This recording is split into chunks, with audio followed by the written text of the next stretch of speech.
Chapter 48:18. Eldest young lady was captured. In Ji-young was drenched in cold sweat. He knew that Yang Kai had saved him once again. In just a few breaths' time, Yang Kai had saved his life twice. Feeling embarrassed, he quickly raised his sword and fought against the enemies alongside Yang Kai. Since he had been a private guard in the Ming Manor for more than 10 years, he was naturally strong. The experiences just now made him feel furious, so he was especially ruthless when dealing with the enemies. The attackers were mostly weak, but there were a lot of them, and they had hidden themselves in darkness earlier. Now that they had been exposed, there was no way they could defeat the two of them. A moment later, all the attackers were either killed or running for their lives. Soon, the courtyard fell into silence. Despite that, they could hear the sounds of intense battles coming from other parts of the manor. Just then, a high-pitched whistle was heard. The captain of the private guards was trying to gather his subordinates together. In Ji-young shouted at Yang Kai, "Come with me." With blood still dripping from his sword, he leaped over the wall and led Yang Kai to another courtyard. More than 30 private guards had gathered together in this place. All of them were covered in blood, while some people were badly injured. Since they were in a perilous situation, the captain didn't have time to explain anything in detail as he said, "Those from Hidden Treasure Peak are here, and there are a lot of them. However, all of you don't have to worry. I'm sure those from the City Lord's mansion have gotten wind of this, and will send some people to help soon. We just have to persevere for a while, and we'll all be safe. Now we're on the same boat. If we can't fend off the enemies, all of us will be killed." He then started giving orders. Yang Kai and In Ji-young were still partners. They were told to guard a route that the attackers must pass through if they wanted to leave the Ming Manor. The bandits from Hidden Treasure Peak had snuck into the Ming Manor. Regardless of what their goal was, they definitely had to leave after achieving their objective. It was a chance to weaken the power of those from Hidden Treasure Peak, so the Ming Manor would never want to miss it. Other than fending off the enemies, they also wanted to work with the City Lord's mansion to destroy the bandits. The others were also given some tasks. Upon receiving the order, Yang Kai and In Ji-young left the courtyard. On the roof of a tall building, they crouched down and waited patiently. They were like the shadows in the darkness. No one could detect their presence without taking a closer look. Some of the bandits passed by this place from time to time, but before they even realized it, they had already lost their lives. In Ji-young increasingly admired the strength that Yang Kai had showcased. The chaos in the Ming Manor continued. Yang Kai stared intently at the inner court. Noises of intense battles could be heard coming from over there, but they were all in the periphery. The core area of the inner court was serene, and all the lights were off. A moment later, a large group of bandits tried to escape out of the Ming Manor. The private guards, who had been waiting at the important routes, appeared and hacked them to death. The place Yang Kai and In Ji-young were in was especially bustling with noises. While Yang Kai was still fine, In Ji-young felt immensely pressured. His thigh was injured as it was now covered in blood. However, with Yang Kai around, he seemed able to easily ward off the attackers. As long as it wasn't dozens of bandits coming at him all at once, he could effortlessly kill 3 to 5 people at the same time. Presently, more than 20 corpses had been piled up on the roof. Meanwhile, the anxiety in Yang Kai's heart intensified as he felt that something was off. After killing another bandit, he suddenly realized what was amiss. When they had gathered together just now, he didn't see Luo and Guo's burly figure. Luo and Guo was also a new private guard. Unless he was already killed, he was supposed to have joined them earlier. Nevertheless, he was nowhere to be seen. Yang Kai instantly looked at a particular spot in the inner court where Luo and Guo had been hiding for several nights in the past. As the fire flickered in the distance, he saw a burly figure leaping over the wall from the inner court and heading to a place where security was weak. There seemed to be some helpers over there as they quickly left the place with the burly figure. Yang Kai immediately jumped off the roof. An astounded In Ji-young called out in alarm, "Where are you going, little brother?" He didn't get any response from the young man. On the other hand, some bandits came at him from the side as they intended to flee. In Ji-young couldn't help but shudder. His thigh was injured. Without Yang Kai working with him, he would be killed by those bandits. However, he would be considered to be absent from his duties if he left just like that. After the dust settled, he would be punished by those from the Meng Manor. Between death and punishment though, In Ji-young steadfastly chose the latter. He quickly leaped off the roof and followed Yang Kai. At the front, Yang Kai ran after the burly figure on the roof, and soon left the Meng Manor. A large group of people could be heard coming from behind. Supposedly, the support from the city lord's mansion had arrived. On the other hand, Yang Kai stared fixedly at the burly figure ahead. It wasn't until this moment that he realized there was something on the sturdy figure's shoulder. Despite that, it didn't affect his agility as the towering figure remained as dexterous as a rabbit. Around him, his companions were seen charging forward. Sensing that there was someone running after him, Luo Ngua turned his head to take a look without stopping in his tracks. Meanwhile, two of his companions turned around and dashed towards Yang Kai. Their gap soon shortened. Barely 30 meters away, those two people lifted their weapons and came at Yang Kai from both sides. Yang Kai directly brushed past the two of them as a glint flashed from his sword. When In Ji-young arrived at this place, he saw two corpses lying on the roof. Although the gates of White Jade City were closed, it couldn't stop a powerful cultivator like Luo Ngua from fleeing as he was well prepared. With the help of a claw hook, he climbed up the wall and soon jumped off to the other side under the night sky. When Yang Kai arrived, two of Luo Ngua's companions were still climbing up the wall. He leaped into the air like a bird and hovered above the two of them for a moment before landing a kick on the one nearest to him. The person crashed into his companion as they fell to the ground together. Upon landing on the top of the wall, Yang Kai sported a dark expression, for he could hear the sound of a horse neighing. Looking down, he saw that Luo Ngua was mounting up. Luo Ngua looked up at Yang Kai and grinned. Then he made the horse turn around and gallop off. Yang Kai took a deep breath and leaped off the wall before rushing forward. However, even though he was fairly powerful in this samsara world, with such low cultivation, he could never be as quick as a horse. Despite seeing that Luo Ngua was getting further away from him, Yang Kai didn't give up. Instead, he raced after him following the horse's hoofprints. About a cup of tea's time later, Luo Ngua was nowhere to be seen while Yang Kai was feeling extremely anxious. Just then, a horse could be heard galloping towards him from behind. He turned his head and saw In Ji-young rushing towards him on horseback. The horse stopped in front of Yang Kai as In Ji-young panted and said, "The eldest young lady was captured." When he saw Yang Kai leaving the Meng Manor to chase after someone just now, he still had no idea what was going on. But soon, the Meng Manor descended into chaos because while they were locked in an intense battle with the bandits, someone snuck into the inner court and abducted the eldest young lady. In Ji-young immediately thought of the person that Yang Kai was running after. With no time to report the matter to the higher-ups, he took a horse from the stable and dashed off in the direction of Hidden Treasure Peak. He faced an obstacle when trying to pass through the city gates, for they were already closed. The people guarding the gates were from the city lord's mansion, and a mere private guard from the Meng Manor had no authority to make them open the gates. Fortunately, In Ji-young was friends with the leader of the guards on duty, and he told him what was going on. He also promised a reward from the Meng family before he was allowed to pass through the gates. He believed that if his speculation was right, Yang Kai was just in front of him. Just as he had expected, he soon found Yang Kai. Following that, he leaped off the horse and said grimly, "Only you can save the eldest young lady, little brother. If you're able to do it, we won't have to worry about money ever again." He had seen Yang Kai's true strength just now, so he had confidence in him. Moreover, there was only one horse and he was injured. Therefore, he wasn't willing to follow him to slow him down. "Don't worry." Yang Kai nodded and jumped onto the horse.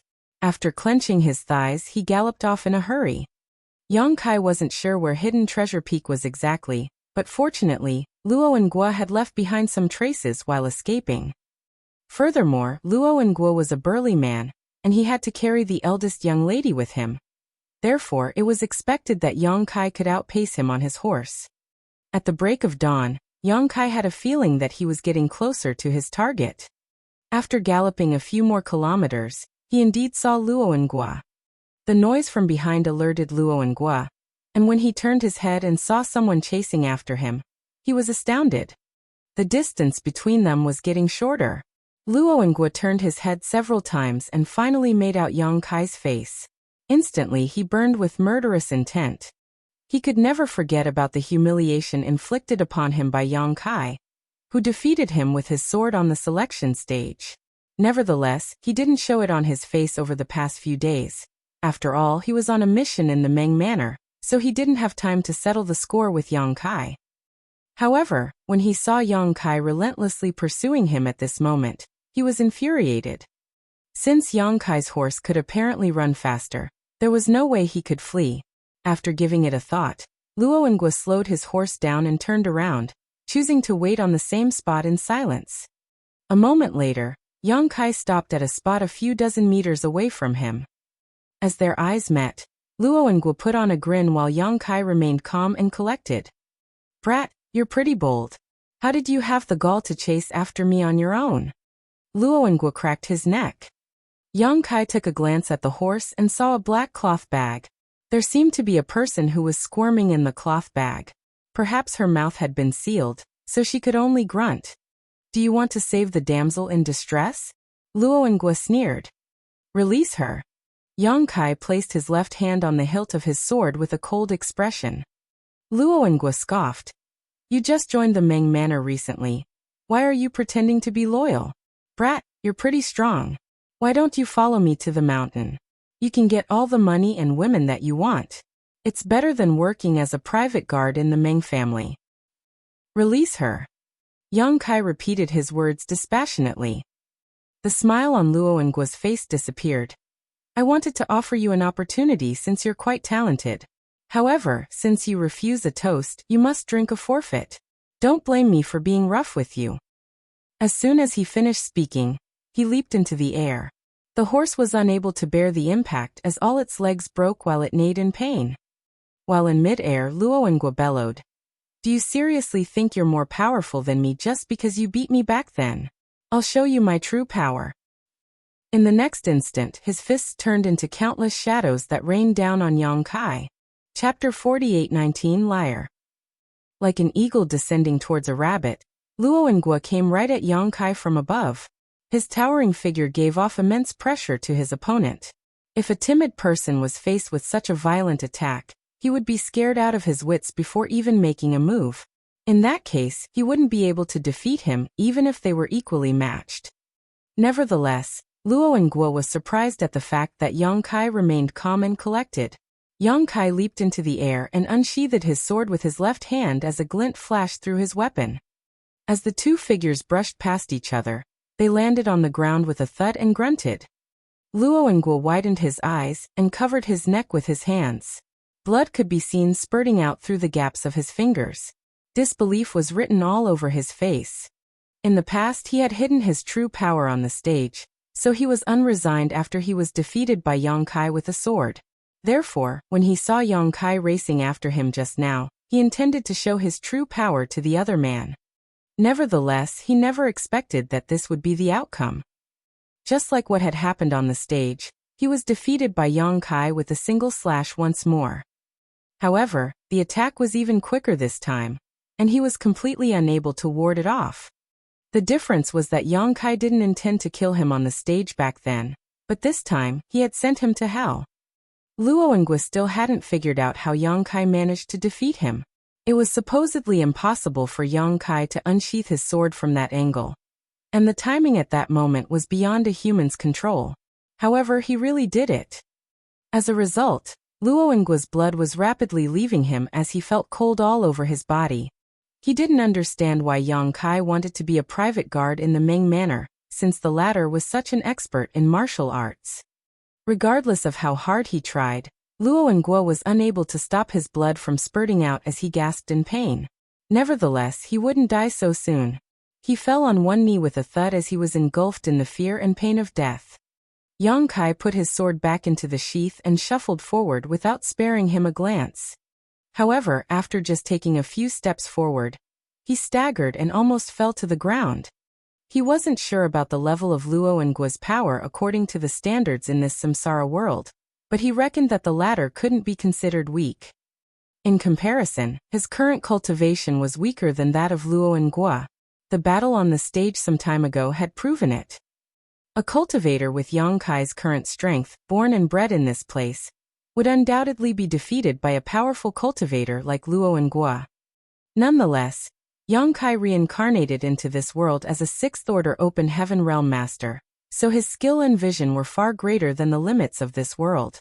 The chance that was impossible to grasp in Luo and Gua's eyes could easily be captured by Yang Kai. That was why he could defeat the other party despite being weaker. With that said, it wasn't without a price to pay. 3 of Yang Kai's ribs must have been broken after his chest was struck by Luo and Gua. He could even feel that his throat was filled with blood. Yang Kai forcefully choked down the sweet liquid and stabilized himself before walking up to Luo and Gua's horse. The horse's limbs were broken after it bore the impact of Luo and Gua leaping into the air. Presently, it was lying on the ground and wailing. The person in the cloth bag was still squirming on the horseback as she groaned and grunted. Yang Kai opened the bag and revealed an alluring face that was covered in tears. The bumpy ride had caused her hair to become a mess, and she must have cried for a long time as her eyes were all red, which could easily arouse a man's sympathy. Looking at this familiar face, Yang Kai smiled. "I've finally found you, Senior Sister Chu." Her current identity was the eldest young lady of the Meng Manor. The eldest young lady was originally flustered and horrified, but upon seeing the man's soothing smile, she instantly calmed down. She stared fixedly at Yang Kai while a sense of confusion flashed through her eyes. She found the man before her eyes familiar, but she was sure she had never seen him before. This feeling made her doubtful. Yang Kai took out the cloth from her mouth and drew a deep breath. "Don't be afraid, eldest young lady. I'm a private guard from the Meng Manor. I'm here to save you. The bandit who captured you is dead." It was only then that the eldest young lady saw the corpse kneeling on the ground up ahead. The puddle of blood horrified her as the color drained from her alluring face. She exclaimed and instinctively crashed into the oddly familiar guard's arms. Yang Kai grunted as blood leaked out of his mouth. Some of his ribs were broken to begin with, and this impact exacerbated his injuries. Upon hearing his groan, the eldest young lady looked up and saw that her rescuer seemed to be in pain. So she asked caringly, "Are you hurt?" "I'm fine." Yang Kai helped her up. "We shouldn't stay here any longer. We have to get back to the Meng Manor as quickly as possible." The eldest young lady nodded repeatedly. Yang Kai led her to his own horse and helped her get on. Just when they were preparing to leave though, he heard some noises coming from the distance. Yang Kai turned his head and saw some dust rising in the air. There seemed to be some horses coming right at them. Quickly making a decision, Yang Kai pointed in a particular direction and shouted, "Eldest young lady, ride in that direction. Don't ever stop." The eldest young lady looked down at him. "What about you?" Yang Kai flashed a smile at her. "I'll get some rest before leaving." Upon finishing his words, he unsheathed his sword and slapped the horse's bottom with the back of the weapon. The horse then neighed and galloped off with the eldest young lady on its back. Following that, Yang Kai turned around and took the sword with his right hand as he waited in silence. Luo and Gua's helpers from Hidden Treasure Peak had arrived. The dust rising in the distance was surely caused by those bandits. Perhaps they had agreed to meet up in a particular place, but since Luo and Gua hadn't shown up after a long time, they decided to look for him. More than 100 horses came into Yang Kai's sight, as he licked the blood around his mouth, while feeling excited and high-spirited. In this place, he couldn't rely on space principles or his powerful sixth-order open heaven realm cultivation. All he had was the powers given to him in this samsara world, and his own experiences. Despite his profound skill, it was impossible for him to deal with more than 100 people in his current condition. Although he supposedly didn't have a chance to survive, it had ignited his fighting spirit and fierce nature. What would happen if he was killed in this samsara world? Yu Xiangdai never told him about it. However, Yang Kai knew that he must not die. Before the heart barrier of Senior Sister Chu was broken, she wouldn't be able to move into the next reincarnation. Just then, Yang Kai heard the sound of a horse galloping towards him from behind. With a frown, he turned around and saw that the eldest young lady had returned. Her beautiful face was pale as she was terrified to see that more than 100 horses were coming at them. Despite that, she still summoned her courage and didn't hesitate to come back. The eldest young lady apparently had some excellent riding skills as she accurately stopped the horse in front of Yang Kai. With a furious expression she snapped, "Liar." This was giving Yang Kai a headache as he asked, "Why did you come back?" "I don't know," the eldest young lady stammered. She had no idea why she decided to come back just now, but she instinctively turned around when she heard the noises from behind. Yang Kai gritted his teeth and took the reins before leaping onto the horse. He said beside her ear, "Hold on tight." He then turned the horse around and rushed towards White Jade City.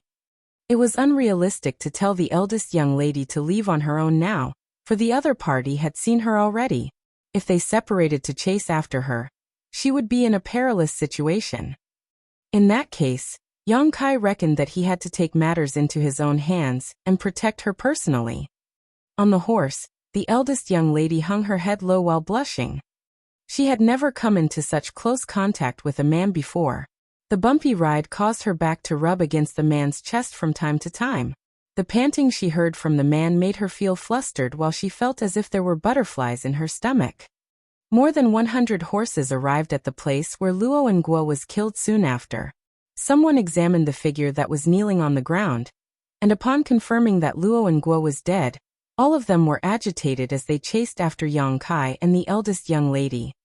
The reason Yang Kai was able to catch up to Luo and Guo earlier was that his horse could run faster.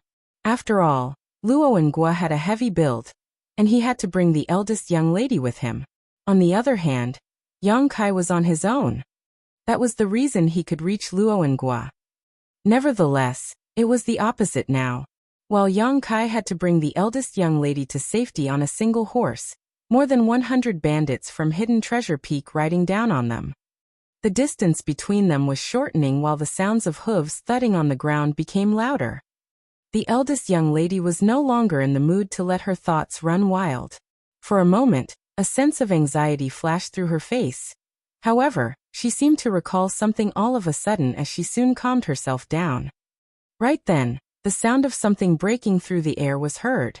The distance between both parties was short enough, so an expert in archery among the bandits from Hidden Treasure Peak shot an arrow at Yang Kai. However, he missed his target as the arrow landed on a spot that was 10 meters away from the left of Yang Kai. More arrows came from behind as the sounds of breaking through the air were continuously heard. Most of the arrows were not threatening at all, and for the ones that posed a risk, Yang Kai turned his head and accurately slashed across them. Behind him, a person with a hooked nose at the front of those bandits was dumbfounded by this sight, for he had never expected Yang Kai to be so strong and skillful. It was only then that he realized it wasn't just bad luck that Luo and Guo was killed. Yang Kai was apparently an expert in martial arts given his dexterity and eyesight. The hooked-nosed man had his interest piqued as he didn't know that there was such a powerful cultivator in the Meng Manor. Since Luo and Guo was dead, the losses could be made up for if they could make Yang Kai join them. The prerequisite was that they had to capture him alive. As the gap shortened, more arrows were seen flying. Although Yang Kai had tried his best to ward them off, his defense wasn't impenetrable. An arrow jabbed right into the horse's thigh and almost caused it to collapse, but a nimble Yang Kai quickly tightened the reins and used his force to help the horse stabilize.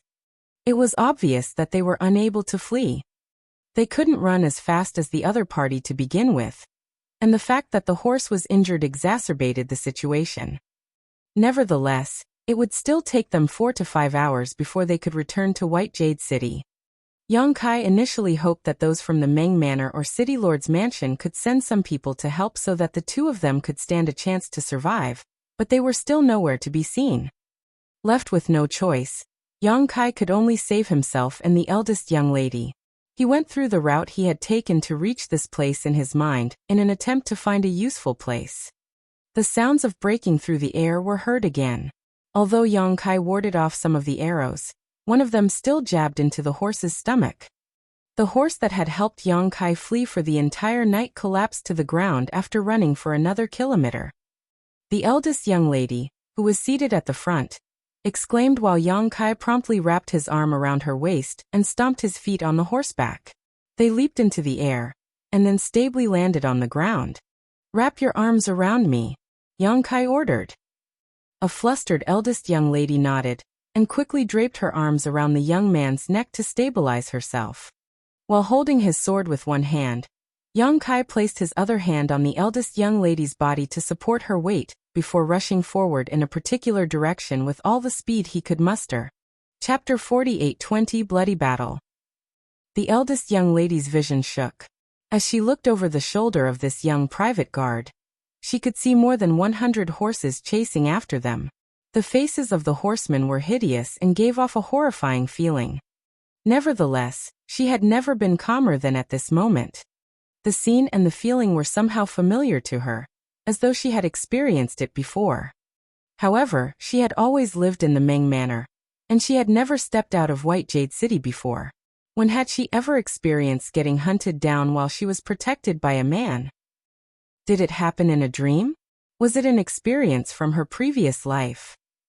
She was supposed to feel uncomfortable in such close contact with a man she didn't know, but at this moment she was drowned in happiness as she exerted more force with her arms around the young private guard's neck.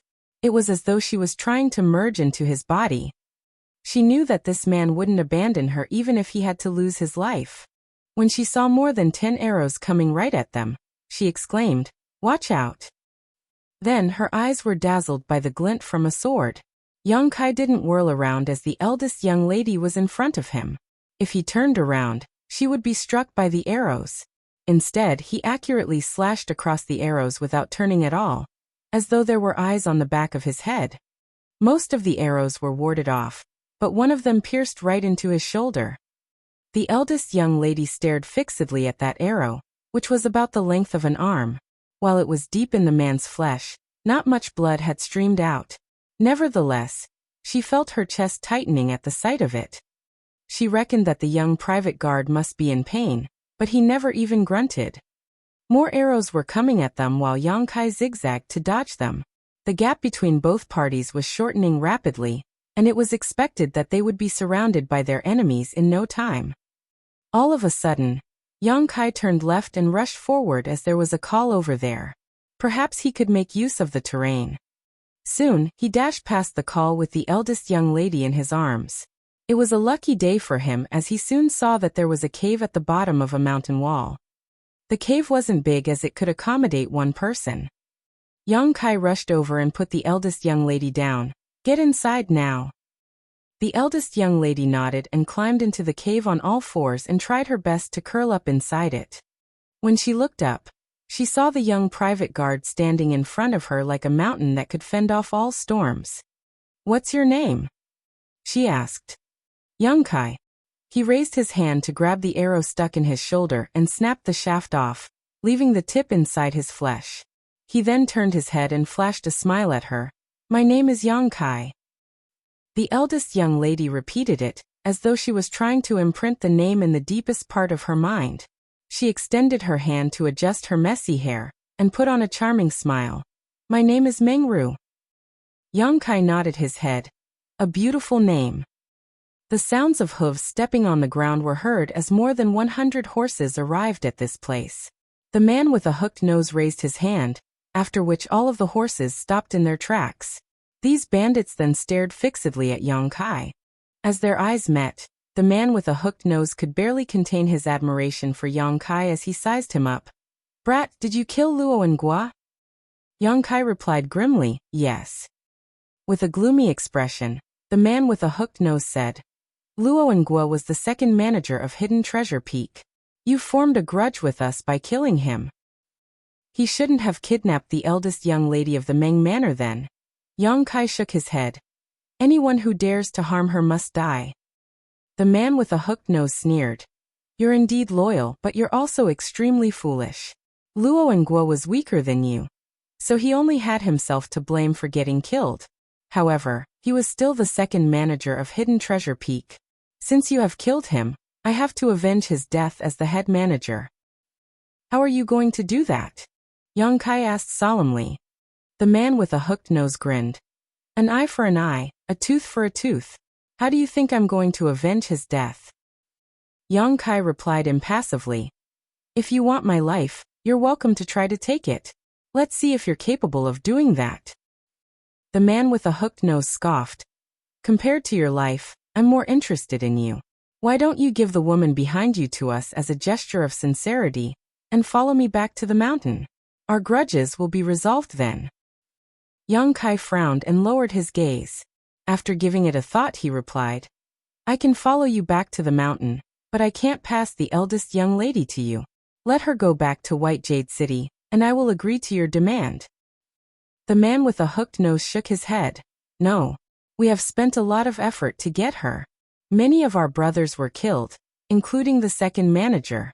It was so hard for us to get this woman out of the Meng Manor, so how could we let her go? Don't worry. After you follow me back to the mountain, this woman will belong to you. Yang Kai said steadfastly, I only have one request. The eldest young lady must safely return to White Jade City. The expression of the man with a hooked nose darkened. He had paid Yang Kai due respect and expressed his willingness to let him join Hidden Treasure Peak, but the other party rudely turned him down. I'll go to the mountain. The voice of the eldest young lady Mengru was suddenly heard coming from behind.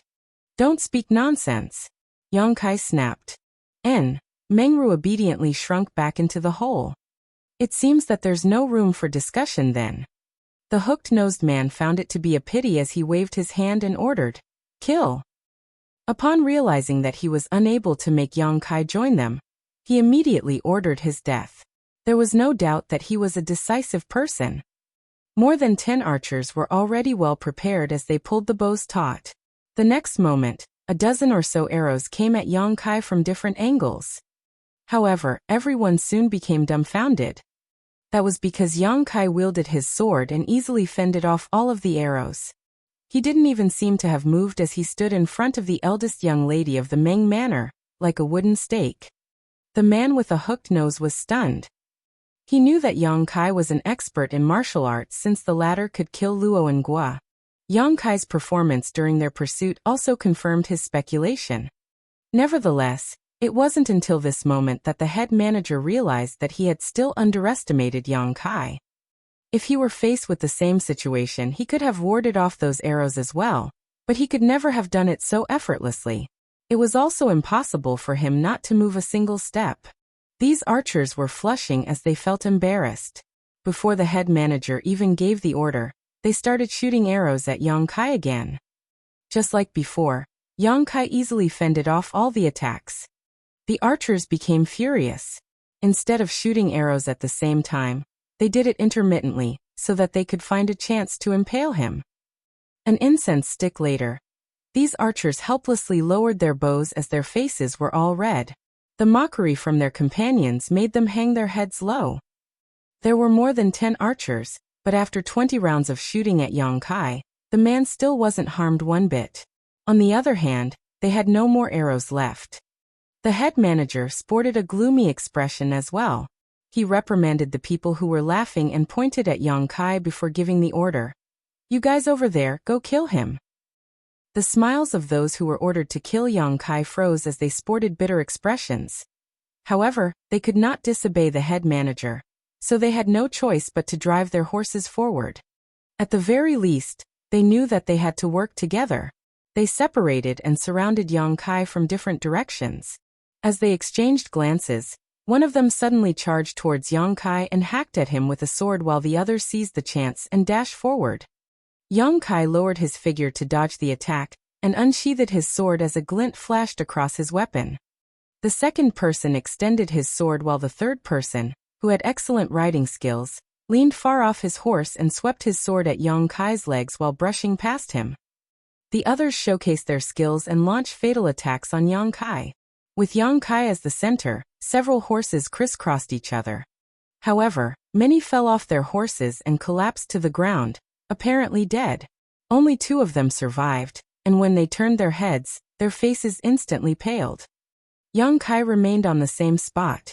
His top had been cut open as the flesh around his wounds rolled up. His figure was already covered in blood. Nevertheless, he didn't seem to care about it one bit. Blood dripped from his sword and made some pattering sounds on the blood puddle, which was piercing to the ears. The head manager had never been more embarrassed in his life as he growled. "Wastes! You can't even kill a single person. All of you go get him. You don't have to follow me back to the mountain if you can't kill him." The death of their companions left the others fuming with fury. Although Yang Kai appeared powerful, he was all alone after all. There was no way they were unable to kill him when there were more than 100 of them. They drew their weapons at the same time and drove the horses forward. They appeared as intimidating as a storm. Yang Kai tried his best to stabilize his breathing and pulled off his tattered top from his body. He then fastened it around his sword-holding hand so he wouldn't drop it. As soon as he was done with that, 100 or so horses came charging towards him from all directions and engulfed him. Following a guttural roar, Yang Kai slashed his sword as blood was seen spurting out from his enemies. Shrieks were continuously heard. There was an upside as well as a downside when he told the eldest young lady to hide inside the cave. The upside was that he didn't have to worry about her safety. As long as he stood steadfastly in front of her, he could ensure that she wouldn't be harmed. The downside was that he was unable to move around freely. Once he revealed the woman behind him, those from Hidden Treasure Peak might be able to capture her. Once that happened, Yang Kai wouldn't be able to save her despite being stronger than these bandits. It was the same case for those from Hidden Treasure Peak. While they were pleased to see that the eldest young lady was confined to a spot by Yang Kai, they were unable to freely deal with him in such a small place. Yang Kai only had to face 7 or 8 of them at the same time while the others could only circle around in the periphery. There was nothing they could do. As more people were killed, the spot in front of the cave began running red with blood. The smell of blood was nauseating. However, the eldest young lady, who was hiding in the hole, realized in shock that she wasn't afraid of such a situation.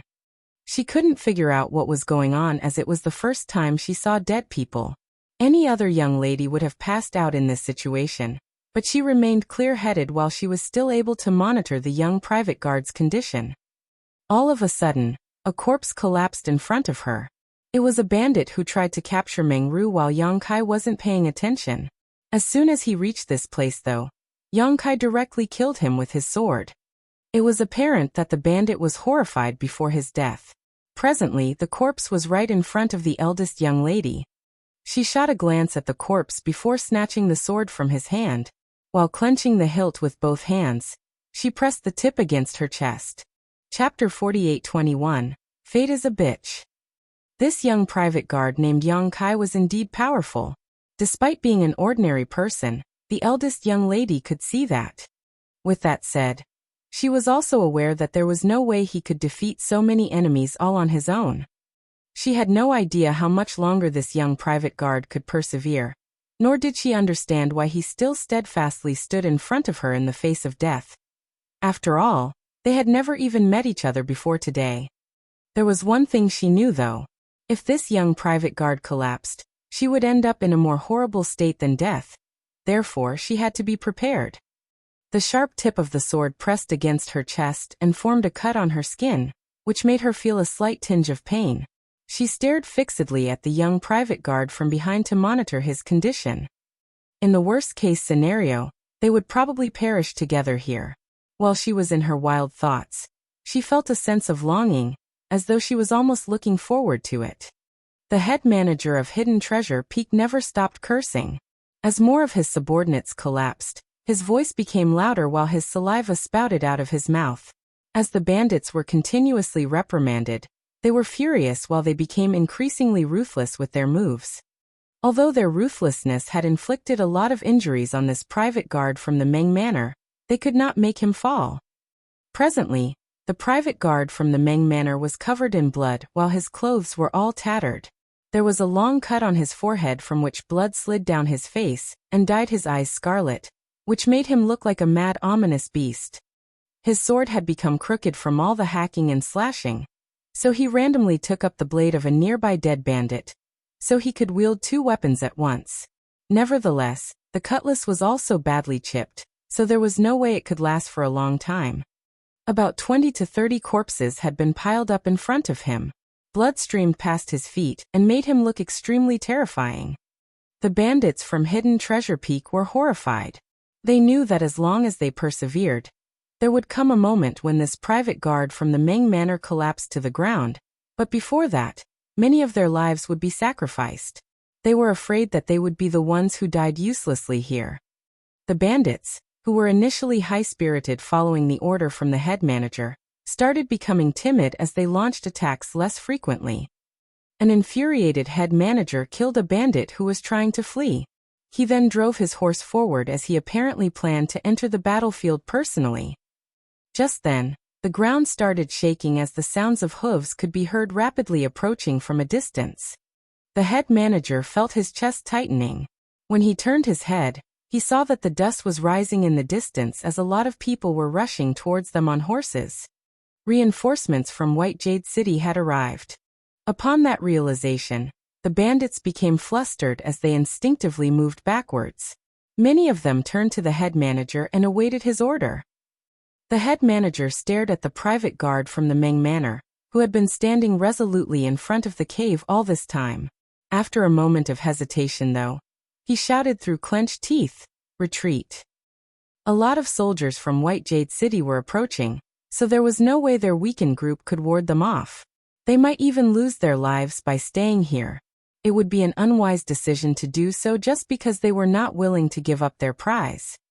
The bandits were already frightened by Yang Kai's actions to begin with, so upon hearing the head manager's order, they turned their horses around and ran for their lives without hesitation.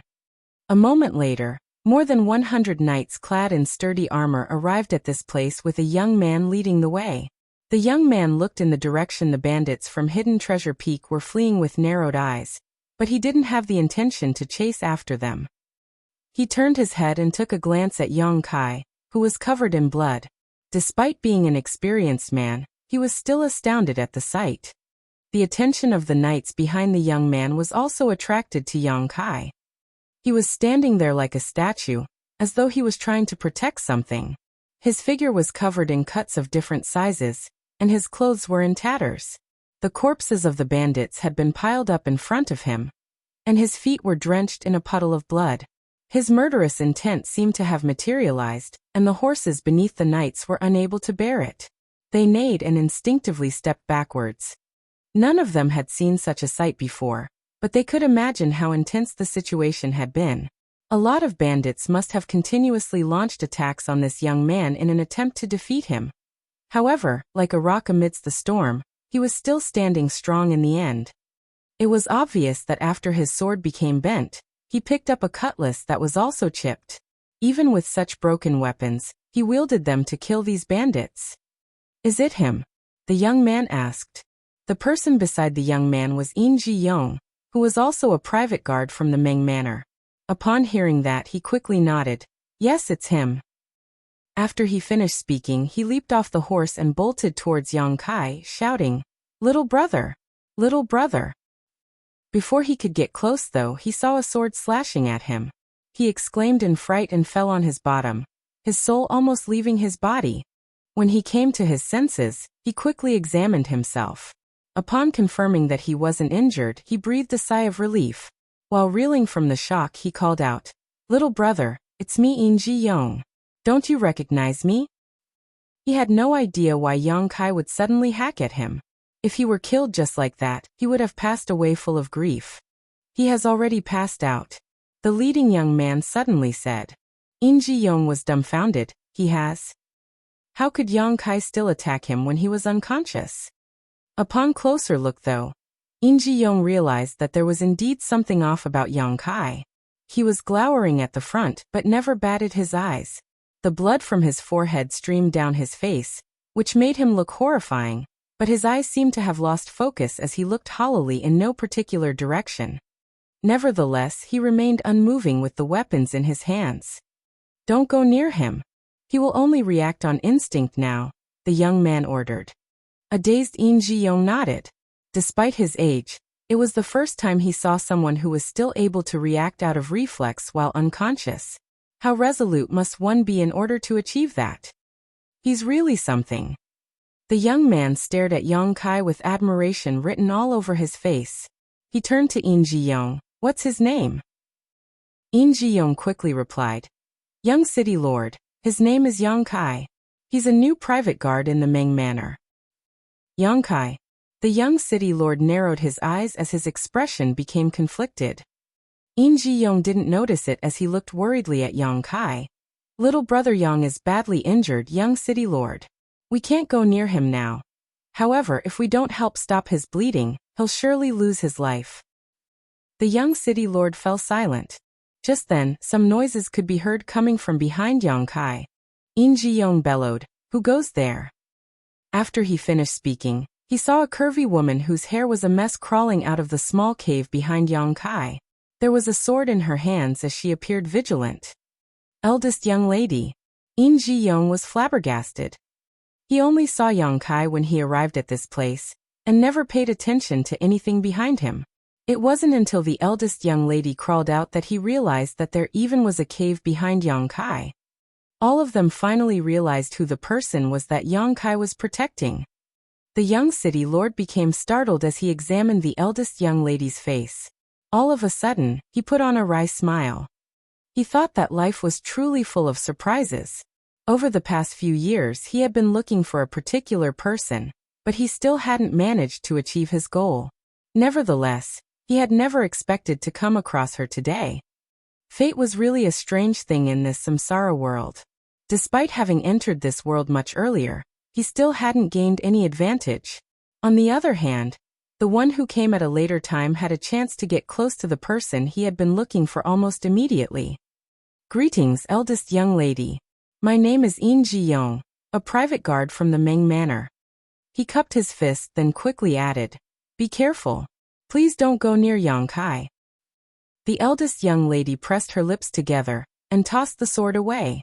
After making up her mind, despite the warning, she still shuffled towards Yang Kai.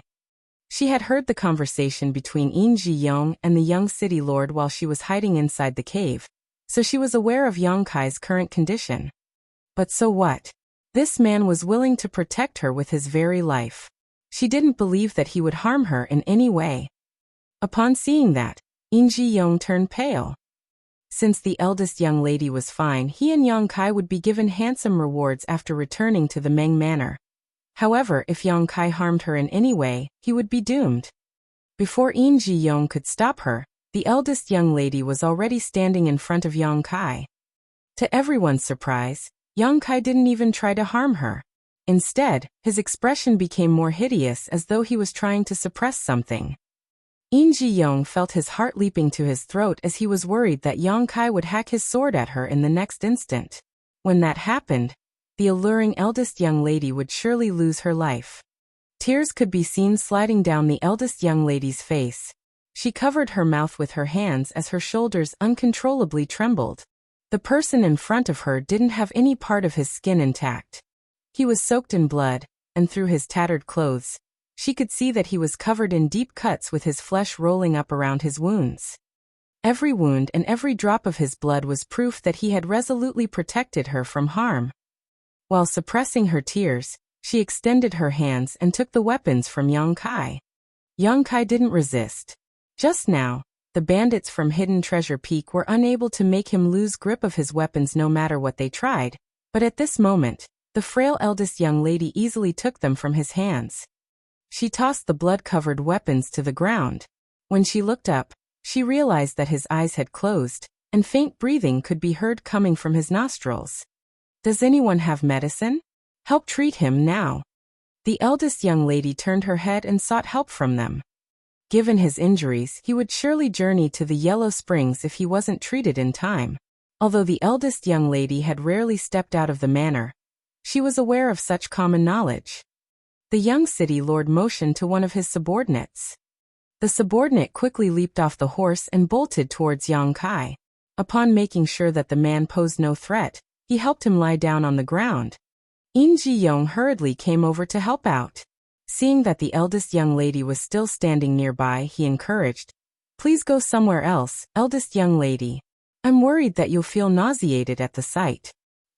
The eldest young lady nodded and stepped back. The young city lord walked up to her and examined her before saying, Eldest young lady Meng, I am the young city lord of White Jade City, Feng Qingxi. I just returned from my studies abroad. I'm sorry that I didn't manage to save you earlier. The eldest young lady shook her head. I'm fine. Her eyes never looked away from Yang Kai though, as she was apparently full of worry. When Feng Qingxi saw that, he secretly cursed, thinking fate was really a bitch. Chapter 48-22, Unparalleled Gallantry. Those from Hidden Treasure Peak had launched a night attack on the Meng Manor. The second manager, Luo Ngua, personally made a move and kidnapped the eldest young lady of the Meng family amidst the chaos. A new private guard from the Meng Manor chased after him and intercepted him in a place that was over 100 kilometers from the city. He fought against the enemies on his own and killed many of them. Eventually, he successfully saved the eldest young lady. Everyone in White Jade City was shocked when the news spread. Rumor had it that the power of the new private guard from the Meng Manor was inscrutable. Faced with over 100 bandits, he never backed down as he beheaded them with a saber and a sword like he was cutting fruits or vegetables. It was also rumored that he was 10 meters tall with 3 heads and 6 arms. The hearts of the bandits were dug out and eaten by him. By relying on his ferocity, he persevered until the young city lord of White Jade City arrived with the knights to end the calamity. They eventually destroyed the bandits from Hidden Treasure Peak and returned victorious. While everyone who heard this news was shocked by the power of this private guard from the Meng Manor, they also admired him for his loyalty. Hidden Treasure Peak was a nest of bandits. Had someone like the eldest young lady from the Meng Manor been captured by them, everyone could imagine what would have happened to her. It was thanks to this loyal private guard that the eldest young lady's modesty was saved. They also found out this private guard was hired at the arena that the Meng family had set up some time ago. Many families secretly felt envious and thought that the Meng Manor had found a treasure. Nowadays, it was hard to find a loyal guard like him. Meanwhile, Yang Kai was still unconscious in the Meng Manor. He had exhausted himself from battling against the bandits from Hidden Treasure Peak. If not for his determination to save the eldest young lady, he would have collapsed much earlier. Had the soldiers from City Lord's mansion come any later, he would not have been able to persevere. After Yin Ji-yong and the others treated his wounds, the young City Lord, Feng Qingxi, escorted the eldest young lady back to the Meng Manor. Yang Kai, who had made the biggest contribution in this matter, was given special care. Before he even regained consciousness, the patriarch of the Meng Manor had already rewarded him with a lot of money and his own private residence. There was also high-quality healing medicine that the maidservants would use to apply on his wounds every day. It was unprecedented that an outer court's private guard be given such rewards. The steward of the Meng Manor personally visited Yang Kai and told Yin Ji-yong to inform him as soon as Yang Kai awakened. Certainly, Yin Ji-yong directly agreed to it. Many private guards also came to visit Yang Kai. Although it had only been a short time since Yang Kai joined the Meng Manor, and they were not close to each other, he had risked his life to save the reputation of these private guards. After all, the eldest young lady was kidnapped on their watch. Had Yang Kai not promptly decided to chase after the bandits, these private guards would have been punished by the Meng Manor by now. Some of them might even have lost their lives. When everyone who visited Yang Kai saw his injuries, they fell silent. That was because he was horrendously wounded. There was no part of his body that was intact. His entire figure was covered in bandages, which had been dyed crimson by his blood. No one knew how he was still alive given his injuries.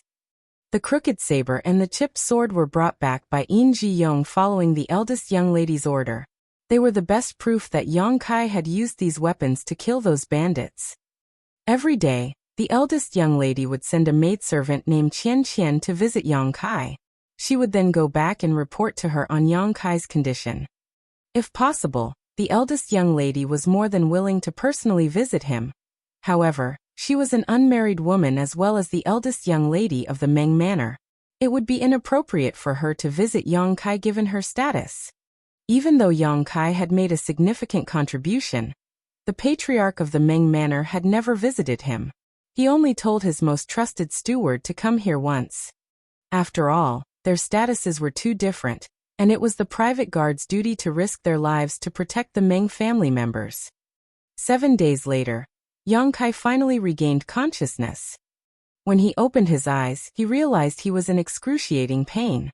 His entire figure was aching and his throat felt like it was burning. This was the first time he had been so horribly injured since he began cultivating. Although he was in a samsara world, everything felt so real.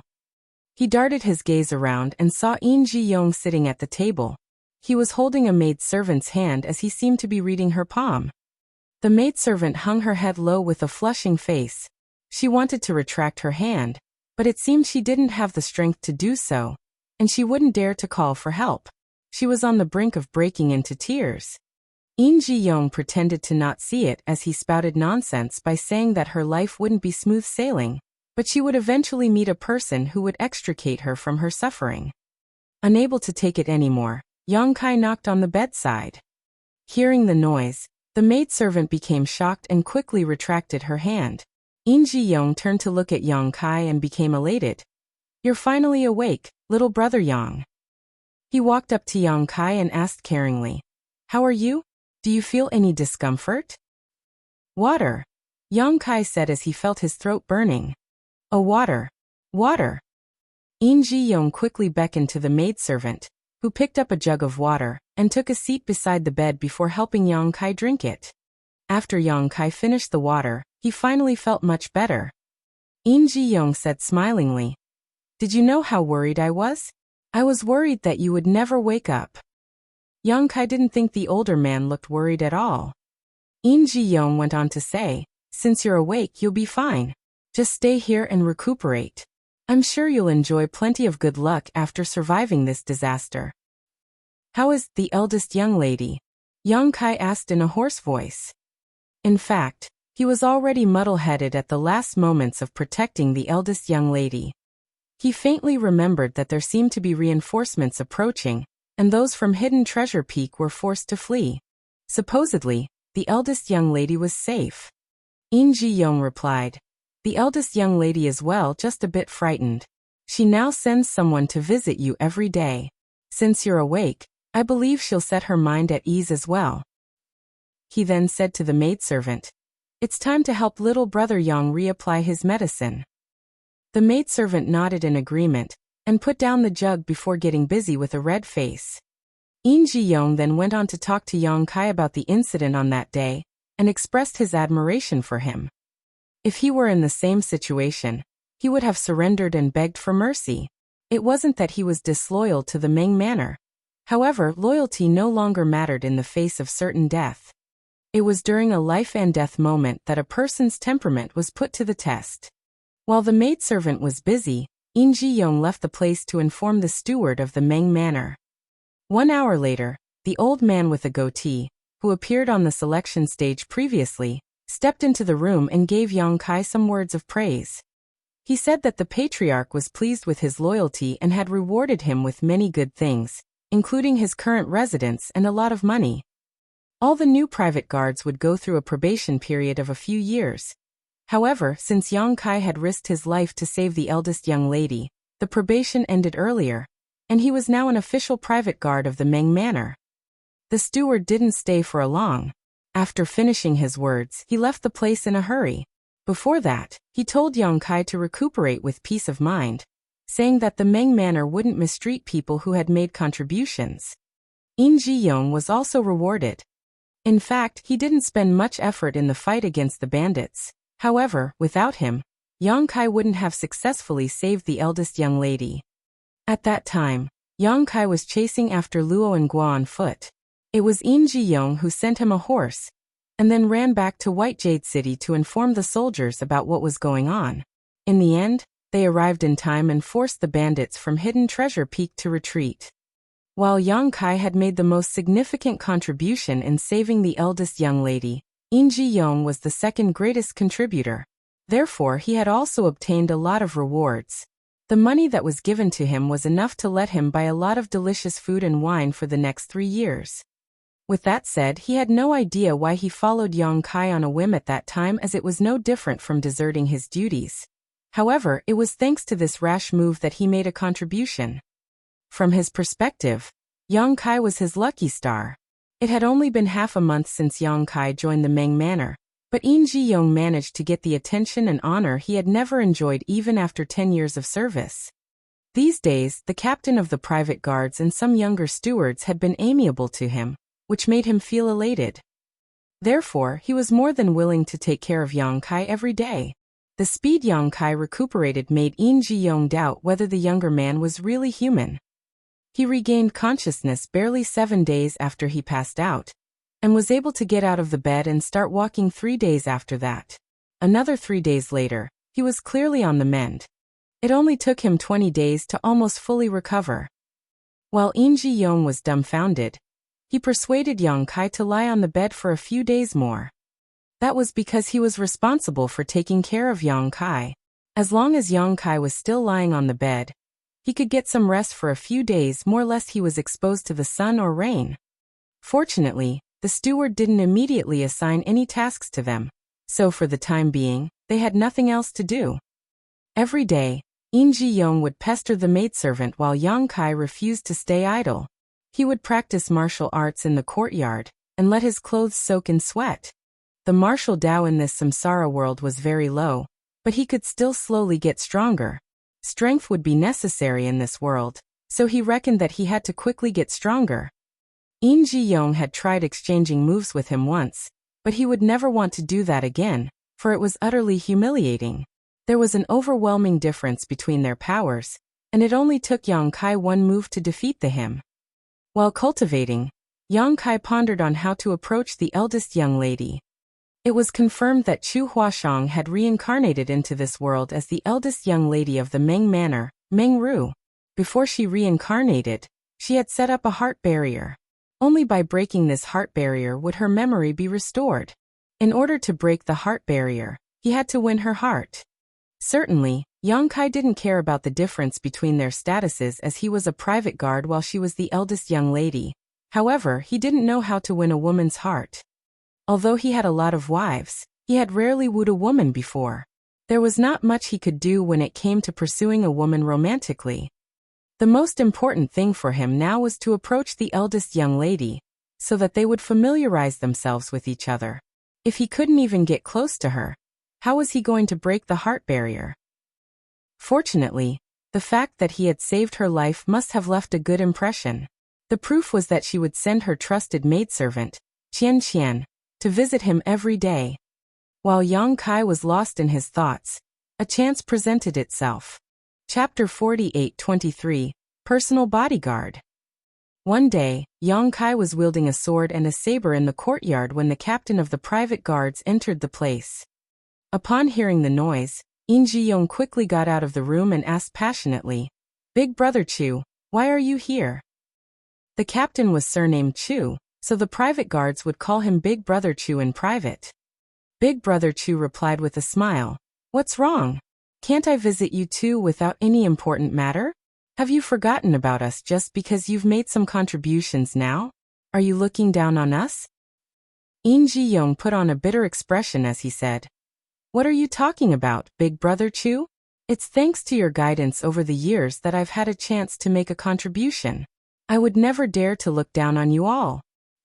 Big Brother Chu extended his hand and poked him. "You're such a smooth talker, aren't you?"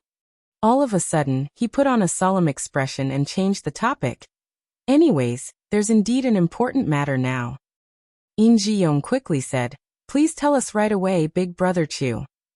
Big Brother Chu turned to look at Yang Kai. "How are you feeling?" Yang Kai moved his shoulders a little. "I'm fine." "Good. I was worried that you wouldn't be able to take on this task." Yin Ji-young asked with concern, "What kind of task is that?" Big Brother Chu put on a mysterious smile. "It's not bad news. Something good awaits you. Come with me."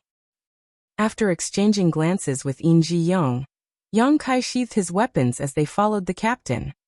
As they navigated through the Meng Manor behind Big Brother Chu, they soon arrived at a grand hall. In front of the grand hall stood an old man with a goatee. He was the chief steward of the Meng Manor. Seeing Captain Chu, he nodded gently. Yin Ji-young suddenly felt his legs trembling slightly, for he finally recognized this grand hall. Although he had been working in the Meng Manor for more than 10 years, He had never had the right to come to such an important place, as he was just an outer court's private guard. Captain. In Ji-young looked inquisitively at the captain in the hope that he would be given a hint. Big Brother Chu muttered quietly, "Don't say anything unnecessary after going in." In Ji-young nodded repeatedly. After having a small talk with Big Brother Chu, the steward with a goatee turned to Yang Kai and In Ji-young. "Come with me." Upon finishing his words, he shuffled into the grand hall. In Ji-young stuck close to Yang Kai and said in a small voice, "Little brother, I believe we're going to meet the patriarch. You have to be cautious." The grand hall was where the patriarch dealt with his daily business. No one could go near this place without his permission. Yang Kai nodded gently to show that he understood. After entering the grand hall with the chief steward, Yang Kai looked up and saw a man who was going through some documents behind a desk. There was nothing special about the man, who was about 50 years old. Nevertheless, since he had taken good care of himself, he looked slightly younger than his age. He was supposed to be the patriarch of the Meng family, Meng Deyi. The chief steward told the two of them to stop, then walked up to Meng Deyi in light steps and said, "Sir, I've brought them." Meng Deyi grunted and continued handling his business. Since he never said anything, Yang Kai and In Ji-young could only remain standing there. About a cup of tea later, Meng Deyi put the documents aside and stamped them with a seal before falling into his thoughts with a frown. He seemed to have finally recalled the presence of these two private guards as he looked up at them. "Who is Yang Kai?" Yang Kai cupped his fist and said solemnly, "Yang Kai greets the patriarch." In Ji-young saluted him as well. "Outer court guard In Ji-young greets the patriarch." Meng Deyi stared fixedly at Yang Kai and said impassively, "I heard that you were badly injured." Yang Kai replied in a firm voice, "As a guard of the Meng Manor, it is my duty to ensure the eldest young lady's safety even if it costs me my life." Admiration was written all over In Ji-young's face as he thought that Yang Kai was usually taciturn, but the latter could tactfully fawn over someone in power when it was necessary. Good. There was no doubt that Meng Deyi was pleased with his reply.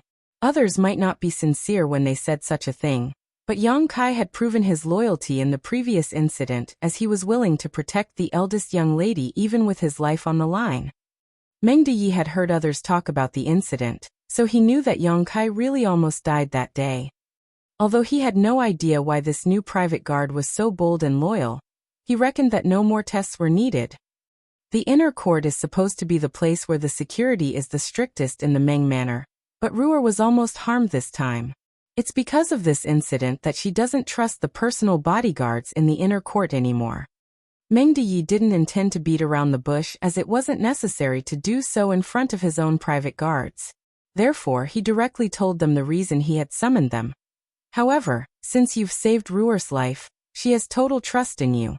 It could be said that she only trusts you of all the private guards in the Meng Manor." Yang Kai hung his head low. "It is my honor to have gained the eldest young lady's trust. I want you to go to Ruer's side and be her personal bodyguard. Are you willing to take on this task?" Meng Deyi asked. Yang Kai became startled for a moment before cupping his fist. "Rest assured, patriarch. I am willing to be punished if the eldest young lady loses even a single strand of hair." Meng Deyi nodded. "I have faith in your loyalty and capabilities. I'll not mistreat you if you work hard." He paused for a moment. "Do you have any requests?" "He can even make a request." In Ji-young was shocked, thinking that the patriarch truly regarded Yang Kai as important. After giving it a thought, Yang Kai replied, "I want a good saber and sword." The sword previously given to him by those from the Meng Manor was mass-produced, so it couldn't be considered a good weapon. It soon became bent and chipped, making it all but unusable. The saber he randomly took from a dead bandit from Hidden Treasure Peak was just an ordinary weapon as well. In a world where the martial Tao was so low, one's power would be enhanced greatly by having a good weapon. If Yang Kai had an incredible weapon in his hands at that time, he wouldn't have become so battered. Meng Deyi nodded lightly. "You may leave now. Someone will get the weapons ready." "Many thanks, patriarch." To the side, the steward with a goatee saluted Meng Deyi before leading Yang Kai and In Ji-young to leave the hall. An elated Yin Ji-young still had no idea what was going on. Just now, the patriarch told Yang Kai to be the personal bodyguard of the eldest young lady, but he never mentioned anything about Yin Ji-young. If he didn't also become a personal bodyguard, why was he summoned to this place? While leading the way at the front, the steward with a goatee said, "Congratulations, both of you. Only the most powerful and loyal private guards have a right to enter the inner court of the Ming Manor. Most private guards are not allowed to even approach the inner court." Instantly, Yin Ji-young became ecstatic as the steward's words suggested that he was also a part of the inner court now, which allowed him to set his mind at ease. It had been more than 10 years since he joined the Ming Manor, but he had always been an insignificant private guard in the outer court. Now that he could enter the inner court, he found it to be surreal, while feeling excited. "Many thanks, steward." With a smile, Yin Ji-young walked up to the steward and stuffed a money pouch into his hands. Fully aware of what was going on, the steward discreetly took it as he was pleased with Yin Ji-young's gesture. Yin Ji-young then asked, "Are there any taboos in the inner court, sir? Although I've been working in the Ming Manor for more than 10 years, I've never stepped into the inner court before. Please grant us some instruction." The steward replied with a smile, "There's indeed some taboos, but the most important thing is that men and women understand their stations. Both of you are men after all, and most of the people living in the inner court are women. Hence, when you're in the inner court, don't listen to anything you shouldn't listen to, and don't look at things you're not supposed to see. Also, don't go to any places as you please without the patriarch's permission. You'll be fine as long as you fulfill your duties." "Yes, yes, yes." Yin Ji-young nodded repeatedly. "Little brother Yang and I will protect the eldest young lady regardless of what happens. We'll do whatever she tells us to do, and we won't make any mistakes." "I'm glad that's what you think, and you'd better remember what you've said. Although you've made significant contributions this time, the patriarch will not forgive you if you make any mistakes in the inner court." As they spoke, they finally arrived at the inner court. A maidservant with a bun was already waiting in front of the courtyard. Yin Ji-young walked up to her and cupped his fist. "Lady Qian Qian." She was none other than the maidservant who worked for the eldest young lady, Qian Qian. When Yang Kai was recuperating in the past, the eldest young lady would send her to visit him every day. Hence, Yin Ji-young recognized her. Qian Qian seemed to be a timid woman. Although she had come into contact with Yin Ji-young and Yang Kai many times before, she still started blushing at this moment. She couldn't help but take a step back and fall silent with her lips pressed together.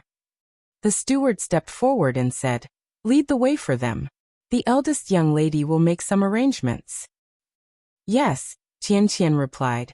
After taking a glance at Yang Kai, she quickly hung her head low and turned around to lead the way.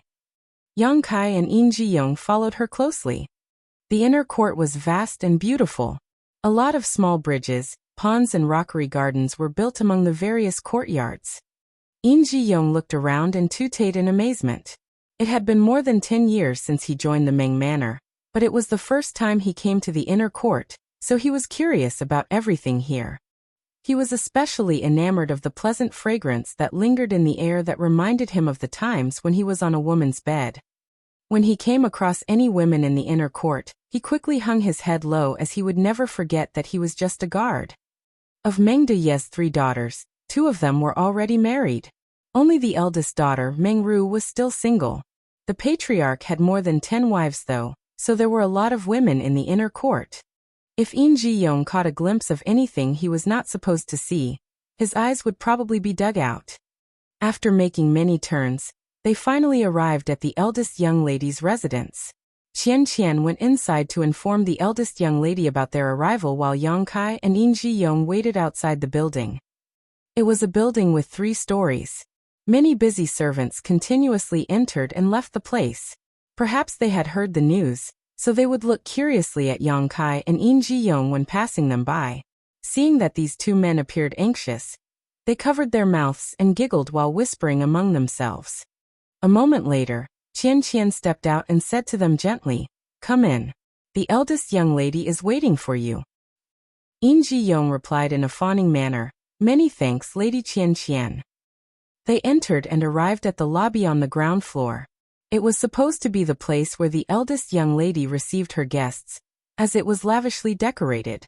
At this moment, the eldest young lady, Meng Ru, was seated by a round table as she stared fixedly at Yang Kai with a pair of bright eyes. Chapter 48-24, Qian Qian. The eldest young lady appeared flustered when she saw the young private guard, who steadfastly stood in front of her to fend off all the danger for her previously. Although there was no part of his body that was left intact, he still never moved away. Behind her stood a pretty woman, who was supposed to be Meng Ru's maidservant. She looked curiously at Yang Kai and Yin Ji-yong, though most of her attention was drawn to Yang Kai. Yin Ji-yong was older and not very handsome, so there was nothing worth seeing about him. "Greetings, eldest young lady." Yang Kai and Yin Ji-yong saluted her at the same time. Meng Ru nodded and gazed at Yang Kai with concern. "How are you feeling? Did you use the healing medicine I told Chuer to send to you?" Yang Kai lowered his head and replied, "I am well. Many thanks for your concern, eldest young lady. It is thanks to your medicine that I have recovered sooner than expected." "That's good." Meng Ru put on a smile. "I didn't know what medicine would work for you, and they didn't allow me to visit you. I wish I could have done so."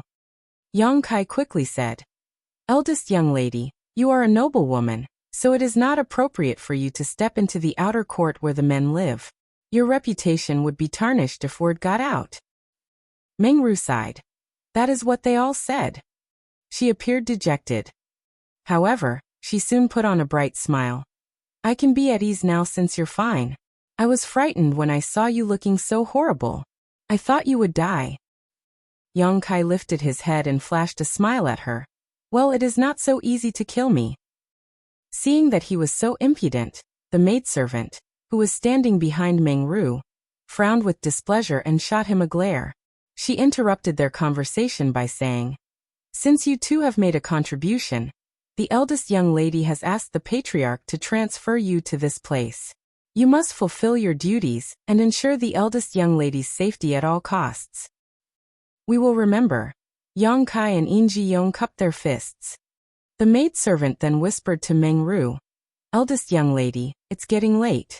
You must take your medicine now." "Isn't it still being prepared? Just wait a while longer," Meng Ru replied. The maidservant shook her head.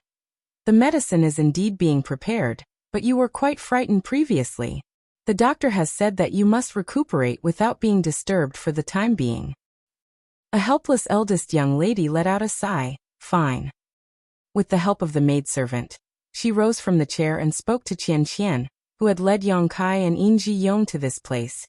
"Show them around the inner court and find a place for them to live." "Yes." Qian Qian saluted her in an elegant manner.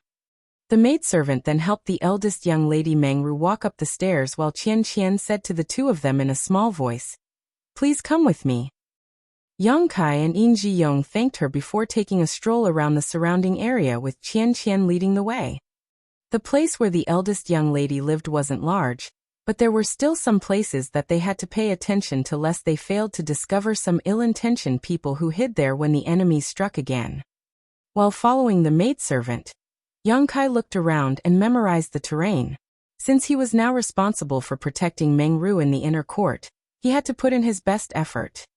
Furthermore, he had to find a way to win the eldest young lady's heart in order to break the heart barrier that Chu Huashang had set up before this reincarnation. A moment later, Qian Qian brought them to a tile-roofed house. "This is where you will be living, as it is not far away from the eldest young lady's room. When you're not on duty, you can just remain here and be ready for any emergencies." "Many thanks, Lady Qian Qian." Yin Ji-yong thanked her and passed her a package as a gesture of friendliness. Qian Qian apparently had no idea what was going on as she took the package. When she realized what was inside, she quickly passed it back to him and waved her hands. "There's no need for that." Yin Ji-yong said with a smile, "We'll need your advice in many areas in the future. Please don't turn me down as it's just a small gift." "There's really no need for that." Qian Qian was flushing. "I just joined the Meng Manor not long ago, so there's no advice I could give you." Yin Ji-yong was startled. "You just joined the Meng Manor not long ago?" Yes. Qian nodded repeatedly as she appeared uneasy. Yin Ji-young's interest had been piqued.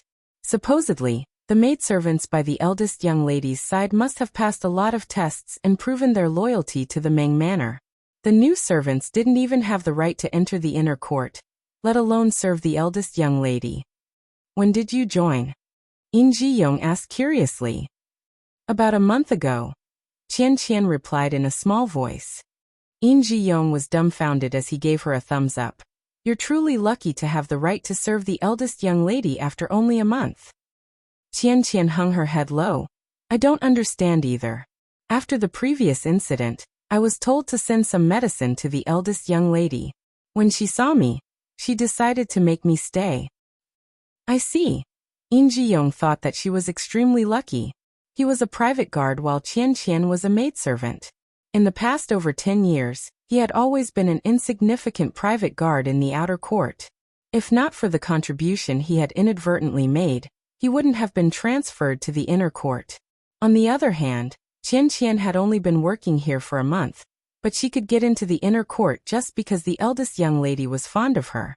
In comparison, his journey was much tougher, which made him feel a bit bitter.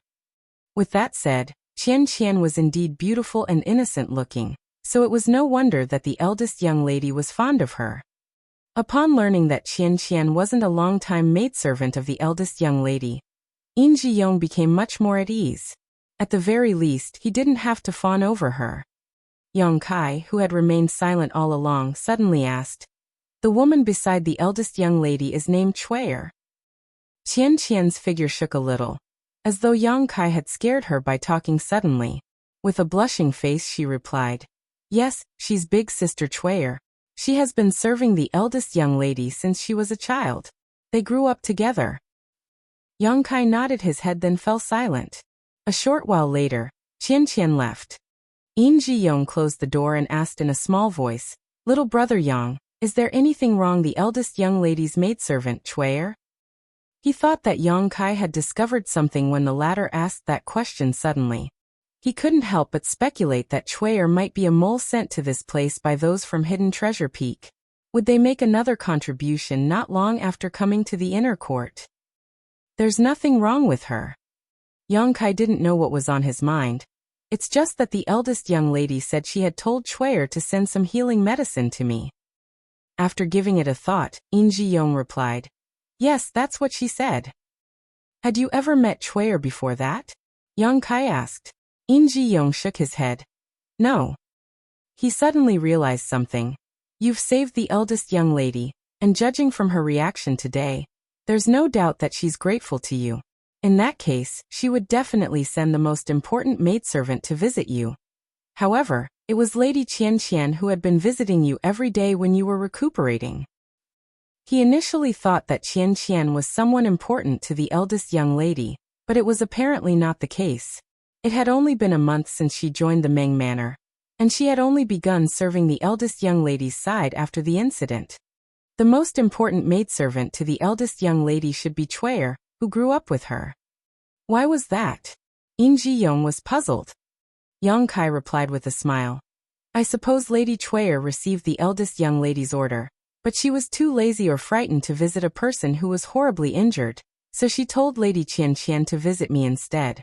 After Lady Qian reported everything to her, she would then report to the eldest young lady." Upon learning what had happened, Yin Ji-young gave Yang Kai a thumbs up. "You're indeed clever since you're able to figure out so many things from what the eldest young lady had said. It was no wonder that you decisively ran after the bandits that night. To be honest, when I saw you leaving, I thought that you were escaping." Yang Kai put on a smile without responding to him. Yin Ji-young asked curiously, "Little brother, how did you know that the eldest young lady was kidnapped?" Yang Kai replied, "I didn't know. I just speculated that someone was taken away from the inner court. I had no idea she was the eldest young lady." "That's incredible enough." Admiration was written all over Yin Ji-young's face as he chuckled. "I am incredible as well.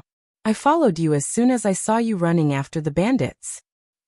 In fact, he didn't have the confidence to ward off the enemies on his own after Yang Kai left the place, so he had no choice but to follow him.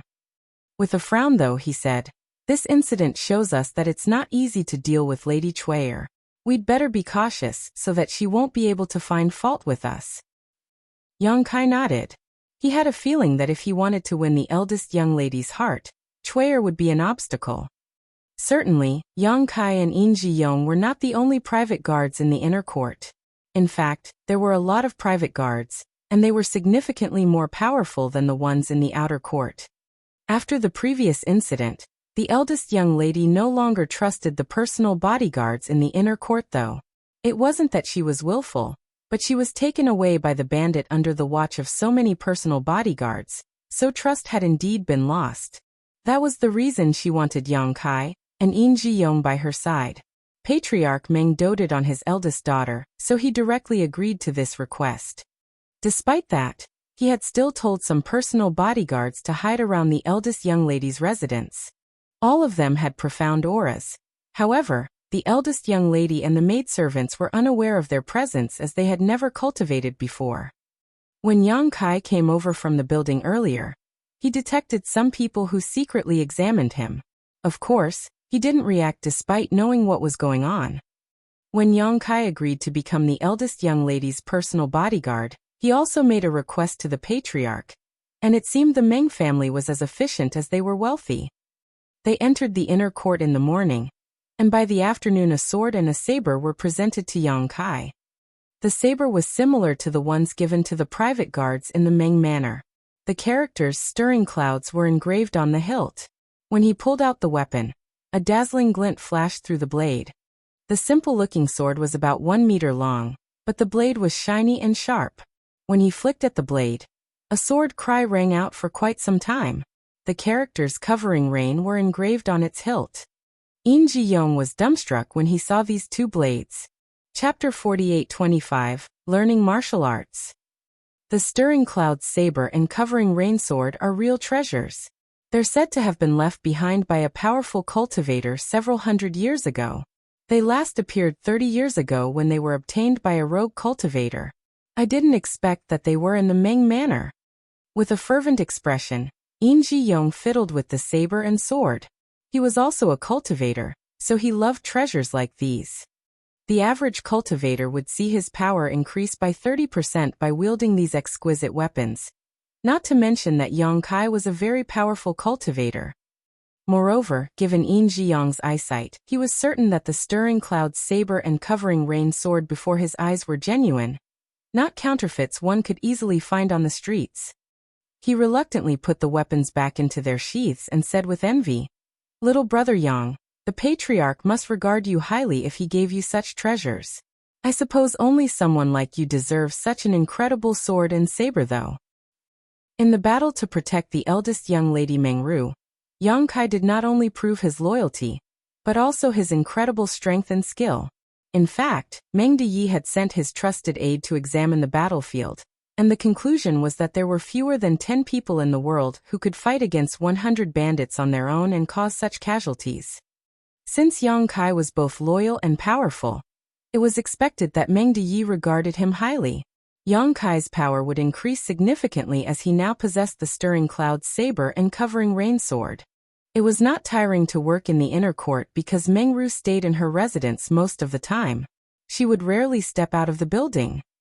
It wasn't certain whether it was because she loved staying indoors or she was still frightened following the previous incident. Therefore, Yang Kai and Yin Ji-yong just had to remain hidden when they were on duty, and paid close attention to her to prevent any accidents from happening.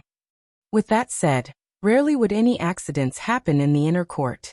Other than the two of them, there were a lot of personal bodyguards hiding in different places. Those who were untrustworthy would never be allowed to enter the inner court. Nevertheless, Yang Kai now faced a conundrum as he was unable to get into any close contact with the eldest young lady. This was giving him a headache. There was no doubt that he had left a lasting impression on her, and he was now lucky enough to become her personal bodyguard in the inner court. However, if he was unable to strike while the iron was hot, his efforts might all go to waste. Nonetheless, Yang Kai was just a personal bodyguard in the inner court, while Meng Ru was the eldest young lady of the Meng manor. There was a huge difference between their statuses. If he crossed the line, he would only invite trouble to himself. Young Kai reckoned that he had to come up with a plan to get closer to the eldest young lady. One day, Mengru was in a good mood as she led her 2 maidservants to take a stroll around the garden. Although it had only been a short time since Qian Qian entered the inner court, she had gained the eldest young lady's favor for some reason. Only 1 month had passed, but she was now one of her trusted maidservants. Despite the fact that she was on an equal footing with Chui'er, she wasn't as close to the eldest young lady as the latter. After all, Chui'er and the eldest young lady grew up together. Having said that, many of the maidservants in the inner court were envious of Qian Qian's luck. No one knew why the eldest young lady was fond of this new maidservant. Yang Kai and Yin Jiyong followed them without revealing themselves. The eldest young lady and the maidservants had no idea where they were. However, Mengru knew that Yang Kai and Yin Jiyong were not far away from her in order to prevent any accidents from happening. That was because she had given it a try before. Regardless of where she was, she just had to call out to Yang Kai, and he would appear from a random corner and stand in front of her, as though he was her shadow. For a few days, she never got tired of this little game. As soon as she found a reason, she would call out to Yang Kai. As a result, Chui'er's displeasure with Yang Kai increasingly intensified whenever she saw him. On this day, the eldest young lady was in a jovial mood. In fact, she had been cheerful recently as she was no longer traumatized by the kidnapping incident. She would always keep an alluring smile on her face. Nevertheless, she was just a young woman who rarely stepped out of her residence, so after about 2 hours she started panting and declared, "I'm tired." Chui'er said, "In that case, we should go back and get some rest. It's pretty windy here, so you might catch a cold if you stay here any longer." The eldest young lady tilted her head and fell into her thoughts. Suddenly thinking of something, she giggled and called out, "Guard Yang." The next moment, footsteps could be heard approaching from behind. Yang Kai appeared like a phantom and stopped in his tracks in a spot that was 10 paces away from Mengru before cupping his fist. "Eldest young lady." "Oh, you're here." Mengru turned around and pouted with disappointment. "I thought you would appear from over there. I didn't expect that you were behind me."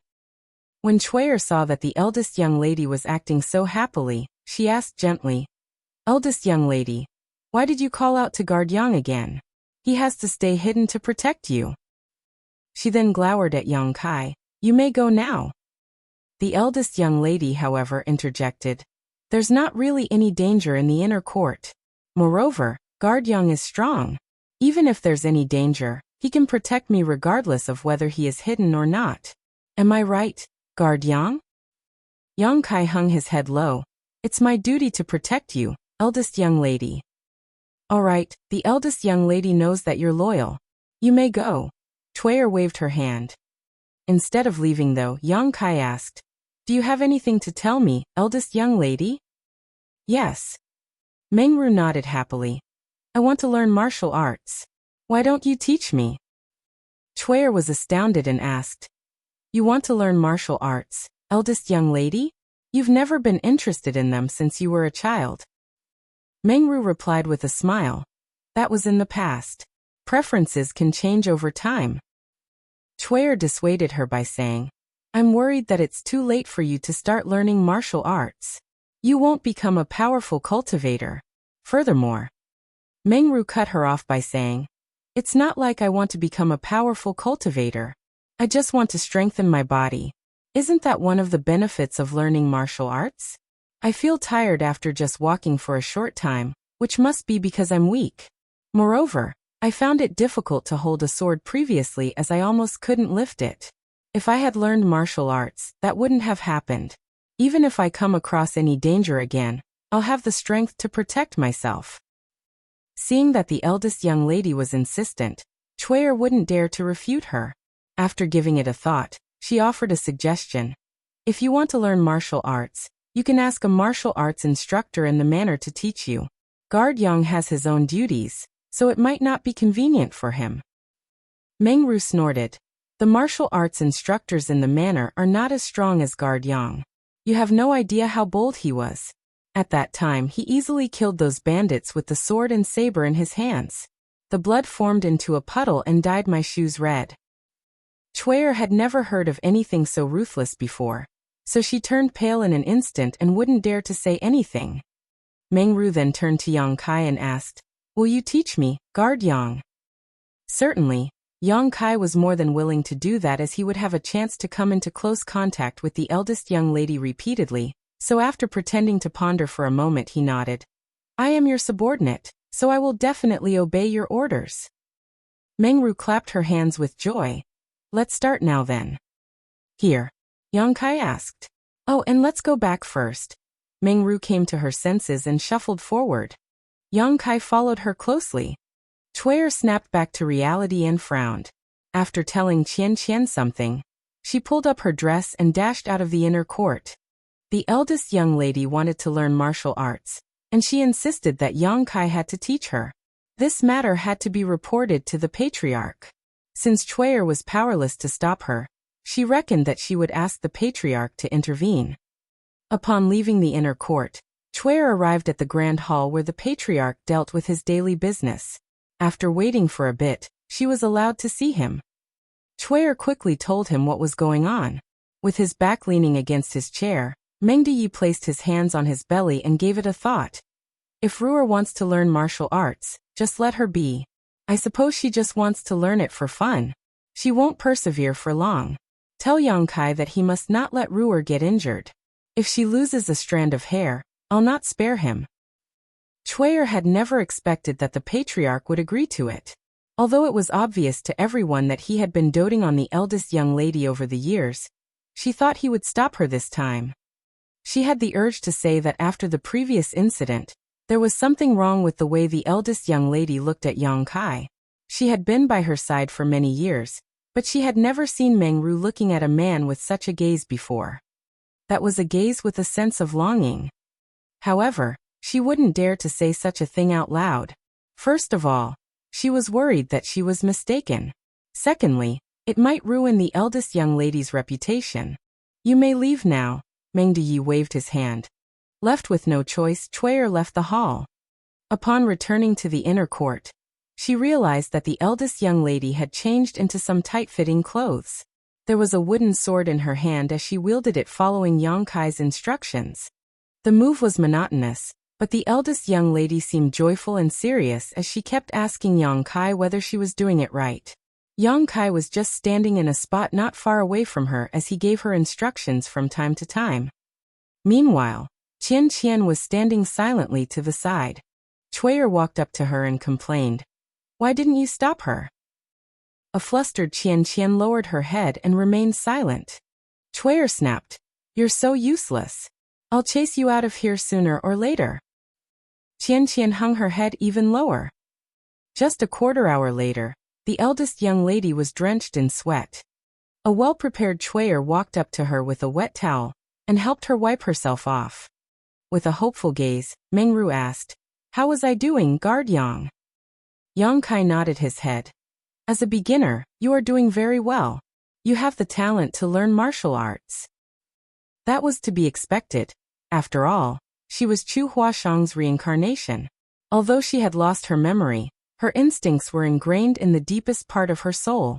It wasn't surprising that she had shown exceptional aptitude in learning martial arts. Meng Ru was elated. "Really? You'd better not lie to me. If you do, I'll..." As she spoke, she balled up her fist and shook it as though she was going to punch him. However, she soon realized that she was acting rather coquettishly, so she quickly retracted her hand and wiped her face to conceal her embarrassment. With a solemn expression, Yang Kai replied, "I would never dare to lie to you. It's the truth." Upon hearing that, Meng Ru put on a bright smile. Chui'er pressed her lips together. "You'd better be cautious, eldest young lady. Men's words cannot be trusted." "What are you talking about? It's not like you've had a man before." Meng Ru pinched the other woman's nose. A blushing Chui'er stomped her foot on the ground. "How could you even say such a thing? I have to tell the patriarch about it." "No, don't do that. I'll keep my mouth shut, Chui'er," Meng Ru quickly pleaded with her. Chapter 48-26 Young City Lord. Everyone thought that Meng Ru was just learning martial arts for fun, which was why she pestered her personal bodyguard to teach her. After she became exhausted and lost interest in it, she would give it up. Therefore, after she persevered for a few days, the women in the inner court were shocked, including her maidservant Chuer. Every day, the eldest young lady would get out of her bed before the sky turned bright. Unlike in the past when she would dress up patiently, she just had to tie up her hair and put on some tight-fitting clothes now before heading to the courtyard with a wooden sword. Young Kai would always be waiting for her there. She would be soaked in sweat every day, but she was still high-spirited. Even just by monotonously wielding her sword, she increasingly became better with the movements. The two maidservants were asked to learn martial arts as well. The main reason was that the eldest young lady was annoyed by Chuer, who always tried to stop her from practicing. If Chuer could learn with her, perhaps she would keep her mouth shut. However, not everyone had the eldest young lady's perseverance. Chuer gave it up barely 2 days later. Other than the fact that the moves were monotonous, her entire figure would ache every day. Although she was a maidservant, she grew up with the eldest young lady and enjoyed the finer things in life. She had never gone through such hardship before. With that said, after she gave it up, she rarely dissuaded the eldest young lady from learning martial arts again. Perhaps she no longer had the nerve to do so. On the other hand, even though Qian appeared timid, she had impressive willpower. Moreover, Yang Kai discovered that she was just as talented as the eldest young lady when it came to learning martial arts. Time went by quickly as he taught martial arts with an ulterior motive while the two women learned attentively. 2 months had passed. Yang Kai and the eldest young lady had become much closer to each other through their contact every day. He could clearly notice that whenever the eldest young lady looked at him, her gaze was filled with a sense of longing. Only when a woman was in love with a man would she gaze at him in such a way. Back then, after he risked his life to save her, she started treating him favorably. The contact and guidance over the past few months had just pulled them closer to one another. Yang Kai had a feeling that he was close to breaking senior sister Chu's heart barrier, but he had no idea how much more he had to do before he could succeed. He could only play it by ear now. After all, he didn't have similar experiences that he could refer to. This samsara world had its own rules. One day, after Yang Kai was done teaching the eldest young lady, Chuer came over with a wet towel and helped wipe her face. All of a sudden, the eldest young lady said, "Guard Yang, I'm leaving the city tomorrow. Please come with me." Yang Kai became startled for a moment before nodding, yes. He had no idea why the eldest young lady was leaving the city. Since she returned to the Ming Manor some time ago, she had never left her residence. She would only take a stroll in the garden at most. She must have a matter to attend to for leaving the city. However, as a private guard, he wasn't in a position to ask her anything. "Is there anything I need to prepare?" Yang Kai asked. "No, you just have to follow me." The eldest young lady forced a smile. "I'm a little tired now, so I'll get some rest. Please rest early as well, Guard Yang." Yang Kai nodded his head and stepped back into the darkness. The next day, the eldest young lady was dressed in some simple clothes. A carriage was ready outside the Ming Manor. Besides that, there were a group of personal bodyguards with sabers who would escort her. Yang Kai and Yin Ji-yong were on either side of the carriage. Beside Yang Kai was Qian while Chuer was leading the way at the front. With his left hand on his hilt, Yang Kai looked around to prevent any ill-intentioned people from coming near. Although the crisis caused by the bandits from Hidden Treasure Peak had been resolved previously, he had no idea whether the Ming Manor had dealt with those from Hidden Treasure Peak in any way recently. He had to be ready for a fight at any moment. There was one time when he turned his head, he realized that Qian was looking at him. He nodded at her and put on a smile. In an instant, Qian started blushing and hung her head low. She lost her balance and almost stumbled over. A dexterous Yang Kai quickly took her arm. "Watch out." A flustered Qian retracted her arm and said in a small voice, Thanks." Yang Kai flashed a smile at her. He was pleased with this maidservant who was timid but hardworking. She was unlike the annoying Chuer, who loved to boss others around just because she was the eldest young lady's trusted maidservant. What happened? The eldest young lady lifted the curtain, and revealed her alluring face. She must have heard the noise just now. Nothing. Yang Kai shook his head. The eldest young lady shot him a doubtful look and gazed at the blushing Qian Qian before snorting. Don't bully Qian Qian. If you do, I won't let you off. I would never dare to. Yang Kai secretly smiled in a helpless manner, thinking that the eldest young lady was the one he wanted to bully. However, he couldn't say such a thing for the time being as he was just a personal bodyguard. The eldest young lady pretended to be fierce and showed him her fist before letting the curtain down. A moment later, she was heard saying in a melancholic voice, "It's the anniversary of my mother's death. I visit the gratitude shrine to pray for her every year." It was only then that Yang Kai found out why the eldest young lady was leaving the city. Gratitude Shrine was more than a dozen kilometers away from the city, where a lot of believers would pray to the heavens. Shrines were rarely seen in the 3,000 worlds.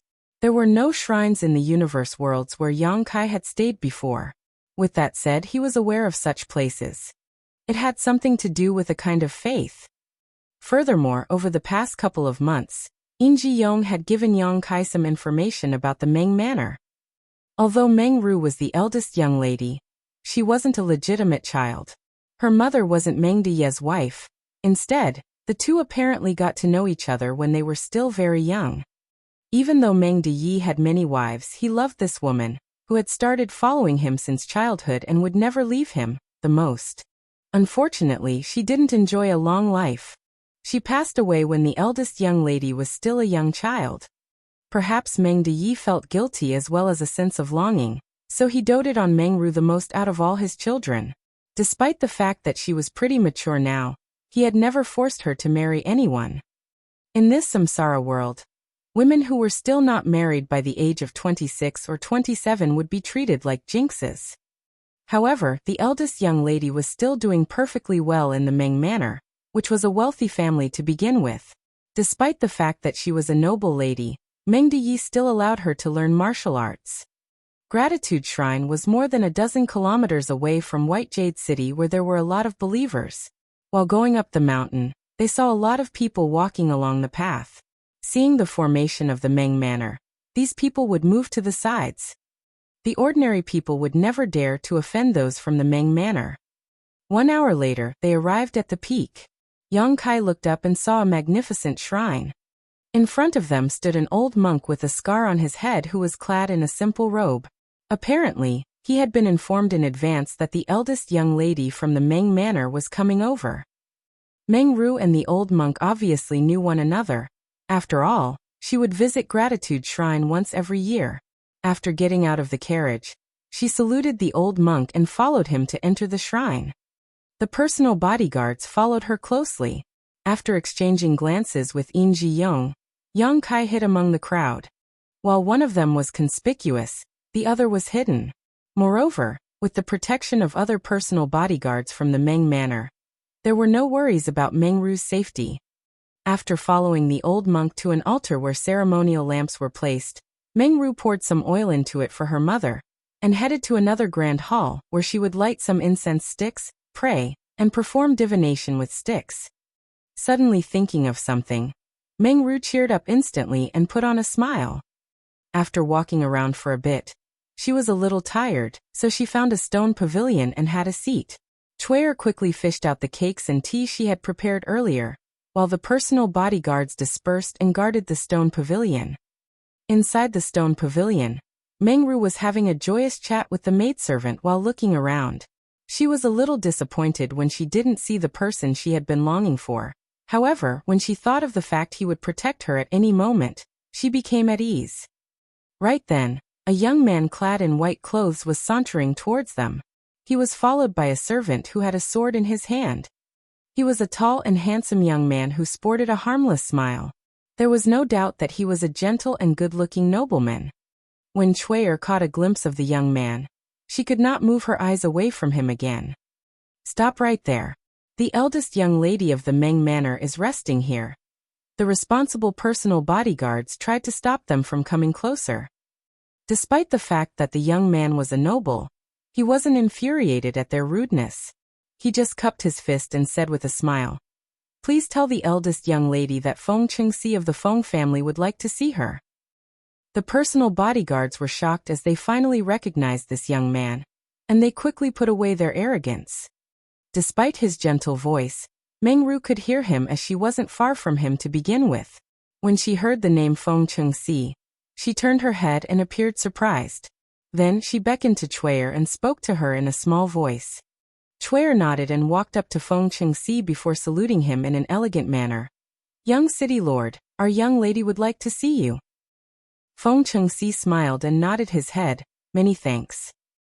Chuyer stole a glance at him and hung her head low with a blushing face. After leading him to the stone pavilion, she stood behind Meng Ru. Meng Ru examined Feng Qingxi and put on a smile. It's really you, young city lord. Why are you here? It wasn't the first time they met each other. Previously, when she was in danger, it was Yang Kai who stood in front of her and became exhausted from fending off all the enemies, while in the end, Feng Qingxi came to the rescue with the soldiers from White Jade City. Nevertheless, Meng Ru was concerned about Yang Kai on the way home, so she wasn't in the mood to talk to Feng Qingxi. Feng Qingxi replied with a smile. The weather is lovely today, so I decided to leave home for a walk. I didn't expect to see you here, little sister Ru. What a coincidence. Meng Ru reckoned that he was older than she was, and he had done her a favor previously, so she only felt awkward but not disgusted by the fact that he called her little sister Ru. With a smile she said, I should have personally thanked you for helping to save me previously, but I haven't had a chance to do so. Please don't take offense, young city lord. Chapter 48-27, Proposed Marriage. It was all thanks to the personal bodyguard from the Meng Manor. This Feng didn't really do anything, so I don't deserve your gratitude. Feng Qingxi put on a faint smile. Meng Ru shook her head. Young city lord, if you hadn't come to the rescue in time, the consequences would have been dreadful. Seeing that he was still standing, she quickly invited him to have a seat. Feng Qingxi thanked her and elegantly took a seat. They went on to have a chat in a joyful manner. 1 hour later, Meng Ru appeared fatigued, so Chuyer promptly said, Eldest young lady, it's getting late now, so we should head home. Otherwise the patriarch will be worried about you. Following a nod, Meng Ru rose from the seat and bid Feng Qingxi farewell. The latter didn't make her stay as he watched them leave. It wasn't until Meng Ru and her personal bodyguards were out of sight that Feng Qingxi put on a smile and called out, Junior brother Yang. The sword-holding young man beside him appeared doubtful as he had no idea why the young master suddenly shouted at the air. Just when he wanted to ask him about it, a figure emerged from the shadow all of a sudden like a phantom. He wasn't even aware of his presence this whole time. Flabbergasted, the sword-holding young man dexterously hid behind Feng Qingxi and stuck out his head before yelling, Who are you? Ignoring him, Yang Kai stared at Feng Qingxi and cupped his fist, Senior brother Feng. As their eyes met, there seemed to be sparks flying in the air. The sword-holding young man appeared puzzled. Judging from the way the young master and this strange man called each other, they seemed to be fellow brothers. However, at this moment, they appeared to be in a conflict for some reason. What made the sword-holding young man feel even more perplexed was that this man surnamed Yang was apparently a personal bodyguard from the Meng Manor, so how was it possible that he and the young city lord were fellow brothers? I've heard a lot about you, junior brother Yang. We've finally met each other. You're indeed a handsome man. Feng Qingxi flashed a smile at him. Many thanks for the compliment, senior brother, Yang Kai replied dispassionately. Sensing his impassiveness, Feng Qingxi said with a frown, It wasn't my idea to come into this world. However, since I've received the order from my honored master, I have to do my best. Please forgive me if I've offended you in any way. Yang Kai nodded. We'll do our best in our own ways then. However, I still have to persuade you to quit as early as possible, so that you'll be spared the embarrassment. Feng Qingxi asked with a smile, Do you have so much confidence in yourself, junior brother?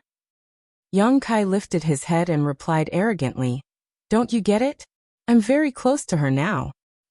He found it somewhat laughable that he was competing against another man to win over a woman's heart.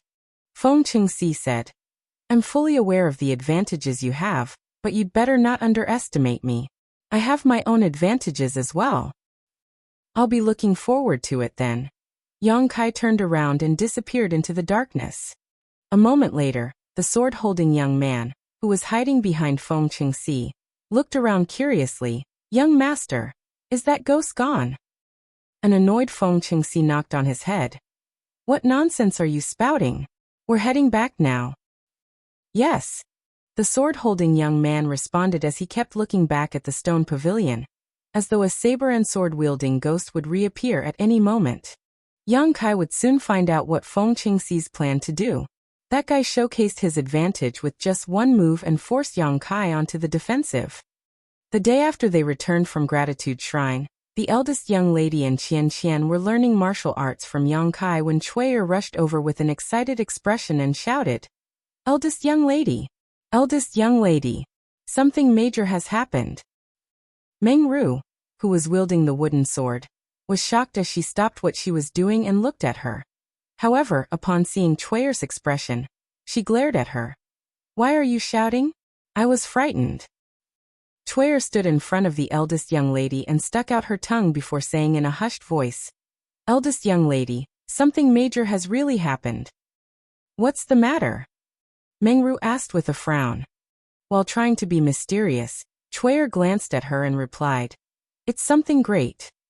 A helpless Meng Ru rapidly extended her hand and pinched the other woman's waist. How dare you keep me on tenterhooks? Are you going to tell me or not? Chui'er giggled and begged for mercy, after which Meng Ru let her off. Qian picked up a towel and passed it to Meng Ru, who wiped her face with it and listened attentively. It was then that Chui'er said, Those from City Lord's mansion have sent us several gift carts. It said that the young City Lord is proposing marriage. Meng Ru froze for a moment before taking a glance at Yang Kai with anxiety and asking nervously, Propose marriage? What are you talking about? Chui'er replied with a smile. What else could it be? It's the marriage between you and the young City Lord. You saw him yesterday. He's handsome and good at martial arts. Moreover, he's wealthy and mild-tempered. Everything about him is good. He's a perfect match for you. An anxious Meng Ru asked, Did my father agree to it? Chui'er shook her head. I have no idea, but the patriarch looks pleased. He's having a chat with the young City Lord in the reception hall right now. Upon hearing that, Meng Ru quickly tossed the towel away and sprinted off. A shocked Chui'er asked, Where are you going, eldest young lady? Meng Ru ignored her. Nevertheless, she suddenly stopped in her tracks and stood there for a moment before turning around. With a conflicted expression, she gazed at Yang Kai. Guard Yang, I'm a little tired now, so let's call it a day. Yang Kai nodded. Since you're tired, you should get some rest, eldest young lady. Following that, Meng Ru shuffled into her room and closed the door. All of a sudden, Chui'er glared at Yang Kai, her eyes full of hostility. 1 hour later, the Meng family patriarch Meng Diyi arrived at the inner court and entered Meng Ru's room. It wasn't certain what the conversation was about, but when he left the room, he shook his head and sighed in a helpless manner. Chui'er followed him, but she was soon captured by the patriarch's personal bodyguard and brought to Meng Diyi. She could be completely at ease in front of the eldest young lady. After all, they grew up together, so they were as close as sisters. However, in front of the patriarch, she would never dare to cross the line. That was because there were initially 3 other girls who grew up with the eldest young lady, but eventually, she was the only one left.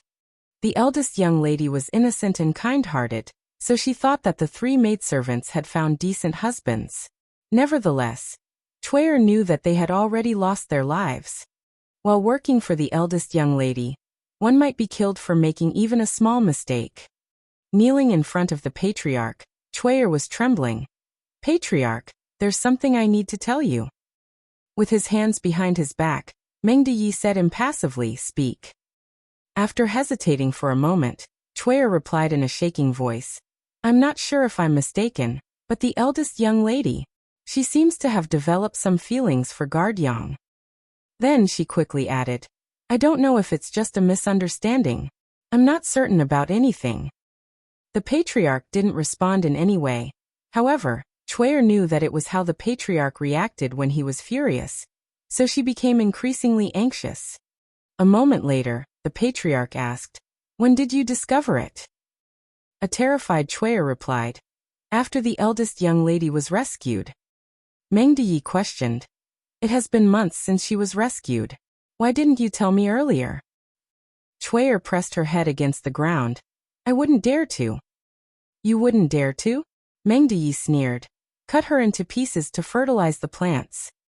Chuya felt her entire figure turning limp. It wasn't until 2 personal bodyguards took her arms and dragged her out of the place that she started begging for mercy. "Please have mercy on me, patriarch. Please spare my life. I'm the only long-time maidservant by the eldest young lady's side now. If I'm killed, she'll be sad." Her words just barely saved her. After receiving an instruction, the 2 personal bodyguards dropped her. Meng Deyi's voice could be heard saying from a distance, "Watch over the eldest young lady, and inform me immediately whenever something happens. If anything goes wrong again, I will personally kill you." Chuya hurriedly agreed. When she looked up, there was no one in front of her. After that day, the eldest young lady was back to her usual self. Yang Kai didn't ask how the young city lord's proposal was dealt with, but Yin Ji-yong had found out quite a bit of information.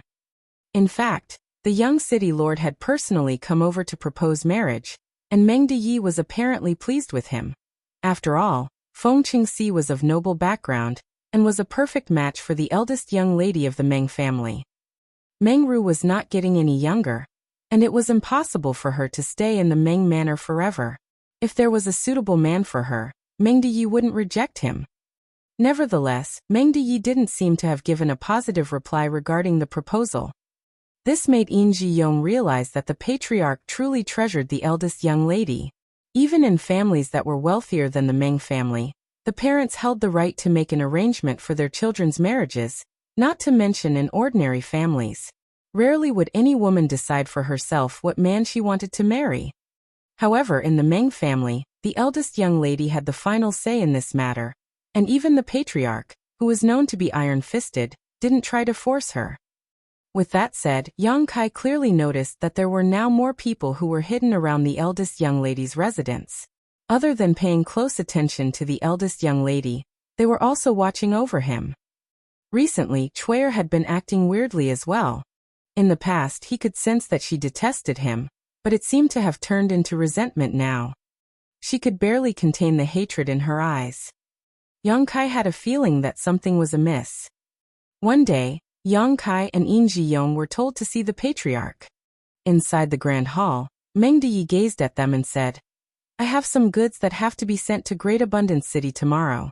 These goods are extremely important, so I want you two to escort them." Upon hearing that, Yin Ji-yong was startled. What about the eldest young lady? He and Yang Kai were the eldest young lady's personal bodyguards, so supposedly they would have to send goods to another city. Hence, he was puzzled by Meng Deyi's order. Meng Deyi replied, "I've made arrangements for her, so you don't have to worry about her." He paused for a moment. "She'll marry someone sooner or later. You two are loyal to the Meng manor. After she gets married, I'll need you two to work in other areas. So try getting used to it now." An excited Yin Ji-yong cupped his fist. "Many thanks for trusting us, patriarch." Meng Deyi waved his hand, after which they respectfully left the hall. Chapter 48-28, From the Meng Manor. It would take a person about half a month to travel from White Jade City to Great Abundance City. He would pass through a lot of desolate places where bandits might appear at any moment. The average person had to be escorted by powerful cultivators if he wanted to take this journey. Otherwise, he would most likely be killed. On the other hand, this was one of the major business routes for the Meng family. Every year, countless goods would be sent to or dispatched from the Meng manor through this route. There were more than 20 people who were tasked with escorting the goods this time. Other than Yang Kai and Yin Ji-yong, who were personal bodyguards from the Meng manor, the rest were from Grand Abundance Bureau, an armed escort service provider from White Jade City. The chief armed escort was surnamed Gua. He was a straightforward and well-built man. The Meng manor had worked with Grand Abundance Bureau many times before, so they were on good terms. Therefore, after accepting the order, the chief armed escort immediately made an arrangement, and even personally led the best armed escorts in the bureau to protect the goods to show that they truly valued this partnership. The task assigned to Yang Kai and Yin Ji-young was simple. They just had to follow the people from Grand Abundance Bureau and escort the goods to Great Abundance City. After the other party accepted the goods, they could return. Yin Ji-young had been confined to the eldest young lady's side recently. Upon leaving the Ming Manor, he was as happy as a bird that had been released from a cage.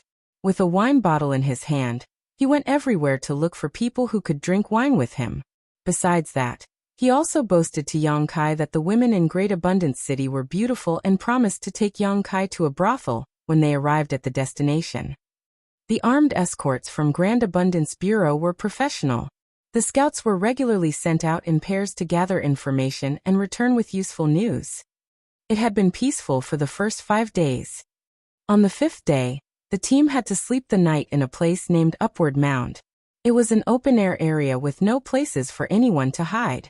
It wasn't possible for there to be any ambushes. Even if an emergency happened, it would be easy for them to flee. Those from Grand Abundance Bureau were careful when looking for a place to rest, and after they were done with dinner, most slept while the rest stood guard. In the middle of the night, Yang Kai awakened in shock as he caught a whiff of a metallic tang. This faint smell of blood was imperceptible to those who hadn't had a lot of experience in battle. However, Yang Kai had experienced countless carnage in his life. Although his strength had been significantly weakened after he was incarnated into this world, he remained sensitive to the smell of blood. Right then, the sounds of something breaking through the air rang out. In the darkness, sharp arrows broke through the sky and poured down on them like rain. Enemy attack! Yang Kai got to his feet and shouted. At the same time, he picked up Yin Ji-young, who was sound asleep, and rolled away before hiding behind a tree. The sounds of arrows breaking through the air were heard amidst the grunts and shrieks. After just a short moment, the armed escorts from Grand Abundance Bureau were all either killed or injured. Yin Ji-young had had some wine before going to sleep, but he was completely sober at this moment and asked in horror, "What's going on?" There wasn't a need for Yang Kai to answer the question. Presently, all the tents were on fire. The arrows were aflame as they turned the tents and carriages into pyres. The horses neighed in shock as the entire place descended into chaos. The rain of arrows didn't seem to be stopping any time soon. Yang Kai pulled a dead-armed escort towards himself and covered his body with the corpse. Upon seeing that, Yin Ji-young did the same. The arrows that poured down like rain only stopped a cup of tea later. The entire place was ablaze as all 20 armed escorts from Grand Abundance Bureau were all dead. It wasn't until this moment that horses were heard approaching them from a distance. Hiding beneath a corpse, Yin Ji-young looked around in horror with the help of the flickering fire. More than 100 people on horses had appeared from all directions. The burly bald man at the front was holding a saber with a hideous expression. Yin Ji-young felt his heart skipping a beat, for he recognized the bald man. The person was none other than the head manager of Hidden Treasure Peak. After those from Hidden Treasure Peak barged into the Ming Manor in the middle of the night, and took the eldest young lady away, their managers were put on wanted lists, and their faces became known to everyone in the city. That was the reason Yin Ji-young could instantly recognize this man. However, why were the people from Hidden Treasure Peak here? This was a route that led to Great Abundance City, which was in the south, while Hidden Treasure Peak was in the north. Those from Hidden Treasure Peak didn't have any business in this. Nevertheless, he didn't have any time to ponder on it as the head manager wielded his saber and shouted, "Find the corpses!" His subordinates then dispersed and searched around. Yin Ji-young had no idea what corpses they were looking for. He only knew that he would be doomed if he couldn't come up with a solution. He turned to look at Yang Kai's hiding place and became dumbfounded. That was because Yang Kai was nowhere to be seen. Only the dead armed escort, who was previously used to fend off the arrows, was left behind. That stinking brat is too much. How could he run away without telling me? Yin Ji-young had the urge to howl in misery. He didn't even notice that Yang Kai had left. He only knew that when he was sound asleep, Yang Kai picked him up and rolled away to dodge the first round of arrows. Seeing that those from Hidden Treasure Peak were about to find him, In Ji-young was struggling internally between begging for mercy or fighting to the death. Right then, someone was heard exclaiming, after which something heavy thudded on the ground. The next moment, everyone was heard yelling, "Head manager!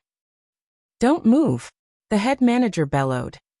In Ji-young had no idea what was going on, but with the help of the fire, he looked up and faintly saw a figure standing behind the head manager, holding a sharp blade to the latter's neck. Stirring cloud saber. In Ji-young was ecstatic. Even though he couldn't make out the person behind the head manager, he could recognize the incredible weapon. After pushing the corpse away, In Ji-young, who was drenched in blood, got to his feet. His action stunned the bandits around him. The head manager took a glance at him and grinned. "You two are indeed martial arts experts. I didn't expect you to survive." "Thanks for the compliment." Yang Kai's voice was heard coming behind him. The next moment, In Ji-young saw Yang Kai sticking out his head as the latter asked, "Are you all right, brother In?" "I'm fine." Pretending to be tough, In Ji-young wiped the blood off his face. In fact, he wasn't injured one bit as even his skin was still intact. "What about you, head manager? What should I do about you now?" Yang Kai asked impassively, not moving the saber away. The head manager chuckled. "This is how I usually hold a woman. I hadn't expected to be embraced in such a way one day. It's a new experience." Just then, a glint flashed through the weapon as two fingers were sent flying away. The head manager grunted while his hand, which had secretly reached for the dagger at his thigh just now, was covered in blood. At that moment, the head manager turned ferocious while the bandits from Hidden Treasure Peak were agitated. "Nothing good will ever come out of your mouth, huh? Only say something after thinking it through and don't do anything unnecessary. My blade is pretty sharp. If I cut off something important, you won't be able to put it back." Yang Kai threatened him in a hushed voice. "Tell your people to back up. I'm a timid person. My hand will shake with so many people around me." The head manager sported a hideous expression, then raised his hand. "Move back 300 meters." The bandits from Hidden Treasure Peak exchanged glances before they stepped backwards and disappeared into the darkness. Despite the fact that the head manager was held captive while his blood was dripping from where his fingers were cut, he remained calm and collected. In Ji-young couldn't help but think that this man was really something. "I think we can have a talk now," the head manager said. Yang Kai sheathed Stirring Cloud's saber and leaped off the horse before shuffling towards the carriages where the goods were kept. When the head manager saw Yang Kai facing away from him, he had the urge to unsheath his saber. However, as he recalled Yang Kai's mastery of martial arts, he stifled his urge to do so. When he held Meng Ru captive previously, he led more than 100 bandits to launch an attack on Yang Kai. Nevertheless, a lot of his subordinates were killed while the other party persevered until the soldiers from White Jade City came to the rescue. This time, the head manager was captured by Yang Kai while he was unsuspecting, which was why he became at a disadvantage. He still couldn't believe that those from the Meng Manor had found such a powerful guard. "Tell me, who told you to do this?" Yang Kai asked with narrowed eyes while standing in front of the carriage. Upon hearing that, the head manager sneered. "Do we need anyone to tell us to avenge the death of Hidden Treasure Peak's second manager? How did you find out our route and exact location? I'm guessing you have been hiding here for more than a day." The head manager replied impassively. "That's what we do for a living. Of course we have our own ways of gathering information." While facing away from him, Yang Kai said, "It was those from the Meng Manor, right?" Upon hearing that, In Ji-young was astounded. "Little brother Yang, what are you talking about?" The head manager flashed a smile at In Ji-young. "Your little brother is pretty interesting. Is there something wrong with his head?" Yang Kai unsheathed his covering rain sword. As a glint flashed through his weapon, the carriage fell apart and revealed the goods inside. When In Ji-young took a glance, he became flabbergasted. What's going on here?" The valuable goods that the two of them and those from Grand Abundance Bureau had been escorting were just stones placed in crates. He couldn't believe his eyes. He quickly went over to examine the stones. In the end, he confirmed that they were just rocks with nothing else hidden inside them. It was the same case for the other carriages. How could this be? In Ji-young found it hard to accept the truth as he still had no idea what was going on.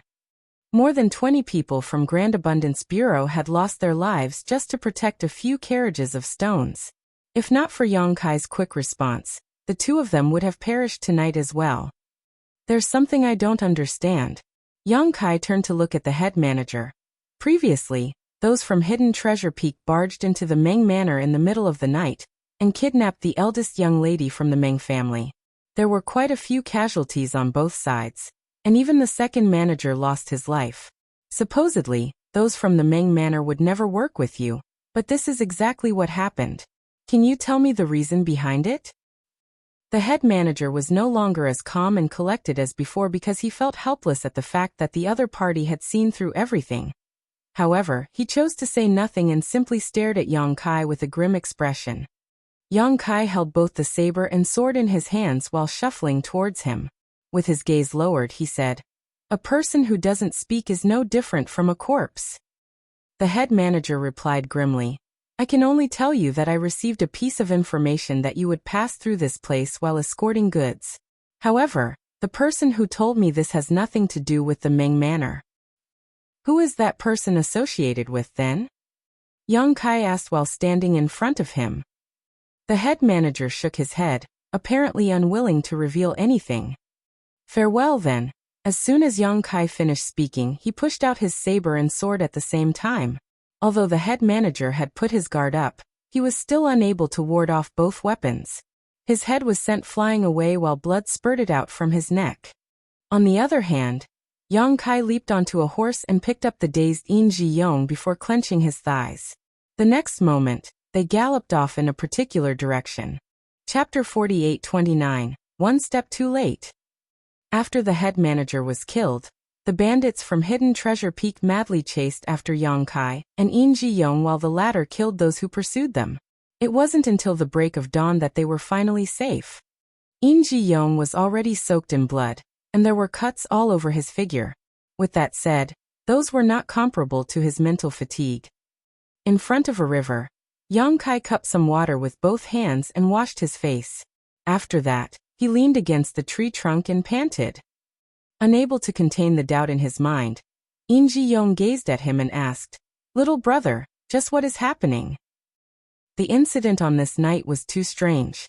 He wasn't really a bright person, so he was unable to figure it out. He just had a feeling that he and Yang Kai were sold out. After measuring his words, Yang Kai said, "It's me who has dragged you into this." In Ji-young replied, "What are you talking about?" "That's really the case," Yang Kai reiterated. "Those from the Meng Manor want me dead. That was why they told us to escort some goods and orchestrated an attack in the middle of the night." In Ji-young parted his lips, not knowing what to say. They were the eldest young lady's personal bodyguards, but they were suddenly tasked with escorting some goods to Great Abundance City. However, the goods from the Meng Manor were just a bunch of stones. On the other hand, the bandits from Hidden Treasure Peak lived in the opposite direction from their route, but they had laid an ambush around this business route in advance. Moreover, before the head manager's death, he said that someone told him Yang Kai would pass by Upward Mound while escorting some goods. All of this showed that In Ji-young had been dragged into a scheme. Is there a partnership between the Meng Manor and Hidden Treasure Peak? In Ji-young found it hard to accept the notion. It wasn't that he was surprised that those from the Meng Manor were in contact with bandits. As a wealthy family, it was expected that those from the Meng family had contacts in both the authorities and the underworld. Nevertheless, just like what Yang Kai had said the day before, those from Hidden Treasure Peak had kidnapped the eldest young lady, so there was supposed to be a blood feud between them. Given how the Meng family patriarch doted on the eldest young lady, there was no room for partnership between the two. That might not be the case. Yang Kai shook his head. There is something in between that connects the Meng Manor and Hidden Treasure Peak. In Ji-young came to his senses. Are you saying that there is no direct partnership between the Meng Manor and Hidden Treasure Peak? Instead, there is a middleman between them? Yang Kai nodded. Regardless, I've dragged you into this mess. In Ji-young still couldn't figure it out. But why do those from the Meng Manor want you dead? Did you do anything wrong? Yang Kai shook his head as he didn't want to explain anything. He finally understood why there were more people who were hiding around the eldest young lady's residence recently, and the reason Chuier's gaze was filled with resentment whenever she looked at him. It was apparent that they were the patriarch's spies. The fact that the eldest young lady and Yang Kai were in love must have been exposed, which was why the Meng family patriarch wanted him dead. There was no way Meng Deyi would allow his treasured daughter to fall in love with a mere guard. As for Yin Jiyong, he was really innocent in this matter. Yang Kai rose to his feet and declared, "Brother Yin, you'd better leave now.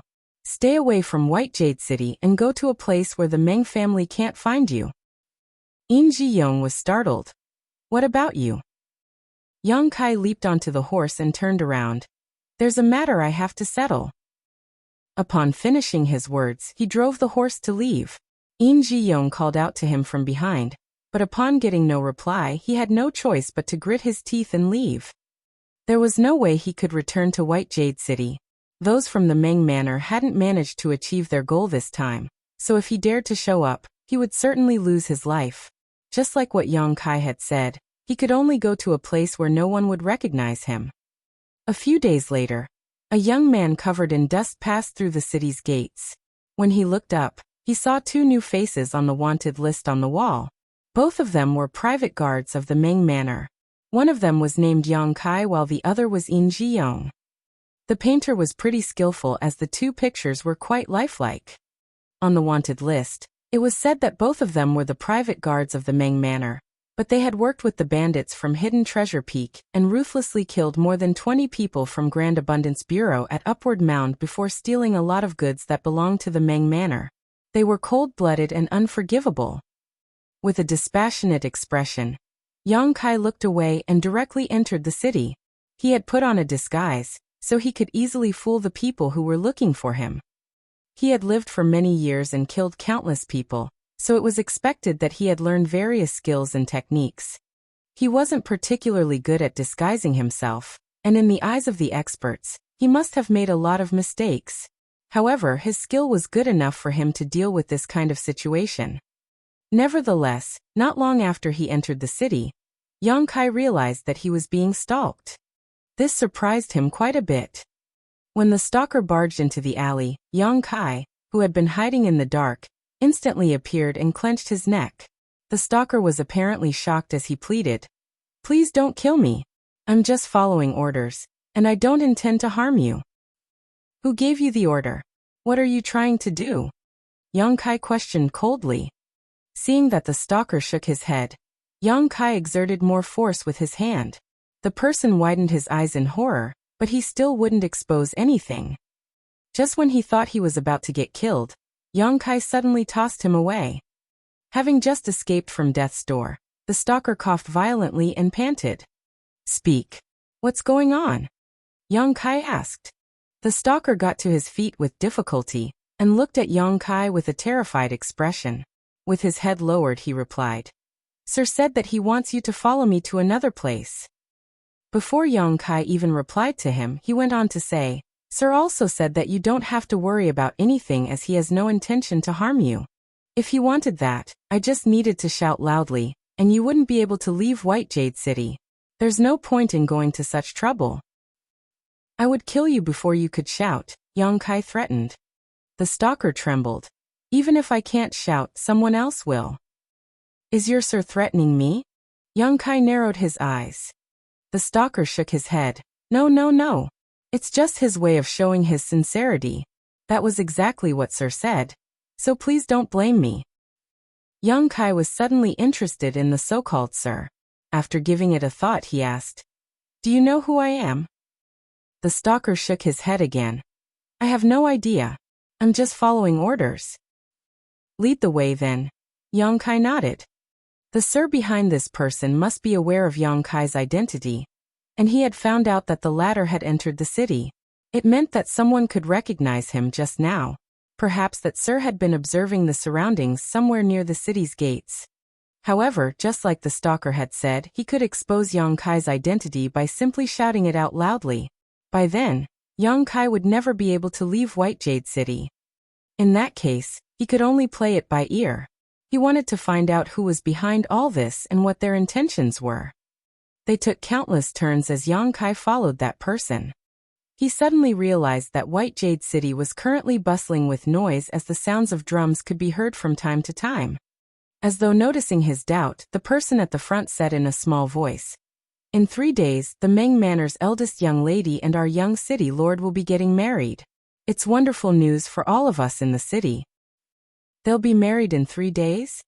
Yang Kai was astonished upon hearing that. That's right. The young city lord has personally proposed marriage, and the Meng family patriarch agreed to it. It could be said that the Meng family has found a powerful backer.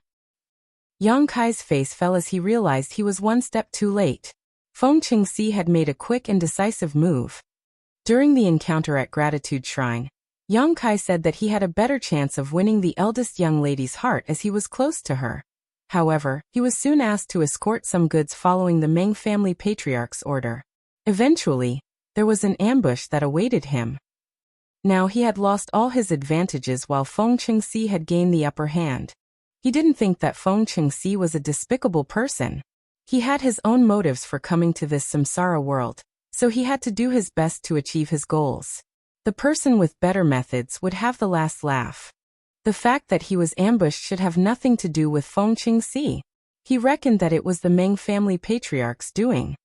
However, Yang Kai had no idea who the middleman between the Meng Manor and Hidden Treasure Peak was.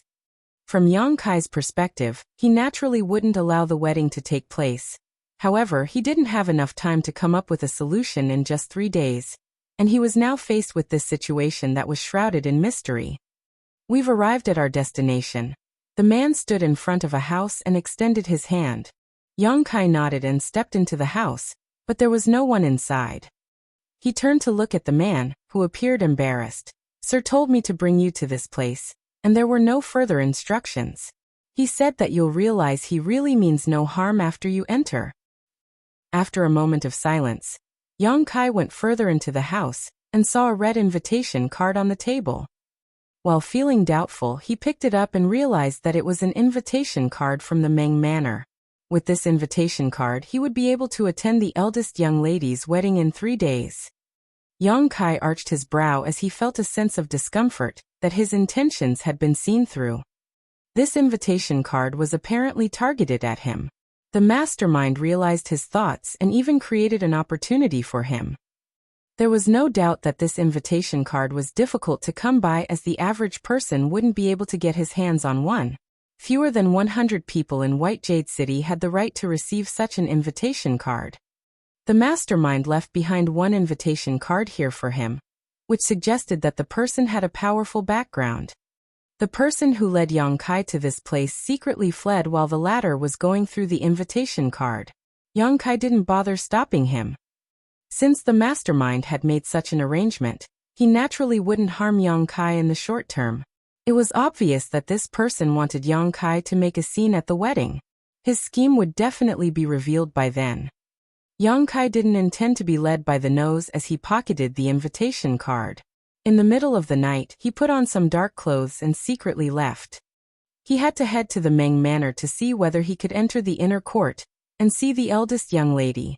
Yang Kai had been a personal bodyguard in the Meng Manor for several months, so he was fully aware of the arrangements within the manor. He felt that he had a chance to sneak in. However, the reality was that the security in the Meng Manor had become far stricter. He still hadn't found a chance even after waiting for a long time, so he could only give up in the end. In that case, he could only look for an opportunity in 3 days. With the invitation card, he was supposedly able to enter the Meng Manor safely. The problem was how he was going to see the eldest young lady in that situation and ask her about her intentions, thus allowing him to bring her out of that place. He had snatched a bride during a wedding before, so this was not a new experience for him. At that moment, he was torn between tears and laughter. Chapter 48:30. Will you come with me? There was no doubt that the most noble great force in White Jade City was the City Lord's mansion, which ruled over several 100,000 citizens. No one in the city would dare to be disrespectful to them. On the other hand, the Meng family was one of the most prestigious families in White Jade City and was extremely wealthy. Therefore, when word got out that both parties would soon be connected through marriage, it sent a shockwave across the entire city. It was rumored that the Meng Manor's eldest young lady was a stunning beauty that was rarely seen in the world, while the young city lord was handsome and talented. They were undoubtedly a perfect match.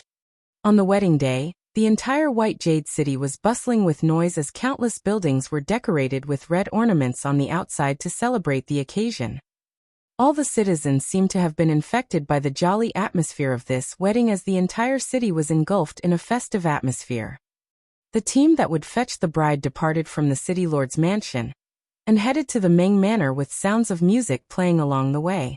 The bridegroom, who was clad in red clothes, was riding a well-built horse, which was also decorated with red ornaments, as befits the occasion. In the meantime, Yang Kai, who had put on a disguise, showed the invitation card at the entrance and easily got into the Meng Manor. While pretending to be taking a stroll around the grounds, he surreptitiously got closer to the inner court. He had been a private guard in the inner court for several months, so he was fully aware of the situation inside, including the places where the personal bodyguards would hide. Over the past few days, he had repeatedly attempted to sneak into the Meng Manor. However, due to the stricter security, he was unable to achieve his goal. It was an important day for the Meng Manor, and they were short of staff everywhere, so although the security in the inner court remained strict, it was still within Yang Kai's ability to grasp. Hence, it was a great chance for him. After avoiding some of the personal bodyguards who were hiding in the dark, he flipped over a wall the height of a person and entered the inner court. He was as agile as a cat while ensuring that he made no noise. Without stopping, he made a turn and hid behind a rockery garden. A moment later he stepped. A private guard had been knocked out within the rockery. Like a gecko, Yang Kai climbed up the wall and reached the roof. When he jumped down more than 10 breaths later, another private guard from the inner court was knocked out on the roof. More and more private guards were knocked out. In just a cup of tea's time, Yang Kai had incapacitated all the private guards around the eldest young lady's residence. After that, he headed straight to the building where the eldest young lady resided. In front of the building stood two stern-looking personal bodyguards. With their hands on the hilts of their weapons, they looked around vigilantly. With the smell of alcohol wafting from his body, Yang Kai staggered forward and covered his mouth, as though he would throw up at any moment. This alerted the two of them. It was apparent to them that this person was a guest at the wedding, but it puzzled them as to how he even reached the inner court. Even if he had lost his way, the personal bodyguards outside should have stopped him. How did anyone even arrive at this place? The two personal bodyguards exchanged glances, after which one of them raised his hand and snapped, "Stop right there. You're not supposed to be here." With his hand covering his mouth, Yang Kai waved at them with his other hand. At the same time, he stumbled over and crashed into them. The personal bodyguard who spoke earlier frowned and stepped forward in an attempt to stop this mannerless guest. As soon as they came into contact, though, the personal bodyguard froze on the spot while Yang Kai was heard throwing up. The other personal bodyguard soon realized that something was off. Just when he was ready to go over, the drunk guest appeared right in front of him the next moment like a phantom. His clear eyes suggested that he was not intoxicated at all. Flabbergasted, the personal bodyguard unsheathed his saber, but it was too late. Yang Kai hit the other person's neck with the side of his palm. The personal bodyguard turned limp and collapsed to the ground. At the same time, the other personal bodyguard behind him fell to the ground as well. Yang Kai let out a breath and adjusted his clothes. Then he stepped into the building and walked up the stairs. Although he had been a private guard in the inner court for several months, it was actually the first time he stepped into this building. He just knew that the eldest young lady usually lived on the second floor. The room door on the second floor was closed, but someone could be heard speaking in a small voice inside. It was Chuyer. "You look stunning today, eldest young lady. Don't you agree, Qian Qian?" The next instant, Qian Qian was heard replying in a gentle tone, "Eldest young lady has always been good-looking." Chuyer said with a smile, "But she looks especially beautiful today. It's said that a woman looks her best on her wedding day." As she spoke, she suddenly felt a lump in her throat. "Please stop smiling like a fool, eldest young lady. You make me feel worried. What's good about Guard Yang? He's just a private guard in the Ming Manor. He's not comparable to the young city lord at all, when it comes to his status. Only the young city lord can give you the happiness you deserve. Haha. Mengru was heard laughing. Am I smiling like a fool? Yes, Chuya replied. Moreover, the patriarch said that Guard Yang had worked with the bandits from Hidden Treasure Peak. He killed many of the armed escorts and took away the Ming Manor's goods. Now those from the city lord's mansion are hunting him down. He must have had an ulterior motive for coming to the Ming Manor all along. Mengru refuted. The man I love is not such a despicable person. He didn't do any of that. Furthermore, he'll come back to look for me.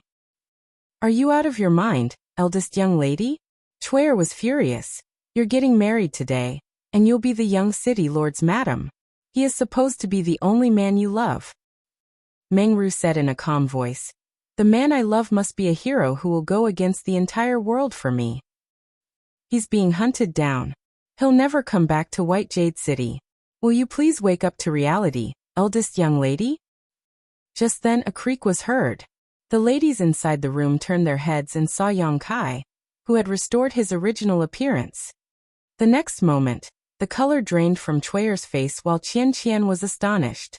Only Mengru seemed to have expected it as she rose from the chair with a joyful smile.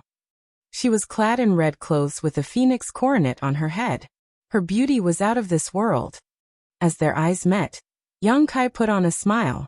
Mengru could see nothing else as her vision was filled by this man. Yang Kai asked, "Will you come with me?" Without hesitation, Mengru lifted her dress and dashed towards him with a joying expression. It wasn't until this moment that Chuya came to her senses and exclaimed, "Eldest young lady!" All of a sudden, she felt someone striking her neck, after which she collapsed to the ground. Equally shocked, Yang Kai and Mengru gazed at Qian, who had made a move just now. Even Qian was astounded. Although she had learned martial arts from Yang Kai for several months, she had never attacked anyone before. It was all her subconscious reaction just now, so it surprised her that she had actually knocked the other maidservant out. With a pale face she stammered, "I didn't mean to hurt her." Yang Kai took a glance at her and examined the unconscious Chuya before comforting her. "It's fine. She's just passed out." Qian nodded and felt slightly at ease. "We have to leave White Jade City as soon as possible." Yang Kai took Mengru's hand and said in a small voice. With a contented smile, Mengru bowed her head.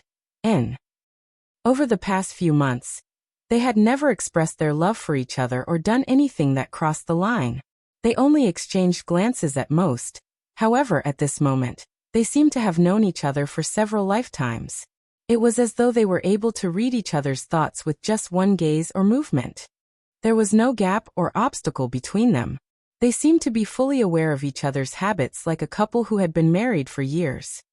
After summoning her courage, Qian said, "I'll follow you, eldest young lady." Mengru looked inquisitively at Yang Kai, who remained silent for a moment and nodded. The three of them then snuck out. The private guards around the building were still unconscious, so it was easier to leave this place than when he came in. After passing through some doors, they arrived at the back street behind the Ming Manor. Yang Kai had already gotten a carriage ready. After telling Mengru and Qian to get inside, he drove the horses forward. He had successfully brought Mengru out of the Ming Manor, and his next step was to leave White Jade City, which would be a little difficult. Because of the wanted list, everybody who wanted to pass through the city gates of White Jade City had to be scrutinized. It would have been easier if he were on his own. He could just put on some disguise and walk out. However, this wouldn't work as he now had Mengru and Qian with him. Moreover, Mengru was still clad in a wedding dress, which was naturally quite conspicuous. Everything would be fine if he could pass through the gates. If he couldn't, he had no choice but to fight his way out. Of course, Yang Kai was certain that the soldiers at the gates wouldn't be able to stop him. To his surprise, when he drove the carriage and emerged from the alley, several similar-looking carriages appeared from the sides and moved forward at the same time. It was apparent that they were leaving the city as well. Yang Kai frowned as he had a feeling that something was amiss, but at this moment, he could only follow them. The team from the City Lord's mansion was supposed to arrive at the Meng Manor soon. So the fact that Meng Ru had gone missing would quickly be exposed. They had to leave White Jade City before that happened. Soon the carriages arrived at the city gates. Just when the soldiers were ready to examine them, a coachman at the front fished out a token and waved it. Seeing that, one of the soldiers shouted, "Let them pass." The carriages drove past the gates without any obstacles. Yang Kai followed them and easily left. After leaving the city, Yang Kai furrowed his brows while following the carriages. He had a feeling that it was the mysterious mastermind's doing. In a place that was more than a dozen kilometers away from the city, the carriages suddenly dispersed. There stood a figure in silence as though he was waiting for something. Yang Kai's carriage stopped in front of that person as he turned his head. "Wait a moment." Meng Ru grunted in response. It was then that Yang Kai leapt off the carriage and walked up to that person before cupping his fist. "Senior brother Feng." Feng Chengxi looked smilingly at him. "You don't look surprised at all." Yang Kai nodded. "I had a speculation, though I was not certain about it. Many doubts are resolved now that I see you here." Given his disguising technique, he was still discovered after entering White Jade City, and he was subsequently followed. The only person he could think of capable of such things was Feng Chengxi. The events that followed also proved that his speculation was right. Feng Chengxi was the young city lord of White Jade City, so it wasn't surprising that he could easily get an invitation card from the Meng Manor. After Yang Kai left the Meng Manor with Meng Ru, several carriages appeared all of a sudden to help cover him up. Otherwise, his plan wouldn't have worked out smoothly. "Since you're here, who is the one going over to the Meng Manor?" Yang Kai appeared puzzled. Feng Chengxi replied with a smile. "You've met him before. The brat beside me previously." Chapter 48:31 Cornered. Upon hearing that, Yang Kai recalled that there was a sword-holding young man who hid behind Feng Chengxi at that time. The young man and Feng Chengxi had similar-looking builds. Although their temperaments were different, the young man just had to put on a disguise and remain silent. The people who were not familiar with Feng Chengxi wouldn't find out. Moreover, even though Feng Chengxi was the young city lord, it wasn't until recently that he returned to the city. Not a lot of people in White Jade City could recognize him, let alone be familiar with him. No one could have expected that on his own wedding day, the bridegroom would tell his servant to dress up as him and head to the bride's house in his place. On the other hand, he was helping another man to flee with the bride. "Why are you doing this, senior brother Feng?" Yang Kai asked in puzzlement. The last time they met in Gratitude Shrine, they were pretty hostile to each other. Therefore, when Yang Kai speculated that the events in the past 3 days had something to do with Feng Chengxi, he couldn't really believe it. Feng Chengxi didn't directly answer his question. Instead, he asked, "Do you know how long I've stayed in this world, junior brother?" After giving it a thought, Yang Kai replied, "Martial aunt, you told me that you came in not long after senior sister Chu did. It's supposed to have been 7 or 8 years now." Feng Chengxi nodded. "That's right. It's been about 8 years.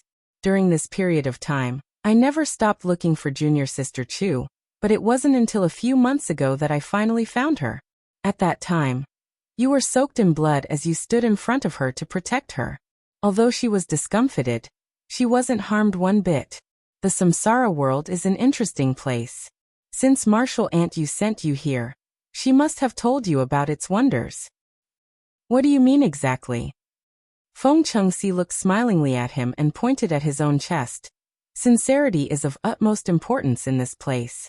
The more sincere a person is, the more likely his wish will be granted. When I came across junior sister Chu for the first time several months ago, I lamented that life was unfair to me. I came here several years before you did, but you were the first one to approach her and protect her. The heavenly way can truly be cruel. However, after giving it a thought, I realized that this was one of the wonders of the samsara world." "Please enlighten me, senior brother," Yang Kai said humbly. Feng Chengxi explained, "You came here for junior sister Chu. Although she has lost her memory during the reincarnation, the heart barrier she has set up has something to do with you. Therefore, even though you're late to the game, you could still immediately appear beside her and have a chance to win her heart. On the other hand, I'm different.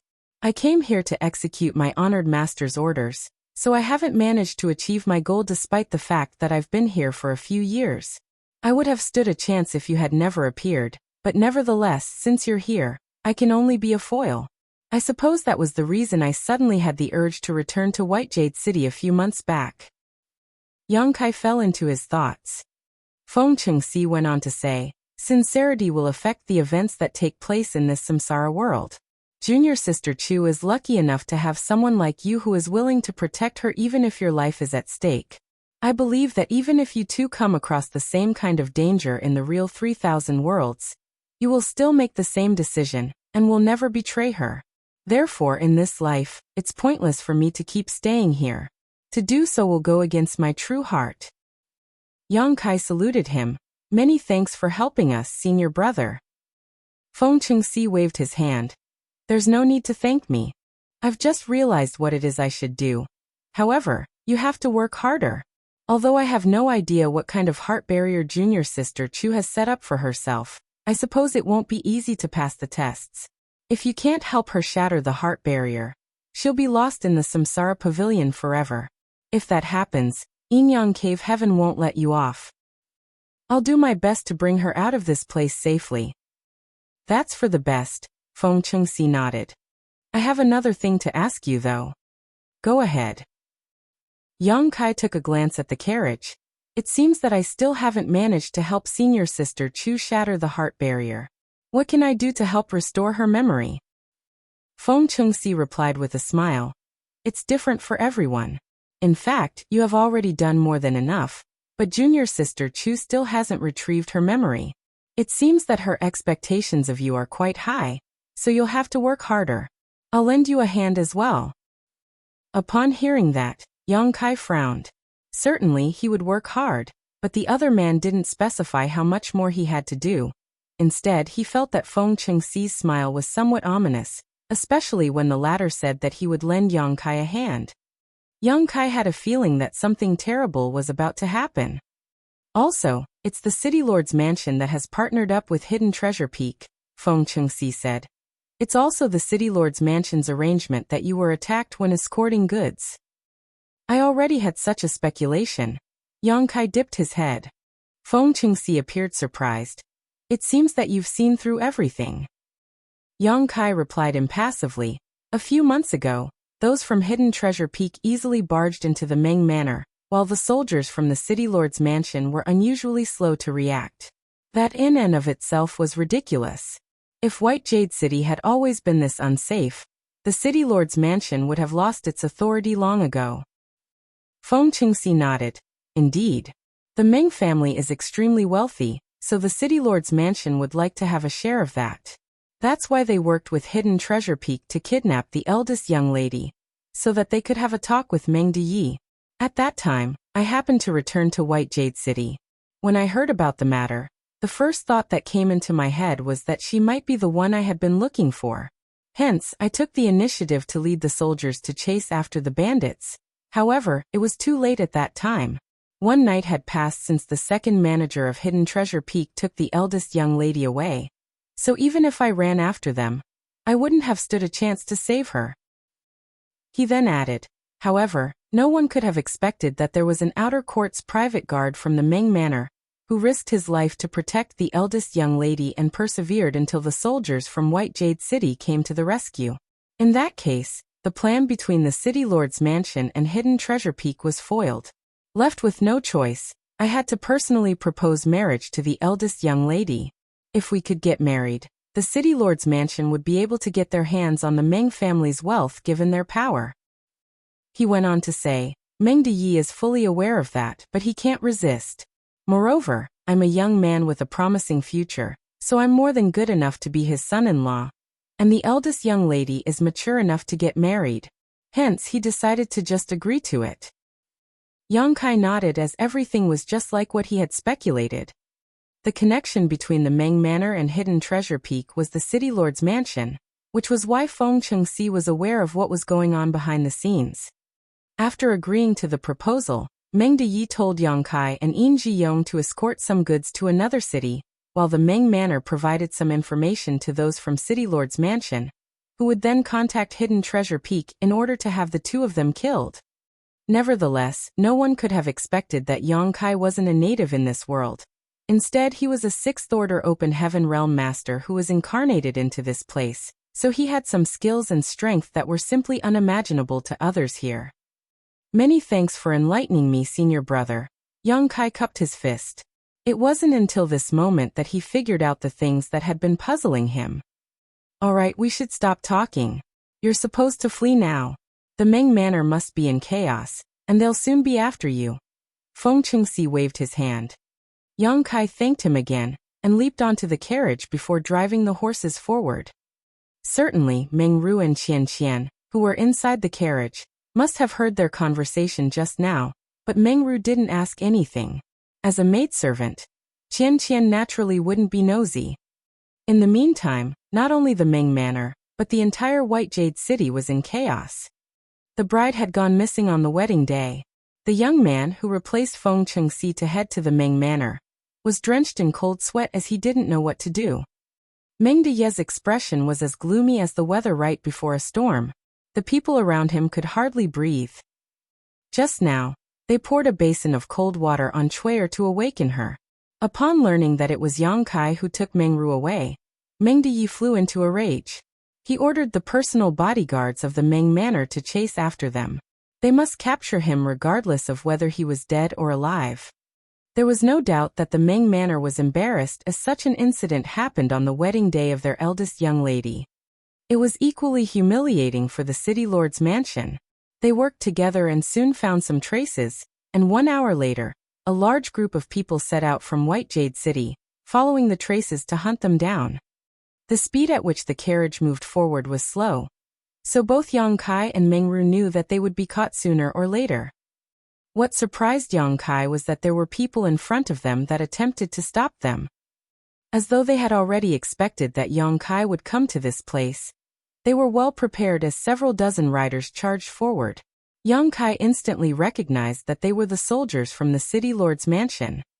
As he recalled Feng Qingxi's devious smile, he had the urge to curse. Only Feng Qingxi was able to do this. Yongkai had no idea what was on the other man's mind. Earlier, Feng Qingxi had a frank talk with him, and said that he would back down from the competition. However, he had brought some people to intercept Yongkai at this moment. What was he trying to achieve? It was unlikely that those from Yinyang Cave Heaven were so hypocritical. Moreover, Feng Qingxi appeared sincere when he said those words. Yongkai believed that he wasn't lying. There were several dozen people over there, so if Yongkai were on his own, he could have chosen to fight with them or flee. However, with Meng Ru and Qian Qian behind him, he didn't have a choice. After killing the knights that tried to block his path, he turned the horses around and headed in a different direction. These people must have heard that Yongkai was strong, so they wouldn't dare to go near him again, after losing some of their companions. They only chased after him while keeping a safe distance. Nonetheless, barely an hour later, another group of knights, about several dozen of them, came right at Yongkai. Yongkai's expression darkened. Feng Qingxi's arrangements were impeccable, as though he had expected all of the moves that Yongkai would make. These groups of people came at Yongkai from both sides. He could only choose to avoid them as he drove the carriage in a different direction. When darkness descended, the carriage stopped. They could no longer keep moving forward as there was a cliff in front of them. As the clouds weltered, stones could be heard rolling down the steep slope. The horses were exhausted from all the running, so as soon as they stopped, they knelt down and kept snorting. Two groups of knights that were more than 100 strong came together and surrounded them. They didn't make any moves though, as though they were waiting for something. Soon, Yongkai found out what they were waiting for. Torchlights could be seen flickering from the bottom of the mountain as another group of people came over. The person leading the way was handsome and heroic. He was none other than Feng Qingxi. The Meng family patriarch Meng Deye had also tagged along. The knights separated to the sides and revealed a passageway. The two of them passed through the knights and looked at the cornered Yongkai. One of them sported a smile and winked at Yongkai while the other's expression was extremely gloomy. Chapter 48-32, I'm glad that you're okay. On the edge of the cliff, Young Kai stood in front of the carriage while facing the knights that had surrounded him. There was nowhere else he could go. It could be said to be a death trap. Meng Deye's eyes were fuming as he glared at Young Kai. On the wedding day, his daughter was snatched by a private guard, which was humiliating for both the Meng manor and himself. If this matter couldn't be settled in a perfect manner, he would never be able to face anyone again in White Jade City. He secretly swore that he had to rip this private guard into 10,000 pieces in order to vent out his fury. "How dare you, you bastard!" Meng Deyi said through clenched teeth while glowering at Young Kai. "Is this how you repay the Meng manor for nurturing you? You're such an ungrateful brat. Give Ruer back to me and this old master will spare your life." Young Kai cupped his fist. "Please forgive me, patriarch. I have no choice but to do this. Eldest young lady and I are in love with each other. Please let us go." Like a cat whose tail had been stamped on, Meng Deyi was enraged. "Shut up. Who do you think you are? A noble lady like Ruer would never fall in love with someone like you. Stop slandering her." He then turned to Feng Qingxi. "Young city lord, please don't believe his nonsense. He must have forcefully taken Ruer away. Otherwise, she would never have left the Meng manor." With a smile on his face, Feng Qingxi didn't respond to him. The next moment, with the help of Qian Qian, Meng Ru got out of the carriage with a sorrowful expression. Meng Deyi was elated upon seeing that and quickly asked, "Are you hurt, Ruer?" Like a child who had made a mistake, Meng Ru wouldn't dare to look her father in the eyes as she shook her head. After letting out a breath, Meng Deyi comforted her by saying, "Don't be afraid, Ruer. I'll save you now and let this thug know the consequences of bullying you. Also, the young city lord is here. He'll never let you feel aggrieved in any way." "Father," Meng Ru called out. Meng Deyi quickly replied, "I'm here." Meng Ru hung her head low. "Father, please let big brother Yang and me go." As if struck by lightning, Meng Deyi instantly sported a livid expression as he stared at his daughter with a pair of piercing eyes. "What did you say?" He could reprimand Yang Kai for spouting nonsense just now and dismiss it out of hand, but it was a different case when Meng Ru said it. The eldest young lady of the Meng manor had basically just admitted that she was in love with her bodyguard right in front of everyone. The revelation sent a shockwave across all the knights. Upon receiving the order, they started pursuing Yang Kai, thinking that the eldest young lady was kidnapped by her personal bodyguard. However, it didn't seem to be the case now. Instead, the eldest young lady of the Meng manor had willingly left with him. Rather than a kidnap, it was two lovebirds who had eloped together. These were two very different scenarios. The eldest young lady of Meng family had not only humiliated the Meng manor, but also the city lord's mansion. Many of them cautiously glanced at Feng Qingxi, only to realize that the young city lord remained calm and collected with a faint smile still on his face, as though the fact that the bride had fled with another man didn't concern him one bit. "Father, you've doted on me over the years, and you've never forced me to marry anyone. I've also repeatedly told you that I've been waiting for the man who is destined to be with me." Meng Ru initially hung her head low. Despite her frail figure though, she seemed to have summoned enough courage as she looked up at him and declared, "Now the wait is over. Big brother Yang is the man I've been waiting for." Meng Deyi trembled with fury, which was about to erupt like a volcano. Meng Ru had indeed repeatedly told him that she was waiting for someone, but he never took it seriously and thought that she was just being perfunctory with him. Certainly, he wouldn't believe it when she brought it up again. "You're sick, Ruer," Meng Deyi said in a grim voice. "Come home with me. I'll get a doctor to treat you." Meng Ru shook her head. "I'm not sick." Meng Deyi took a glance at Yang Kai and said impassively, "If you're not sick, you should be concerned about his safety. If you come home with me, I'll spare his life, but if you're obstinate, he will die today." Meng Ru instantly turned pale. Although she knew that Yang Kai was powerful, there was no way he could deal with so many people. She also was flustered at the fact that Meng Deyi threatened her with Yang Kai's life. When she turned her head and met Yang Kai's eyes though, she saw the man flashing a smile at her. In an instant, she cast away her hesitation and turned to look at her father with determination. "Father, please let us go." Meng Deyi appeared to be heartbroken as he didn't have the final say in this situation. Only a small number of people around here were from the Meng Manor. Most of them were soldiers from the city lord's mansion, and they only listened to Feng Chengxi. Although he had the intention to forgive his daughter, he was unable to do that. The young city lord was right beside him, and as the patriarch of the Meng family, he had to behave appropriately in this situation. With difficulty, he shook his head and said, "You're being fooled by him because you're young and naive. The young city lord is a magnanimous person, so I'm sure he'll forgive you. Come home with me and serve the young city lord with all your heart in the future." The last bit of hope in Meng Ru's eyes went out as she fell on her knees and pressed her head against the ground 3 times in front of her father. Meng Deyi was flabbergasted. "What are you doing?" After getting to her feet, Meng Ru turned to Yang Kai and put on a bright smile.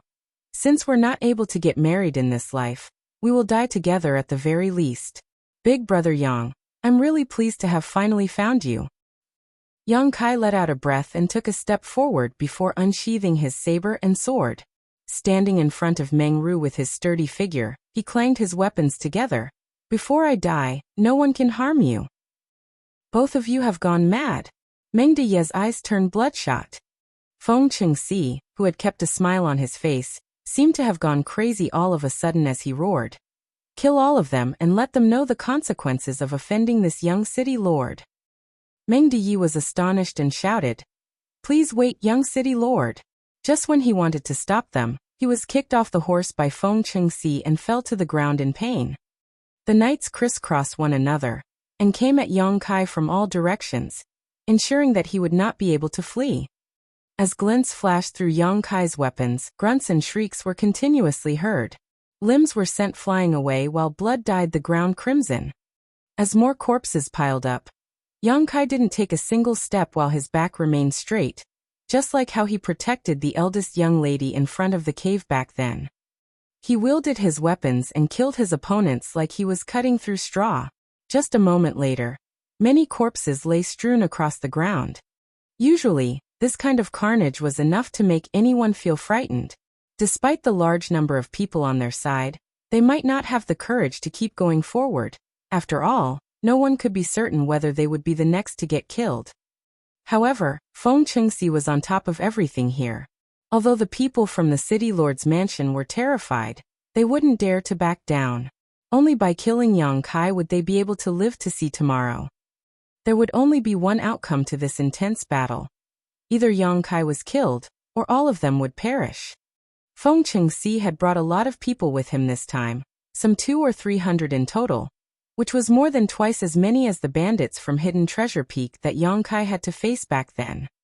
Yang Kai's energy was not infinite, so despite being powerful, there was no way he could persevere forever in this situation.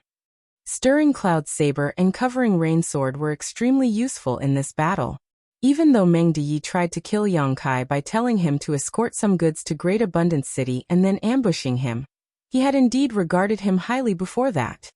Stirring Cloud Saber and Covering Rain Sword were 2 of the best weapons in this world. The opponent's weapons would be cut through or snap as soon as they came into contact with Yang Kai's, which saved him a lot of energy. Meng Deyi was still begging Feng Chengxi to spare his daughter's life, but the infuriated young city lord simply ordered someone to tie him up and toss him aside. The personal bodyguards from the Meng Manor wouldn't dare to protest despite being furious. They also had to deal with Yang Kai following Feng Chengxi's order. As time passed, a blood river formed at the edge of the cliff, and Yang Kai was already drenched in blood. He was covered in the opponent's blood as well as his own. Despite being strong, he was unable to perfectly protect Meng Ru when faced with so many opponents. Feng Chengxi did not only order to kill him but also Meng Ru. Seeing that Yang Kai was too formidable, those from the city lord's mansion attempted to harm Meng Ru instead to distract Yang Kai, thus allowing them to achieve their goal. Even incredible weapons like Stirring Cloud Saber and Covering Rain Sword were unable to last forever in such an intense battle. The blades of both weapons were bent and chipped, rendering them less useful. Yang Kai was already on his last legs as he staggered. Despite that, he was determined to stand strong. Just then, he saw a sword coming at him from the left, but he was unable to dodge it. If he did that, Mengru would definitely be harmed. He could only tense up his body as he got ready to be stabbed. At the same time, he had to ensure that his vital parts wouldn't be hit. When a grunt was heard next though, everyone was shocked. Yang Kai didn't feel any impact or pain. Someone seemed to have blocked the sword for him. As he turned his head, his pupils contracted. It was a petite figure that had blocked the sword, which had pierced through her chest. It was a fatal injury. Qian, who was usually timid and bashful, spread her arms and stood in front of Yang Kai at this moment. Summoning all her courage in the last moments of her life, she bravely looked Yang Kai in the eyes. Then, she put on a bright smile while blood streamed out of her mouth. "Big brother Yang, I'm glad that you're okay." The smile was like an invisible hand that clenched Yang Kai's heart, making it impossible for him to breathe. His encounters with Qian over the past months flashed through his eyes as he always remembered her to be a bashful and obedient woman.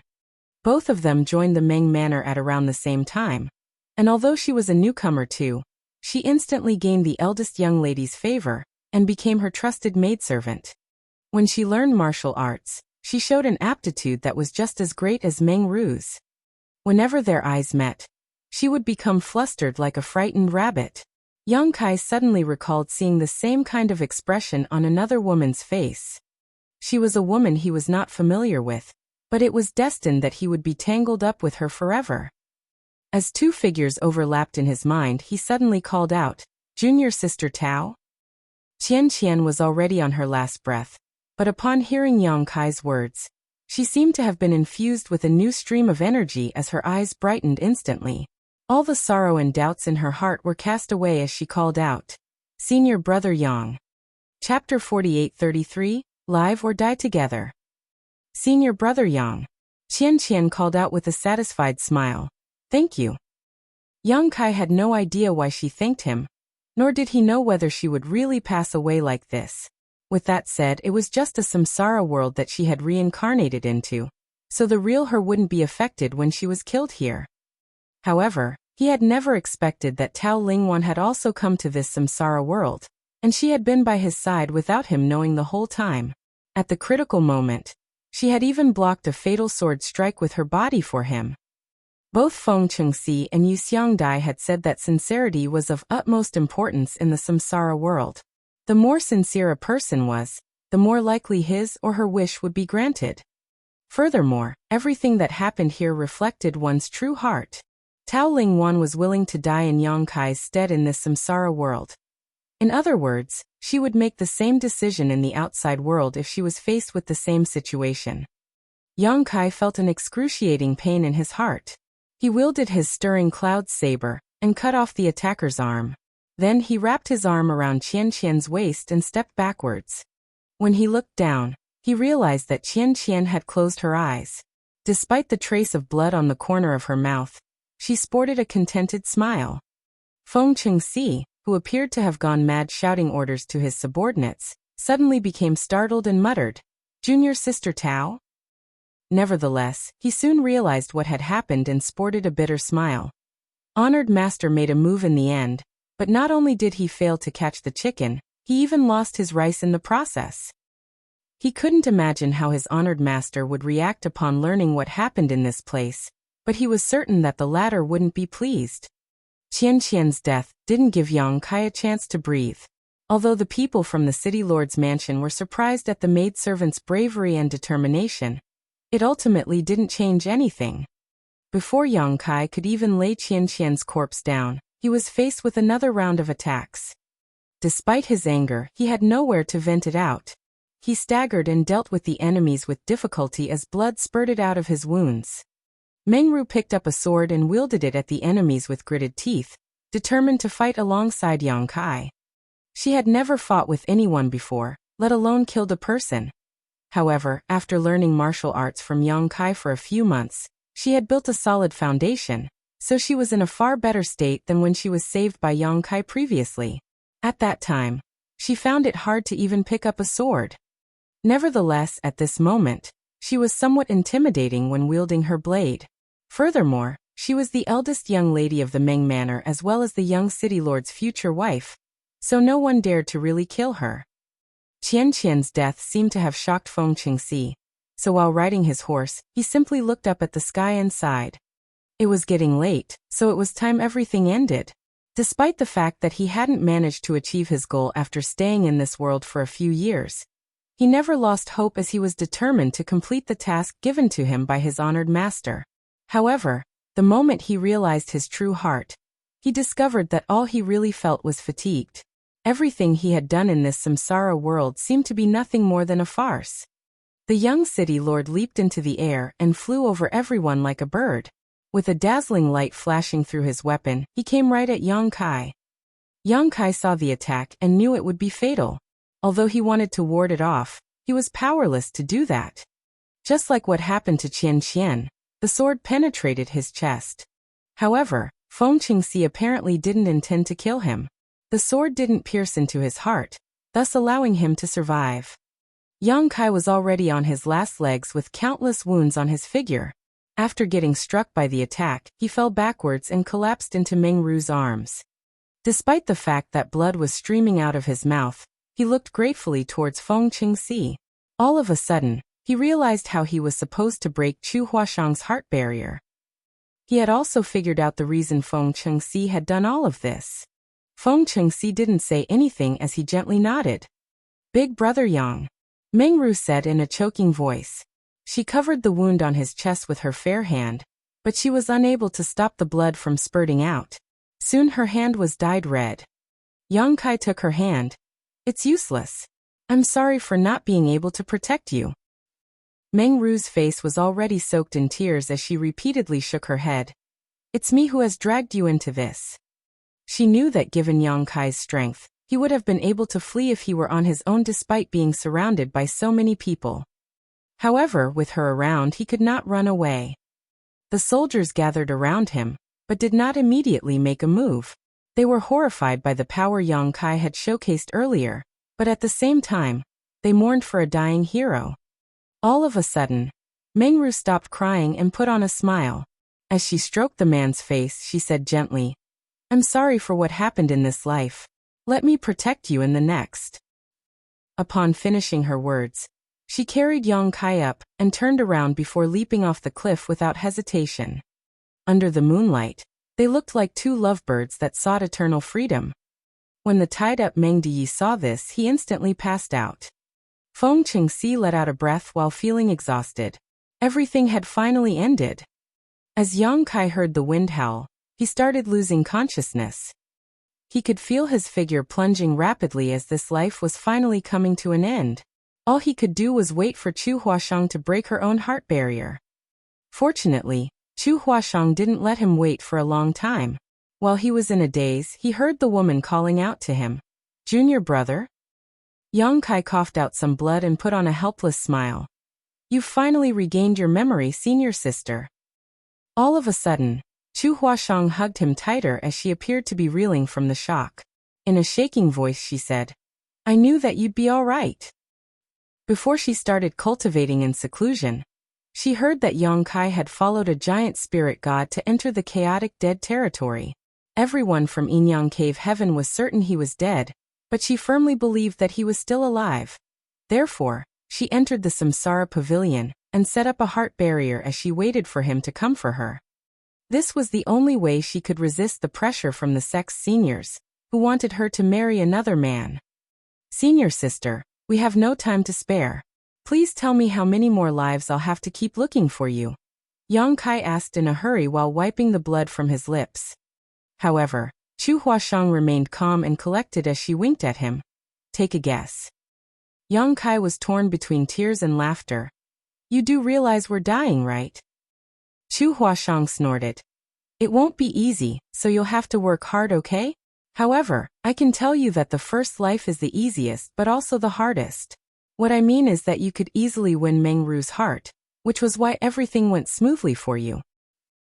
Yang Kai asked humbly, "Where's the difficult part then?" Chu Huashang put on a smile. "The hardest part was that we'd have to live or die together. I told myself that only when you managed to achieve that in the first life would my heart barrier be shattered and my memory restored." Yang Kai nodded. It was because of this heart barrier she had set up that her memory wasn't restored even though he had won Mengru's heart some time ago. The moment they jumped off the cliff together, they managed to share life and death, thus breaking the heart barrier. However, the more times we are reincarnated, the tighter our memories will be sealed. It's the same case for both of us. If you are reincarnated too many times, you might even lose yourself in this samsara world and never find your true self again. So junior brother, you must always stay true to your heart, Chu Huashang said with a solemn expression. I'll remember. Yang Kai nodded. When he suddenly felt a pinch on his waist, he put on an aggrieved expression and asked, "What are you doing, senior sister?" Chu Huashang had actually pinched his waist and twisted it. She had crossed the line by treating a dying person in such a way. What's going on with you and junior sister Tao? Chu Huashang appeared to be jealous. Yang Kai parted his lips, but he had no idea how to explain it to her.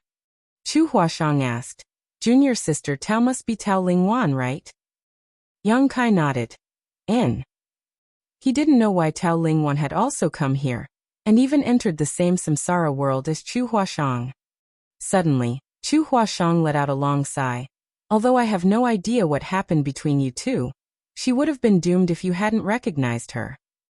Why is that? Yang Kai frowned. I'm sure you know a thing or two about the wonders of the Samsara Pavilion.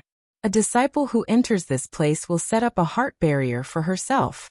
If the heart barrier isn't broken, she will be lost in this place forever. My heart barrier was that I wanted you to find me and make me fall in love with you. You were aware of that, so you had a target regardless of what you did. Despite the difficulties, you knew the kind of goal you had to achieve. Yang Kai nodded.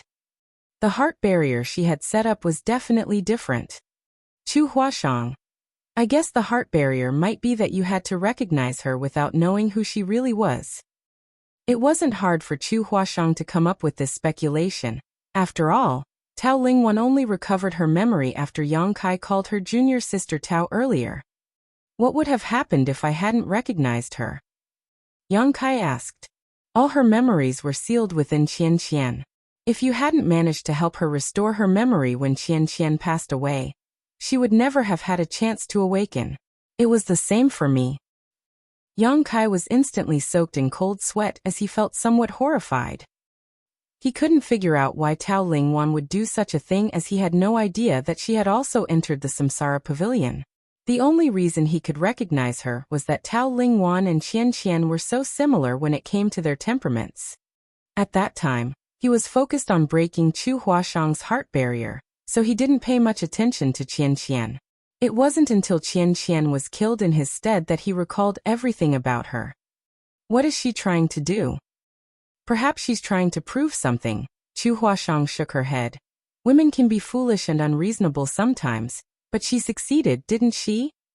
Tao Lingwan was willing to die in Yang Kai's stead. And although they were in a samsara world, she had still risked her life just by coming here. Regardless of what Yang Kai thought of her, he now knew that this woman was willing to sacrifice her life for him. Will we see her again?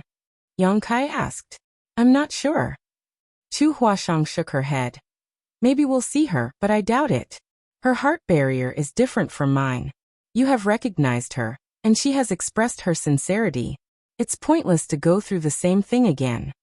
Chapter 48-34, I'll protect you. Senior sister, I'm sleepy. Yang Kai muttered under his breath. Get some rest. You'll see me again when you open your eyes. Chu Huashang pulled him closer to her embrace. In the meantime, Yu Xiangdai and Chen Xiu were waiting patiently outside the Samsara Pavilion. This place was where hearts were trained, not where one would cultivate. Therefore, even though the Samsara Pavilion was amazing, it didn't have the same advantage as small source worlds in which time would pass by quicker. The speed at which time flowed in the Samsara worlds and the outside world was the same. It had been 3 months since Yang Kai entered the Samsara Pavilion, and no one knew what was going on with him inside. It wasn't certain if he shattered Chu Huashang's heart barrier, or had even found her. Certainly, they were worried, but as outsiders, their worries were meaningless. It all hinged on Yang Kai's own capabilities.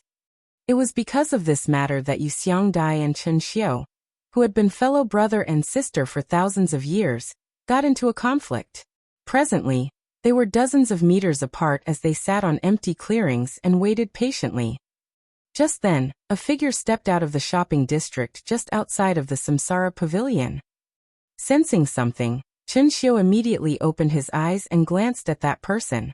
Following that, he let out a breath almost imperceptibly. Yu Xiangdai noticed the person as well. There was a surprised expression on her face as she watched Tao Lingwan coming over. This couldn't be helped, as Tao Lingwan came out too soon. No one had ever managed to leave the Samsara Pavilion so soon after entering it. However, Yu Xiangdai recalled something as she narrowed her eyes and put on a smug smile. Honored Master. Tao Lingwan walked up to Chen Xiu and saluted him in an elegant manner. Chen Xiu examined her to make sure that she was completely fine and healthy.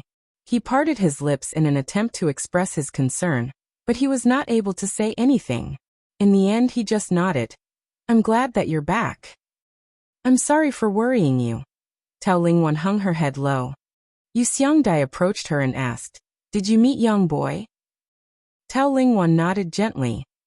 How was it?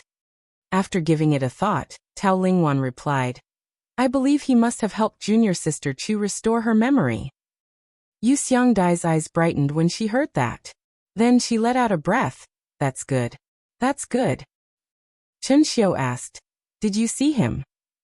Tao Lingwan nodded her head. Yes. Chen Xiu stopped asking further. Since Yang Kai had helped Chu Huashang restore her memory, it meant that he had broken her heart barrier. Hence, he had succeeded in this life. On the other hand, Feng Qingxi had not managed to achieve his goal, even though it had been 8 or so years since he entered the Samsara Pavilion. Although Chen Xiu had already expected it, he was still disappointed upon learning the outcome. As they spoke, Feng Qingxi stepped out of the Samsara Pavilion and saluted Chen Xiu and Yu Xiangdai. Like a friendly senior, Yu Xiangdai patted the young man's shoulder and comforted him by saying, Sincerity can never be forced. You must not think that you're inferior to the other party just because you've lost this competition. You're a core disciple of Yinyang Cave Heaven after all, and a bright future is ahead of you. However, love is not something which one can control at will. Feng Qingxi obediently saluted her. Many thanks for your teaching, martial aunt. A gleeful Yu Xiangdai then shot Chen Xiu a glance and mocked.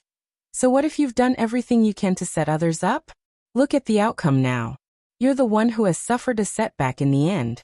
I suggest that you stop being so short-sighted, senior brother. A dispassionate Chen Xiu glanced at her. Wanner is my disciple as well as a member of Yinyang Cave Heaven. Yu Xiangdai batted her eyes and suddenly said through clenched teeth, It's basically a buy one get one free deal. We have made a loss. Tao Lingwan started blushing furiously. She found it hard to deal with Yu Xiangdai, who could be unrestrained in her words sometimes. And when she thought of the fact that she had to face Chu Huashang in the future, she couldn't help feeling guilty. Although she was just executing her honored master's orders, she was the one who had acted in the end. After struggling internally for a bit, Yu Xiangdai made up her mind. Senior brother, be prepared. When that brat exits the Samsara Pavilion, we'll let him marry Xiao Huashang and Wanner. Chen Xiu arched his brow. How are they going to get married? Yu Xiangdai snorted. Of course he has to get married into Yinyang Cave Heaven.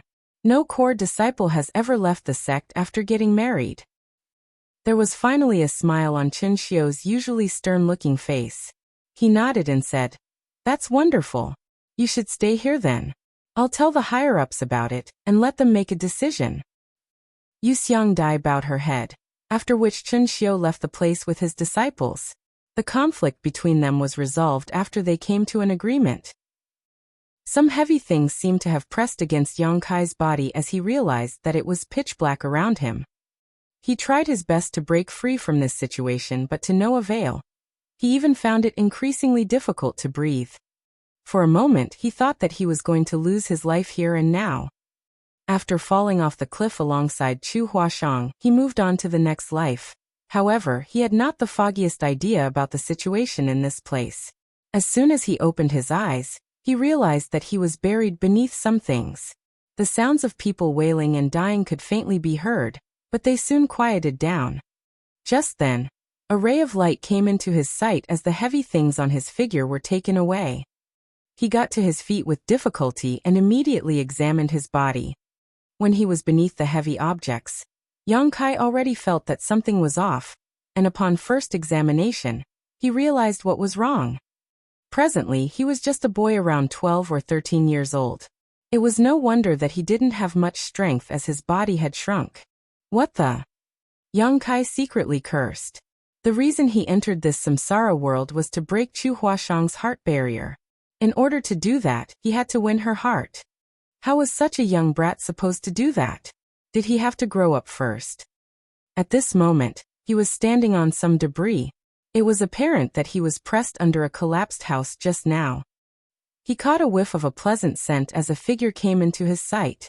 Looking up, he instantly saw the familiar face. The words "Senior Sister Chu" almost spurted out of his mouth. Presently, Chu Huashang was just standing in front of him. She was clad in tight-fitting clothes with a sword at her waist. She tapped the dust off his shoulder and asked gently, "Are you all right, little one?" Little one, Yang Kai's brow twitched. "Where are your parents?" Chu Huashang asked.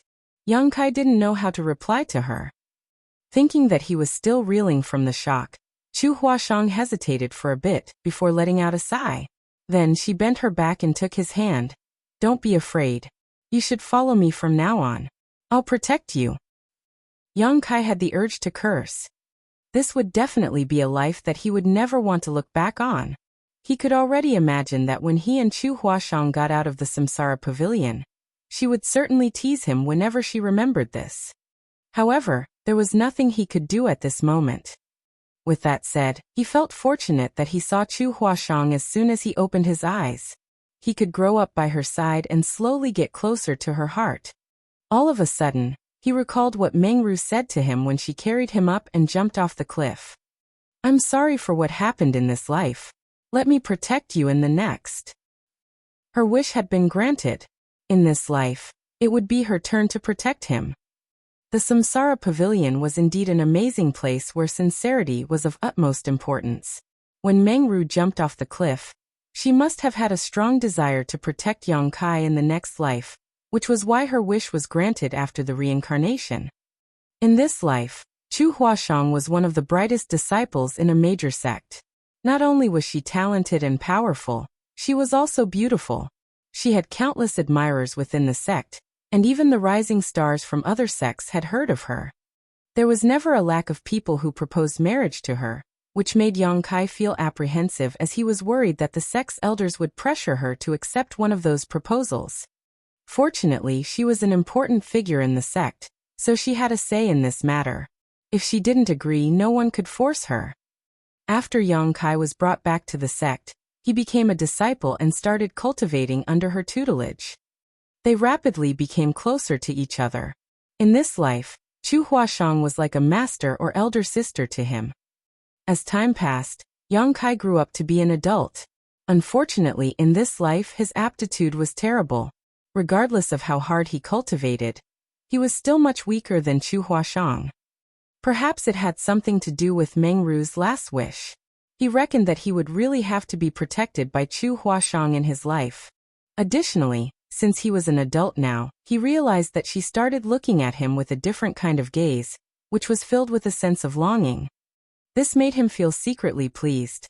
As she continued to protect and take care of him, her love for the man became increasingly conspicuous. However, due to the difference between their age and seniority, she wouldn't dare to cross the boundary. Upon that realization, Yang Kai decided to take the initiative to pursue her. She would always blush and feel her heart pounding against her chest whenever he approached her. When he turned 20 years old, there was finally a breakthrough in their relationship. Following Yang Kai's years of pursuit, she finally cast away the worries in her heart and accepted the man, who was 10 years younger than she was and who she had saved all those years ago. The heart barrier was shattered, and Chu Huashang once again recovered her memory. There wasn't really any difficulty to speak of in this life.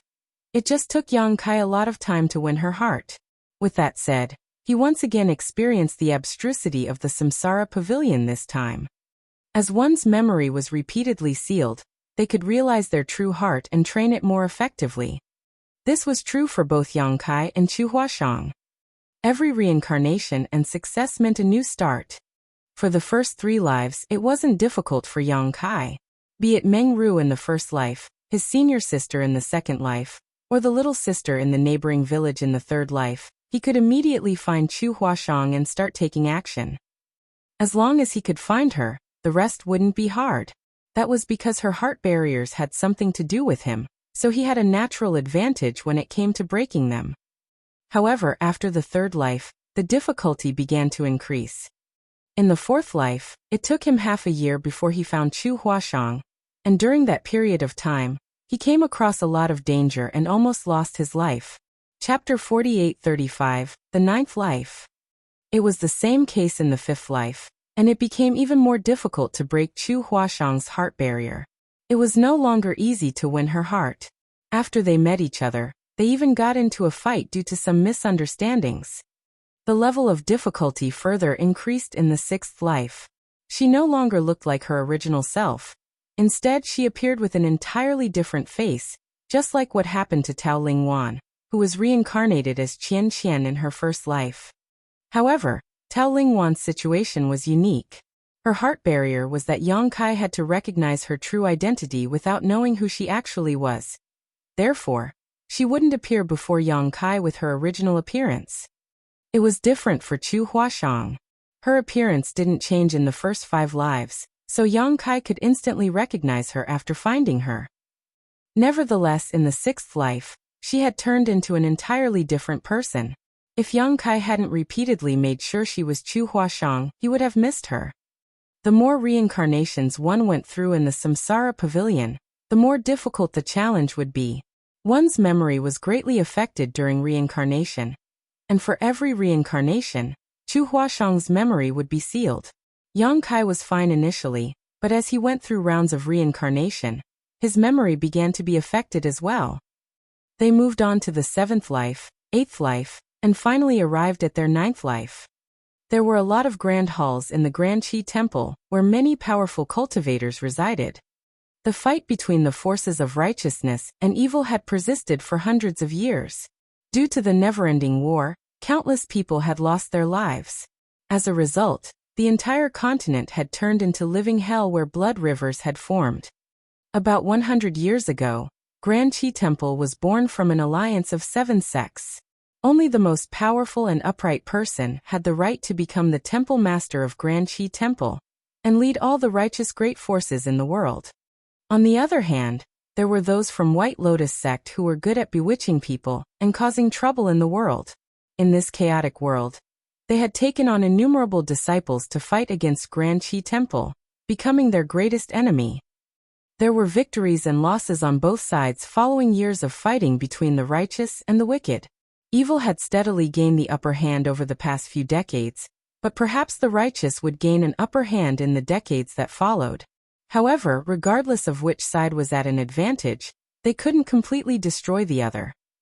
There were the top 7 sects on the continent, which were Divine Method Hall, Grand Battle Sect, Swaying Willow Sect, Hidden Sword Villa, Shooting Star Palace, Emerald Smoke Sect, and Lion Hall.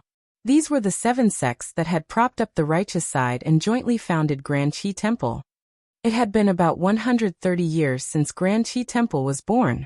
There had been 4 temple masters in the past who had all died in the battle against the powerful masters from White Lotus sect. Yang Kai, who was in his prime, was the 5th temple master of Grand Qi Temple. He was from one of the 7 sects, Divine Method Hall. His mastery over the spear was unrivaled, and he was an upright and honest man. After the 4th temple master passed away 3 years ago, he single-handedly saved Grand Qi Temple, which was on the brink of falling apart. In comparison, the 5th temple master was much stronger than the previous 4 temple masters when it came to raw strength, determination, and intelligence.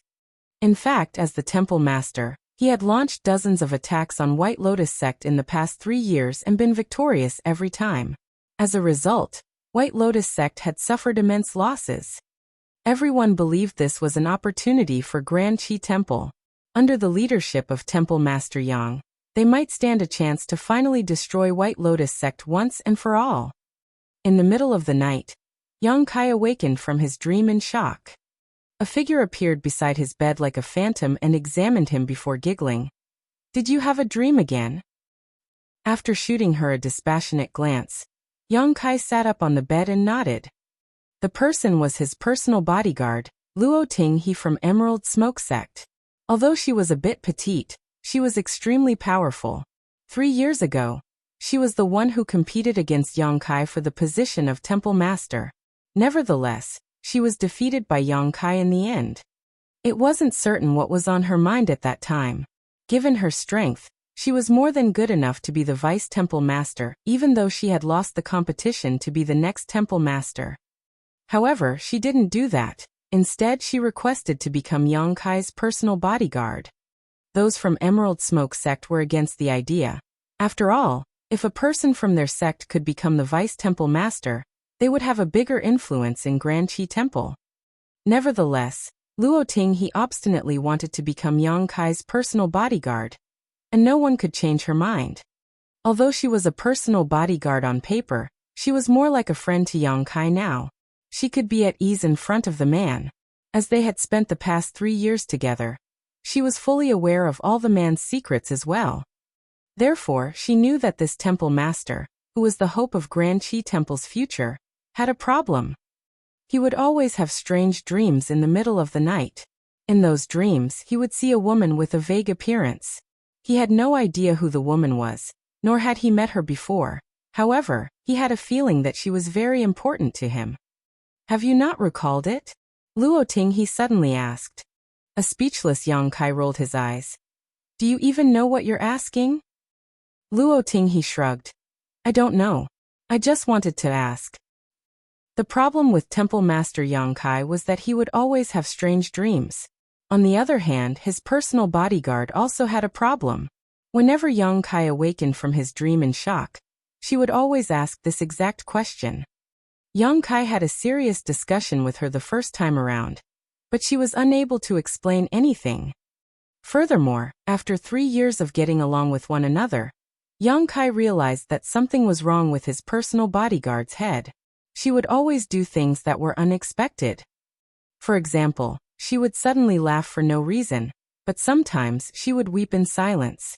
Her mood swings were pretty drastic. "What time is it?" Yang Kai looked out the window. Just after midnight. As Luo Tinghe spoke, she soaked a towel in a basin of water and wrung it before passing it to Yang Kai. After taking it, Yang Kai wiped his face and felt refreshed. However, the vague image of that woman in his dream still lingered in his mind.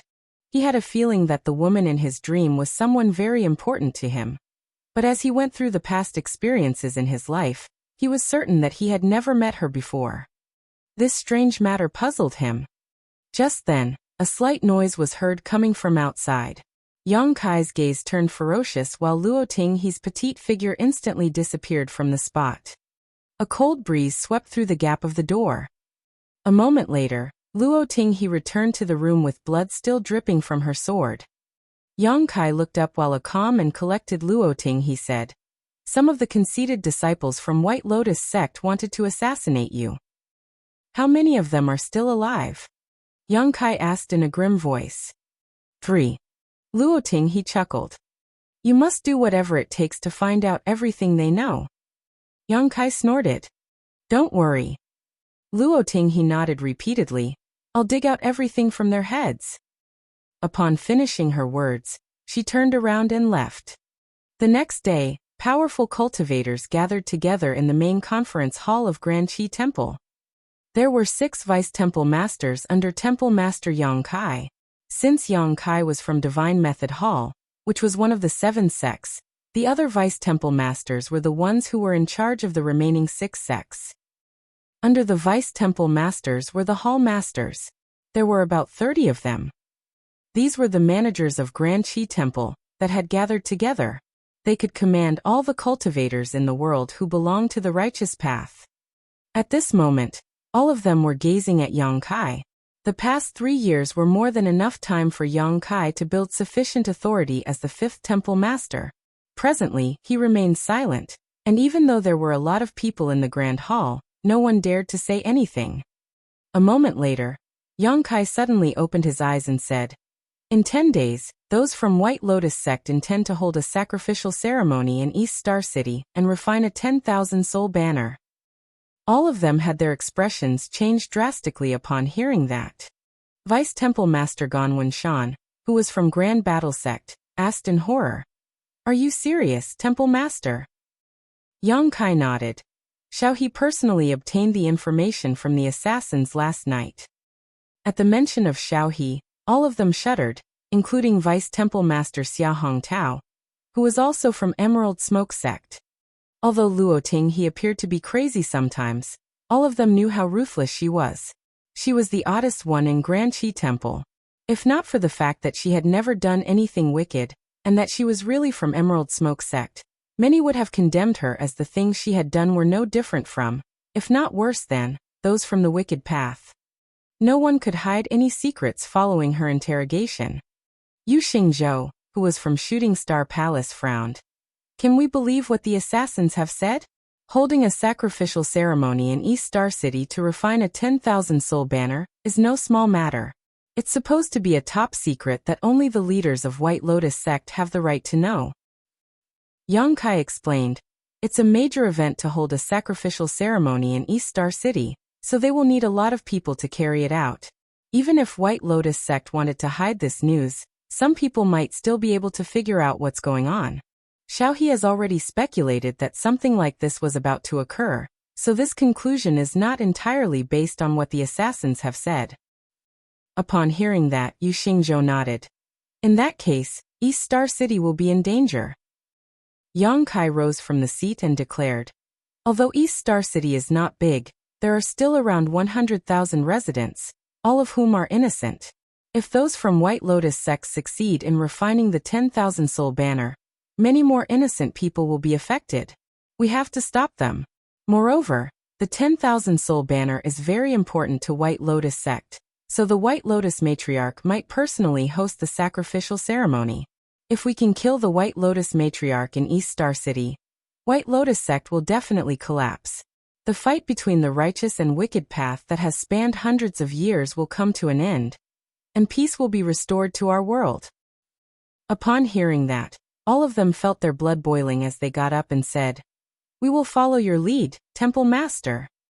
With a satisfied expression, Yang Kai nodded. He calmly gave the orders as it was apparent that he was well prepared. When all the arrangements were made a moment later, Yang Kai swept an authoritative glance over them. "This is a great opportunity for Grand Qi Temple. If we succeed, we'll be able to destroy White Lotus sect. All of you should lead your own people and wait for further orders. Any leak of information will be punishable by death." Chapter 48-36, Unable to recognize each other. In the middle of the night in East Star City, only the sounds of dogs barking and babies crying could be heard from time to time. Under the moonlight, Yang Kai was standing on top of a tower and looking down with a pair of eagle-like eyes. Below the calm surface was a violent undercurrent. The people from Grand Qi Temple and the disciples from White Lotus sect had hidden themselves in this small city, but they seemed to be aware of each other's presence. An hour to midnight, the first conflict broke out. It ended just as quickly as it started though, and nothing much had been affected. However, the second and third conflicts soon followed. An hour after midnight, the battle was in full swing and carnage could be seen on every street of East Star City. All of the citizens shut their doors and wouldn't even dare to breathe loudly. Just then, a high-pitched sound was heard coming from a particular direction. Yang Kai's eyes turned ferocious as he looked in that direction. Booms were continuously heard coming from over there.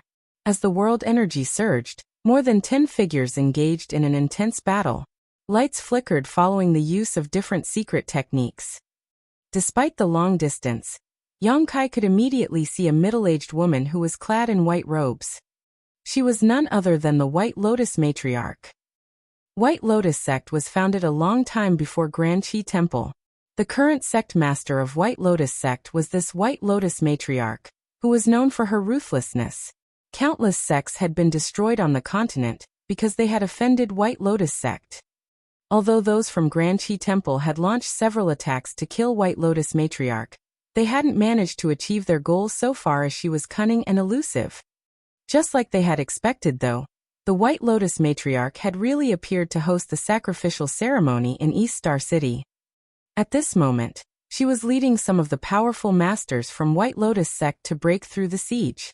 Unfortunately, several Vice Temple masters from Grand Chi Temple had joined forces to stop them, so they were unable to break free for the time being.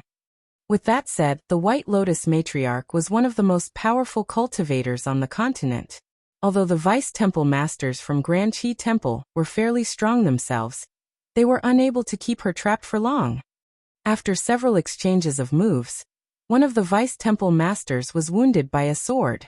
A violent force exploded in his body, rendering him powerless to fight. It wasn't certain if he could survive. Yang Kai leaped off from the top of the tower and flew towards them like an eagle. While in midair, he lifted his spear. In that instant, the White Lotus matriarch felt cold all over her body. When she turned her head, her expression changed drastically. She threw the people around her away without any hesitation, and as a glint flashed through her blade, a sword wave slashed at Yang Kai. As Yang Kai flourished his spear, and the sword wave shattered, blood started streaming out of a wound on his face that was caused by the remnant sword chi, yet he did not even bat his eyes as he continued with his attack. The next moment, the White Lotus matriarch was sent flying away, while spraying out a mouthful of blood. She seemed to have lost all her strength. Technically speaking, both Yang Kai and the White Lotus matriarch were equally matched as they were some of the most powerful cultivators in the world. However, Yang Kai had basically launched a sneak attack while the White Lotus matriarch was unsuspecting, which was why she suffered a serious setback. Before the enemy even landed, Luoting he appeared right on the spot where she was falling. No one knew when Luoting he had appeared. She was just as silent as a phantom, but a sword cry was heard coming from her weapon. From the looks of it, it was as if the White Lotus matriarch took the initiative to throw herself onto the sword. At the most critical moment, the White Lotus matriarch forcefully twisted her figure to make sure her vitals wouldn't be pierced. Despite that, she was still greatly harmed by Luoting he as the sword penetrated her chest. However, the White Lotus matriarch had also managed to land a palm on Luoting he with all her might, and sent her flying away. Luoting he crashed into a house, and it wasn't certain whether she was dead or alive. After getting struck by two powerful cultivators consecutively, the White Lotus matriarch had managed to survive, but she was in a terrible state. Her face was as pale as a white sheet, and her white dress had been dyed red. She stared fixedly at Yang Kai with a hideous grin. As she performed different hand seals, she said through clenched teeth, "Activate." The next moment, she crouched down and pressed her hands against the ground as a violent force burst forth. It was too late for Yang Kai to stop her. The entire East Star City shook as everyone found it hard to keep their balance. The blood flowing on the ground seemed to have been infused with life as it squirmed and formed a gigantic spirit array. An eerie red light engulfed the entire East Star City, as everyone could hear the sounds of crying and howling, and the cold wind which was whipped up made them shudder. The expressions of the Vice Temple masters changed drastically. Xia Hong Tao from Emerald Smoke Sect exclaimed, "The 10,000 Souls Array." Seizing the chance, the White Lotus matriarch escaped and disappeared into the darkness. Her voice could be heard saying from a distance, "I'll remember what all of you from Grand Chi Temple have done to me today. I'll make you pay a price that's 100 times greater than this." After hesitating between chasing after the enemy and saving lives for a moment, Yang Kai made a decision as he ordered, "Break the array and save the people." If this spirit array was allowed to fulfill its purpose, all 100,000 innocents in East Star City would be sacrificed. The White Lotus matriarch certainly shouldn't be allowed to escape, but they still had a chance to kill her in the future. The most important thing for them now was to save lives. There were other remnants of White Lotus sect in the city, who still steadfastly guarded the array nodes. However, since the White Lotus matriarch had fled, the disciples from White Lotus sect were now leaderless. On the other hand, those from Grand Chi Temple were still moving forward in an orderly manner following the temple master's instructions. The array nodes were occupied by those from Grand Chi Temple one by one, causing the spirit array's operation to become increasingly sluggish. Yang Kai charged towards the center of the 10,000 souls array on his own, where the most important array node of the spirit array was located. As long as it was destroyed, the spirit array's efficacy would be halved. To his surprise, no sounds of fighting could be heard coming from over there. Instead, the place was in dead silence. With that said, the stench of blood here was the strongest. With the spear in his hand, Yang Kai arrived at the array node, only to see the corpses of White Lotus sect's disciples scattered across the ground. In front of the array node stood an alluring figure. As she performed different hand seals, she used some fairly powerful secret techniques at the array node. She must have been at this for quite some time as she was soaked in sweat. Her damp clothes stuck close to her back. Looking at the woman's figure, Yang Kai fell into a dazed state. He recognized this figure. The vague image that had appeared in his dream countless times perfectly overlapped with this woman's back. Sensing the man's presence, the woman turned her head and revealed a strikingly beautiful face. With sweat still streaming from her forehead, she bit her lip and said, "Help me quickly, otherwise it'll be too late." "Step aside." Yang Kai came to his senses and shouted. The next moment, he thrust his spear towards the array node. The woman hurriedly moved out of the way. As innumerable spear shadows surged out, a violent force exploded. In an instant, the array node that no one was guarding collapsed. The next moment, the red light that had engulfed the entire East Star City turned dim. Yang Kai let out a long breath as he could finally be at ease. He had been apprehensive for the entire night. Thinking of the woman beside him, he turned around as he wanted to ask which sect she was from. However, he soon felt a pain in his chest. Looking down, he saw that a sword had penetrated his chest while a fair hand was clenching the hilt. The owner of the sword sported a strange expression. It was a combination of excitement, guilt, and even a sense of agony. The power in his body exploded as the muscles in his chest locked the sword in place.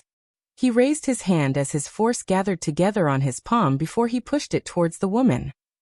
As the temple master of Grand Chi Temple, it was expected that Yang Kai was extremely powerful. Even if there was a boulder in front of him, it would turn into dust following his attack. The woman wanted to dodge the attack, but it was too late for her to do so. The next moment, the hand that could shatter a mountain gently landed on the head of the sword's owner. But no force could be felt bursting forth. "Are you from White Lotus sect?" Yang Kai asked gently, as though he was worried that he would frighten her if he spoke too loudly.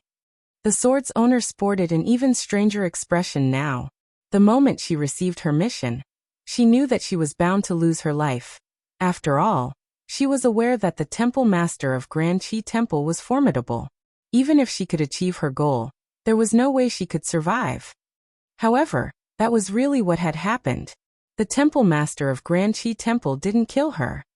In the meantime, the hand that rested on her head gave her a sense of warmth for some reason. "What's your name?" Yang Kai asked. The sword's owner pressed her lips together. "Chu Huashang."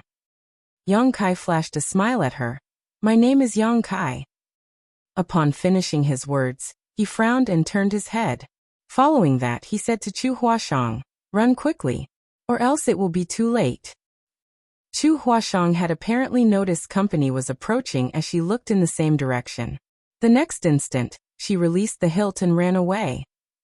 A short while later, a petite figure arrived with a sword in hand.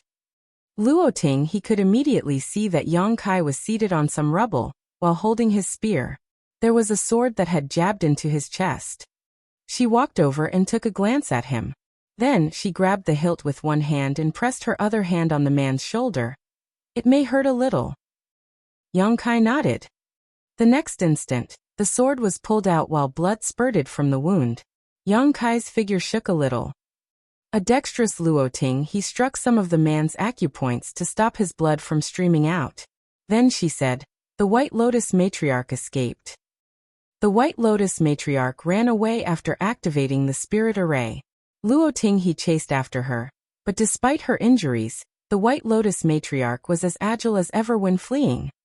After pursuing for more than a dozen kilometers, Luoting he realized that the enemy was nowhere to be seen. Left with no other choice, she could only return to the city.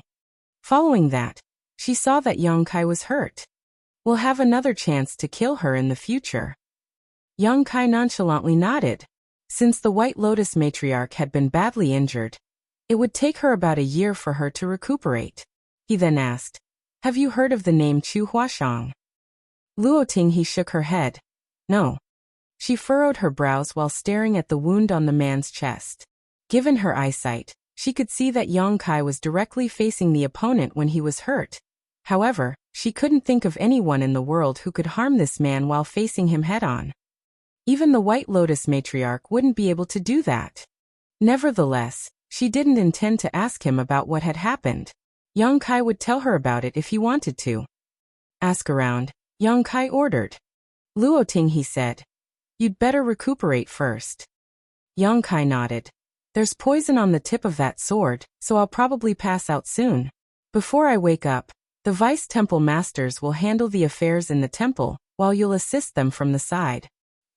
"Got it," Luo Tinghe replied. When she took a glance at Yang Kai, she realized that he had already lost consciousness. She let out a sigh and carried Yang Kai up before dexterously leaving the city at full speed. She intended to return to Granqi Temple first. Chapter 4837 Xiaohe. Strange images kept flashing through Yang Kai's mind. The name Chu Huashang seemed to have a special power as it repeatedly resonated across his head while he was unconscious, knocking on his sealed memory. There came a moment when the seal was broken as he went through the experiences in his previous lives in his dream. The figure that had always been vague in his dreams finally became crystal clear. As she turned her head, a joyful and coquettish face came into his sight. Yang Kai abruptly opened his eyes. He was still weak due to the injury and poison he had suffered from. Even though he was strong, it was impossible that he could fully recover as soon as he awakened. Everything around him looked familiar to him. He supposed he was in his own bedroom in Granqi Temple. A person was seated beside his bed. The only person who could enter his bedroom as she pleased and protected him while he was unconscious was none other than Luo Tinghe. At this moment, she was looking at him with a weird expression. As though realizing something, she once again asked the question she had asked countless times before. "Have you recalled it?" Yang Kai nodded his head. An energized Luo Tinghe asked, "What did you recall?" "Many things." Yang Kai struggled to sit up, but he didn't have the strength to do so. Seeing that, Luo Tinghe quickly helped him up and placed a pillow behind his back. Then she stared at him with a longing expression. "Tell me all about it." Yang Kai shook his head, then gazed at her with an awkward expression and asked, "Have you recalled it?" In an instant, Luo Tinghe appeared puzzled. "What am I supposed to recall?" "I don't know." In the dream, he finally shattered the shackles that had locked his memory and remembered who he truly was. He recalled where this place was and his reason for coming here. Yang Kai felt a lingering fear in his heart and realized once more how mysterious the Samsara Pavilion was. It was already his 9th life. After living in this world for so long, he had forgotten about who he was, not to mention the fact that he was supposed to shatter Chu Huashang's heart barrier. After many rounds of reincarnation, his memory had been greatly affected. If he hadn't come across Chu Huashang by chance this time, his memory wouldn't have been restored.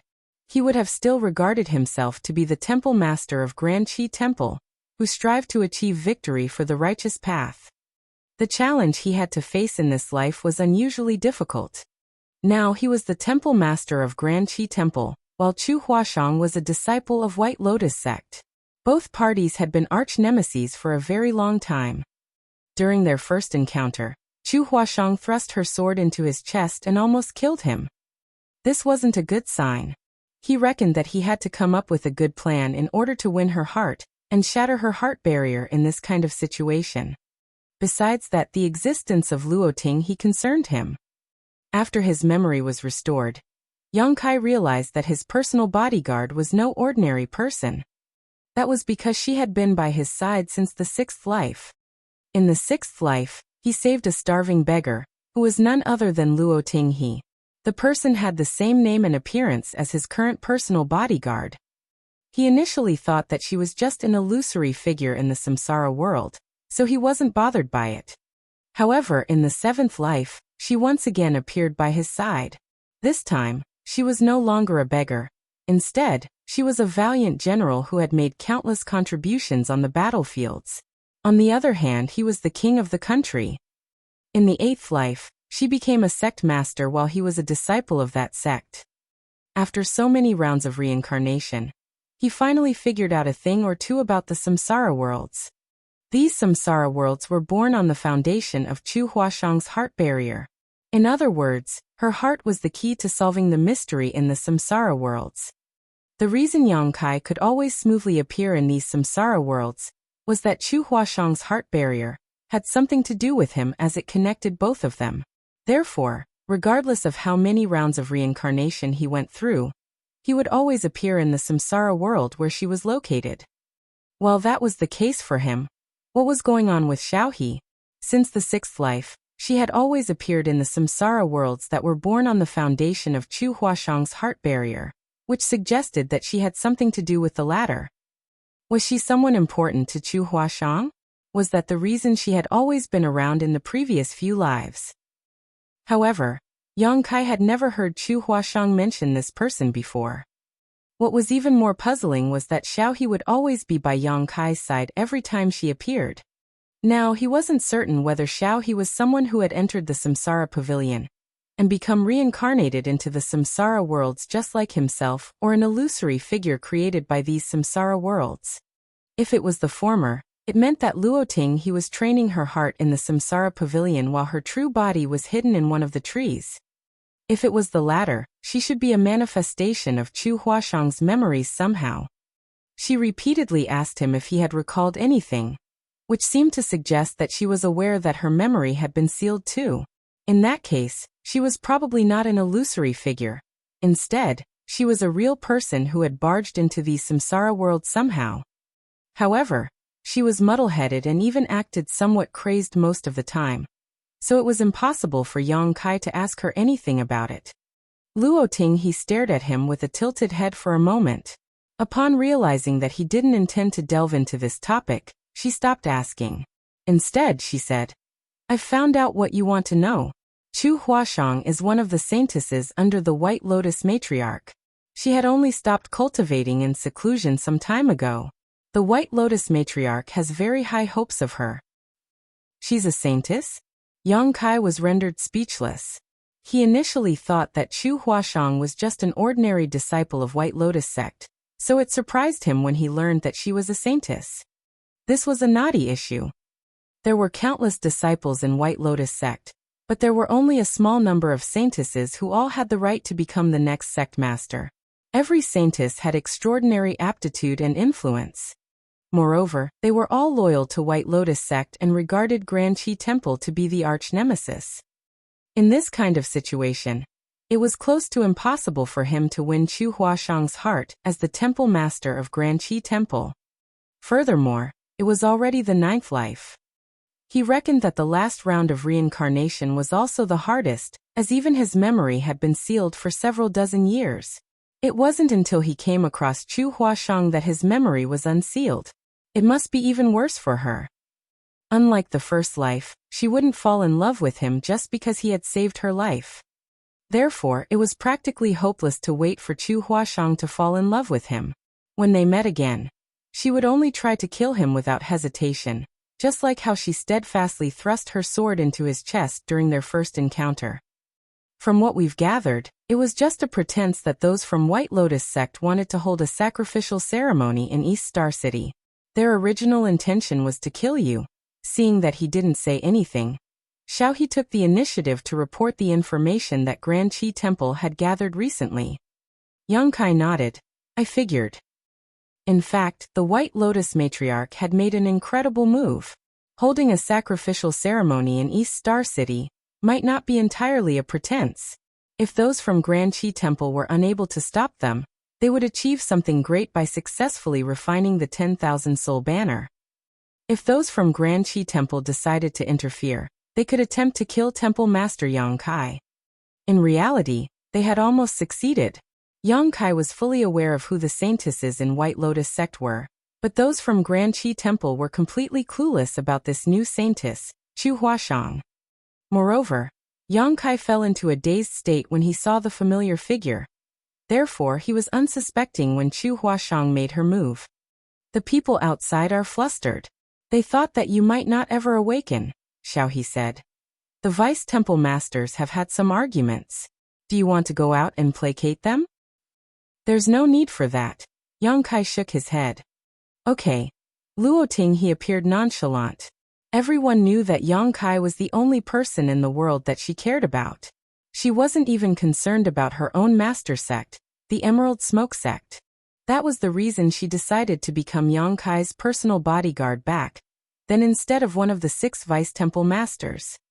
The fact that the temple master of Grand Qi Temple was badly injured wasn't supposed to be a big deal. Basically, every cultivator would become wounded at some point in their lives. However, the injury Yang Kai had suffered was not ordinary, and there was fatal poison on the sword that had wounded him. Everyone thought that the temple master was doomed. Even if he was lucky enough to survive, his strength would diminish significantly.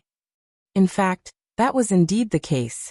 The temple master was lucky enough to have escaped from death's door, but he had rarely stepped out of his room since he awakened. When he did show up sometimes he was seen with a pale face, and it was apparent that he had difficulty walking. This was a sign that his condition had deteriorated. 1 month later, all 6 vice temple masters came to an agreement. During a meeting in Grand Qi Temple, they implicitly suggested that Yang Kai step down from the position of temple master. After all, the temple master of Grand Qi Temple was supposed to be the most powerful cultivator of all 7 great sects. The temple master wasn't just a symbol, but also the spiritual support of Grand Qi Temple. Every year, those from White Lotus sect would make countless attempts to kill the leaders of Grand Qi Temple. If the temple master was weak, the entire Grand Qi Temple would be greatly impacted if he was assassinated. By then, everyone would be flustered, and those from White Lotus sect would seize the chance to destroy them. Faced with the vice temple master's implicit request, Yang Kai didn't hesitate to step down as the temple master. As for who would be the next temple master of Grand Qi Temple, it was none of his business. If his memory hadn't been restored, he wouldn't have easily made a concession. After all, he was a disciple from Divine Method Hall in this life, and he had always been involved in the fight against White Lotus sect. Furthermore, his biggest wish had been to destroy White Lotus sect once and for all. However, since his memory had been restored, he knew what he was supposed to do. Yang Kai turned down their invitation to become one of the vice temple masters, and one fine morning, he simply left Grand Qi Temple with a horse and some belongings. Luo Ting he followed him closely. Although those from Emerald Smoke sect were against the idea, they were powerless to stop her. As far as they were concerned, she was a crazy woman, and only Yang Kai was able to communicate with her. She wouldn't bother to talk to others at all. Barely after 3 years, she seemed to have perfectly accepted the fact that she was Yang Kai's personal bodyguard. Even though he had stepped down from the position of temple master, she still followed him wherever he went.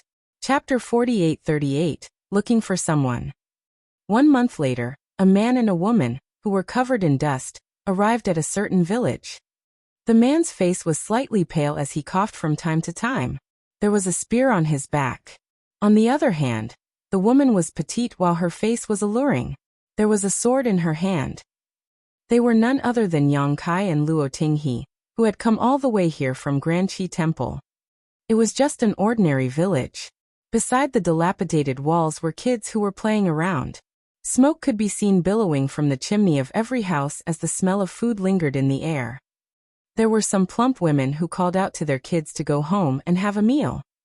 The kids, who were playing around with some weapons made from wood in their hands, were curious about these visitors as they surrounded and examined them. Xiaohe sniffled and stroked her flat belly. "I'm hungry." She then looked pleadingly at Yang Kai. Following a sigh, Yang Kai took the pouch from his waist and fished out a silver coin. He then said to the kids around him, "Whoever can bring us to have some delicious food will get this." The eyes of those kids brightened as they streamed towards him. "I have some delicious food in my house. I'll bring you there. Come to my house." "They're lying. They don't eat meat at all. There's salted fish in my house." After a tug of war, a slightly older kid managed to grab the silver coin. Although he was punched a bit by the other kids because of that, he didn't mind it. As he clenched the silver coin in his hand, he took Yang Kai's clothes with his other hand and said, "Come with me." Yang Kai nodded and motioned for Xiaohe to follow him. They soon arrived at the kid's house. His parents were around, wearing simple clothes that most farmers would own. Years of hard work had left some clear marks on their bodies. The man wasn't good with words as he smiled like a fool. Realizing that Yang Kai and Xiaohe were wealthy though, he treated them in a friendly manner. On the other hand, his wife was stocky, but she was pretty hospitable. Seeing the silver coin presented to them by their son, they generously gave Yang Kai and Xiaohe 2 bowls of rice as well as a salted fish they had kept for quite some time. Xiaohe picked up the bowl and wolfed down the meal. The man was squatting at the door and smoking while the woman stood on the side with a smile. The kid was seated by the table as he watched Xiaohe devour the food with a pair of curious eyes. "Are you not going to eat?" After finishing her own food, Xiaohe looked up and realized that Yang Kai hadn't had anything. "You can have it." Yang Kai put on a smile. Without hesitation, Xiaohe picked up his bowl of rice and gobbled it up. It was hard to imagine that such a small woman had such a big appetite. In fact, Yang Kai had brought quite a bit of money with him when he left Grand Qi Temple. But barely 1 month later, he had used up almost all of it to buy food for Xiaohe. "My sister was born to have a big appetite. Please don't mind her, madam." Yang Kai turned to look at the smiling woman. Although the woman was hospitable, she wasn't good with words. Upon hearing that, she waved her hand and said, "It's fine. We still have quite a lot of rice. She can have as much of it as she pleases." Yang Kai then gazed at the kid beside him. "You're still growing. Why don't you eat something?" The kid replied with a smile, "You can eat first. I'll eat later." In response, Yang Kai nodded and stopped objecting. All of a sudden, Xiaohe raised the bowl and said to the woman, "More rice, please." Upon hearing that, the man who was smoking at the door started coughing violently. He almost couldn't breathe because of that. The woman's eyelids twitched as she took the bowl with an awkward expression before she entered the kitchen to get more rice for her. Xiaohe proceeded to devour that bowl, and then asked for more. 1 hour later, the woman took the empty bowl with a bitter expression and looked at Xiaohe, who was still asking for more rice. "That's all we have." The man was no longer in the mood to smoke. Since Xiaohe asked for more rice for the 3rd time, he had kept turning his head to stare fixedly at her. The kid beside Yang Kai sported a cold expression. A disappointed Xiaohe said, "I'm not full yet." Disbelief was written all over the woman's face as she gazed at Yang Kai. She couldn't figure out how he managed to raise his sister. This kind of appetite was enough to make a wealthy family go broke. Was the food delicious? Yang Kai gaped at Xiaohe. "It was delicious, but there was a bitter aftertaste," Xiaohe replied honestly. Of course the food was bitter since there was poison in it. Yang Kai chuckled. As soon as he finished speaking, 3 figures came right at Xiaohe and him at the same time. The man, who had been seated by the door, suddenly attempted to tackle them. The saber in his hand flickered as he was engulfed in murderous intent. The woman tossed the bowl away as she took a step forward and pushed out her palm toward Xiaohe. Even the kid beside Yang Kai suddenly fished out a sword and tried to stab it into the latter's heart from a tricky angle. The next moment, Xiaohe made a move. The man and woman grunted before they were sent flying away, while spraying a mouthful of blood. Yang Kai extended 2 fingers and gently caught the blade. Regardless of how hard the kid tried, he was unable to retract his sword as his face started flushing. A furious Xiaohe snapped. "Why didn't you tell me earlier that there was poison in the food? Aren't you immune to all kinds of poison?" Yang Kai batted his eyes. "Oh right." Xiaohe calmed down instantly, but she still felt aggrieved. "But you should have told me about it. Would you not eat it if I told you?" A bashful Xiaohe replied hesitantly, "I would still eat it anyway." "See." Yang Kai shrugged and extended his hand. The kid grunted and fell backwards. Then he was shocked to realize that he was unable to move as a mysterious force passed through all his meridians. "Who are they?" Xiaohe frowned. The 3 of them were cultivators, and they put poison into their food. It was apparent that they were ill-intentioned. "They're disciples of White Lotus sect." Yang Kai rose from the chair. This place is one of their secret hideouts. Upon hearing that, Xiaohe was astounded. She just followed Yang Kai wherever he went and didn't care about anything else, so she was surprised to learn that he had brought her to this kind of place. It wasn't that she was afraid. Given their strength, there were rarely any cultivators in the world who could harm them if they were in a one-on-one fight.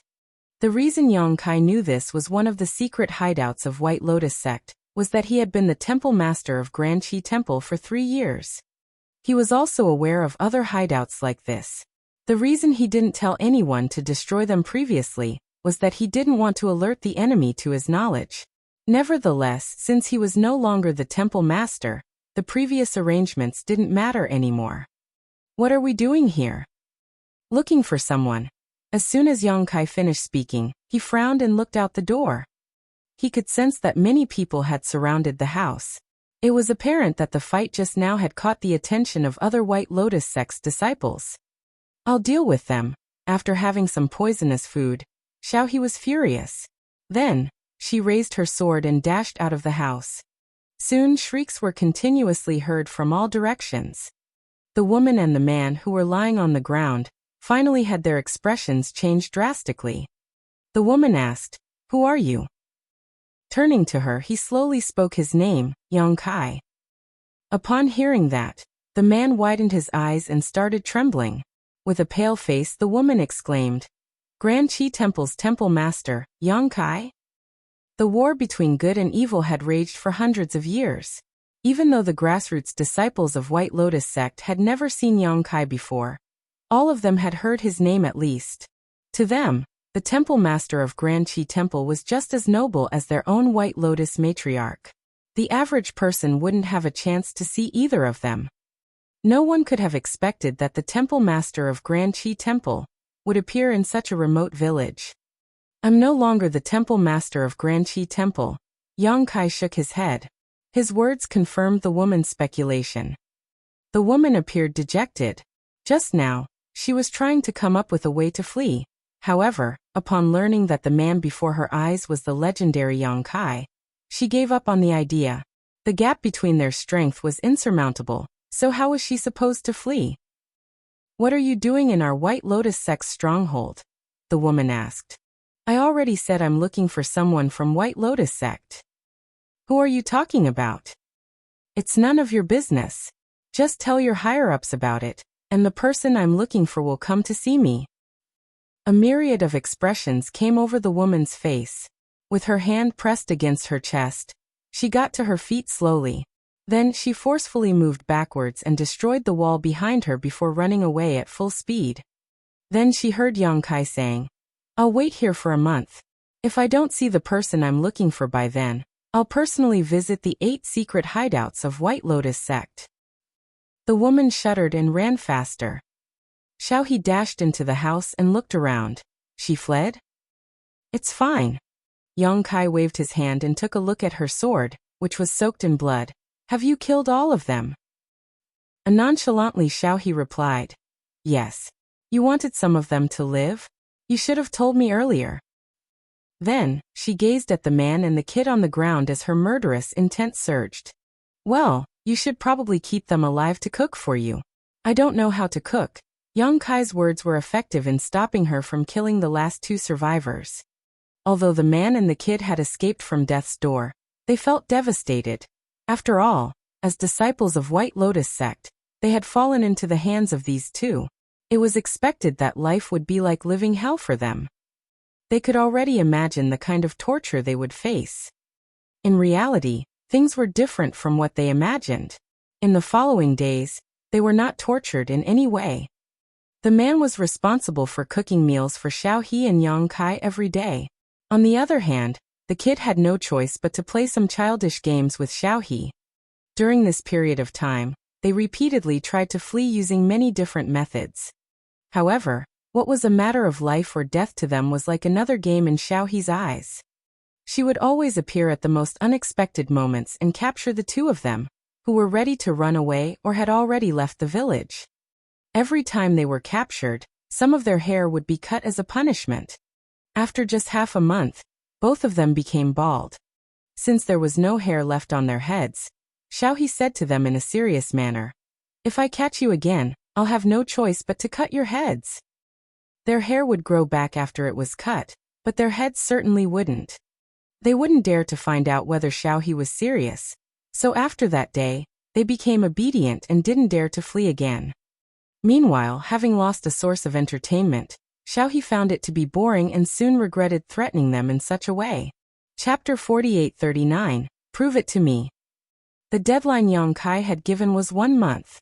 If he couldn't see the person he was looking for within that time, he would personally visit 8 of White Lotus Sect's secret hideouts. This kind of threat was intolerable to those from White Lotus Sect. There were countless disciples in White Lotus Sect, so there were definitely a lot more than 8 secret hideouts. However, no one knew exactly which 8 hideouts Yang Kai was talking about. In that case, it wouldn't be possible for them to move the people there to another place. In order to keep the hideouts safe, the only way was to kill Yang Kai once and for all. On the last day of the deadline, Yang Kai was cultivating with his legs crossed in the middle of the night. After a few months of hard work, he finally managed to force out the remaining poison. The last bit of poison was sprayed out from his mouth along with some black blood. At that instant, he felt energized and refreshed, as though the shackles around his body had been lifted. Those from Grand Qi Temple thought that even though he had survived the fatal poison, his strength must have decreased significantly. That was the reason the 6 vice temple masters joined forces to make him step down as the temple master.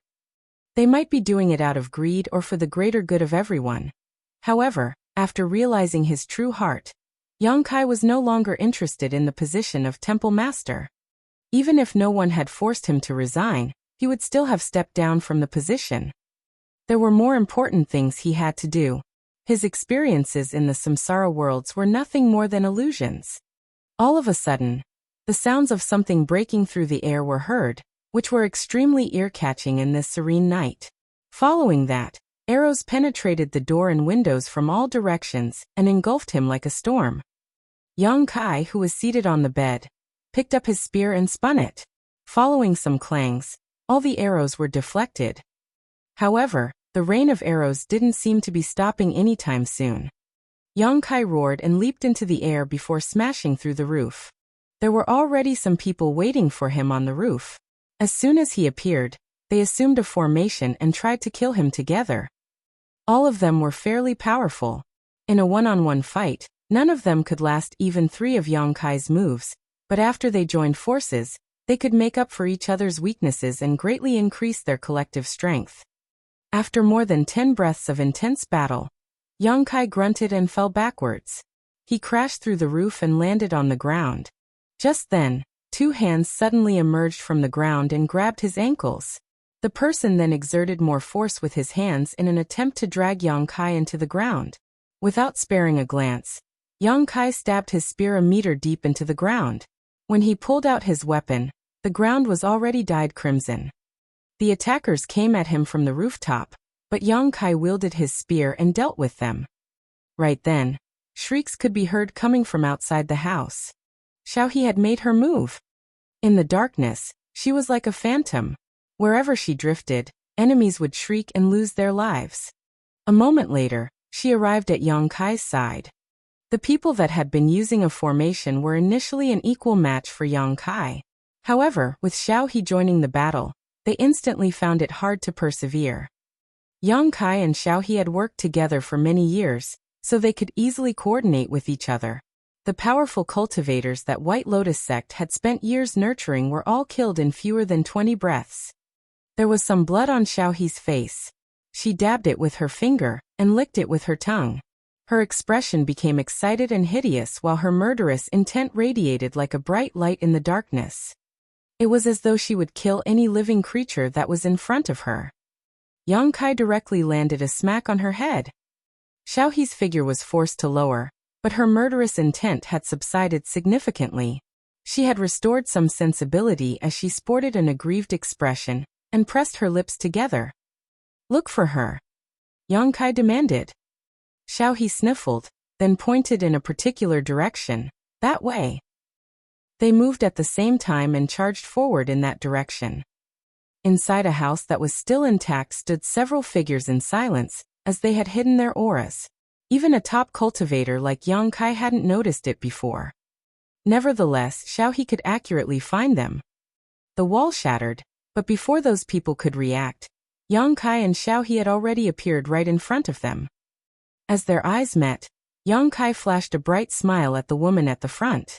However, the woman sported an extremely gloomy expression while the faces of her personal bodyguards were tight. Xiaohe swept a glance over them while appearing eager. She looked inquisitively at Yang Kai to seek his permission to kill them. While Yang Kai pretended that he hadn't seen it, Xiaohe appeared disappointed. The atmosphere was somewhat awkward. Both parties were only 10 meters apart. While those from White Lotus sect were hostile, Yang Kai and Xiaohe remained calm and collected, as though they didn't have any regard for the other party. At that, those from White Lotus sect became even more apprehensive. All of a sudden, the woman at the front put on a smile. Everything else in the world paled compared to her smile at this moment. "I heard you were looking for me, old man." Yang Kai's brow twitched. In one of their lives, the woman called him little one and told him not to be afraid. This life, she called him old man. It seemed that what went around came around. "Yes, I was looking for you," Yang Kai nodded. There was an innocent expression on the face of the White Lotus sect saintess, Chu Huashang. She tilted her head and placed her finger on her lips. "What's the matter?" Yang Kai flashed a smile at her. There was no murderous intent in his eyes, which were only filled with tenderness. A shocked Chu Huashang asked, "Have you fallen in love with me, old man?" An unabashed Yang Kai directly admitted it. It was love at first sight. Upon hearing that, Chu Huashang and her personal bodyguards were stunned. Only Xiaohe's eyes brightened as though she had just heard something interesting. With an excited expression, she darted her gaze between Yang Kai and Chu Huashang while for some reason feeling anxious. Chu Huashang was lost for words. She wasn't serious when she said that just now, so it surprised her that the other party directly admitted it. Moreover, his expression and tone seemed to suggest that he was completely sincere. Although she was young, she was good at reading people's faces. Therefore, she could judge whether a person was lying through his gaze and tone. She wanted to look for the traces of Yang Kai lying, but her attempt was futile. All of a sudden, she started laughing and bent her back as though she had just heard the funniest joke in the world. Yang Kai only looked silently at her with a pair of loving eyes. A moment later, Chu Huashang stopped laughing and wiped the tears off the corners of her eyes. She gazed at the man and said, "It was love at first sight? Did you forget I wounded you at that time?" Yang Kai nodded.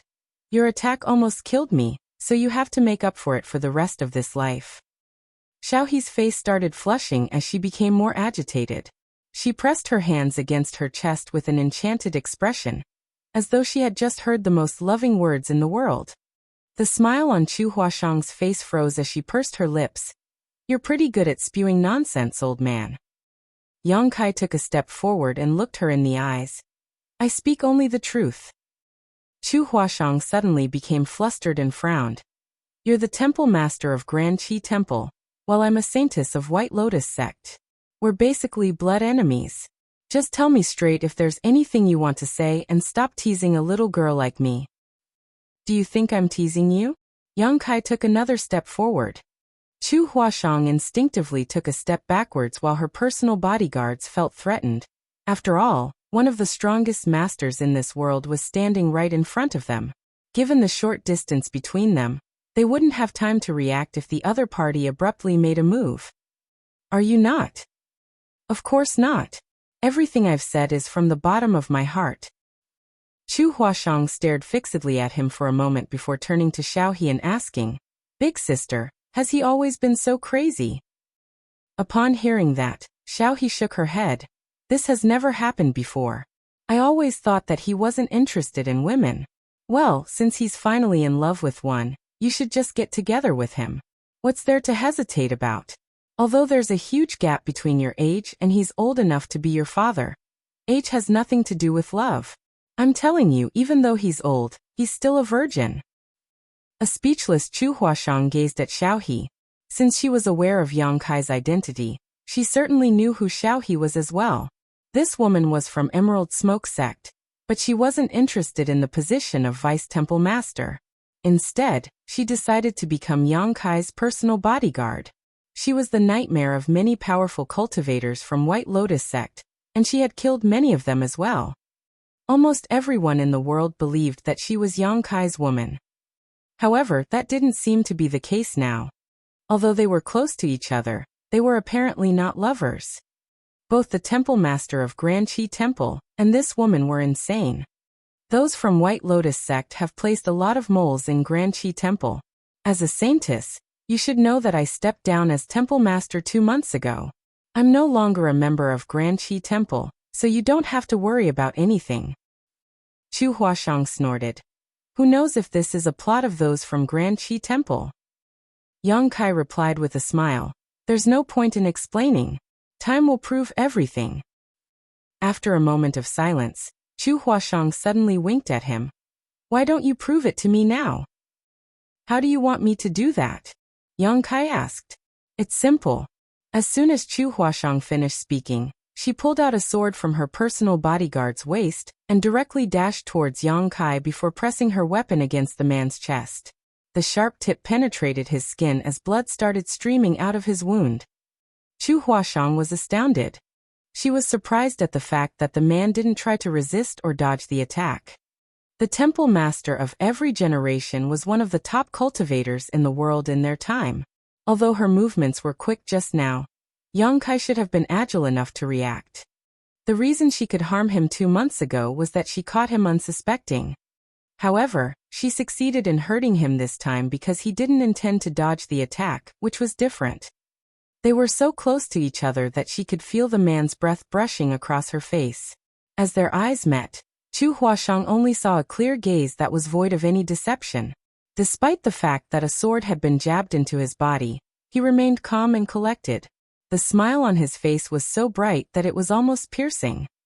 An infuriated Chu Huashang pushed the sword forward a bit further. Chapter 4840, Love Story of 9 Lives.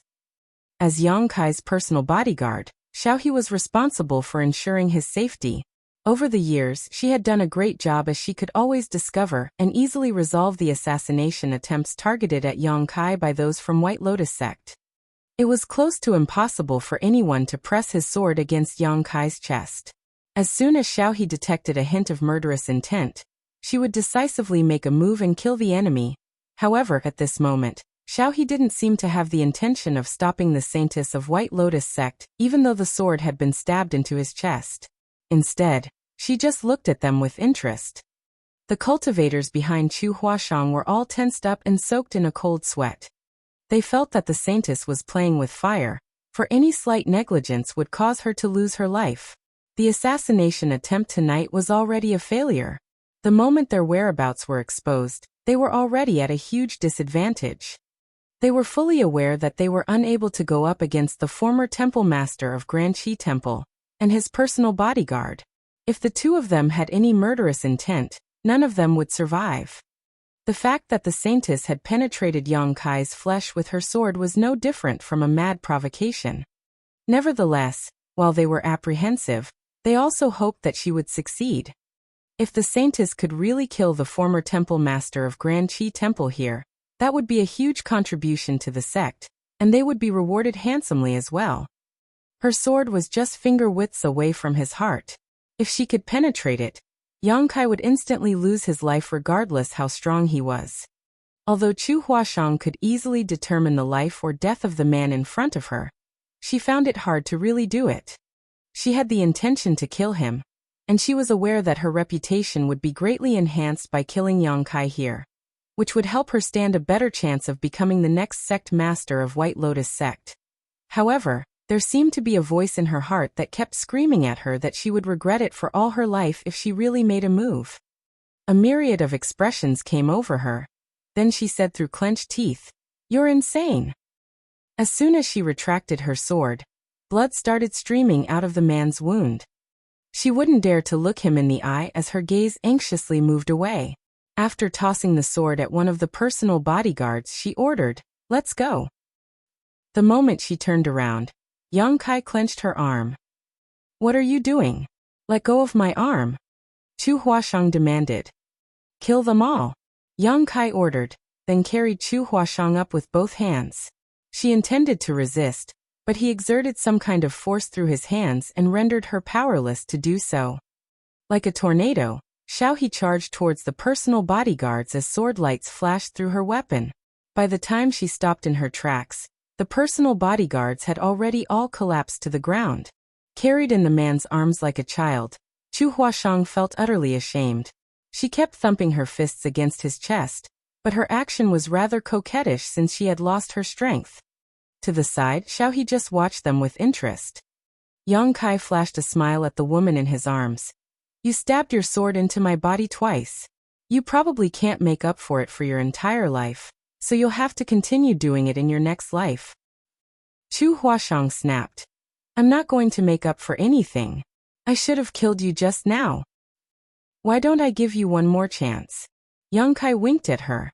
Chu Huashang snorted, thinking that he was just probing her.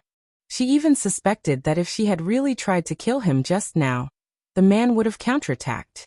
When that happened, she would have fallen into a worse state than being captured. Since she was unable to defeat him or flee, she decided to make a concession and let him carry her. She took the initiative to wrap her hands around the man's neck to stabilize herself. Wind could be heard howling while the view around her flew backwards rapidly. Where are you taking me? Chu Huashang asked. You'll find out when we arrive. Yang Kai replied nonchalantly. 3 days later, Yang Kai found a lake in a certain valley. There were no traces that suggested that anyone had visited this place before, and the view was excellent. This place was suitable for a reclusive life. After putting the woman down, Yang Kai said to Xiaohe, keep an eye on her and make sure that she doesn't flee. Xiaohe nodded. Don't worry, she won't be able to run away. She then took a look at Chu Huashang's legs. Why don't I break her legs? Chu Huashang couldn't help but shudder as she looked at Xiaohe as if she was a demon, and firmly declared, don't do that. I'm not going to run away. Xiaohe nodded. You'd better be obedient then. After that, Yang Kai left the place to fell some trees. It took him several days to build 3 log houses by the lake for the 3 of them. The difficulty in the 9th life was very high. It wasn't until Yang Kai had lived in this world for decades that his memory was restored, so it would be even harder to bring back Chu Huashang's memory and shatter her heart barrier. However, since he had found her, there was a target he could aim to achieve. He was ready to make Chu Huashang slowly open up to him. He believed that she would fall in love with him one day. Moreover, it was a good sign that she had decided to give up on the idea of killing him in the end some time ago. This meant that even though her memory had been sealed, she still had some instincts that pulled her back from killing him. No one would come to this valley. Every day, Yang Kai would head out to hunt some food and collect firewood, while Xiaohe would keep an eye on Chu Huashang. No one in the world would have thought that 3 top cultivators were living a reclusive life in such a remote place. Time passed by slowly.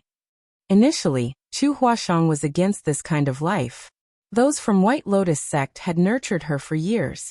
As soon as she stopped cultivating in seclusion, the White Lotus matriarch gave her the title of saintess.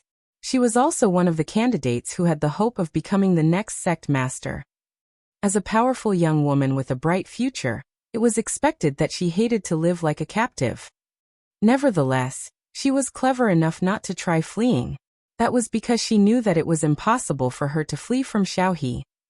With that said, she made sure to let Yang Kai and Xiaohe know that she abhorred them by glowering at them every time they met.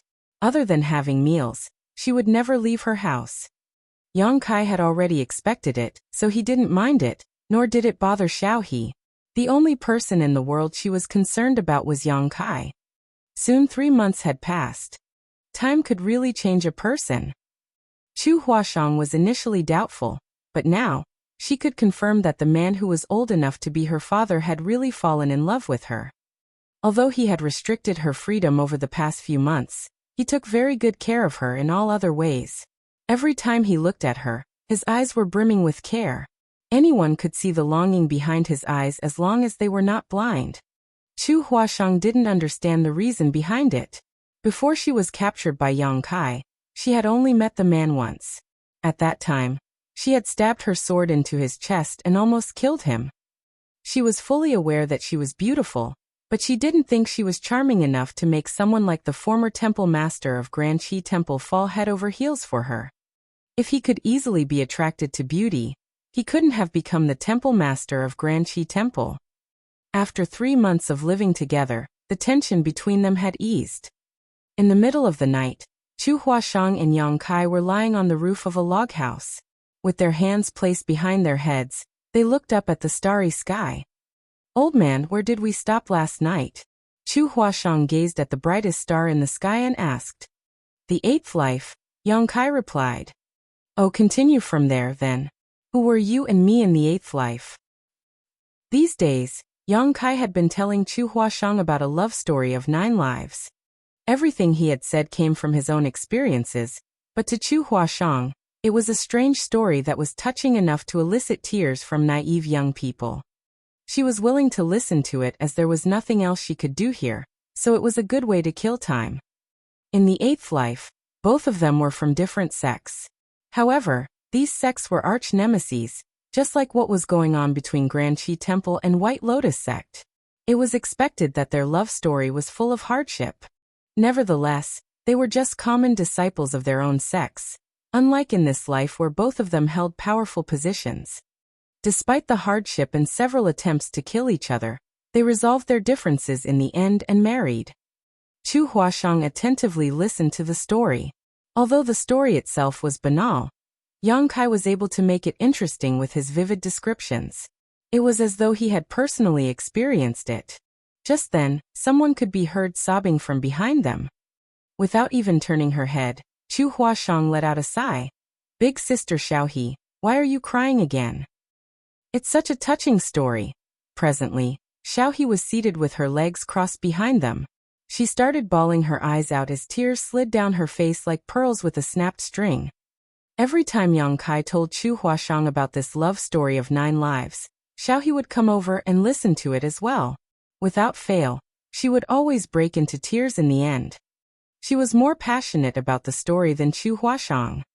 Suddenly thinking of something, Yang Kai asked, "Xiaohe, if you were the sect master of one of the sects in the 8th life, what would you do after finding out that someone in your sect was in love with a disciple from an opposing sect?" Without pondering on it, Xiaohe replied, "I would have agreed to let them get together regardless of what it took." Yang Kai put on a bright smile. "You really did. Thanks." Xiaohe was perplexed. "What do you mean?" Yang Kai didn't explain anything. In fact, Xiaohe, as his sect master in the 8th life, had really allowed Yang Kai and Chu Huashang to get together, just like she had said just now. In order to help them, she even decided to destroy the opposing sect despite knowing that she would also be killed, thus clearing the biggest obstacle between the two of them. Now that they were in their 9th life, Xiaohe's reply matched what she had done. Yang Kai could now confirm that Xiaohe was a real person who had barged into this samsara world somehow. However, it wasn't certain about her identity in Yinyang Cave Heaven. "Old man, according to you, we're supposedly in our 9th life now, right?" Chu Huashang asked. "Yes, it's the 9th life, as well as the last." "Is it because of what we went through in our previous lives that you fell in love with me at first sight?" "Yes." Chu Huashang couldn't help but sneer. "You're pretty amazing, old man. The story you fabricated is so moving that I've almost believed it." Xiaohe appeared beside her and looked down at her.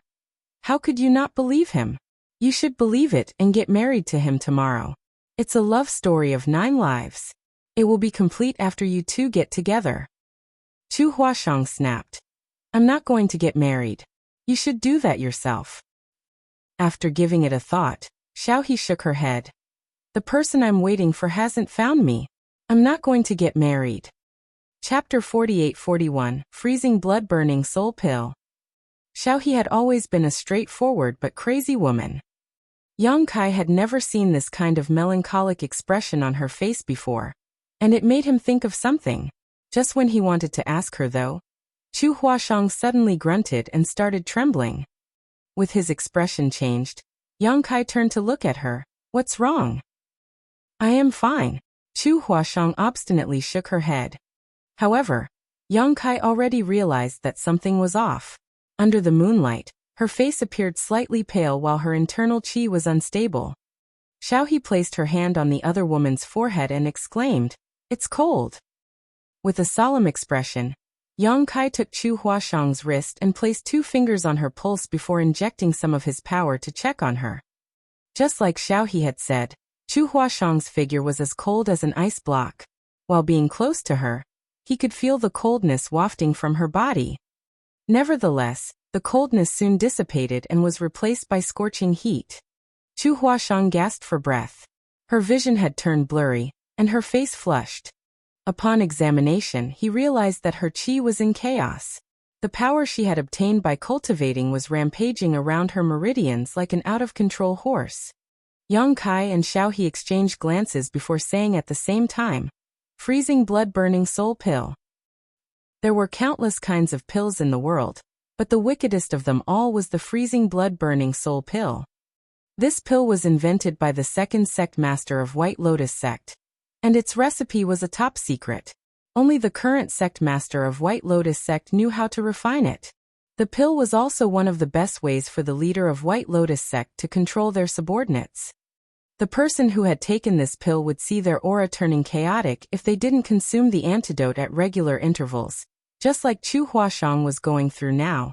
One would feel extremely cold or hot in a vicious cycle, and the situation would only exacerbate as time passed, eventually resulting in them exploding in a gruesome death. There were countless disciples in White Lotus sect. There were already a lot of disciples in the middle of the hierarchy, not to mention the grassroots disciples. Although the White Lotus matriarch was powerful, she couldn't ensure that her subordinates would always be faithful to her.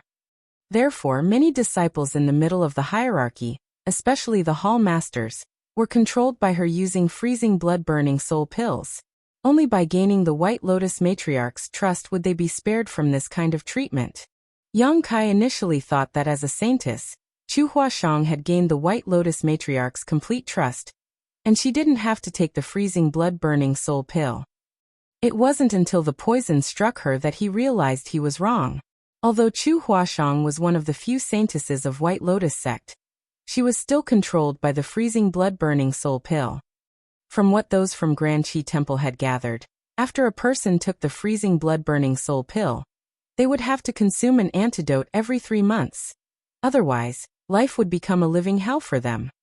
After some calculations, Yang Kai realized that it had been 3 months since Chu Huashang was brought to this place.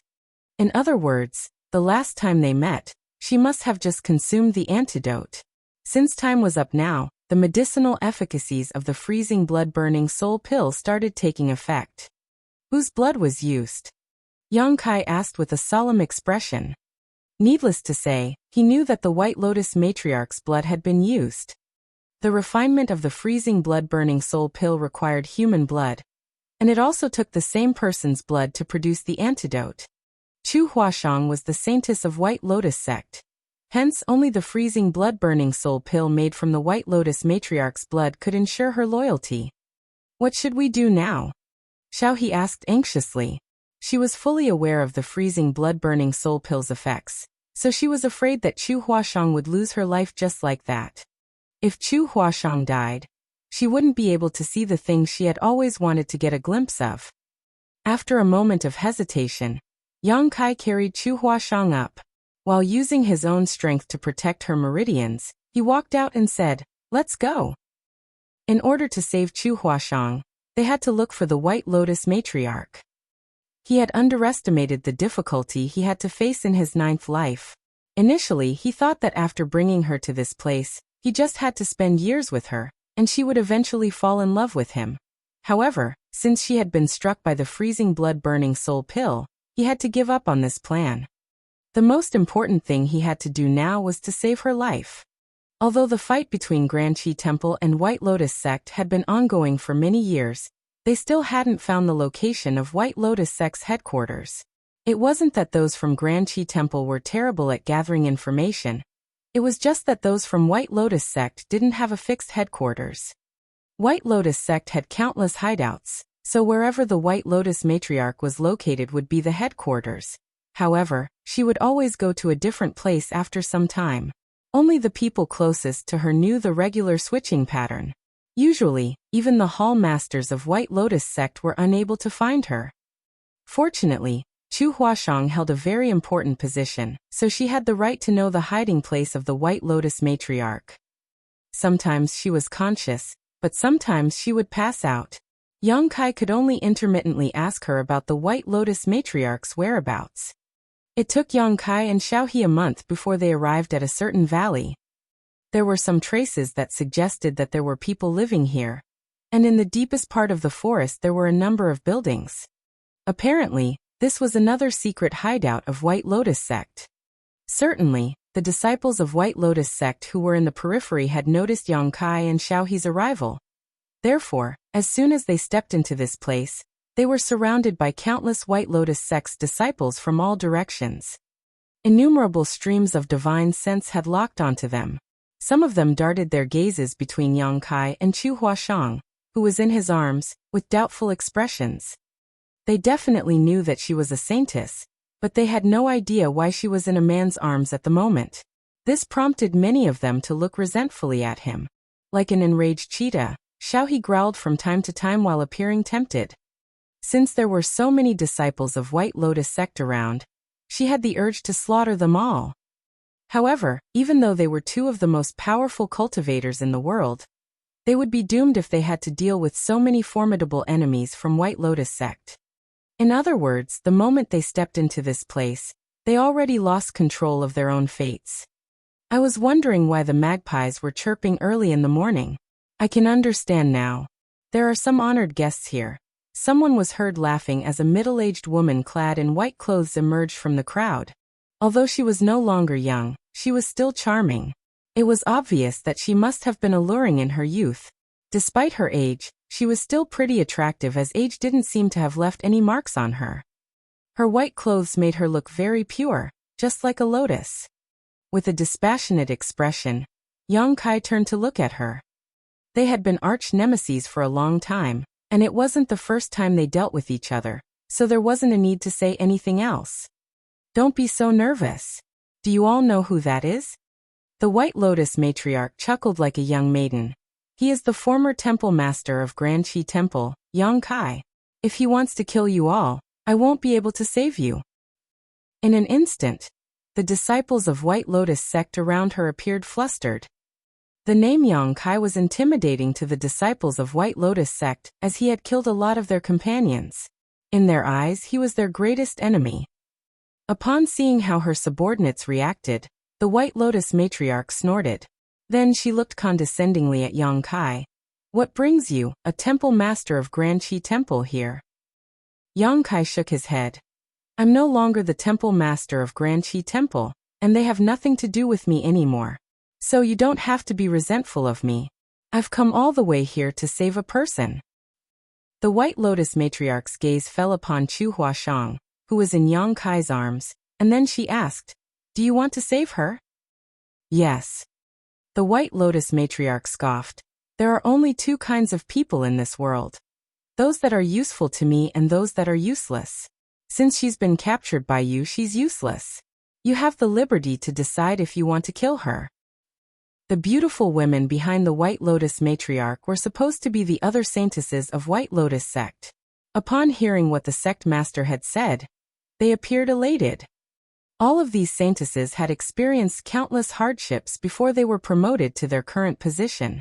On the other hand, Chu Huashang was given the title of saintess without making any contributions to White Lotus sect. That was why they were jealous and thought that the matriarch was biased towards her. Nonetheless, they wouldn't dare to complain about anything to the matriarch. If they could see Chu Huashang lose her life, thus eliminating a powerful rival, they were expected to be joyful. I have to save her, Yang Kai said impassively. Go save her then. She's been struck by the freezing blood-burning soul pill's poison. Upon hearing that, the White Lotus matriarch started guffawing and looked mockingly at Yang Kai. Of course I know she's been struck by the freezing blood-burning soul pill, but what does that have to do with me? What benefits would I get by saving her? She's the saintess of White Lotus sect after all. If you don't save her, aren't you worried that your subordinates will feel disappointed? Who would dare? The White Lotus matriarch roared as the disciples of White Lotus sect were instantly frightened. As she swept a glance over everyone with her eagle-like eyes, those who met her gaze couldn't help but hang their heads low. Meanwhile, the saintesses behind her were quivering like quails in the winter. A moment later, she gazed at Yang Kai and said through clenched teeth, "Good, I wasn't aware that you're such a sharp-tongued person. Are you saving her or not?" Yang Kai stared fixedly at her as his murderous intent spread out. It was as though he would go into a frenzy if the White Lotus matriarch dared to say no. "She's a disciple of White Lotus sect, and you have no right to interfere. I have the liberty to decide whether I want to save her or not," the White Lotus matriarch said through gritted teeth. Despite what she had said, she jerked her head to the side. The next moment, one of the saintesses leaped forward and soon stood in front of Yang Kai. It was apparent that this saintess was anxious. After all, she had to summon her courage in order to stand before a powerful cultivator like Yang Kai. She cautiously extended both hands to show that she didn't mean any harm. Chapter 48-42 Left Protector. Yang Kai passed Chu Huashang to the saintess, who quickly brought her back to the White Lotus matriarch and put her down in front of the latter. The White Lotus matriarch looked down at Chu Huashang and extended her left hand. As she activated her power, she sucked Chu Huashang towards her and struck the woman's acupoints with her right hand. After a cough, Chu Huashang slowly awakened. She still appeared to be in pain. As the force in her body charged around, she felt cold or hot from time to time, as though she would lose her life by exploding at any moment. Faced with the White Lotus matriarch's impassive gaze, she fell on one knee and said through chattering teeth, "I've brought you a gift, matriarch." The White Lotus matriarch nodded gently. "You've done well. You never disappoint me." Chu Huashang hung her head low. "It is what I should do." "Step aside for now." The White Lotus matriarch waved her hand. Upon hearing that, Chu Huashang got to her feet and stood behind the White Lotus matriarch. Then she fished out a spirit pill from somewhere and stuffed it into her mouth. As soon as she swallowed the pill, she was in a much better state. Upon seeing that, a dumbfounded Xiaohe exclaimed, "Hey, she lied to us. We've been tricked."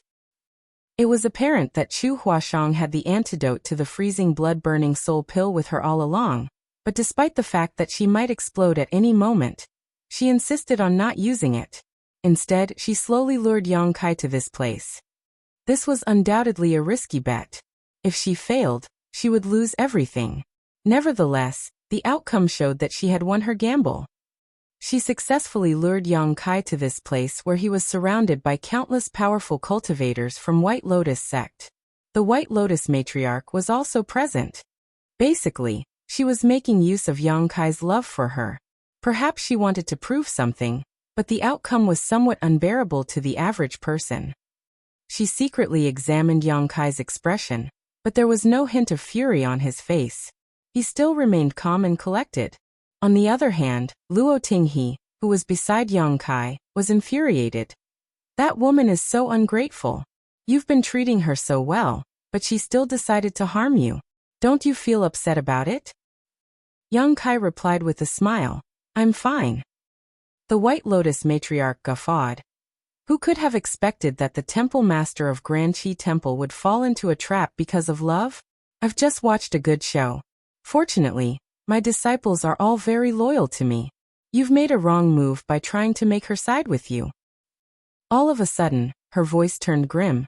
"Yang Kai, you've killed countless White Lotus sect disciples over the years. Now that you've fallen into such a state, do you have any last words to say?" Yang Kai shook his head. "Are you confident you can kill me?"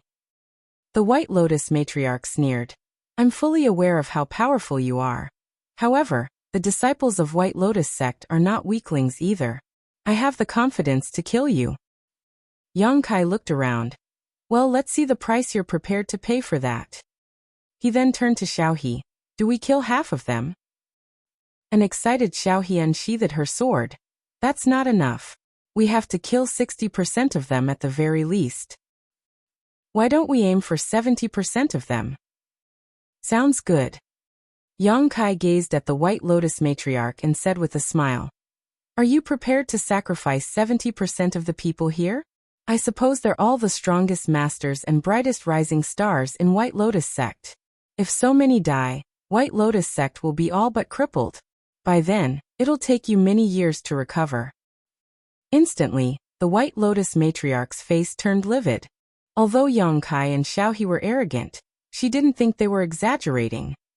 4 top cultivators like Yang Kai and Luo Tinghe, it was very likely that they would be able to kill 60 to 70% of the people here if they were willing to throw their lives away. Perhaps even the matriarch herself would be badly injured. When that happened, Grand Qi Temple would be at a huge, possibly even decisive advantage.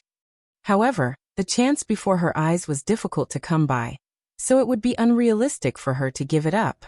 At that instant, she was caught in a dilemma. Yang Kai didn't intend to make things difficult for her though, so he pressed Luo Tinghe's sword down and said loudly, "I have a suggestion. I'm not sure if you're interested in listening to it." The White Lotus matriarch scoffed, "Stop beating around the bush." Yang Kai stuck out 2 fingers. "Please give me 2 freezing blood-burning soul pills." Upon hearing that, everyone was stunned. Chu Huashang, who was standing behind the White Lotus matriarch, widened her eyes and stared at Yang Kai in disbelief. She even suspected that she had heard it wrong. The White Lotus matriarch was equally shocked as she spurted out, "What do you want 2 freezing blood-burning soul pills for?" Yang Kai replied with a smile, "Rather than risking the lives of so many people just to kill us, don't you want 2 more powerful cultivators to work under you?" The White Lotus matriarch was dumbfounded. Although she already had a speculation before, she still found it hard to believe even after he spoke the words. After all, the person standing in front of her was Yang Kai, the former temple master of Grand Qi Temple. She even suspected that there was something wrong with the information she had gathered. Was Yang Kai stepping down as the temple master of Grand Qi Temple just a pretense? Presently, was this place already surrounded by many cultivators from Grand Qi Temple, and as soon as Yang Kai gave the order, they would storm inside. The idea soon became rooted in the White Lotus matriarch's mind and started growing. She was instantly alerted as she looked around, thinking that many people had hidden behind the bushes. It was as though they would jump out at any moment to kill her. "What are you playing at?" the White Lotus matriarch questioned sternly. Yang Kai shook his head. "There's no point in explaining anything. You just have to pass me 2 freezing blood-burning soul pills and wait." The White Lotus matriarch stared at Yang Kai as though it was the first time they had met. There was a conflicted expression on her face. After all, she was no ordinary woman. Yang Kai's suggestion was tempting to her. Rather than risking the lives of many in order to kill Yang Kai and Luo Tinghe, the power of White Lotus sect would be enhanced greatly if they could take control of these 2 people. Other than being one of the most powerful cultivators in the world, Yang Kai was also the former temple master of Grand Qi Temple. As soon as the news was spread, it would deal a heavy blow to Grand Qi Temple. Therefore, she soon made a decision and fished out a jade bottle, which was filled with red pills. She poured out 2 pills and flicked them at the 2 of them. Yang Kai and Xiao He respectively took a pill. The White Lotus matriarch's eyes started brightening as she stared fixedly at Yang Kai. If the man really swallowed the pill, it would prove that he was a trustworthy person, or he could at least be controlled. If he dared to pull a trick, she would immediately give the order to kill him regardless of what price she had to pay. To her surprise, Yang Kai didn't even hesitate to take the freezing blood-burning soul pill in his hand. After examining the pill for a moment, Xiao He tossed it into her mouth and started chewing it. After gulping it down, she spat and complained, "It tastes terrible. What the hell is it?" Gazing at Yang Kai with an excited expression, the White Lotus matriarch demanded, "Open your mouth and let me see." Yang Kai opened his mouth as he was told. There was nothing in it. The White Lotus matriarch's eyes were as bright as stars.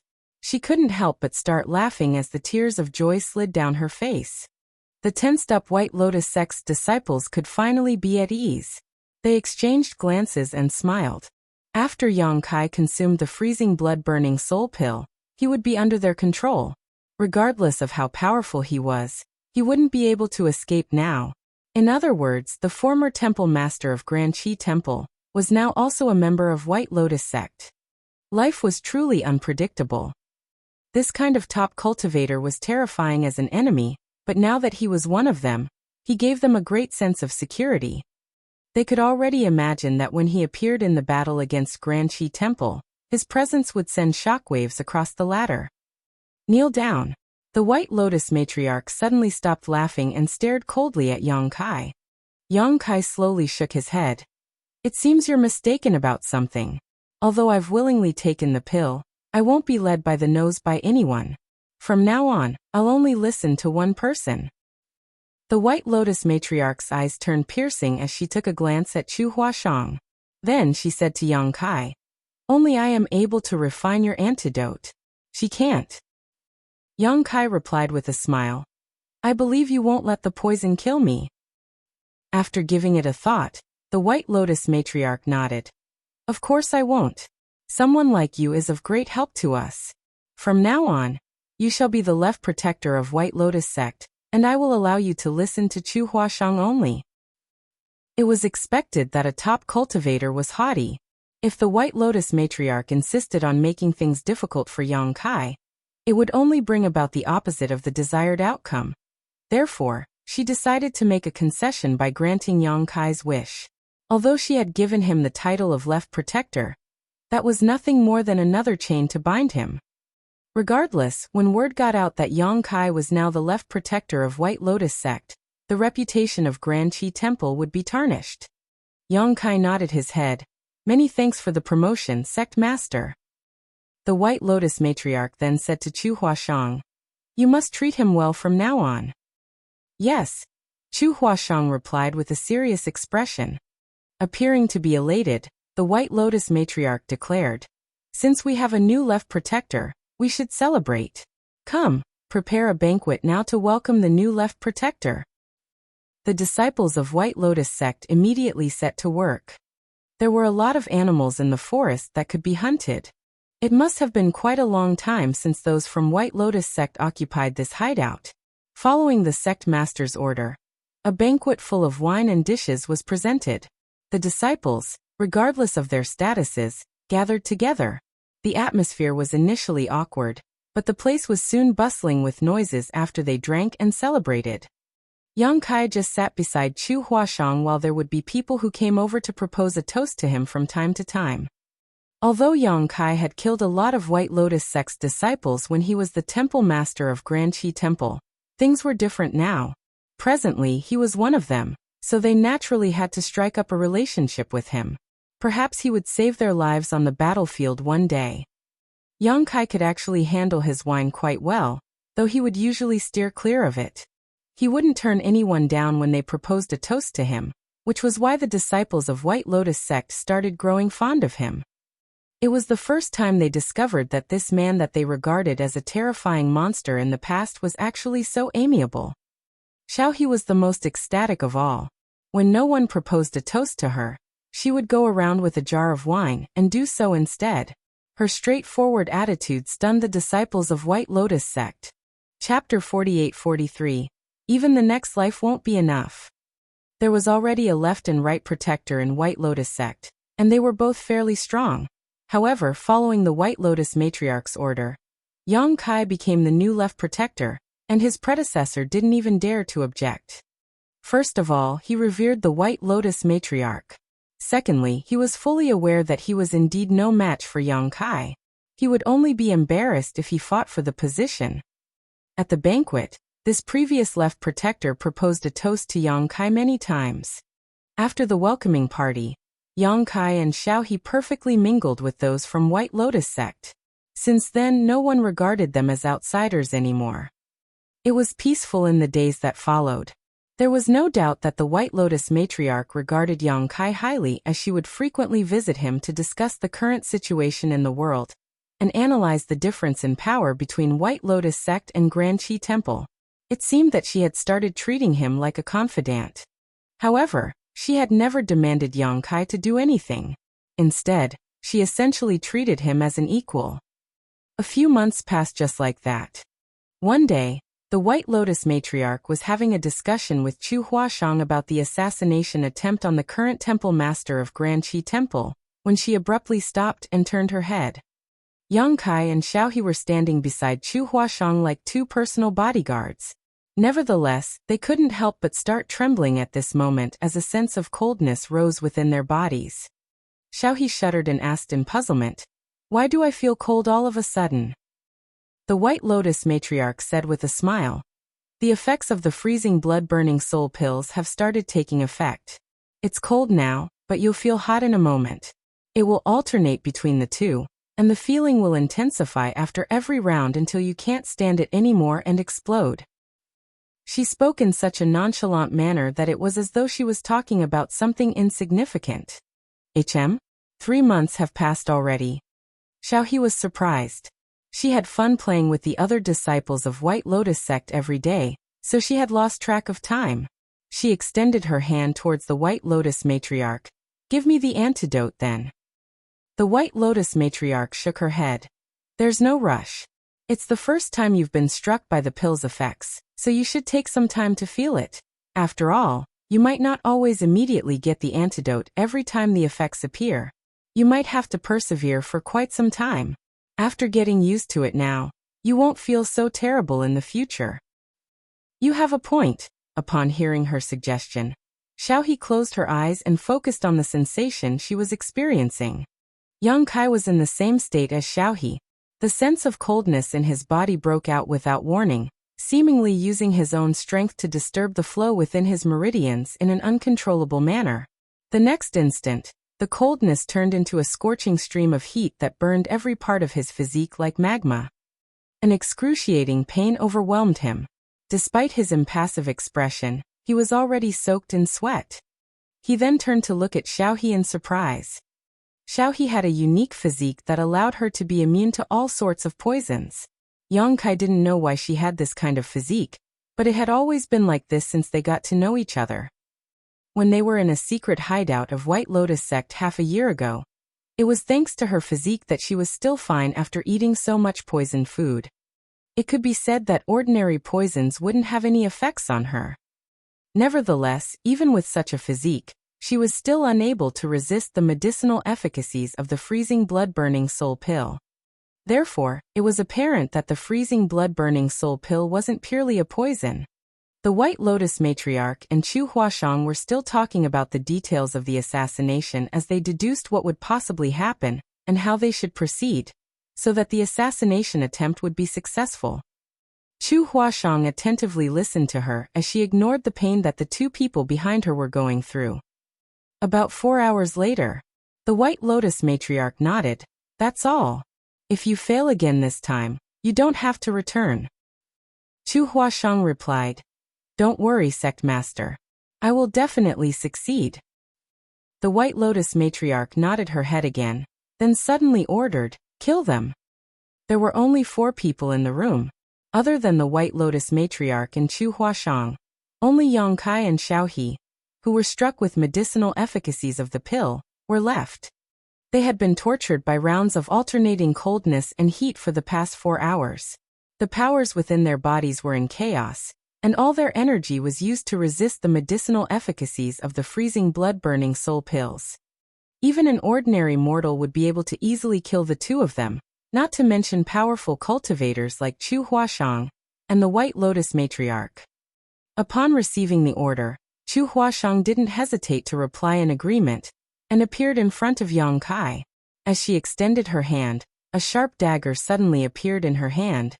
Then she directly stabbed it towards Yang Kai's heart. The dagger penetrated his chest barely a finger's length before Chu Huashang's wrist was grabbed. She was unable to continue pushing the dagger in further. A puzzled Chu Huashang turned to look at the White Lotus matriarch, who said with a smile, "It's enough. Take them with you when you carry out your mission." Chu Huashang cupped her fist. "Yes."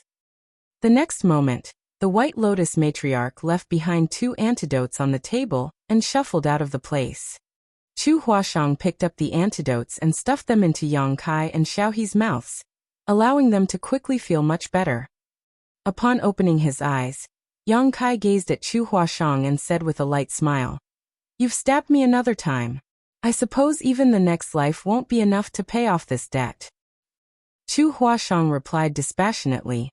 In that case, I'm not going to pay up at all. It's not like I planned to from the beginning. She then turned around and reached for the door.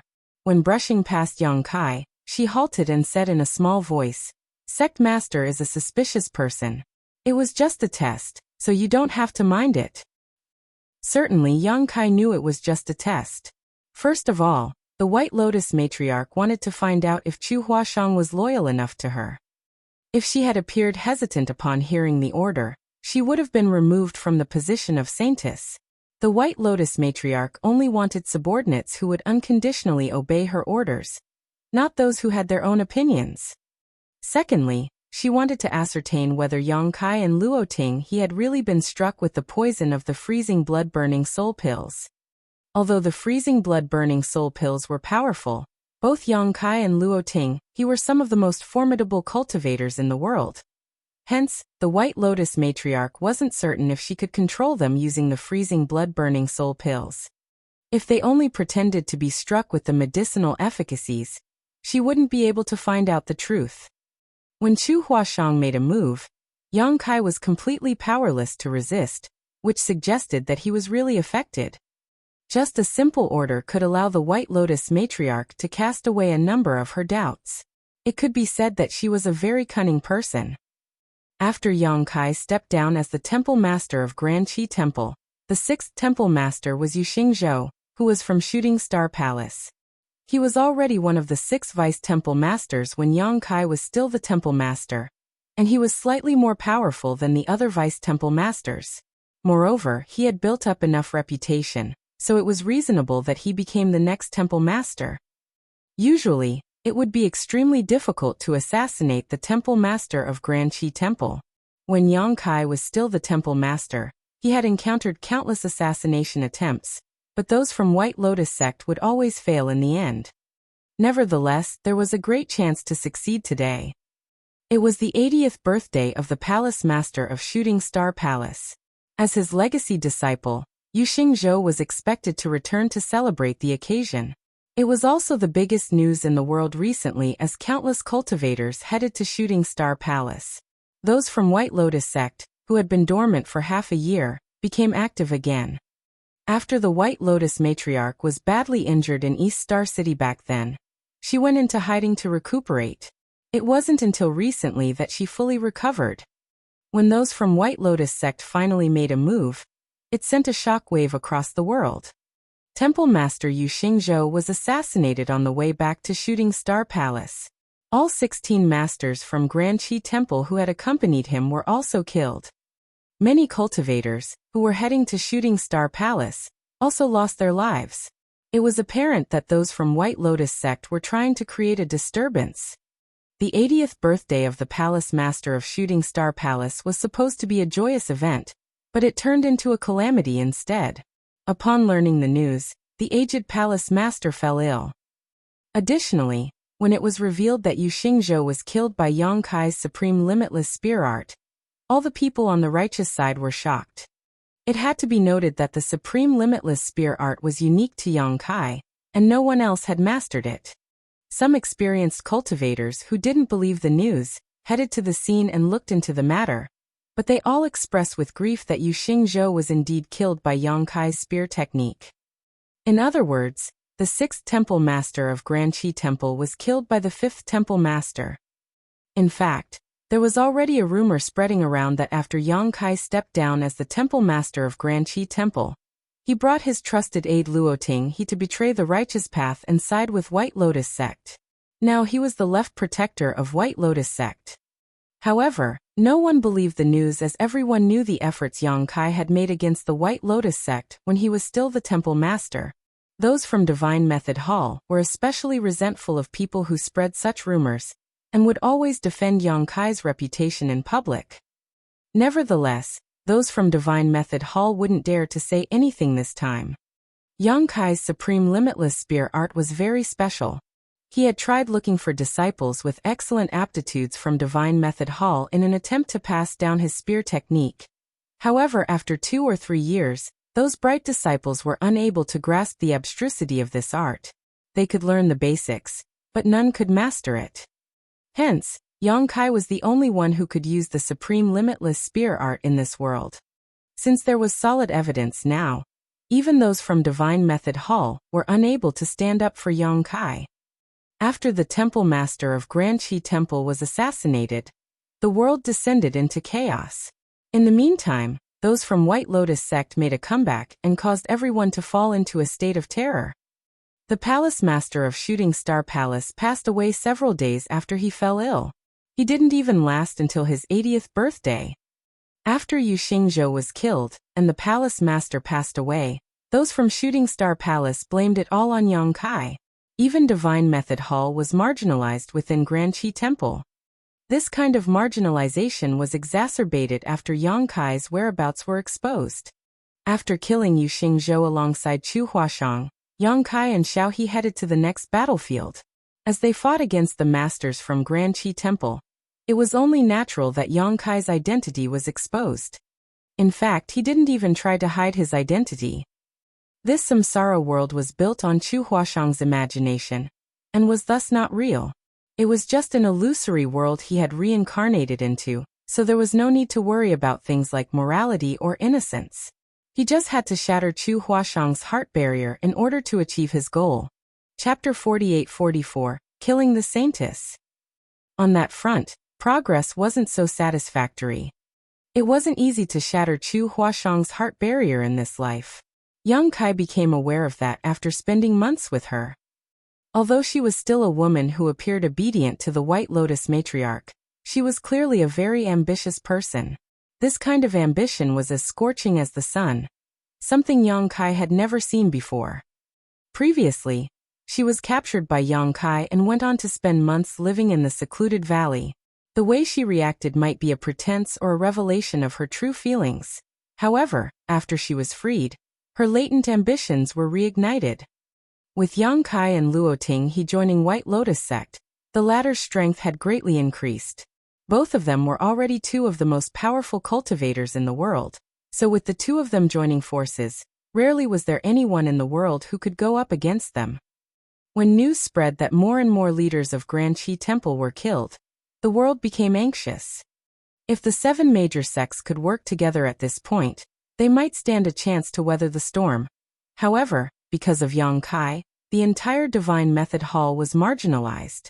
Even Emerald Smoke sect, which was the sect that Luo Ting he hailed from, received this treatment.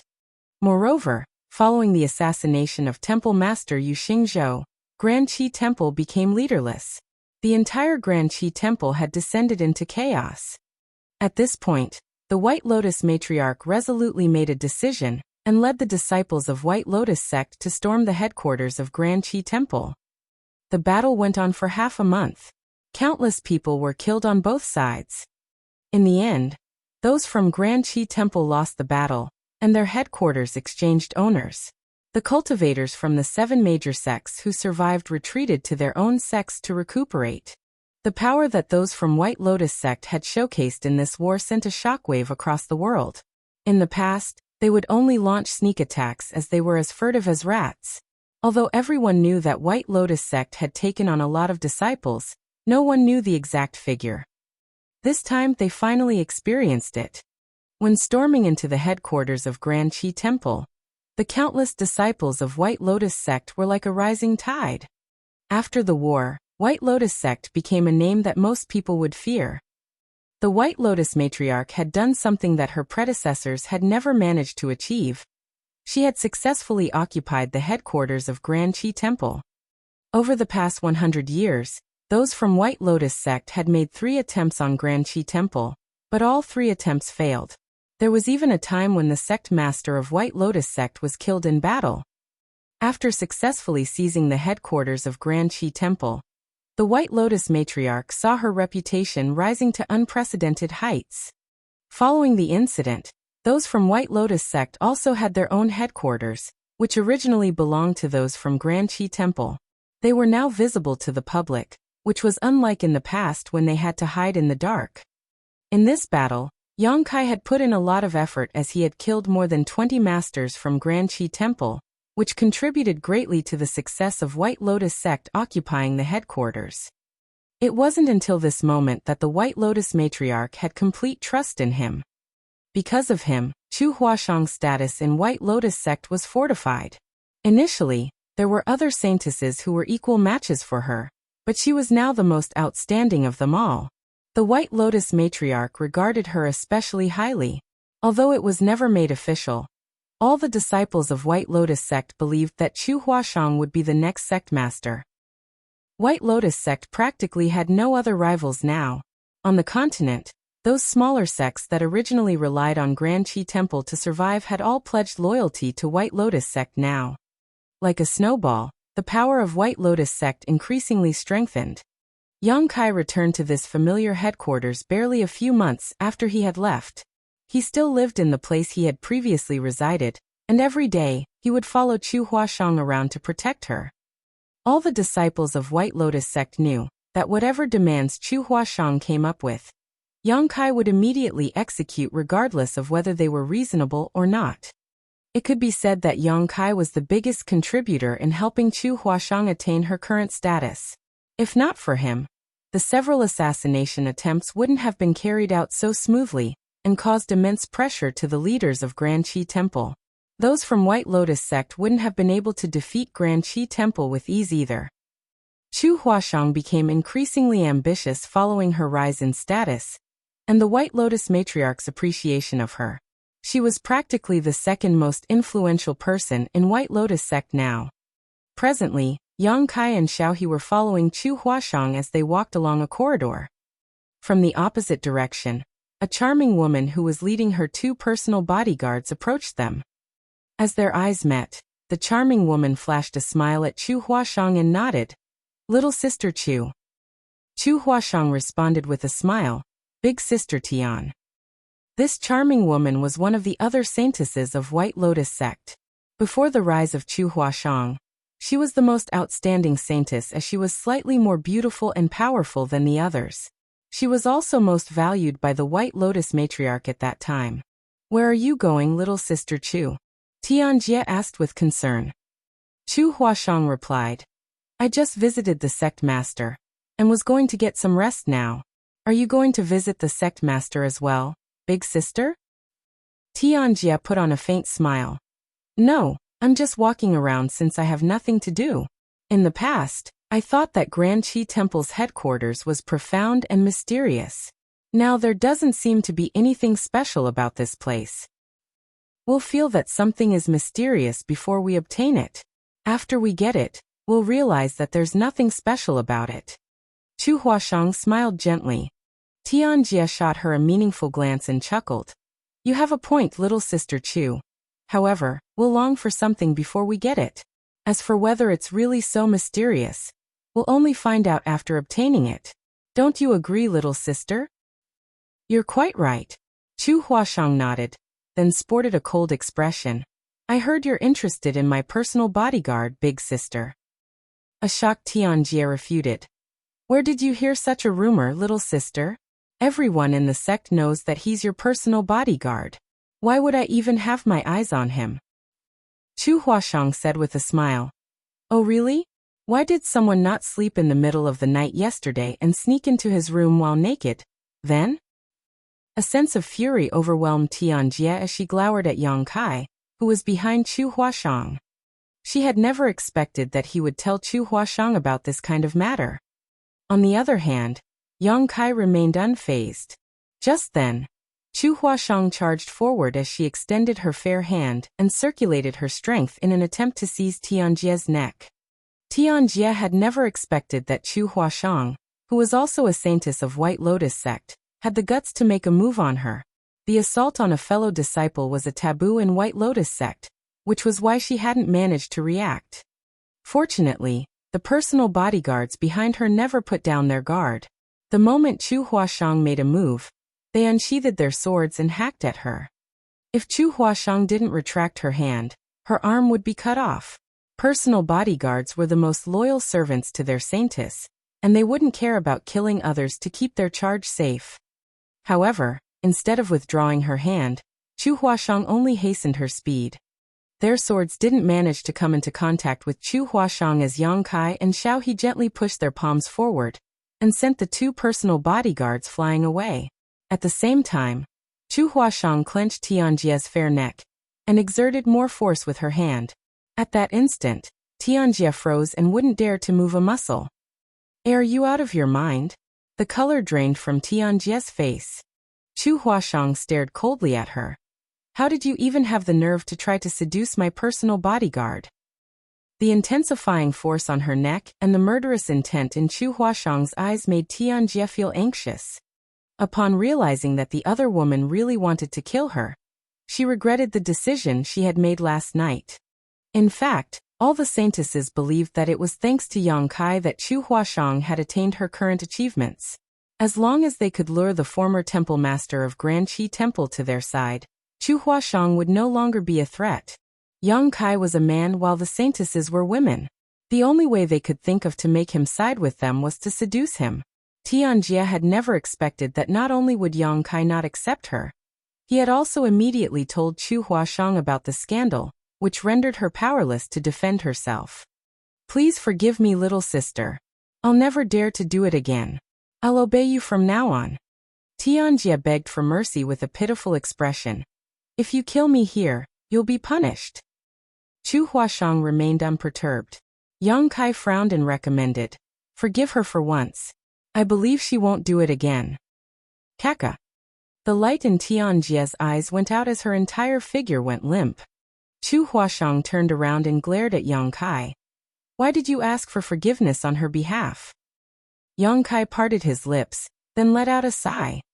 Everything in this samsara world was built on Chu Huashang's heart barrier, so all the places and people here were nothing but illusions. As the saintess of White Lotus sect, she was obliged to go against those from Grand Qi Temple. Both parties tried to destroy each other, because they had different stances. Therefore, Yang Kai wouldn't say anything regardless of how many people from Grand Qi Temple that she had killed. With that said, he wouldn't want to see Chu Huashang act so ruthless and without qualms about killing her own people. It never crossed his mind that his persuasion yielded the opposite of the desired outcome instead. Tianjie lost her life because of that. Certainly, the real Chu Huashang wasn't like this. Her memory had been completely sealed in the ninth life, and she was a totally different person now. "Although she was in the wrong, you shouldn't have killed her," Yang Kai replied with a frown. Like a child who was defending her favorite toy, she spat through clenched teeth. "I'll kill anyone who has their eyes on you." A joyful Xiao He watched on from the side as she poked Yang Kai with her elbow and said in a small voice, "She has fallen in love with you." Yang Kai wasn't certain if he should be happy or sad. Although the conflict didn't last long, the White Lotus matriarch soon got wind of it and rushed over to the scene a moment later. Upon seeing Tianjie's corpse, she sported a gloomy expression. Of all the saintesses, besides Chu Huashang, she regarded Tianjie as the most important. However, Tianjie was killed by another saintess that she treasured. This had never happened before. Chapter 48-45 A Single Spark. Chu Huashang was confined following her actions. It was a taboo to assault a fellow disciple within White Lotus sect, not to mention that a saintess was killed for no reason in public. Everyone knew that if the murderer wasn't Chu Huashang, she would have lost her life then and there. The White Lotus matriarch wouldn't allow anyone to challenge her authority, and the saintesses were valuable assets of White Lotus sect. Only the sect master had the right to determine their life or death. There was no doubt that Chu Huashang had crossed the line. Certainly, the other saintesses were gleeful that such an incident had happened. Everyone believed that regardless of how much Chu Huashang was treasured in the past, the sect master would no longer regard her as important following the incident. On the other hand, Chu Huashang was confined in an underground prison. The prison was where those from Grand Qi Temple imprisoned their enemies in the past. It was cold and damp, so it wasn't suitable for humans to live long-term. The White Lotus matriarch had also ordered that no one was allowed to visit her, and only a small amount of water and food would be provided to her every day. In that case, regardless of how powerful Chu Huashang was, her health would deteriorate as time went by. The prison was guarded by some powerful cultivators, so there was nothing Yang Kai could do. Certainly he could barge into the prison, and he believed that no one could stop him. However, by doing so he would only bring bigger trouble to Chu Huashang. He had to wait for a chance, and one came sooner than expected. After those from Grand Qi Temple were destroyed, those from White Lotus sect took over their headquarters. Following the war, countless people from the 7 major sects were either killed or injured. Those who were still alive had returned to their own sects to recuperate. As expected, the White Lotus matriarch wouldn't miss this opportunity to destroy the rest of the survivors, as it was her biggest dream to rule over the righteous path and the wicked path. Now the chance was right in front of her eyes. As long as she could devastate the 7 major sects, she would pull off a feat that the other sect masters of White Lotus sect had never been able to achieve before. Since many of the powerful cultivators from the major sects were either killed or wounded, it was the best time for White Lotus sect to launch a decisive attack and destroy them once and for all.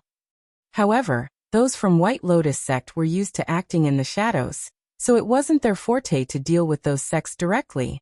The reason they could occupy the headquarters of Grand Qi Temple previously was that they had some distinct advantages. Moreover, they had also suffered a lot of losses after the war. Now, the White Lotus matriarch had fallen into an embarrassing situation, as she didn't have anyone who could help her to deal with the 7 major sects. It wasn't that her subordinates were weak. She had many underlings who were good at one-on-one fights or assassinations. However, they were not skillful enough when it came to leading an army and marshalling soldiers. Such an opportunity was hard to come by, and if they missed it, they might not get another one. It was at that moment that Yang Kai and Xiao He suddenly barged into the main conference hall. The White Lotus matriarch sported a displeased expression and looked at him. "What's wrong, Left Protector?" Because of Chu Huashang, the White Lotus matriarch had been giving Yang Kai the cold shoulder recently. Rumor had it that the reason Chu Huashang was so reckless was that she had Yang Kai on her side. That was why she was so haughty. Regardless of whether the rumors were true, the White Lotus matriarch had to show everyone that she was acting impartial in this matter. Yang Kai cut to the chase by saying, "Give me 500 people and I'll destroy Lion Hall within 1 month." The other hall masters broke into a commotion upon hearing that. They were having a discussion on launching an attack on Lion Hall just now. Of the 7 major sects, Lion Hall was currently the weakest. That was the reason they had to target them first. This war was very important, so those from White Lotus sect had to ensure they wouldn't fail in their attempt. If they won the battle, their morale would be boosted. If they lost the battle, the advantages they had accumulated would be gone for good. The discussion hadn't gone smoothly. According to their estimation, in order to destroy Lion Hall, they had to send 1,500 people to gain the upper hand. And they must be prepared to suffer an immense loss. Certainly, they felt that Yang Kai had overestimated himself, even though he was the former temple master of Grand Qi Temple. The White Lotus matriarch gazed at him with narrowed eyes. "What if you can't destroy them?" Yang Kai replied flatly, "You have complete control over my life or death. If I can't achieve my goal, I'm willing to die as a punishment." The White Lotus matriarch's lips curled up. "So, you are aware that I also have control over your life or death. Since your life belongs to me, it's not up to you to make decisions about it. Otherwise, you won't be risking anything." Yang Kai frowned. "What condition do you have then?" The White Lotus matriarch was apparently well prepared. In fact, she had already come up with such a plan after Chu Huashang was imprisoned following Tianjie's death. So she said, "If you fail, Chu Huashang will lose her life." Yang Kai was willing to take the freezing blood-burning soul pill and join White Lotus sect for Chu Huashang. The White Lotus matriarch believed that by threatening to kill Chu Huashang, Yang Kai would do his best to achieve his goal. That was the reason she had only confined Chu Huashang instead of punishing her according to the sect's rules. She needed a competent general who could lead the army for her, and Yang Kai was the most qualified. However, she didn't want to take the initiative and asked him to do it lest she appear desperate. Now, everything was within her control. "Good." Yang Kai directly agreed to it. "However, I'd also like you to agree to a condition I have." The White Lotus matriarch was fully aware of his intentions. Upon hearing that, she said with a smile, "Don't worry. If you can really destroy Lion Hall in 1 month, I'll forgive Chu Huashang for what she has done." Yang Kai nodded. "It's a deal then. I'll give you 800 people and I want to see success within a month," the White Lotus matriarch ordered. The next day, 300 people departed from the headquarters of White Lotus sect and headed straight towards Lion Hall. More and more people joined them along the way, and by the time they arrived at the gates of Lion Hall, there were exactly 800 of them. Yang Kai already had some experience in mobilizing soldiers during the war between the Star Boundary and Demon Realm. Forget 800 people, he had even commanded 800,000 people in battle before. Attacking Lion Hall might be a difficult task to others, but it was just a matter of time in his eyes. Those from Lion Hall were alerted long before the soldiers of White Lotus sect arrived. Not only was the entrance closed, but they had also set up some traps and a grand array to deal with the enemies. These 800 disciples from White Lotus sect didn't immediately launch an attack though. Yang Kai and Xiao He spent the next 10 days leading the powerful cultivators from White Lotus sect to launch continuous probing attacks both day and night. Sometimes, several raids would take place at the same time. Lion Hall was like a dilapidated house during a storm, so they were unable to fend off the disciples of White Lotus sect, who relentlessly attacked them from all directions. 10 days later, those from White Lotus sect had lost more than 300 people, while half of the Lion Hall's leaders were killed.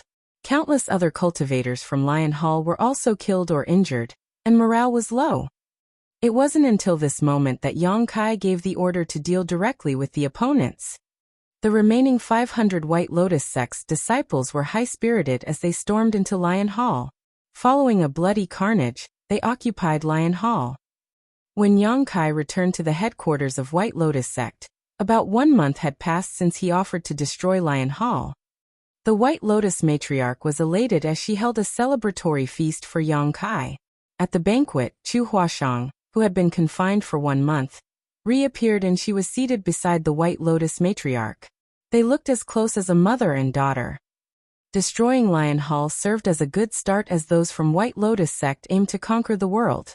In the next 3 years, they launched even more attacks on the remaining 6 major sects. There were victories and losses on both sides, but generally speaking, White Lotus sect gained the upper hand. After Lion Hall was destroyed, Divine Method Hall, Swaying Willow sect, Shooting Star Palace, Hidden Sword Villa, and Emerald Smoke sect were also wiped out. White Lotus sect practically had no rivals in the world anymore. It had come to a point where those who showed the slightest disapproval of White Lotus sect would be killed without mercy. The smaller sects either had to go into hiding in the mountains or submit to White Lotus sect. Of the 7 major sects, only the struggling Grand Battle sect remained. A hero would always emerge in chaotic times. An extraordinary person from Grand Battle sect soon attracted everyone's attention. He was the legacy disciple of the current sect master of Grand Battle sect. His name was Lin Taido, which had something to do with the sect's name. He was brought back to the sect when he was a young child, and was a righteous man who hated all things evil in the world. Besides that, he also had exceptional aptitude and intelligence.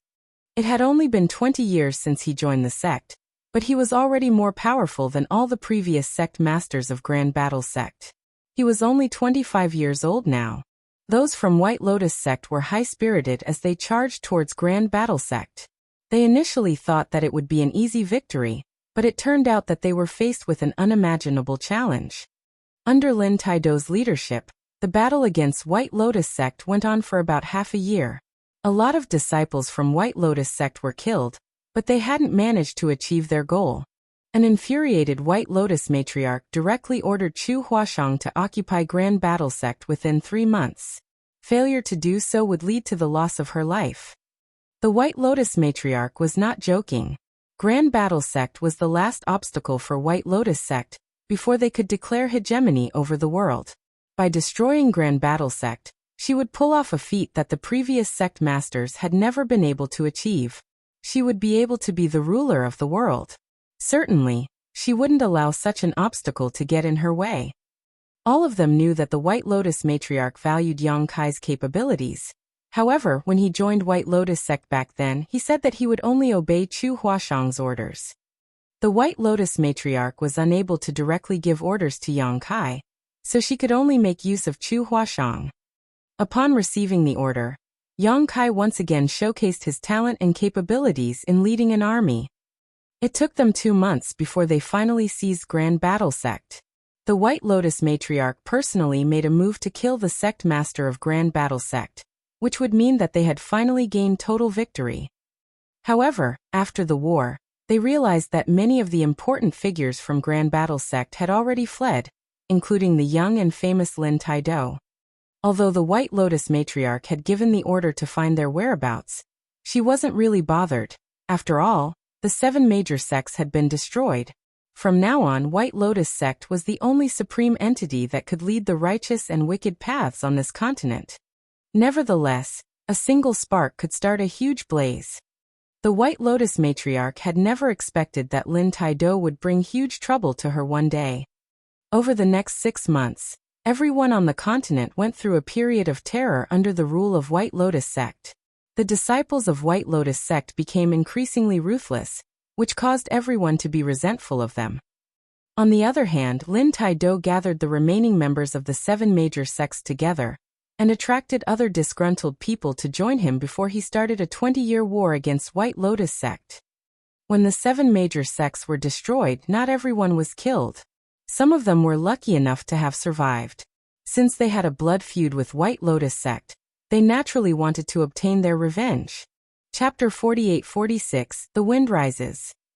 Other than the 7 major sects, countless people in the world were resentful of White Lotus sect. Under their reign of terror, innumerable people lost their friends and family. That was why more and more people gathered around Lin Taido. Since White Lotus sect now ruled over the world, they had no more rivals left.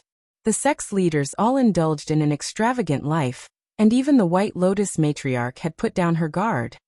It wasn't until half a year later when Righteous Union, led by Lin Taido, rose into the light that the White Lotus matriarch was alerted.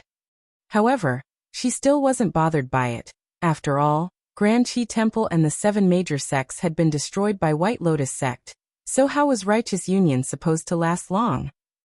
Nevertheless, every time White Lotus sect clashed with Righteous Union, they would always suffer a loss.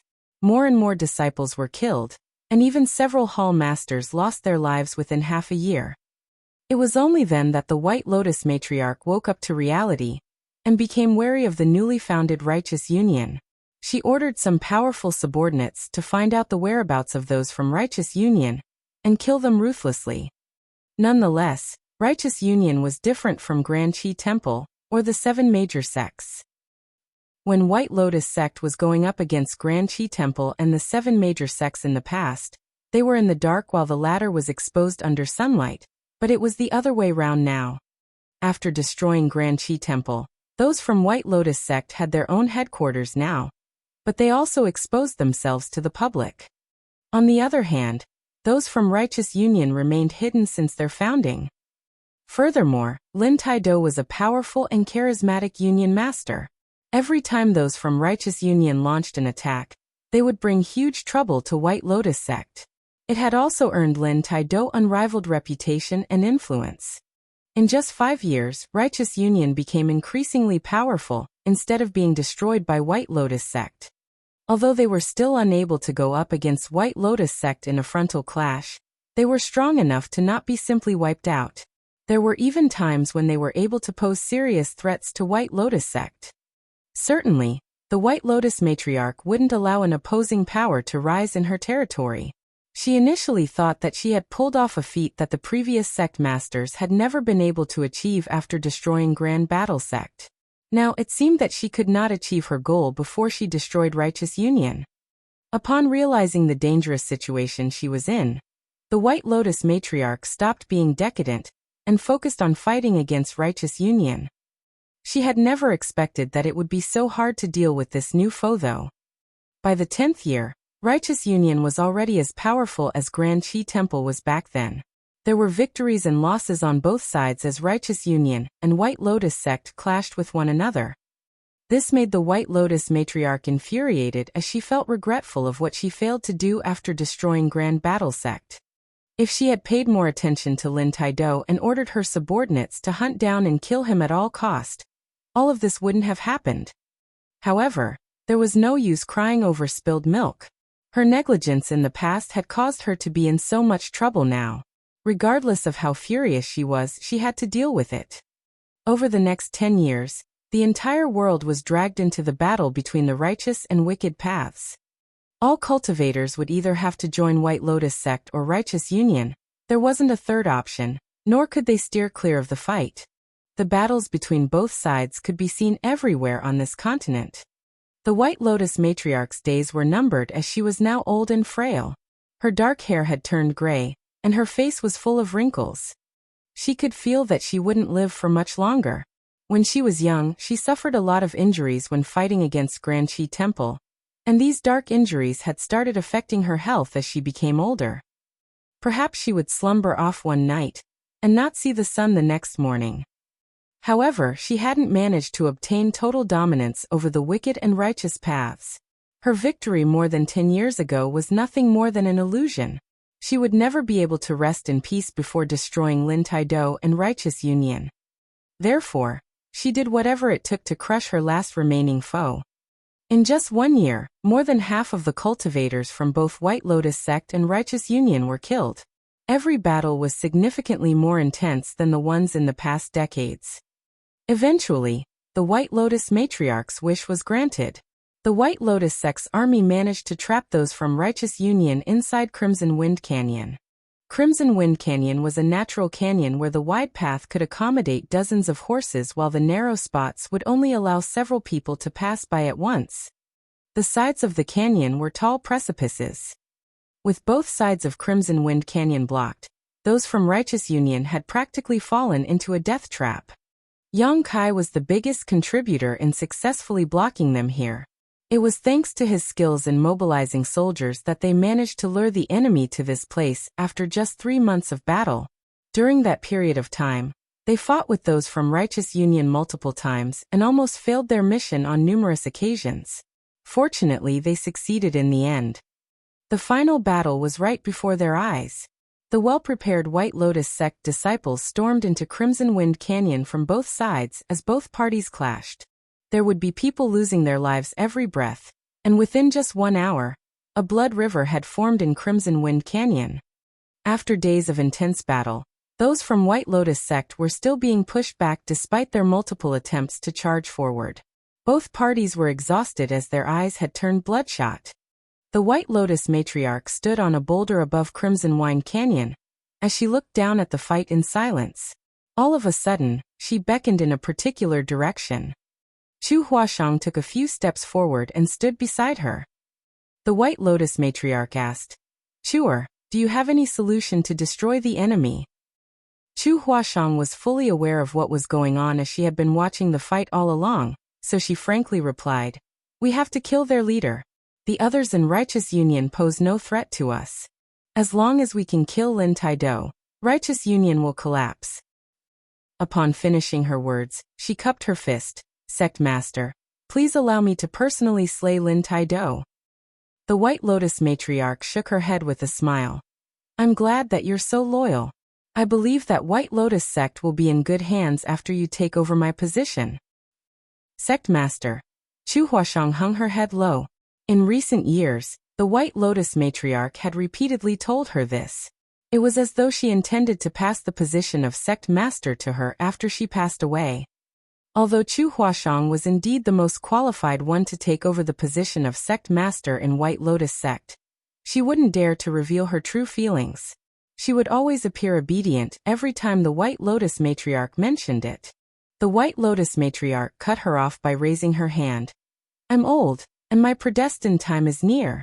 Every night, I can feel those I've killed in the past come back to haunt me in my dreams. I'll pass the position of Sect Master to you sooner or later."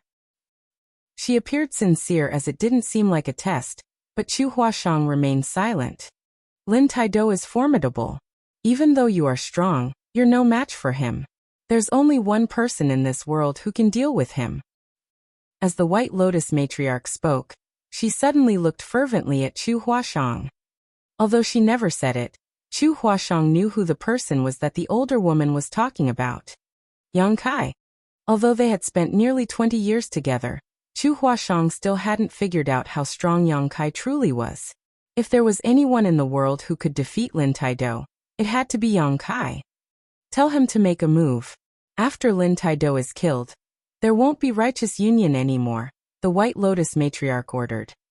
Chu Huashang had been staying by the White Lotus matriarch's side all along, so she had discovered something that those disciples of White Lotus sect were not aware of. She suddenly realized something upon hearing what the White Lotus matriarch had said, so she appeared conflicted for a moment. The White Lotus matriarch took the younger woman's hand and patted it. I know you're an ambitious person who wants to take over the position of sect master. You want to be the noblest woman in the world. Love doesn't really matter to you, does it? I'm sure you've realized Yang Kai's feelings for you after spending 20 years with him. Why do you always keep a distance from him? I promise you that after this war, I will pass you the position of sect master. That's my only wish before my death. After you become the sect master, you'll rule over both the wicked and righteous paths. Chu Huashang pressed her lips together and appeared hesitant. Think it over. The White Lotus matriarch shot her a glance and spoke no further.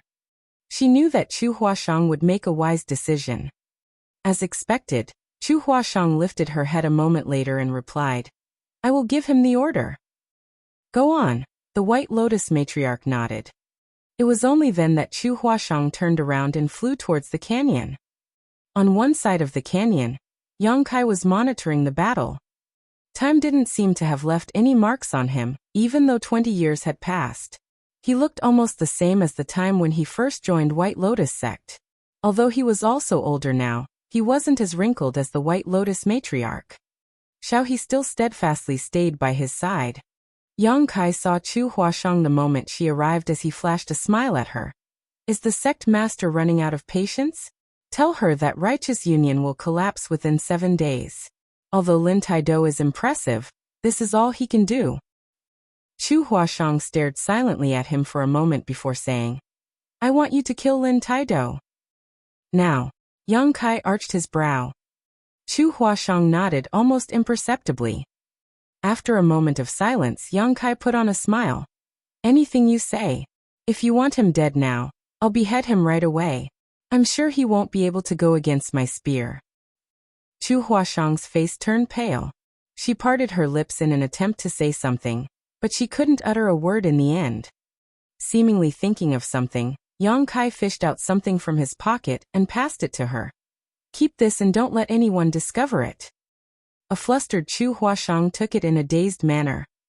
After taking a glance at where the White Lotus matriarch was located, Yang Kai said in a small voice, You must never trust the White Lotus matriarch. In an instant, Chu Huashang became stunned as if struck by lightning while the color drained from her face. When she raised her head, she realized that Yang Kai was already stepping towards the battlefield with his spear. He followed him closely. All of a sudden, she turned her head and said to Chu Huashang, You have to take good care of yourself from now on. Upon finishing her words, she pulled a face at her. Chu Huashang's eyes were soon drenched in tears as they slid down her face. When she returned to the White Lotus matriarch's side, the intense battle had begun. The morale of White Lotus sect's disciples had been boosted with Yang Kai joining the battle. Those from Righteous Union, who initially could go up against them, were instantly put at a disadvantage as more and more of them lost their lives. The White Lotus matriarch looked down at the battle with a smile. Chuer, you're lucky to have a man who is so loyal to you. Chu Huashang remained silent while feeling heartbroken. Chapter 48-47 Farewell. Both sides had respectively sent more than 10,000 people to take part in the battle. Towards the end of the battle, only 10% were left. Even the most powerful cultivators were unable to ensure their own safety in this kind of situation. Lin Taido was eventually killed by Yang Kai while the rest of the leaders of Righteous Union were all destroyed. However, Yang Kai had been badly injured. After all, he was much older than Lin Taido, so he was no longer as energetic as in the past. He had to take the risk of getting wounded in order to kill Lin Taido with his spear. He was also soaked in blood as her aura was weak. Both of them were on their last legs. Before the remaining White Lotus sect's disciples could cheer for their victory, they heard rumbling sounds coming from the cliffs. At that moment, the ground started shaking. When those who were still alive looked up, their expressions changed drastically. That was because huge rocks could be seen rolling down the precipices while burning arrows rained down on them. Although Yang Kai was drenched in blood, he still held his spear firmly and looked up in a particular direction. Over there, the White Lotus matriarch no longer appeared frail, as she looked down with a flushing face. Behind her was Chu Huashang, who clenched her fists while trembling slightly. When rocks and burning arrows finally buried the entire Crimson Wind Canyon, the White Lotus matriarch couldn't help but start guffawing. The last obstacle that hindered her from ruling over the world wasn't Righteous Union, but Yang Kai. She had never been a match for Yang Kai since the beginning. Even though Righteous Union was destroyed, she still couldn't be the overlord of the world. Now this obstacle was finally wiped out. The death chi that had surrounded her over the years vanished in an instant, and there seemed to be fewer wrinkles on her face now. Judging from how healthy she looked, she could probably live for decades to come. Chu Huashang knew that she had been set up. The White Lotus matriarch had made use of the ambition that had been burning in her heart for years.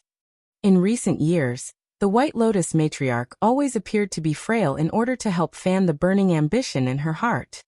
The boisterous White Lotus sect's disciples around Chu Huashang cheered for their victory. However, the noises sounded so distant to her, as though everything in this world had nothing to do with her anymore. Righteous Union and Lin Taido were destroyed while Yang Kai was killed. There was nothing in the world that could stop White Lotus sect from dominating the world. White Lotus sect was now the only great force in the world, and the White Lotus matriarch finally showcased zest that was unlike her age. She was worshipped like an overlord in the headquarters of White Lotus sect by all others. 2 months later, a metallic tang permeated the grand hall. There was a dagger plunged into the White Lotus matriarch's chest as she lay on her throne, her clothes soaked in blood. She pressed her hand against her chest while gazing at Chu Huashang in disbelief. "Why you dare?" Chu Huashang was standing on a spot that was a couple of meters away from her. Even though the White Lotus matriarch was dying, a cunning person like her might make the final strike before her death. Certainly, Chu Huashang wouldn't give her the chance. Despite her alluring face, she looked as devious as a viper at this moment. With a dispassionate expression, she said, "Why wouldn't I dare?" The White Lotus matriarch coughed up blood. "I haven't passed you the recipe for the freezing blood-burning soul pills. If I die, you won't be able to live either. You'll die in just 3 months." She had complete trust in the freezing blood-burning soul pills, so she had never been suspicious of Chu Huashang. That was the reason she was caught off guard. Only the sect master of White Lotus sect had the right to take control of the freezing blood-burning soul pills. Every sect master would pass the recipe to their successor before their death. "Are you talking about this?" Chu Huashang suddenly fished out a jade bottle from her clothes and poured out dozens of red pills. The White Lotus matriarch widened her eyes in disbelief. How can this be? Where did you get the recipe?" She was certain that she had never told anyone the recipe before, nor had she left behind any clues about it. There was no way Chu Huashang could have obtained it. "He gave it to me." Chu Huashang appeared melancholic when she spoke about that person and recalled the incident in Crimson Wind Canyon 2 months ago. Yang Kai passed her something before he left. After the war ended, she checked it and realized that it was the recipe for the freezing blood-burning soul pills antidotes. Judging from the weathered look of the scroll, it must have been more than 10 years old. In other words, Yang Kai had already obtained this recipe more than 10 years ago. He and Xiaohe had probably resolved the poison of the freezing blood-burning soul pills long ago, and were no longer controlled by it. He could have left at any moment, but he had always stayed by her side instead. Regardless of how unreasonable her demands were, he had never refused her. Even when she ordered him to die, he still willingly obliged. Certainly, the White Lotus matriarch knew who the person was that Chu Huashang was talking about. After becoming startled for a moment, she put on a bitter smile. "I'd never expected that he was an expert in the alchemic Tao on top of everything else." Young Kai had somehow obtained the antidote recipe, while being clueless about it.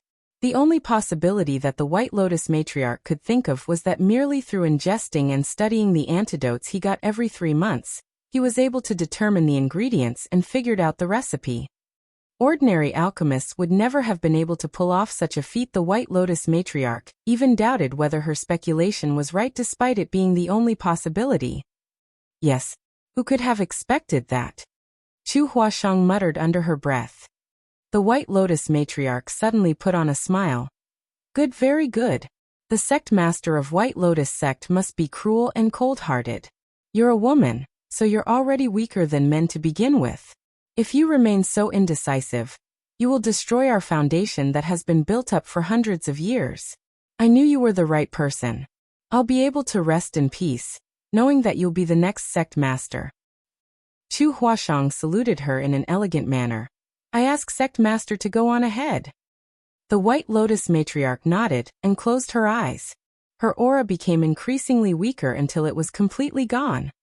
A moment later, Chu Huasheng stepped forward and placed her finger under the White Lotus matriarch's nose. Upon confirming that the older woman was really dead, she moved her corpse and adjusted her own clothes before sitting on the throne of the sect master. She had always dreamed of becoming the sect master, and now, her wish had finally been granted. The magnificent throne symbolized unlimited power. She had the right to determine anyone's life or death, and command both the righteous and wicked path. The power she had obtained was even greater than the dreams she had as a young child. In this world, White Lotus sect had no more rivals. She looked down at the hall as though she could already envision the countless masters who would come over to pay respects to her. The corners of her mouth curled as she suddenly began to laugh. Life was too short to have a lot of dreams, and a person would be considered lucky if they could make even one of them come true. Chu Huasheng had managed to achieve that and more though. However, innumerable people had lost their lives for her victory.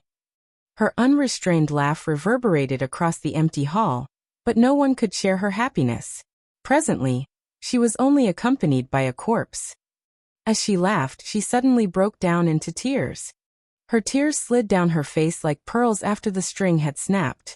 Appearing heartbroken, she covered her face with her hands. There was nothing in the world she feared while she had the unconditional love of that man. It wasn't until she lost him that she realized he had become an inseparable part of her life. While sitting on the throne, she finally discovered that her dream wasn't worth anything. The man she had always neglected in the past was the most valuable treasure she had. However, she had lost him forever. All she could think of now were those few months she had spent living in that log house by the lake. That was undoubtedly the happiest time in her life. At that moment, she felt she could feel the gentle breeze brushing past her cheek, as she placed her hands behind her head. While looking up at the starry sky, she listened to the love story of 9 lives. At that time, there were no deceptions and battles in her life. All she had was that man's unconditional love. She missed that time so much. In the next life, I'll repay what I owe you. Chu Huasheng lifted her sword to her neck as the sharp blade cut her delicate skin, preparing to end it all, but while her eyes were drenched in tears, she suddenly caught sight of a figure abruptly appearing before her. The person was wearing a mask made from iron, but even though his face was covered, his figure was all too familiar. Chu Huasheng thought that her sorrow was causing her to hallucinate as she looked dazedly at the person, so she did not hesitate to exert more force with her hand. It wasn't until her wrist was clenched by the person that her entire figure shook. Behind that person, Xiaohe stuck out her head while appearing puzzled. Why are you trying to kill yourself all of a sudden? You looked so happy a moment ago. How strange. Old man. Chu Huasheng quickly wiped away her tears and asked in a shaking voice. The person took her sword and tossed it away before the weapon clanged to the ground. He gently stroked her head and said, Good people don't live long while a scourge lasts 1,000 years. I won't die so easily. Chu Huasheng couldn't believe her eyes as she attempted to take off the person's iron mask. My face was burned. It might scare you, Yang Kai said. Without hesitation, Chu Huasheng took off the mask and saw a contorted face that was caused by burn marks. The face was so hideous that a toddler would break into tears upon seeing it. However, Chu Huashang crashed into the man's embrace and hugged him tightly as though she was trying to merge with his body.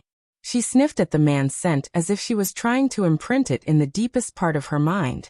Regardless of how many rounds of reincarnation she had to go through, she would never forget his scent.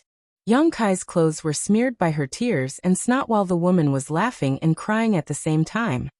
Xiaohe looked at them with a tilted head and couldn't help but remark, "The couple has finally gotten together. How wonderful." All of a sudden, Chu Huashang froze, and the next moment, she lifted her head from the man's embrace and looked up at him with a perplexed expression. "Junior brother?" Yang Kai let out a long breath. "You're finally awake, senior sister." It had been a difficult life for him, as it was much harder to wake Chu Huashang up compared to the previous 8 lives. This couldn't be helped, as Chu Huashang was overly ambitious in this life to the point that she neglected her own feelings. Yang Kai had been working hard to win her heart, by staying by her side for 20 years. Even though he had made some progress, he still hadn't managed to shatter her heart barrier. Therefore, he decided to take a risk by helping her fulfill her wish and satisfy her ambition. She would only have time to examine her true feelings after that.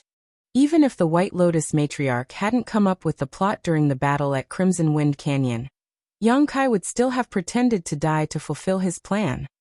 However, the White Lotus matriarch's plot almost caused him to really lose his life there.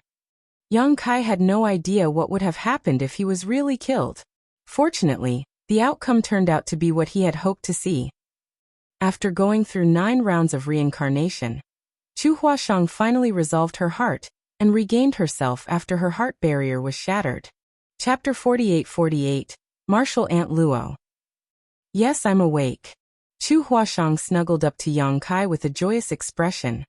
"Thank you for everything." Yang Kai slowly shook his head and ran his fingers through her hair. Then, Chu Huashang lifted her head and looked over his shoulder before asking in puzzlement, "What's going on with Xiaohe?" Since her heart barrier was shattered, her memory was also restored. Certainly, she had recalled everything that had happened in the rounds of reincarnation. Since the 6th life, Xiaohe had always appeared in the samsara worlds that were built upon her heart barrier, which concerned her. She didn't remember anything about a woman named Luo Tinghe. Supposedly, such a person shouldn't have appeared in her samsara worlds. "I have no idea either. However, I think we'll find out about it after we leave this place." Chu Huashang nodded and lifted her head from the man's embrace before looking at him with a sly gaze. "Well, I'll see you in the next life then." Yang Kai was flabbergasted upon hearing that and in a half-panic asked, "There's a next life?" Without replying to him, Chu Huashang winked at him in a cheeky manner. Just then, everything around him started dissipating like a burning picture scroll. Yang Kai watched his own figure disappearing into the void as his consciousness seemed to have set off on a long journey. When he came to his senses, he realized that it was pitch black around him. Soon, a light tore through the darkness and expanded as the view inside the Samsara Pavilion came into his sight. Yang Kai was startled for a moment before realizing that there wasn't a next life.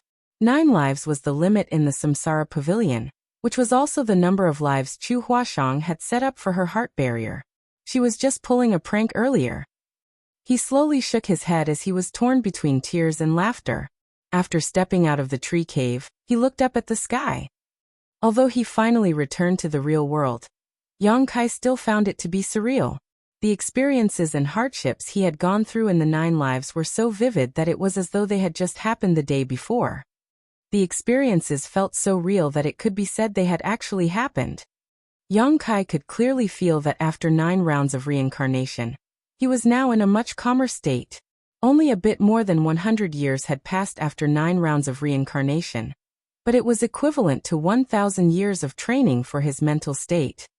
The Samsara Pavilion was indeed a place where hearts were trained and tempered.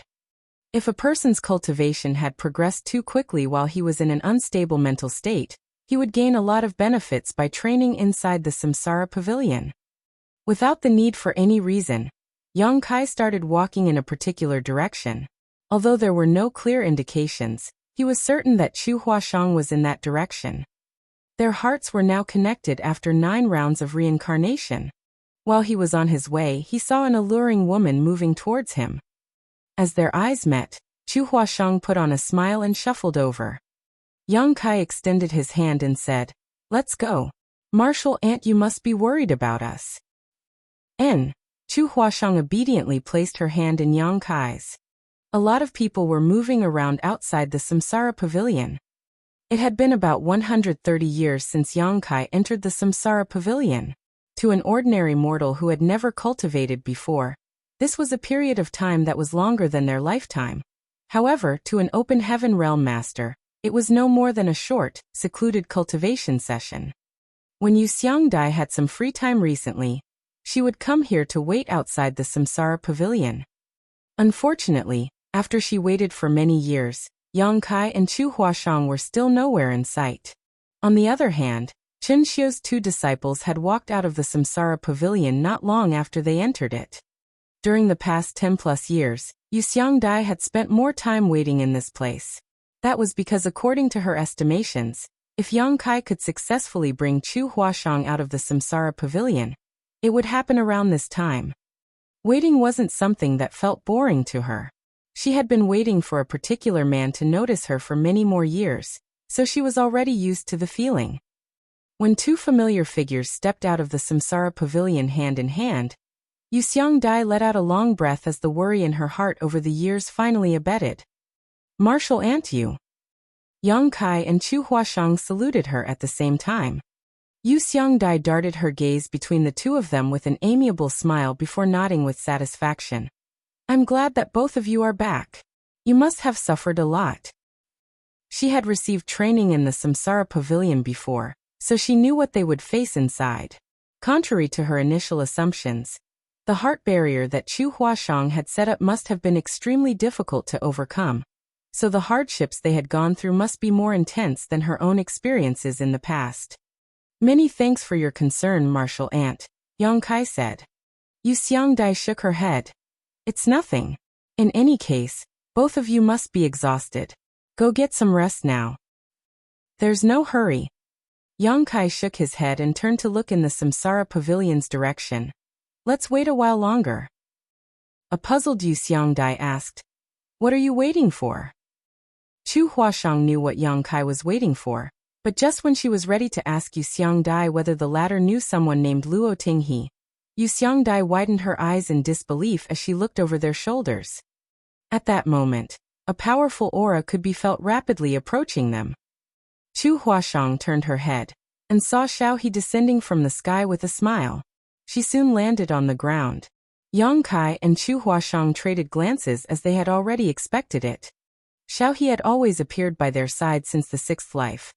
Therefore, they speculated that she must be a powerful cultivator from Yin Yang Cave Heaven, who for some reason was swept into their samsara worlds. Now they had gone through 9 rounds of reincarnation and left the Samsara Pavilion.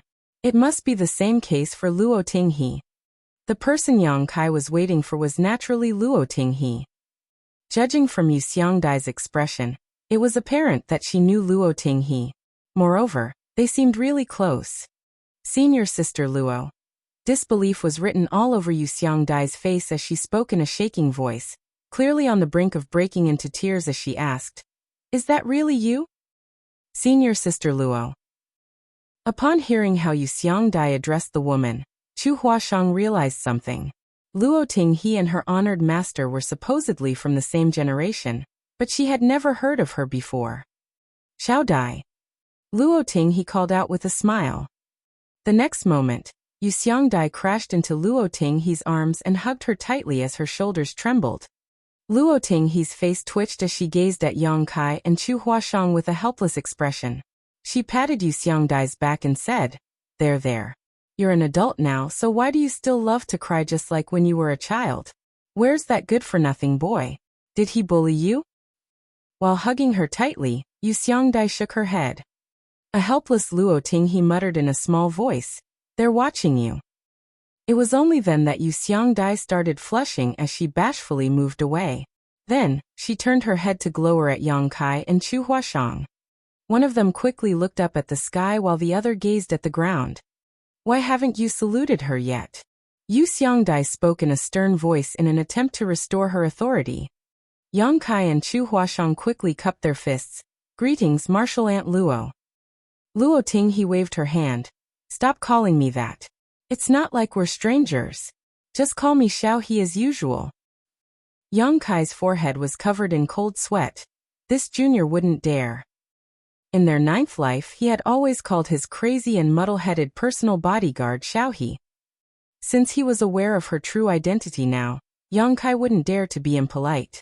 A perplexed Yu Xiangdai gazed at Luo Ting. He as she had no idea why her senior sister and Yang Kai seemed to be so familiar with one another. Just then Luo Ting he frowned as though she was bothered by some kind of difficulty. We'll catch up later. There's something I have to do now. Yu Xiangdai quickly asked, do you need any help? With a smile, Luo Ting he stroked the other woman's head. My internal qi is surging and my small universe is trembling now. I'm about to achieve a breakthrough. How are you going to help me? A pleasantly surprised Yu Xiangdai asked. You're about to achieve a breakthrough? Yang Kai and Chu Huashang were shocked as well. Luo Ting he's aura had been conspicuous since she stepped out of the Samsara Pavilion, and the fluctuations she gave off indicated that she was a 7th-order open heaven realm master. Yang Kai initially thought that she was unable to curb her aura after staying in the Samsara Pavilion for too long. Apparently, that wasn't the case though. The reason behind it was that she was about to achieve a breakthrough. Since she was a 7th-order open heaven realm master now, naturally she was going to ascend to the 8th order. An 8th-order open heaven realm master would be considered a supreme elder or ancestor in any of those cave heavens or paradises. It wasn't that Yang Kai had never seen 8th-order open heaven realm masters before, but it was the first time he was about to witness a 7th-order open heaven realm master ascending to the 8th order. His interest had been piqued. If nothing unexpected happened, he would make it to the 8th order open heaven realm one day as well. If he could observe the process now, he might gain something from it that would help with his breakthrough in the future. Chu Huashang shared the same sentiment, so she stared fixedly at Luo Ting he. The next instant, Luo Ting he leaped into the air and said to Yu Xiangdai, wait for me. I'll be right back. Certainly Yu Xiangdai would wait for her return. Luo Ting he didn't head to a faraway place, stopping at a spot that was 1,000 or so kilometers away from the spirit province, where the Samsara Pavilion was located. As she sat down with her legs crossed and formed a hand seal, the world force swirled around her as the illusory phantom of her small universe flickered behind her back. Yang Kai and Chu Huashang stared fixedly at her. All of a sudden, Yu Xiangdai turned around and saluted the two of them. Thank you. A flabbergasted Yang Kai stepped aside and asked in puzzlement, what do you mean, Martial Aunt you? Chu Huashang also had no idea what was going on. She didn't understand why Yu Xiangdai saluted them as they were her juniors. Yu Xiangdai said, thank you for bringing senior sister Luo out of the Samsara Pavilion. Yang Kai exchanged glances with Chu Huashang, then shook his head. You've got it wrong, Martial Aunt you. We didn't do anything. Instead, Martial Aunt Luo helped us a lot. It is we who should thank her. Yu Xiangdai put on a smile. Do you know how long senior sister Luo has been trapped inside the Samsara Pavilion? Before they could reply to her, she went on to say, it has been 2,000 years. 2,000 years. Yang Kai and Chu Huashang were astounded upon hearing that. Although they had speculated that Luo Ting, he was a powerful cultivator from Yinyang Cave Heaven who had barged into their samsara worlds, they hadn't expected that she had been trapped inside for 2,000 years. The Samsara Pavilion was a place where Yinyang Cave Heaven disciples trained their hearts. Although the place appeared serene, it was paved with danger. Regardless of whether they cultivated the heartfelt Tao or the heartless Tao, Yinyang Cave Heaven's disciples had to fall in love at some point in order to advance. Chapter 48-49, Incredible Contribution. It was rumored that the disciples of Yinyang Cave Heaven were all lascivious people. However, they didn't know that these seemingly unscrupulous people were the most loyal partners out there. A lot of Yinyang Cave Heaven's disciples entered the Samsara Pavilion to receive training and set up heart barriers for themselves, but they became lost inside forever. Since time immemorial, Countless Inyang Cave Heaven's disciples had been trapped inside the Samsara Pavilion, as they were no longer able to tell reality and illusion apart. They had lost their way in the rounds of reincarnation. Luoting, he was one of them. There had never been any news about her since she entered the Samsara Pavilion 2,000 years ago. It wasn't until this day that she reappeared. Senior sister cultivated the heartfelt Tao, and she had a partner who was also deeply in love with her. Although the challenge was difficult for them, they were supposedly able to surmount it. Unfortunately. What happened? Chu Huashang asked with anxiety. Although she knew that something must have happened that caused Luoting he to be trapped inside the Samsara Pavilion for 2,000 years, she still couldn't help but feel nervous at this moment. Yu Xiangdai shook her head and let out a sigh. Senior sister is a willful person. When she decides to do something, no one can stop her. That day, Brother Su had an argument with her, saying that no one could pass the test of 9 reincarnations in the Samsara Pavilion. Senior sister argued that she could do it, so she entered the Samsara Pavilion without telling anyone about it. Brother Su and I were unable to stop her and, at that time, Senior Brother Sun was trying to break through to the 8th Order Open Heaven realm. Although she didn't explain who Senior Brother Sun was, Yang Kai and Chu Huashang knew that he was supposed to be Luoting He's partner. She had faith in the love between them, and she believed that Senior Brother Sun would be able to bring her out of the Samsara Pavilion, so she didn't have a discussion with him before that. An accident happened when Senior Brother Sun was trying to ascend to the 8th Order, and he passed away. Yu Xiangdai appeared melancholic as she recalled the incident from 2,000 years ago. The higher the order in the open heaven realm, the harder it is to achieve a breakthrough. Although Senior Brother Sun was well prepared, he still failed in his attempt in the end. Was that why Martial Aunt Luo was trapped inside the Samsara Pavilion? Chu Huashang asked. Yu Xiangdai nodded. Since Senior Brother Sun had passed away, no one could shatter Senior Sister Luo's heart barrier anymore. That was why no one was able to bring her out of that place. Chu Huashang suddenly recalled something as she said. So the person that honored master had mentioned was Martial Aunt Luo. Yu Xiangdai shot her a curious glance. What did Brother Su say? Chu Huashang replied. There was once when honored master was quite drunk. He said he had wronged a senior sister long ago, but he didn't delve into it, so I wasn't sure what he was talking about. Now it seems that the person he had mentioned was Martial Aunt Luo. If he hadn't argued with Luo Tinghe, she wouldn't have dashed into the Samsara Pavilion on a whim, and become trapped inside it for such a long time. Yu Xiangdai snorted. He's guilty of wronging more than just one senior sister. Chu Huashang knew a thing or two about what was going on between her honored master and Yu Xiangdai, but she wouldn't dare to say anything now, so she just stuck out her tongue at Yang Kai. All of a sudden, Yang Kai realized a problem. Martial Uncle Sun passed away after Martial Aunt Luo entered the Samsara Pavilion. It wasn't until 2,000 years had passed that she got out of the Samsara Pavilion. Does it mean that she isn't aware of what happened? I suppose she's aware of it. Yu Xiangdai put on a bitter smile. Back then, Brother Su and I entered the Samsara Pavilion to look for her. There was once when we finally found her and told her about the news. At that time, her memory had been restored, but she soon reincarnated into the next life. Brother Su and I couldn't find her again after that. Yang Kai nodded in response. A puzzled Chu Huashang asked. In that case, how did Martial Aunt Luo manage to leave the Samsara Pavilion together with me? Yu Xiangdai replied. That's where I have to thank you. Both of you have been through 9 reincarnations, right? Yang Kai and Chu Huashang nodded their heads together. At that time, Brother Su argued with Senior Sister that no one could ever pass the test of 9 reincarnations.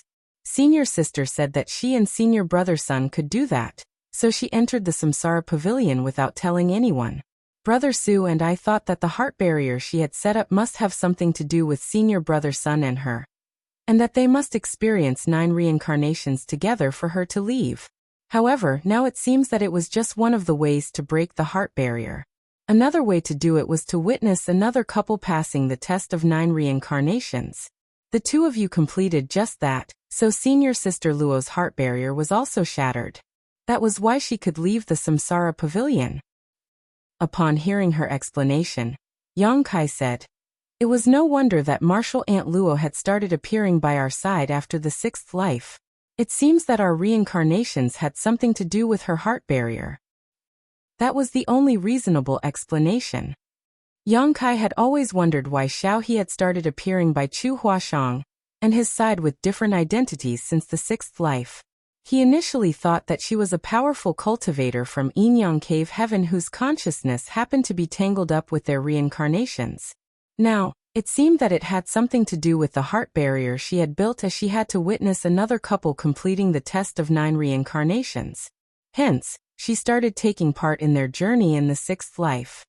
The experiences in the previous lives were still alright, but when Yang Kai recalled that he had been bossing Luo Tinghe around when she was his personal bodyguard in the 9th life, he couldn't help but feel guilty. He thus asked in a small voice, "Martial Aunt Yu, is Martial Aunt Luo a small-minded person?" Yu Xiangdai shot him a glance. "What's wrong?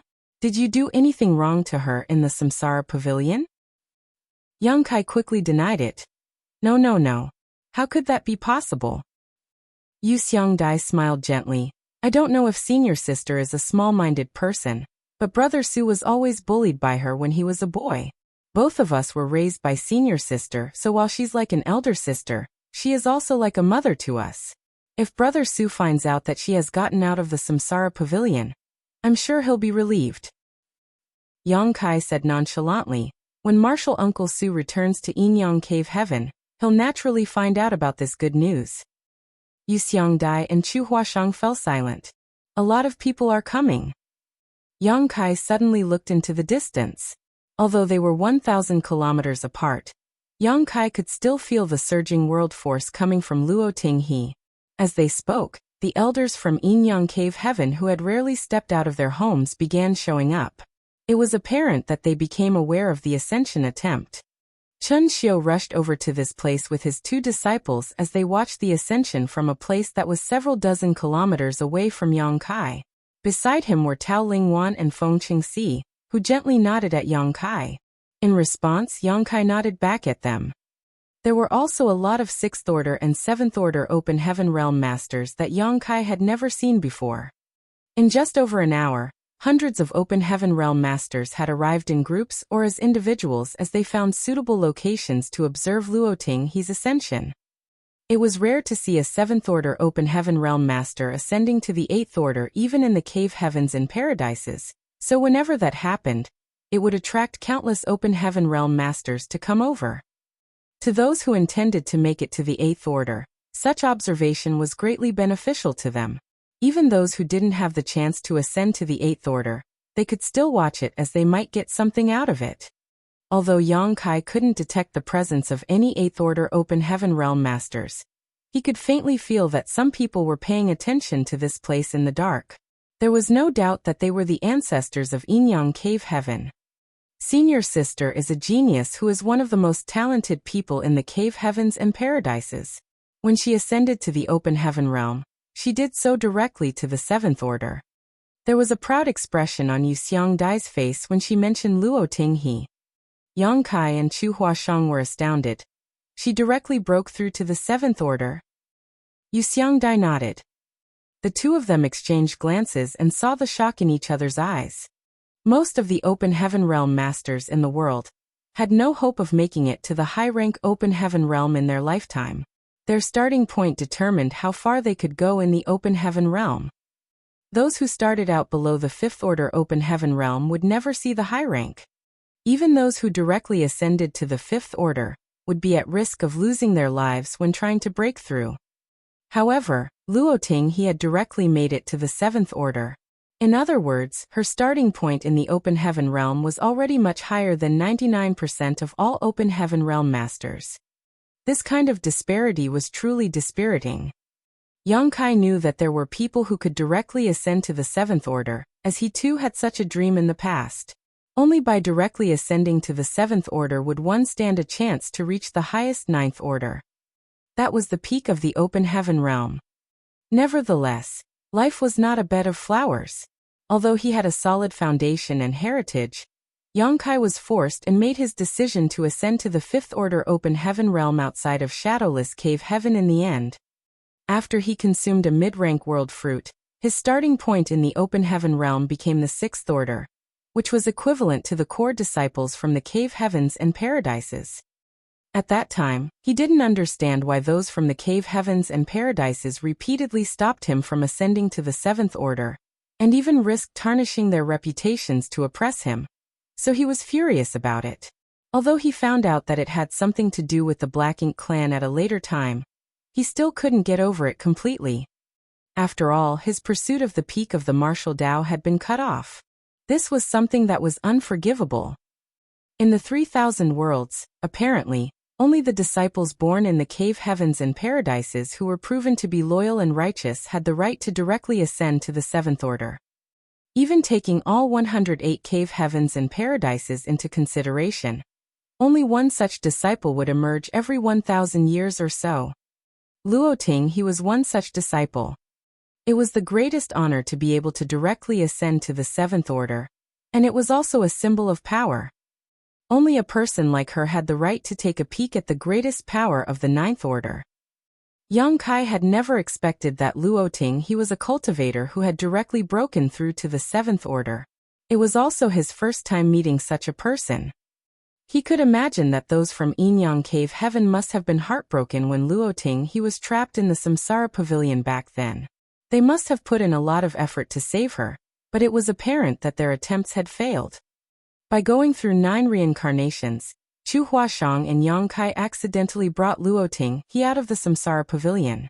In other words, both of them had made an incredible contribution to Inyang Cave Heaven. That was because they didn't just save a high-rank Open Heaven Realm master, but a potential master who could rise to the greatest heights in the future. There was no doubt that of the two of them, Yongkai had made a bigger contribution. That was because he was the one who had been working hard to shatter Chu Huashang's heart barrier throughout the 9 reincarnations. It was not an exaggeration to say that he had saved both Luoting, he and Chu Huashang. Chapter 4850, I'm a well-behaved person. An ascension from the 7th Order to the 8th Order Open Heaven realm couldn't be achieved in a short time. Perhaps it would take days or even months.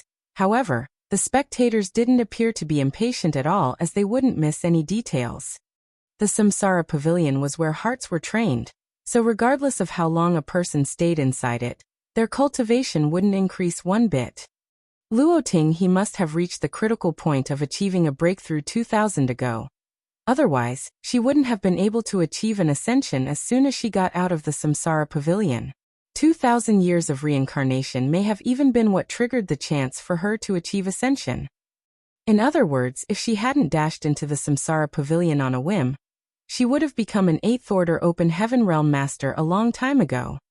Xiaochuer, you directly ascended to the 6th Order back then, so you'll have a chance to make it to the 8th Order. It will be beneficial for you to observe, Yu Xiangdai said. Chu Huashang nodded with a solemn expression. The danger that an Open Heaven Realm Master faces when achieving an ascension is related to the strengthening of their small universe. There is a limit to a small universe's capacity, so if the cultivator is unable to bear the sudden increase in power, their small universe would be at risk of collapsing. That is the kind of risk that Senior Sister Luo has to face now, and it is also the kind of risk that all Open Heaven Realm Masters have to deal with. In your case, you're a 6th Order Open Heaven Realm Master, who will make it to the 7th Order one day. The risk you will have to face at that time is that your small universe must materialize, which is the hardest part. It's even more dangerous than what your martial aunt Luo is facing. Chu Huashang said respectfully, Please enlighten me, martial aunt. Yu Xiangdai let out a sigh. Brother Su is supposed to be the one who tells you this. However, since he's not around, I'll do so on his behalf. During the materialization process, your small universe will face an unimaginable impact. It's just like a monster beast that has to condense a monster core in their body when their cultivation reaches a certain level. If your power is unstable, you won't be able to achieve your goal.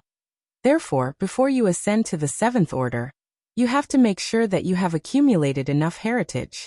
If your heritage is insufficient, your small universe won't be able to materialize, and that will be a fatal disaster. Countless disciples from the cave heavens and paradises have lost their lives during the process. That's the reason there are so few high-rank open heaven realm masters in the cave heavens and paradises. Since time immemorial, there were not many in the cave heavens and paradises who directly ascended to the sixth order open heaven realm. But there must be many people who had directly made it to the fifth order. After years of accumulation, these disciples who had directly ascended to the fifth order were supposed to make it to the sixth order, and even the seventh order if nothing unexpected happened. However, if it was so easy to ascend to the seventh order, there would have been more than 10,000 high-rank open heaven realm masters in each of the cave heavens and paradises by now. Besides the cave heavens and paradises, there should also be a lot of seventh order open heaven realm masters in the second-class great forces. Nevertheless, the truth was that none of the cave heavens or paradises had a lot of high-rank open heaven realm masters. There were likely other reasons for this situation as well, but the huge risk associated with crossing over to the high-rank open heaven realm was undoubtedly a big one. Those disciples who had the right to attempt an ascension to the high-rank open heaven realm either didn't have the confidence to give it a try as they hadn't accumulated enough heritage, or had lost their lives during the process. The gap between the sixth order and the seventh order was a dividing line, and even after one made it to the seventh order, it would be extremely difficult to ascend to the next realm. Yang Kai suddenly recalled something as he asked, "In that case, the 4 great pillars and 12 minor pillars must be very useful for the open heaven realm masters when ascending to the next order." Yu Xiangdai nodded. That's to be expected. When an open heaven realm master achieves an ascension, their small universe will be faced with a violent impact. The 4 great pillars and 12 minor pillars are very useful in stabilizing one's small universes. However, you have to understand that only the high-rank open heaven realm masters have the right to refine the 12 minor pillars. Although those things might be useful to cultivators below the high-rank open heaven realm, they're unable to use them. The only things that are useful to them are the 4 great pillars. Nevertheless, those are even rarer. How is the average person supposed to get their hands on them? As she spoke, she shot Yang Kai a wry glance to mean that he was truly lucky. It wasn't a secret in the cave heavens and paradises that Yang Kai possessed the world spring, which could protect his small universe from external intrusion or impact. Even the black ink strength didn't have any effect on Yang Kai. The high-rank open heaven realm masters were envious of him because of that. Yang Kai initially thought that the only uses of the world spring were to help him fend off external forces and fortify his small universe, so it surprised him to learn that it was also useful during breakthroughs. With one of the 4 great pillars in one's body, not only could they ensure that their small universe would be freed from any external influences, but it could also allow the cultivator to have no worries about raising living creatures in his or her body to strengthen their heritage. Additionally, it could fend off the invasion of black ink strength. Furthermore, it was very useful when the cultivator achieved an ascension. Now, it seemed that the 4 great pillars were indeed some of the most precious treasures in the world. They were just as precious as the soul-warming lotus and the immortal tree that Yang Kai had obtained. To the open heaven realm masters, perhaps the 4 great pillars may even be more valuable. Martial Antyu, there's one more thing I'd like to ask you about, Yang Kai said humbly. Yu Xiangdai replied, "Go ahead. I'm sure you know a thing or two about my situation. I'm a 6th order open heaven realm master now, and I feel that I'm just one step away from the 7th order. What would I face when I try to break through to the 7th order?" Yu Xiangdai was shocked by how fast Yang Kai could accumulate his heritage. It had to be noted that it had only been 300 or so years since he directly ascended to the 5th order outside of Shadowless Cave Heaven in the Shattered Heaven. On top of that, the 130 years he had spent in the Samsara Pavilion had to be excluded because he wasn't cultivating at all during that period. Not only had Yang Kai ascended from the 5th order to the 6th order so quickly, but he was also now just one step away from the 7th order. She had never heard that anyone was able to cultivate so quickly in the open heaven realm. Accumulation was of utmost importance in the cultivation of an open heaven realm master. There were no other ways to rapidly increase one's heritage. A long period of accumulation was inevitable for all open heaven realm masters. Every Open Heaven Realm master had to spend a painfully long time cultivating to reach the next order. It was possible for a third order Open Heaven Realm master to ascend to the fourth order after 300 years of cultivating, but it was close to impossible for a fifth order Open Heaven Realm master to make it to the seventh order within the same amount of time. However, the truth was right before Yu Xiangdai's eyes. She knew and could even feel that Yang Kai was indeed strong. In Langya Paradise, he single-handedly defeated all its sixth-order Open Heaven Realm masters. No one was a match for him. It was apparent that the average sixth-order Open Heaven Realm master couldn't compete against him. He must be at the peak of the sixth-order Open Heaven Realm. Nevertheless, she was unable to answer Yang Kai's question. Usually the most important thing when a sixth-order Open Heaven Realm master ascended to the seventh order was the materialization of the small universe, but Yang Kai was different. His small universe had already materialized when he made it to the fifth order, so he didn't have to face the biggest problem that troubled other Open Heaven Realm masters. After giving it a thought, Yu Xiangdai shook her head. To be honest with you, I've never met an Open Heaven Realm master like you before. I've discussed with my fellow brothers and sisters regarding your situation, and we believe that the uniqueness of your small universe might have something to do with the fact that you're an expert in the Tao of Space. Has no one cultivated the Tao of Space before me? There were many people who had cultivated the Tao of Space before, but none had attainments as high as yours. Therefore, I'm not sure what you will face when ascending to the seventh order. However, I suppose you won't face the common problems that trouble other cultivators. Moreover, you have the World Spring to protect your small universe, so I think that there won't be a problem when try to reach the seventh order. She then paused for a moment before continuing. With that said, you'd still better be careful. Look for a quiet place and cultivate in seclusion. Deduce the problems you might face when achieving an ascension so that you won't be flustered when that time comes. I understand, Yang Kai nodded. He already had the intention to ascend to the seventh order Open Heaven Realm a long time ago. However, his 100-year promise with Chu Huashang was about to be due at that time, so he put it off until now. Presently, Chu Huashang had gotten out of the Samsara Pavilion, so after everything was settled in Yinyang Cave Heaven, Yang Kai planned to start cultivating in seclusion. As he thought of the proprietress all of a sudden, he quickly asked, Marshal Aunt Yu, has Lan Yu Ruo from Void Land exited seclusion yet? Yu Xiangdai replied. She had already left seclusion while you were inside the chaotic dead territory. Don't worry. She's now a seventh order Open Heaven Realm master. Yang Kai arched his brow. He had spent several dozen years in the chaotic dead territory, and more than 100 years in the Samsara Pavilion. So it had been quite a long time since the proprietress stopped cultivating in seclusion. Upon learning that she had successfully made it to the seventh order, he was relieved. The main reason was that the proprietress had cultivated in seclusion for a very long time, so he wasn't sure if everything was going well for her.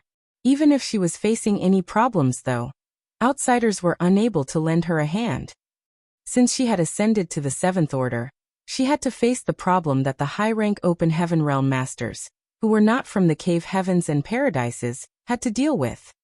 What's the stance of the Cave Heavens and Paradises about her? Yang Kai asked. Yu Xiangdai replied. Si Kong from Xianyuan Cave Heaven has stepped forward to vouch for her, so no one will make a move on her. Don't worry about it. Because of the matter regarding the Black Ink disciples, the Cave Heavens and Paradises were wary of the high-rank Open Heaven Realm masters that emerged in other great forces. As such, they would lure those high-rank Open Heaven Realm masters to their own sects to keep an eye on them, which caused a misunderstanding among the general public. Some people would secretly ascend to the high-rank Open Heaven Realm, and then sneak into the Shattered Heaven. It was the same case for Bright Sun Divine Monarch Qingyang, Xia Linlang, and others. However, those from the Cave Heavens and Paradises were unable to explain anything about the Black Ink clan to the public. Even the vice-sect master of Langya Paradise, Yuan Du, was unable to resist the allure of the Black Ink strength as he took the initiative to give a sacrificial offering to the Black Ink clan in order to break through his own shackles. It couldn't be guaranteed that others wouldn't be tempted upon learning the powers of the Black Ink strength. After turning into Black Ink disciples, They would no longer be restricted by their starting point in the open heaven realm, which was temptation enough for a lot of people, especially those ambitious people who had a low starting point. However, the proprietress was originally from First Inn, which was a business backed by Si-Tu Kong, who was from Xianyuan Cave Heaven. With his assurance, together with the connections the proprietress had built up over the years, she could ensure her own independence. At the very least, she wouldn't fall into the situation that the other high-rank open heaven realm masters who were not from the cave heavens and paradises had to deal with. All of a sudden, Yu Xiangdai shot a meaningful glance at Chu Huashang. Xiao Chuer, you must be careful in the future. This brat is not someone who is content with his lot. He might even bring back more women in the future. Chu Huashang nodded repeatedly. Yes, martial aunt. An aggrieved Yang Kai refuted. Please stop slandering me, martial aunt you. I've never been a licentious man. I'm a well-behaved person who always stays within his bounds. Chu Huashang looked smilingly at him. Oh really? What's going on with you and senior sister Tao then? Weren't you supposed to tell me about that? Yang Kai hurriedly said. I was just about to explain. Chapter 4851, Myriad Law Mantra. Yang Kai then started talking about everything that had happened after he arrived at Yinyang Cave Heaven in detail. Chen Xiu asked Tao Lingwan to take care of him, but this woman suffered from cultivation dissonance in front of him. He was kind enough to help her restore order from chaos, but due to the uniqueness of Yinyang Cave Heaven's secret art, he left behind a trace of his aura in her small universe. As a result, Tao Lingwan would need his help if she wanted to ascend to the Seventh Order Open Heaven realm one day. Chu Huashang attentively listened to him. A moment later, she let out a sigh. Senior sister Tao is the victim of this incident. In fact, Yang Kai was the victim here too because he knew nothing before the incident happened. If someone suffered from cultivation dissonance in front of him, he would immediately help them, not to mention that the person was a disciple from Yinyang Cave Heaven. However, he hadn't expected that his actions would invite such trouble. From Tao Lingwan's perspective, she was just obeying her honored master's order. Given her temperament, she wouldn't refute Chen Xiu regardless of what demands he came up with. To Chen Xiu, he was just trying to save Yinyang Cave Heaven's face and resolve the embarrassing situation it found itself in. He was even willing to sacrifice his disciple's happiness in order to achieve that. Certainly, in his consideration, Yang Kai was good enough for Tao Lingwan when it came to his status and aptitude. It would be a good thing if they could get together. On the other hand, Feng Qingxi would enter the Samsara Pavilion to save Chu Huashang. That would be a win-win situation for everyone. Chen Xiu's idea and actions were the most beneficial to Yinyang Cave Heaven, but it wasn't the outcome Yang Kai wanted to see. That was why he entered the Samsara Pavilion to experience 9 reincarnations with Chu Huashang. What are you going to do about it? Chu Huashang asked.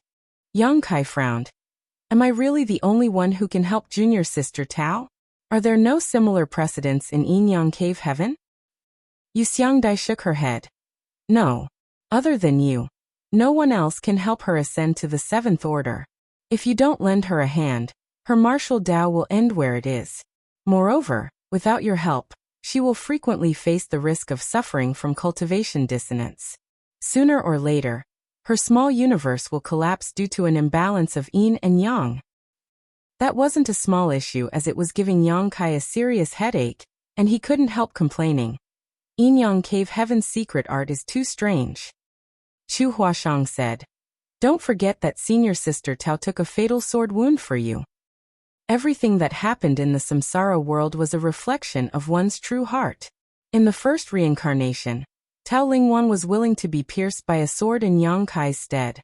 That was the sincerity she had shown. If the same thing happened to Yang Kai in real life, she would make the same decision. Yang Kai couldn't help but be moved when he recalled the incident. However, he wasn't certain how he should face Tao Lingwan. Chu Huashang took his hand and snuggled up to him. In the samsara world, Tao Lingwan blocked a sword with her body for him. On the other hand, Chu Huashang had stabbed her sword into Yang Kai's body twice, almost killing him. Just like he had said in the samsara world, she owed him so much that she could only keep repaying the debt in the next life. Luoting he didn't seem to be facing any unexpected problems when achieving an ascension, though the process did not seem to be simple either. The world force that swirled around her became increasingly rich, and the illusory phantom of her small universe kept expanding and contracting as though the air was being blown into it. Her aura strengthened by the breath until she reached the peak of the seventh order open heaven realm. It had come to a point where no more increase was possible. The expansion of the small universe had a huge impact on her. Danger that outsiders were not able to see was sweeping across her entire small universe at that moment. She had to persevere at all costs, and she must not be complacent. Every action she made would determine her life or death. Her life was hanging by a thread, and there wasn't a third option. A few days later, something unexpected happened to the seemingly smooth ascension. Although Yang Kai had never experienced it before, he was also aware that something was amiss. Looking up, he realized that the illusory phantom of the small universe behind Luoting he continued to expand while contracting from time to time, but it could not return to its original state. It was as though she was unable to control the increase of power in her small universe. The solemn expression on Yu Xiangdai's face confirmed his speculation. There were times when he felt that Yu Xiangdai wanted to step forward to help, but she forcefully stopped herself from doing that.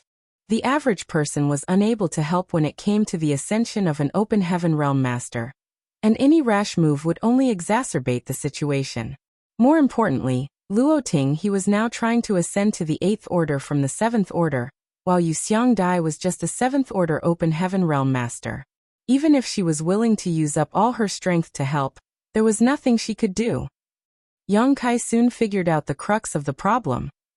Given Luoting he's aptitude, if she followed the conventional path of cultivating, there wouldn't be a problem when she ascended to the 8th order from the 7th order. Even if there were some risks, they wouldn't be insurmountable. Nevertheless, she had been trapped inside the Samsara Pavilion for 2,000 years. During this period of time, she kept being reincarnated into different samsara worlds while being muddle-headed. Although she eventually found herself as her heart barrier was broken by Yang Kai and Chu Huashang passing through 9 reincarnations, the fact that she had been held up for 2,000 years had some influence on her. If she had taken some rest and fortified her cultivation before attempting an ascension, there wouldn't have been any problems. However, right after she left the Samsara Pavilion, the chance for her to achieve an ascension had come, and she didn't even have time to take a breather. The problem wasn't a lack of heritage as she had accumulated enough a long time ago. If that wasn't the case, she couldn't have attempted an ascension in the first place. What she lacked was fine control over her own strength. 2,000 years of living blankly caused her to become unfamiliar with her own power. At the thought of this, Yang Kai started getting worried. Luoting he was someone who had directly ascended to the 7th order, and she had a chance to reach the highest 9th order open heaven realm. If she lost her life here due to a lack of control, that would be a huge loss for Yinyang Cave Heaven. Even putting Yinyang Cave Heaven aside, Luoting he had helped Yang Kai a lot in many rounds of reincarnation, so he wouldn't want to see any accidents happen to her. However, even Yu Xiangdai was unable to help her, let alone Yang Kai. Just then an aged and grim voice was suddenly heard coming from the distant void. Duo. Following that, another voice was heard coming from a different direction. Similarly, the person only said one syllable, which sounded abstruse and incomprehensible. The next moment, the third syllable was heard coming from a different direction. It was followed by a fourth, then a fifth. Short syllables sounded from different directions in a continuous manner, as though they had already come to an agreement. When the strange syllables came together, they formed a mysterious chant. There was no doubt that it was the supreme elders of Yinyang Cave Heaven who spoke those syllables. Although they were cultivating in distant places, they were aware of what was going on in this place, and that was why they decided to lend Luoting he a hand. In an instant, Yang Kai felt refreshed, as though his soul had been cleansed. He felt a sense of peacefulness that he had never experienced before. Chu Huashang and Yu Xiangdai parted their lips to join the mysterious chant. Yang Kai turned his head and saw that they sported solemn expressions. More voices were heard coming from different corners of Yinyang Cave Heaven. from the open heaven realm masters to the common disciples. The voices came together like creeks that streamed towards a river, which then flowed towards a lake. Eventually, the lake gushed towards the ocean. Everyone in Inyang Cave Heaven sang the ancient chant as the heavens and earth resonated with it. Yang Kai was pleased to discover that Luo Tinghe's condition was improving while she was engulfed in the voices. He also transformed himself into a creek and joined the ocean. The last thing he wanted to see was an accident happening to Luo Ting, while she achieved an ascension. Since there was now something he could do to help, he was more than willing. The power of one person might be negligible, but the power of thousands was a force to be reckoned with. Yang Kai had never heard of such an amazing mantra before, but at this moment he was able to sing it smoothly as though he had practiced it for years. Chu Huashang turned to look at him and put on a smile before gripping his hand more tightly. With the help of the chant, Yang Kai seemed to have merged into Inyang Cave Heaven. He could feel the distinct presence of every individual in the ocean. Everyone in Inyang Cave Heaven seemed to have merged into a single entity, but they were also separate at the same time. This kind of feeling was amazing, and he had never experienced anything like it before. Yang Kai couldn't help marveling at the inheritance of this place, something that Void Land and High Heaven Palace were no match for. Compared to these cave heavens and paradises that had countless years of accumulation, Void Land and High Heaven Palace were like upstarts. The lack of heritage meant that they were nothing more than castles in the sand. If they couldn't uphold their prosperity, they would fall apart sooner or later and be forgotten by everyone. The continuous chant went on for a long time. Luo Tinghe finally managed to take control of her own power, as the illusory phantom of the small universe behind her became stable again. A moment later, a powerful aura suddenly radiated from Luo Tinghe's figure. It was the aura of an 8th Order Open Heaven Realm Master. She had successfully achieved an ascension. After the ascension, she was still unfamiliar with the increased power she now possessed, so world force uncontrollably swirled around her and caused the void to look contorted. She remained seated with her legs crossed as she familiarized herself with her increased strength so that she could fully control it. The chanting slowly died down and stopped. All the Open Heaven Realm Masters of Inyang Cave Heaven appeared elated and proud of Luo Tinghe. From now on, there would be one more 8th Order ancestor in Inyang Cave Heaven. Although the cave heavens and paradises had always been united, there was still some competition between them. They would compare the strengths of their disciples of every generation, and the numbers of 7th Order Open Heaven Realm Masters and ancestors they had. Even if they were just slightly more powerful than the other cave heavens and paradises, the disciples would feel proud and confident when dealing with disciples from other great forces. However, Yang Kai sported an awkward expression at this moment. That was because he suddenly forgot how to sing the chant not long after he stopped doing it, though he had been chanting alongside the others for a long time just now. He could remember every syllable of the chant, but he couldn't string it together into anything meaningful for some reason. It was as though there was a mysterious power in his mind that stopped him from doing that. Since we've chanted the Myriad Law mantra together, you can be considered a part of Inyang Cave Heaven from now on. Yu Xiangdai suddenly flashed a smile at her. Yang Kai arched his brow. Myriad Law mantra? It wasn't until this moment that he found out the name of the abstruse chant. Chapter 4852, Sect Masters Wuxia Ming. There are 3 great mantras in Inyang Cave Heaven, and the Myriad Law mantra is one of them. However, this mantra is too profound as it requires a lot of people to sing it together to be of any use. It's not harmful in any way, but it has an amazing effect on soothing one's mind, Yu Xiangdai explained. Yang Kai nodded in response. He recalled that his mind was indeed completely at ease when he sang the Myriad Law mantra just now. In any case, he was already a Inyang Cave Heaven son-in-law, so he was considered a member of the sect. Whether or not he chanted the Myriad Law mantra wouldn't change anything. They went on to wait for a few days more before Luo Tinghe. He could finally gain some measure of control over her power. The sect master of Inyang Cave Heaven led a group of high-rank Open Heaven Realm Masters to stand before Luo Tinghe and salute her. Greetings, ancestor. Luo Tinghe walked up to him and grabbed his long beard with a smile. Junior brother Zwa, we haven't met for ages. Why is your beard so long now? Zhuo Qiuming's face twitched as he felt helpless in his heart. Many years had passed, but this senior sister was still as willful as ever. Only senior brother's son was able to put her in her place, but he passed away 2,000 years ago.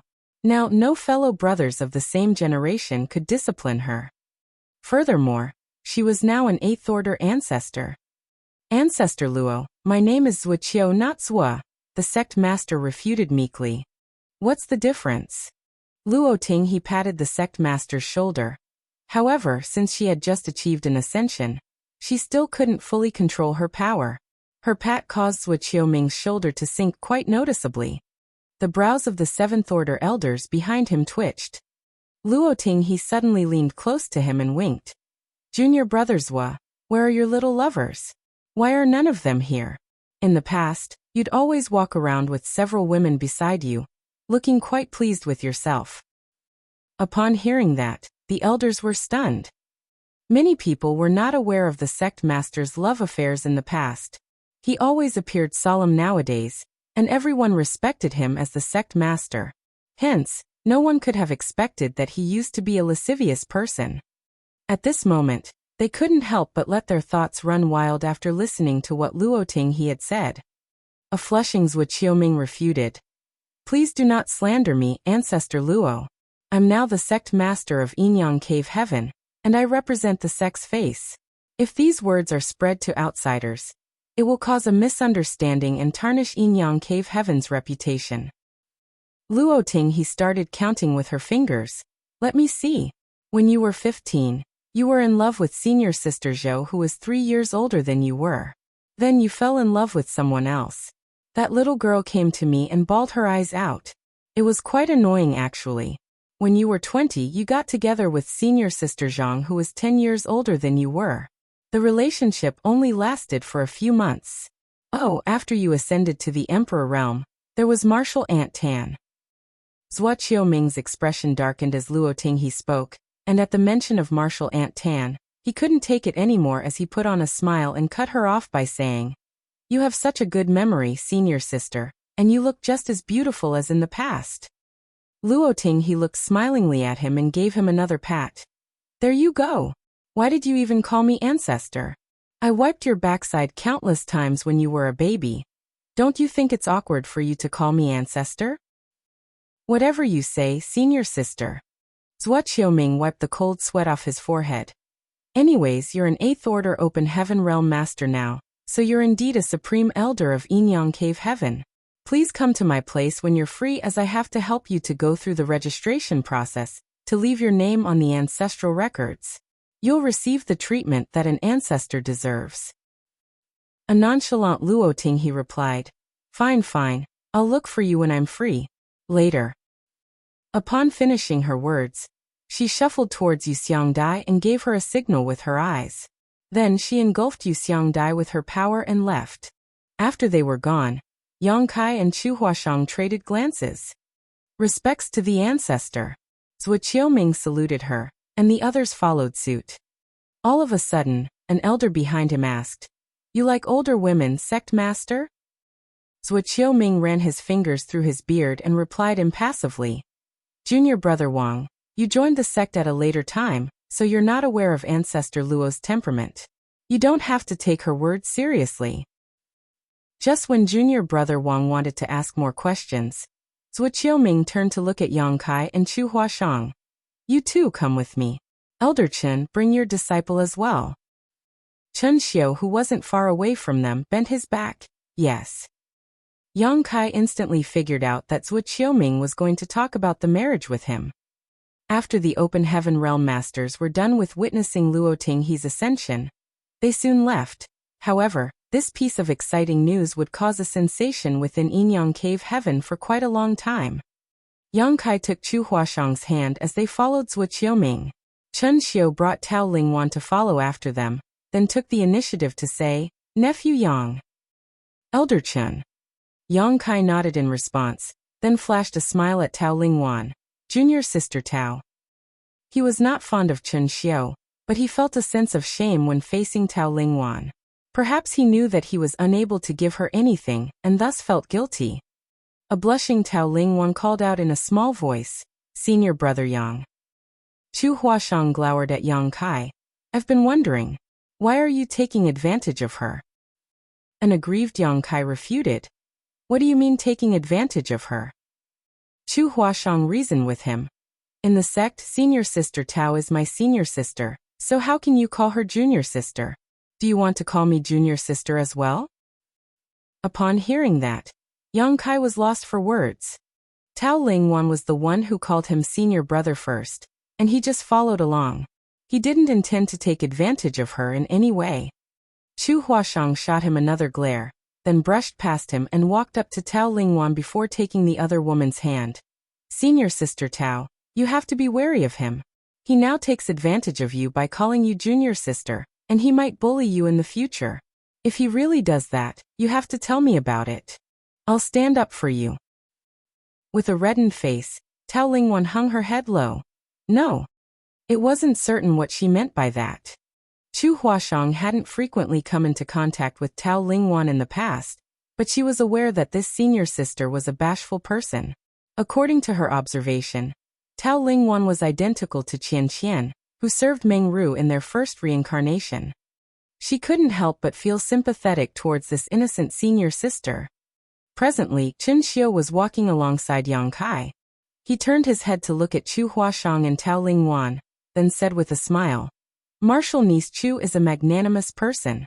Nephew Yang, I'm not sure if you'll be the same." Yang Kai asked, "What do you mean, Elder Chen?" Chen Xiu let out a sigh. "What's the point of playing dumb, martial nephew? This Chen was indeed selfish previously, but I meant no harm. I understand that you have some grudges against me, and I don't intend to defend myself. However, Wanner's future hinges on you now, so I hope that you'll give this issue some serious thought. I would die with no regrets as long as she can obtain the happiness she deserves." Yang Kai frowned but didn't respond to him. Seeing that Yang Kai was unwilling to speak, Chen Xiu knew that the other man was resentful of him. It would only create the opposite of the desired outcome if he kept talking. A moment later, they arrived at a grand hall atop a spirit province following the sect master's lead. It was supposed to be the place where the sect master dealt with his daily business. After they were all seated, a disciple of Yin-Yang Cave Heaven came over to serve tea. It was the first time Yang Kai dealt with the sect master of Yin-Yang Cave Heaven, be it the incident regarding Dao Theory Assembly or the Samsara Pavilion. This sect master of Yin-Yang Cave Heaven had never shown up. Therefore, Yang Kai wasn't certain about the older man's temperament. As the sect master, it was expected that Zhuo Qiuming was stern. This was how most people who were in powerful positions behaved. He gave off a sense of authority without the need to say anything. What surprised Yang Kai was that Zhuo Qiuming suddenly rose from the chair and saluted him. A flabbergasted Yang Kai quickly stood up. "What are you doing, sect master? I don't deserve this." Zhuo Qiuming slowly straightened his back and said, "I salute you because I want to thank you on behalf of everyone in Yin-Yang Cave Heaven for saving Ancestor Luo from the Samsara Pavilion." The person Yang Kai had saved wasn't just someone who had ascended to the 8th Order Open Heaven realm, but also a talented genius who had the chance to make it to the 9th Order one day. It was profoundly meaningful to everyone in Yin-Yang Cave Heaven. Yang Kai waved his hand. "It just happened by chance. I wasn't even aware that Martial Aunt Luo was trapped inside the Samsara Pavilion. The only reason I entered the Samsara Pavilion was to look for senior sister Chu." As he spoke, he took a glance at Chu Huashang. Zhuo Qiuming nodded. "I'm aware of what's going on between you and Martial niece Chu. It was inconsiderate of Elder Chen to do such a thing, but I hope that you'll forgive him." Yang Kai replied impassively, "Elder Chen already told me about it." He suddenly realized that Chen Xiu must have gotten permission from Yin-Yang Cave Heaven's management before making such a move. In other words, Zhuo Qiuming was aware of Chen Xiu's plan at that time, but he didn't try to stop him. From his perspective, he would support anything that would save Yin-Yang Cave Heaven's face, and it had nothing to do with his own honor. "Now that you've brought Martial niece Chu out of the Samsara Pavilion, it shows that the love between you two is true. The couples who can pass the test of the Samsara Pavilion in Yin-Yang Cave Heaven always become partners for life." Yang Kai said humbly. The reason I've come to Yinyang Cave Heaven is to marry senior sister Chu. Zhuo Qiuming bowed his head. Good. Since you have the intention to get together with her, I'll not beat around the bush. So, when do you plan on marrying her? Yang Kai replied frankly, I haven't considered it yet. Sect Master, to be honest with you, I already have several partners that have stayed by my side for years before I met senior sister Chu, and I haven't married any of them yet. Now, due to various reasons, they are cultivating in a number of different places. I want to wait for them to gather together one day and marry them all at once. Zhuo Qiuming nodded. It's normal for a man to have 3 wives and 4 concubines. There must be a good reason why so many women have fallen in love with you. We don't stick to archaic rules in Yinyang Cave Heaven, and I don't really care about such personal matters. I'm sure Marshal Niece Chu wouldn't mind it either. Chapter 4853 by you. Zhuo Qiuming took a glance at Tao Lingwan and added, I'm sure Marshal Niece Tao won't mind it either. A blushing Tao Lingwan hung her head low and remained silent. Chen Xiu quickly waved his hands. She definitely won't mind it. The more the merrier. After a nod, Zhuo Qiuming gazed at Yang Kai. Marshal nephew, you have the final say in when to hold the wedding. When your partners come together one day, and you happen to be free, you have to inform us earlier. We'll hold a grand wedding for you. A grateful Yang Kai cupped his fist. Many thanks, Sect Master. I will not forget this favor. Zhuo Qiuming ran his fingers through his beard. Since we're one family, you don't have to be overly polite with me. Although you come from a less desirable background, your capabilities are unrivaled among the disciples from the cave heavens and paradises of the same generation. We are fortunate to have you get married into Yinyang Cave Heaven. Chen Xiu played along by saying, That's right.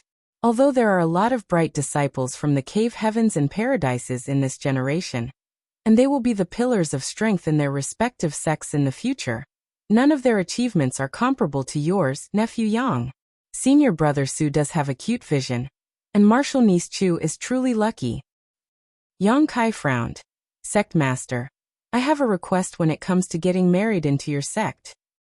Go ahead, Zhuo Qiuming replied. It wouldn't have mattered if I were on my own. I would have been more than willing to get married into Yinyang Cave Heaven and rely on your sect. However, I'm sure you're aware of my situation. As the Lord of Voidland and the Palace Master of High Heaven Palace, I have to provide for hundreds of thousands of people. I'm afraid it's not appropriate for me to get married into Yinyang Cave Heaven. What's not appropriate about it? Zhuo Qiuming asked. Yang Kai said, Let me ask you, Sect Master. If I get married into your sect, what will happen to Voidland and High Heaven Palace? Zhuo Qiuming replied, They will become subsidiaries of Yinyang Cave Heaven. On the side, Chen Xiu said, Nephew Yang, there are some precedents that are similar to your situation. Many of the subsidiaries of Yinyang Cave Heaven belong to sect masters who got married into our sect, so you don't have to worry about it. If you get married into our sect, you'll still have full control over Voidland and High Heaven Palace, and we won't interfere in any way. It's just that there's a master sect on paper. Moreover, with Yinyang Cave Heaven's protection, Voidland and High Heaven Palace will be safer. This is a good thing. Yang Kai shook his head. Let's put Voidland aside for now.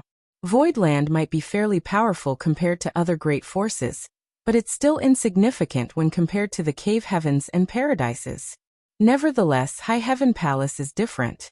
The world tree in the star boundary is the center of attention in the entire 3,000 worlds.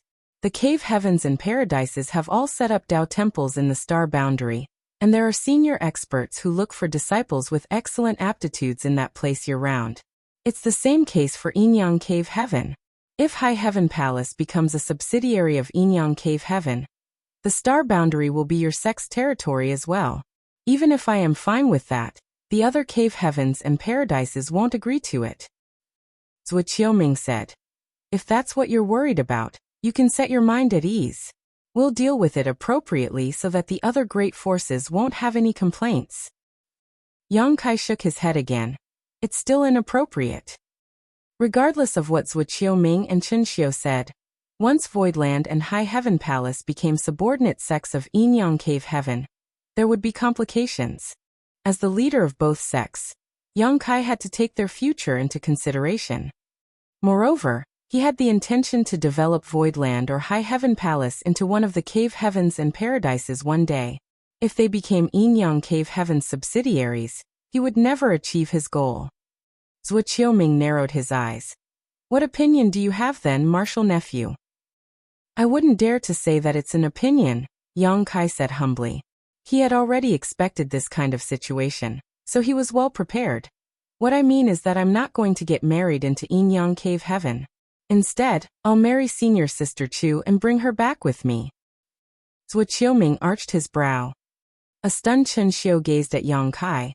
Nephew Yang, even though there have been disciples of Yin-Yang Cave Heaven who married outsiders and left the sect, those were the marriages between the cave heavens and paradises.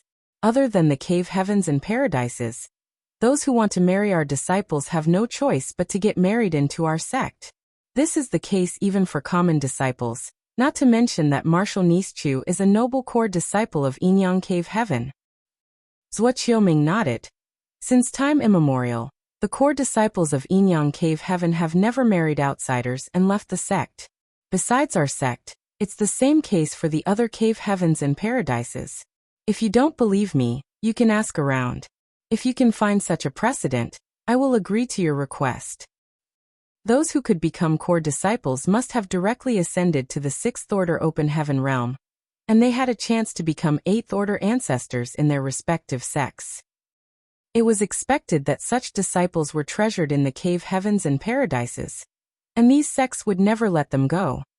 Yang Kai argued by saying, precedents can be created. Zhuo Qiuming shook his head. We won't make an exception for you, martial nephew. His firm stance suggested that he wouldn't be easily persuaded by Yang Kai, who didn't expect he could do it with ease anyways. On the side, Chen Xiu asked, have you discussed this matter with Marshal Nischu before, nephew? Yang Kai shook his head as he had never mentioned this to Chu Huashang before. However, he believed that after they went through 9 reincarnations together, she would support any decisions he made. Why don't you ask Marshal Nischu about it? If she's willing to get married and leave the sect, we'll continue talking about it. There's no need for that. It wasn't that Yang Kai didn't respect Chu Huashang's opinion. However, if he really asked her about it, she would be put in a tight spot. On the one hand, there was the partner she was engaged to and had gone through 9 reincarnations with. On the other hand, there was the master sect that had nurtured her for years. Regardless of what decision she would make, her conscience would never be at ease. Sect master. Yang Kai cupped his fist and gazed at Zhuo Qiuming. I know that there are rules in Yin-Yang Cave Heaven, and senior sister Chu is a noble core disciple of your sect. If she gets married and leaves the sect, it will be a huge loss for Yin-Yang Cave Heaven. On the most basic of levels, if I marry senior sister Chu, your sect will lose a potential 8th order open heaven realm master in the future. While Zhuo Qiuming remained silent, Chen Xiu nodded. That is indeed just one part of the picture. Yang Kai went on to say, Yin-Yang Cave Heaven will lose a potential 8th order open heaven realm master. But what if I can make sure that you'll have more 8th order open heaven realm masters in the future? Will you agree to my request then? Zhuo Qiuming's interest had been piqued. What can you do that will allow us to have more 8th order open heaven realm masters in the future? Chen Xiu raised his eyebrow and made a speculation. Is it the world tree in the star boundary? It's not the world tree.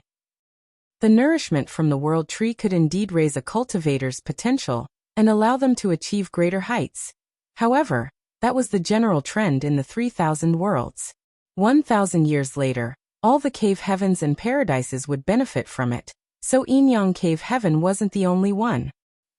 Yang Kai gazed at Zhuo Qiuming. Sect master, if you agree, I will tell you everything. However, if you don't agree, it's pointless for me to say anything further. Zhuo Qiuming replied with a smile. You have to make yourself clear so that I can make a judgment. Otherwise, how will I know if you're just making things up? Certainly, I wouldn't make things up when it comes to such a matter. And so, both sides fell into a deadlock. Zhuo Qiuming wanted to find out why Yang Kai had the confidence to make such a claim. On the other hand, Yang Kai wanted the sect master to agree to his terms first before he would tell him anything. Chen Xiu tried to probe him, but Yang Kai wouldn't reveal anything. This made the two leaders of Yin Yang Cave Heaven doubt whether Yang Kai was really capable of achieving what he said. They would have run out of patience by now if Yang Kai was anyone else. However, he had just made a huge contribution by bringing two important disciples out of the Samsara Pavilion. So Zhou Qiuming wouldn't be stern to him. Certainly, Chen Xiu wouldn't dare to do that as well since he still hoped there would be a proper arrangement for his disciple. He remained polite while probing the younger man. 1 hour later, Yang Kai and Chu Huashang left since both parties hadn't come to an agreement. Nevertheless, it was a good start in Yang Kai's eyes. He had already made his stance clear, and those from Yin Yang Cave Heaven would have to slowly accept it. As Yang Kai walked alongside Chu Huashang, he suddenly asked, "Do you blame me, senior sister?" Chu Huashang turned her head and flashed a smile at him. "Blame you for not discussing the matter with me in advance?" "Yes." Chu Huashang replied with a smile. "Since it happened suddenly, you didn't have time to discuss it with me." Right after they left the Samsara Pavilion, they witnessed Luo Tinghe's ascension. Following that, they were summoned by the sect master. As she spoke, she wrapped her arm around Yang Kai's and rested her head on his shoulder. "Honored master used to tell me that a woman has to follow her man wherever he goes. To me, it makes no difference whether you get married into Yin Yang Cave Heaven, or bring me out of the sect. However, it's a different case for the others." She was talking about Su Yan and the others. If Yang Kai really got married into Yin Yang Cave Heaven, Su Yan and the others naturally had to come over as well. By then they would be living under someone else's roof. Certainly, those from Yin Yang Cave Heaven wouldn't oppress them. However, if something unexpected happened one day, they might feel aggrieved. But how are you going to persuade sect master and the others? Since honored master isn't around, no one else can help you with it. Chu Huashang asked curiously. Yang Kai replied with a smile. "I'm prepared to pay a hefty price to buy you." Chu Huashang stared at him before scoffing. "You want to buy me? You will have to spend a fortune then, for I'm very expensive." "Regardless of how high the price is, I'll accept it as long as they're willing to let you go." Chu Huashang giggled. "It'll cost you an arm and a leg. You'd best be prepared." Over the following days, Yang Kai followed Chu Huashang to visit the spirit provinces in Yin Yang Cave Heaven, and take in the sights. He had never felt more at ease as he left behind the conflicts and carnage that he had always been tangled up with over the past many years, giving him an almost surreal feel. 10 days later, 2 visitors arrived at Chu Huashang's residence. The visitors surprised Yang Kai, but it was also somewhat within his expectation. He asked with a smile, "Martial ants, are you here to persuade me?" Luo Tinghe remained as willful as ever. Although she was now an 8th order ancestor in Yin Yang Cave Heaven, she still sat directly with her legs crossed on a chair, and munched on a delicious spirit fruit she took out from somewhere. As she was having her snack, she said, "I'm annoyed by that brat surnamed Swa. He insists on making me ask you what you're up to. I decided to come here since I was unable to brush him off." Chapter 4854, Betrothal Gift. Yu Xiangdai followed up. "Sect Master is curious about what you've said. He wants to find out how you're going to create more 8th Order Open Heaven Realm Masters for us." Munching sounds were heard coming from Luo Tinghe's mouth. It seemed that she was crunching the fruit pits as well. She looked as if she had been starving for a long time, and only when she was done did she speak. "Yang Kai, it's not like we're strangers, so stop beating around the bush and speak frankly." Fine. Yang Kai nodded. Luo Tinghe went on to say, "I'll tell you about the stance of Yin Yang Cave Heaven first. I'm sure Zhuoboy has told you that no core disciple of Yin Yang Cave Heaven has ever gotten married and left the sect, and we don't intend to make an exception. So it'll be extremely difficult for you to marry Chuer. No one in the sect will support you, and I don't agree with it either. If this precedent is set, it will be terrible news for Yin Yang Cave Heaven. If bright disciples can easily get married and leave the sect, we will surely suffer huge losses in the future." I understand. Yang Kai was fully aware of this. The core disciples of the Cave Heaven and Paradises had never gotten married, and left the sects lest there was a loss of talented people. The disciples they had spent so much time and effort to nurture would belong to other sects after getting married and leaving their original sects. Even if they were still concerned about their master sects, it was no longer the same. Luoting, he said, as a supreme elder of Yinyang Cave Heaven, I don't agree with you marrying Chuer and bringing her out of the sect. However, as your friend, I want to see you getting your wish granted. Otherwise, the success of your 9 reincarnations will be wasted. Therefore, you have to tell me what your plan is so that I can have a reason to persuade those old farts. Yu Xiangdai said, Senior Sister Luo is now an ancestor in Yinyang Cave Heaven, so she does have some influence. Usually, even if a newly advanced ancestor had some influence in their sect, it wouldn't be huge. After all, their foundation wasn't solid, so the other ancestors would have a bigger say. However, Luoting he was different, for she was an ancestor who had a chance to ascend to the 9th order one day. This advantage alone would allow her words to be taken seriously by others. After giving it a thought, Yang Kai nodded. Since both of you have said so, I'll stop hiding anything. He had already intended to talk to Luo Tinghe about this.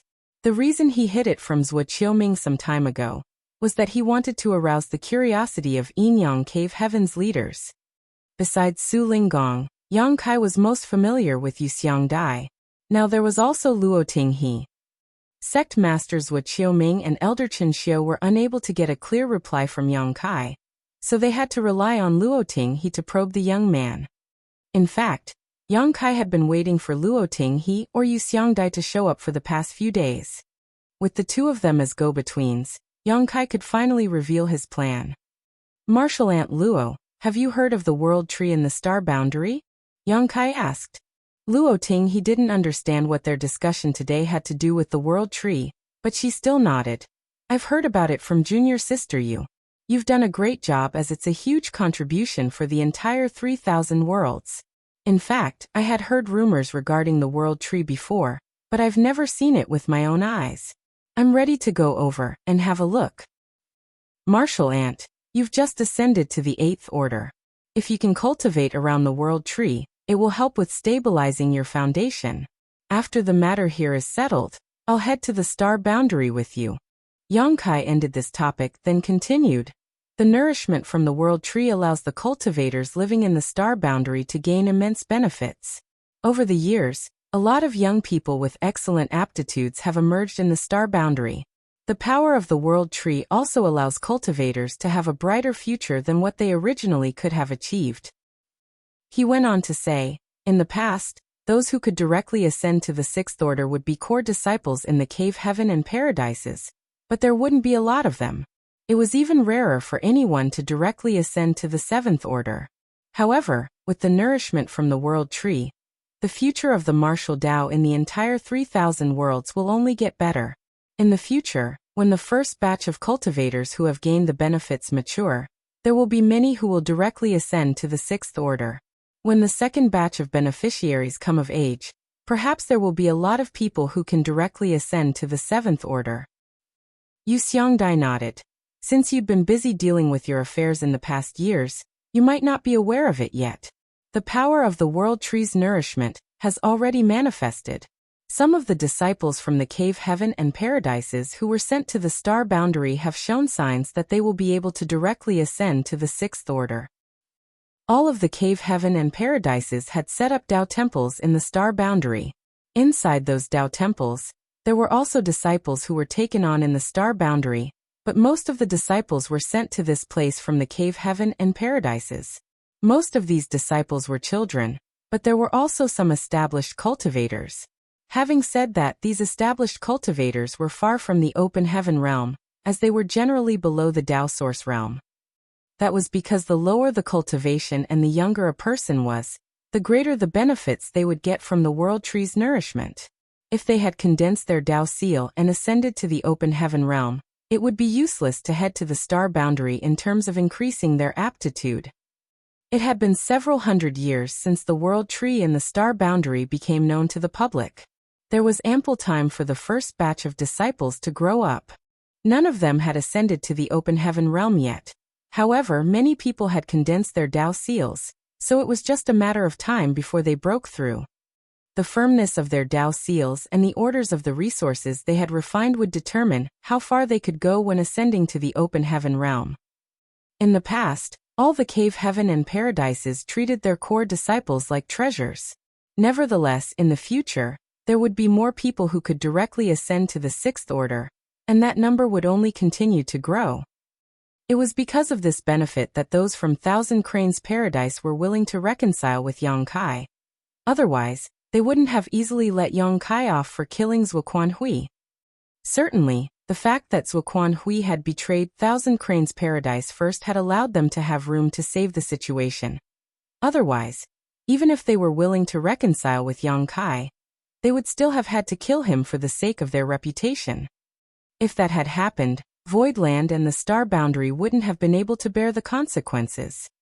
The first batch of cultivators had already obtained immense benefits, so the children who were born and grew up in the Star Boundary would be the second batch of beneficiaries.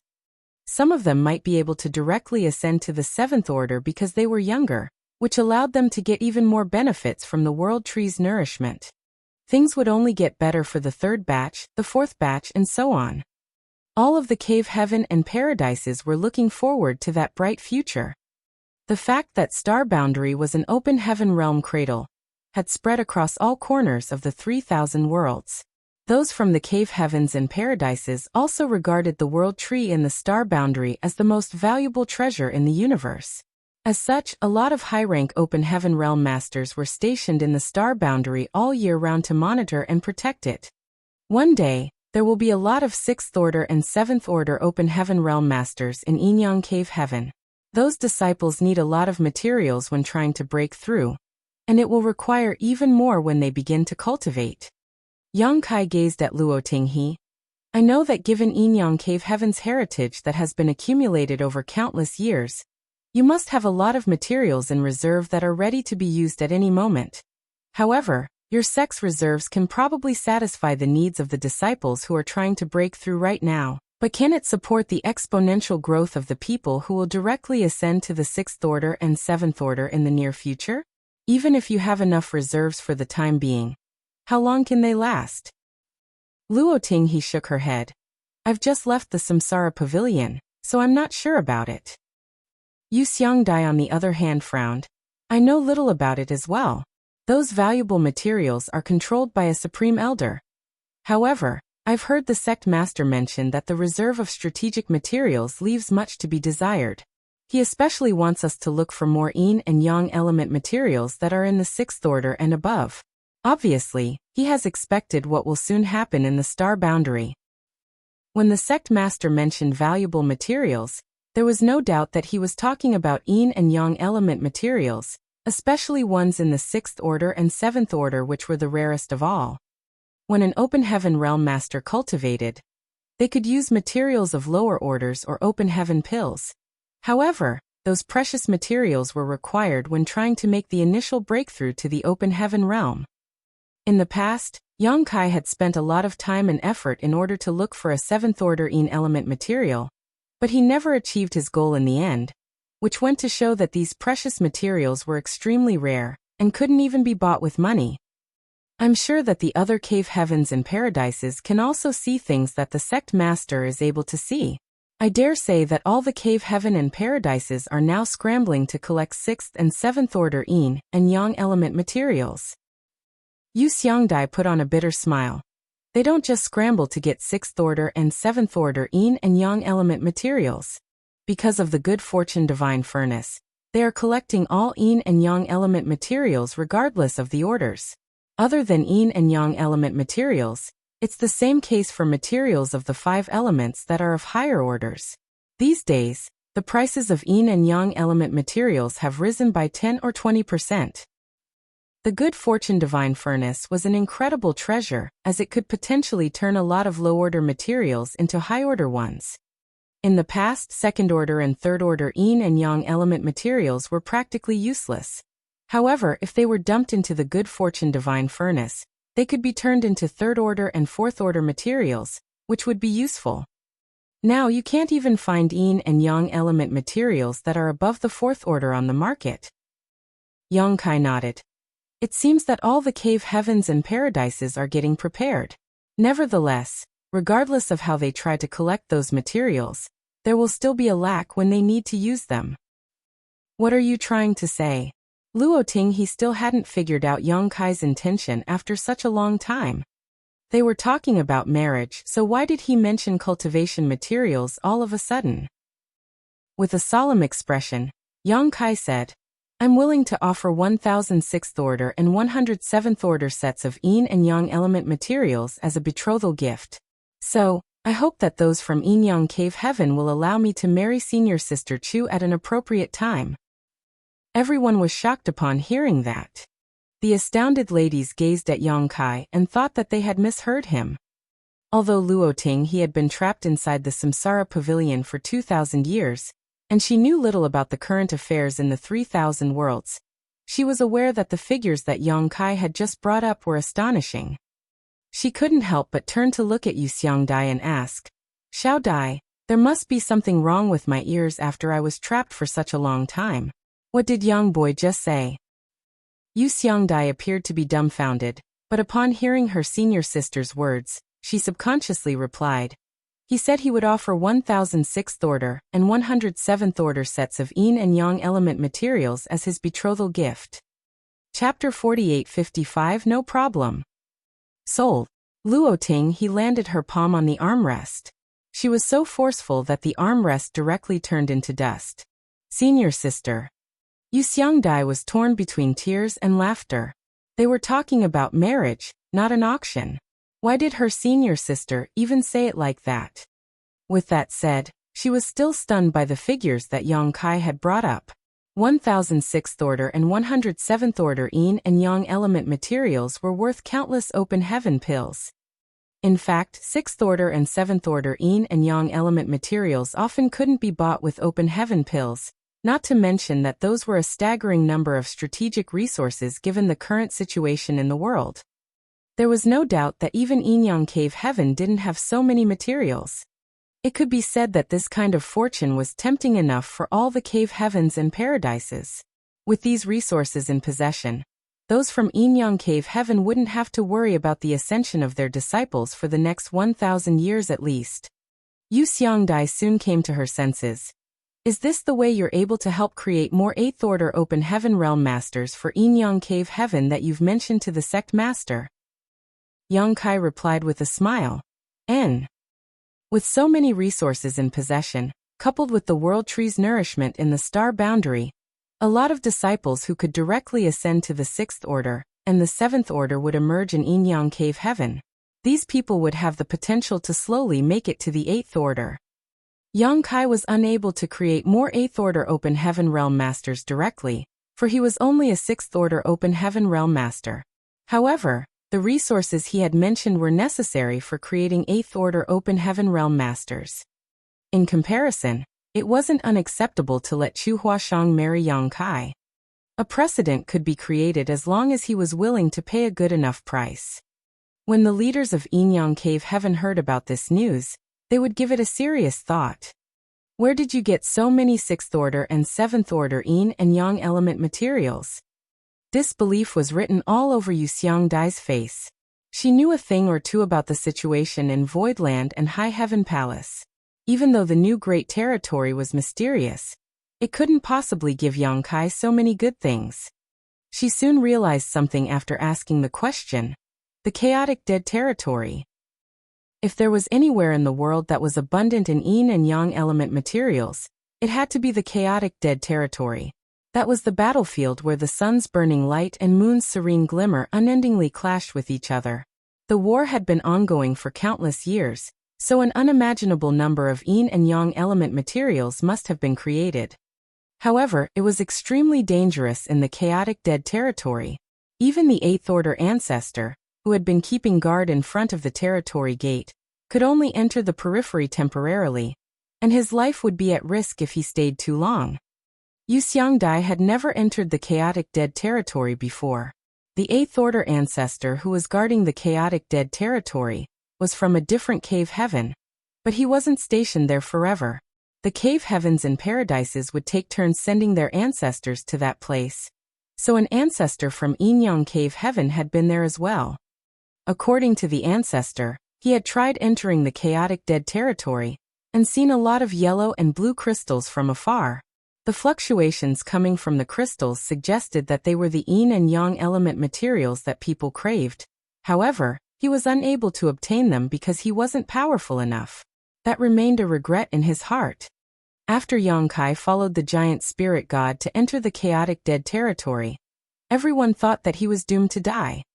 The cave heavens and paradises were already astounded that he was able to leave the chaotic dead territory safely, so no one could have expected that he had gained a lot of benefits from that place.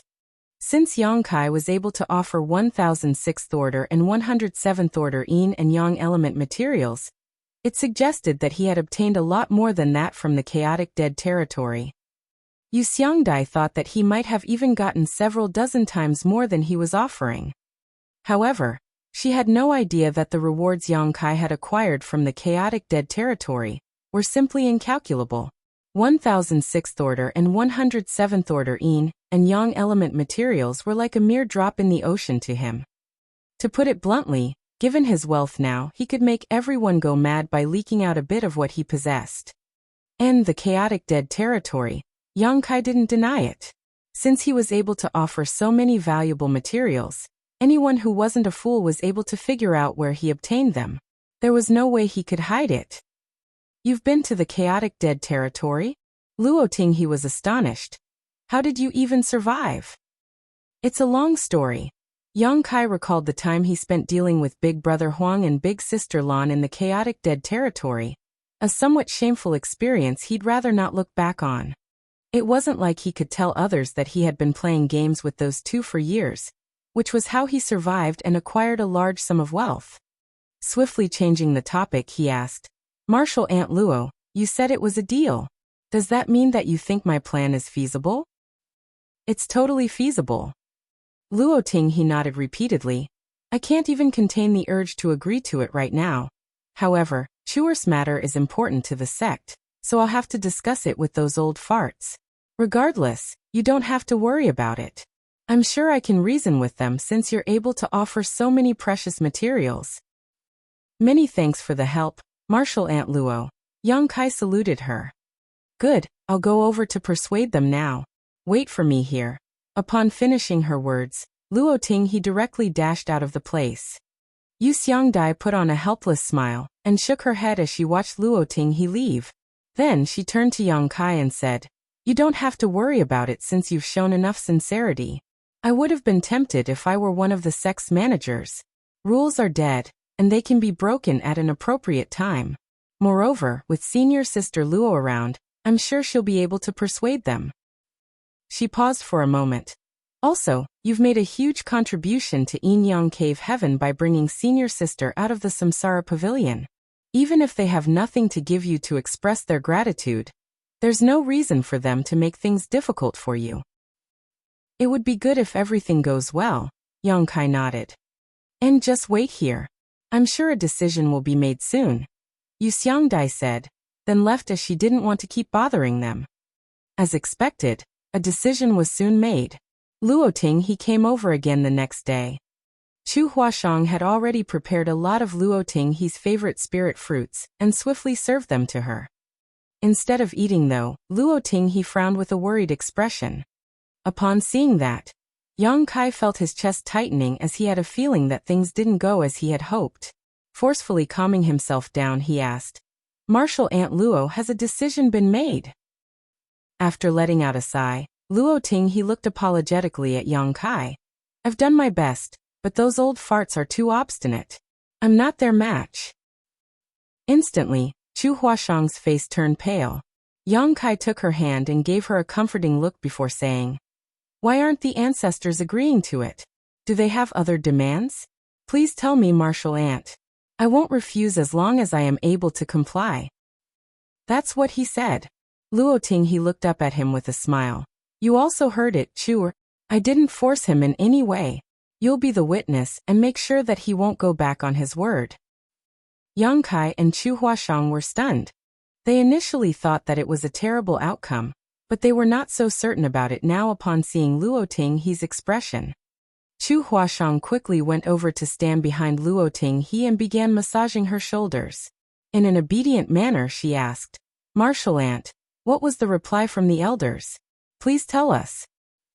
Luo Tinghe smiled and teased her. "Are you in a rush to get married? You're already taking your man's side when the matter isn't even settled yet." A frank Chu Huashang replied, "To a woman, the most important thing is to find the right man. Don't you agree?" After giving it a thought, Luo Tinghe nodded in agreement. "You have a point. Don't worry. How could the matter not be settled when I was the one persuading them? Although the old farts had some scruples, I managed to win them over in the end." An elated Chu Huashang asked, "Are you serious? Why would I lie to you about it?" Luo Tinghe picked up a spirit fruit and stuffed it into her mouth before speaking in a muffled voice. "The main reason is that Yang Kai has shown enough sincerity by offering an incredible betrothal gift. For such a price, forget about you. Those old farts would even agree to let him marry me." Of course, that was completely impossible. For Luo Tinghe had a chance to ascend to the top 9th Order Open Heaven realm one day. Such a person wouldn't just be a pillar of strength in Yin Yang Cave Heaven in the future, but its very foundation.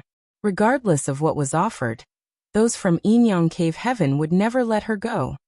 Yang Kai couldn't help feeling a slight headache, but he still said gratefully, "Many thanks for your assistance, Martial Aunt." Luo Tinghe waved her hand. "There's no need to thank me yet. Although the old farts have agreed to it, they still have a demand.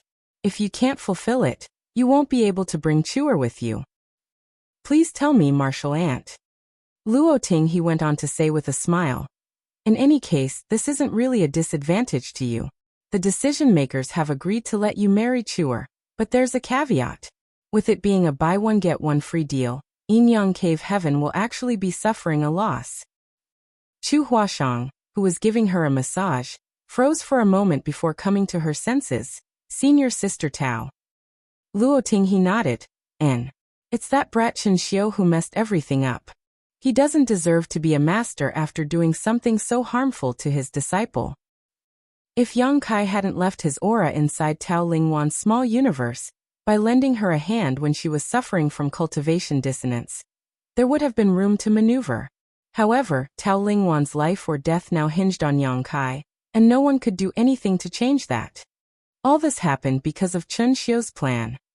Even though his intention was to resolve the embarrassing situation that Yin Yang Cave Heaven was in, and he was well-meaning in that regard, it only led to an even more embarrassing situation. Worse yet, despite his wrongdoing, it was his disciple who had to bear the consequences. At that instant, Yang Kai didn't know how to reply.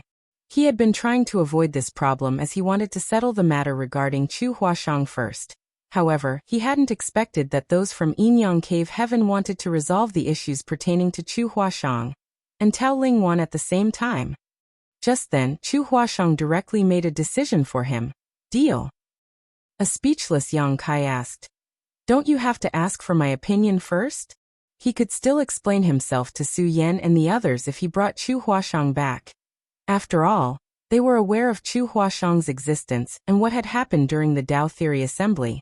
However, how was he going to come up with an explanation if Tao Lingwan tagged along? Yu Ru Meng and Shanqing Luo would probably skin him alive.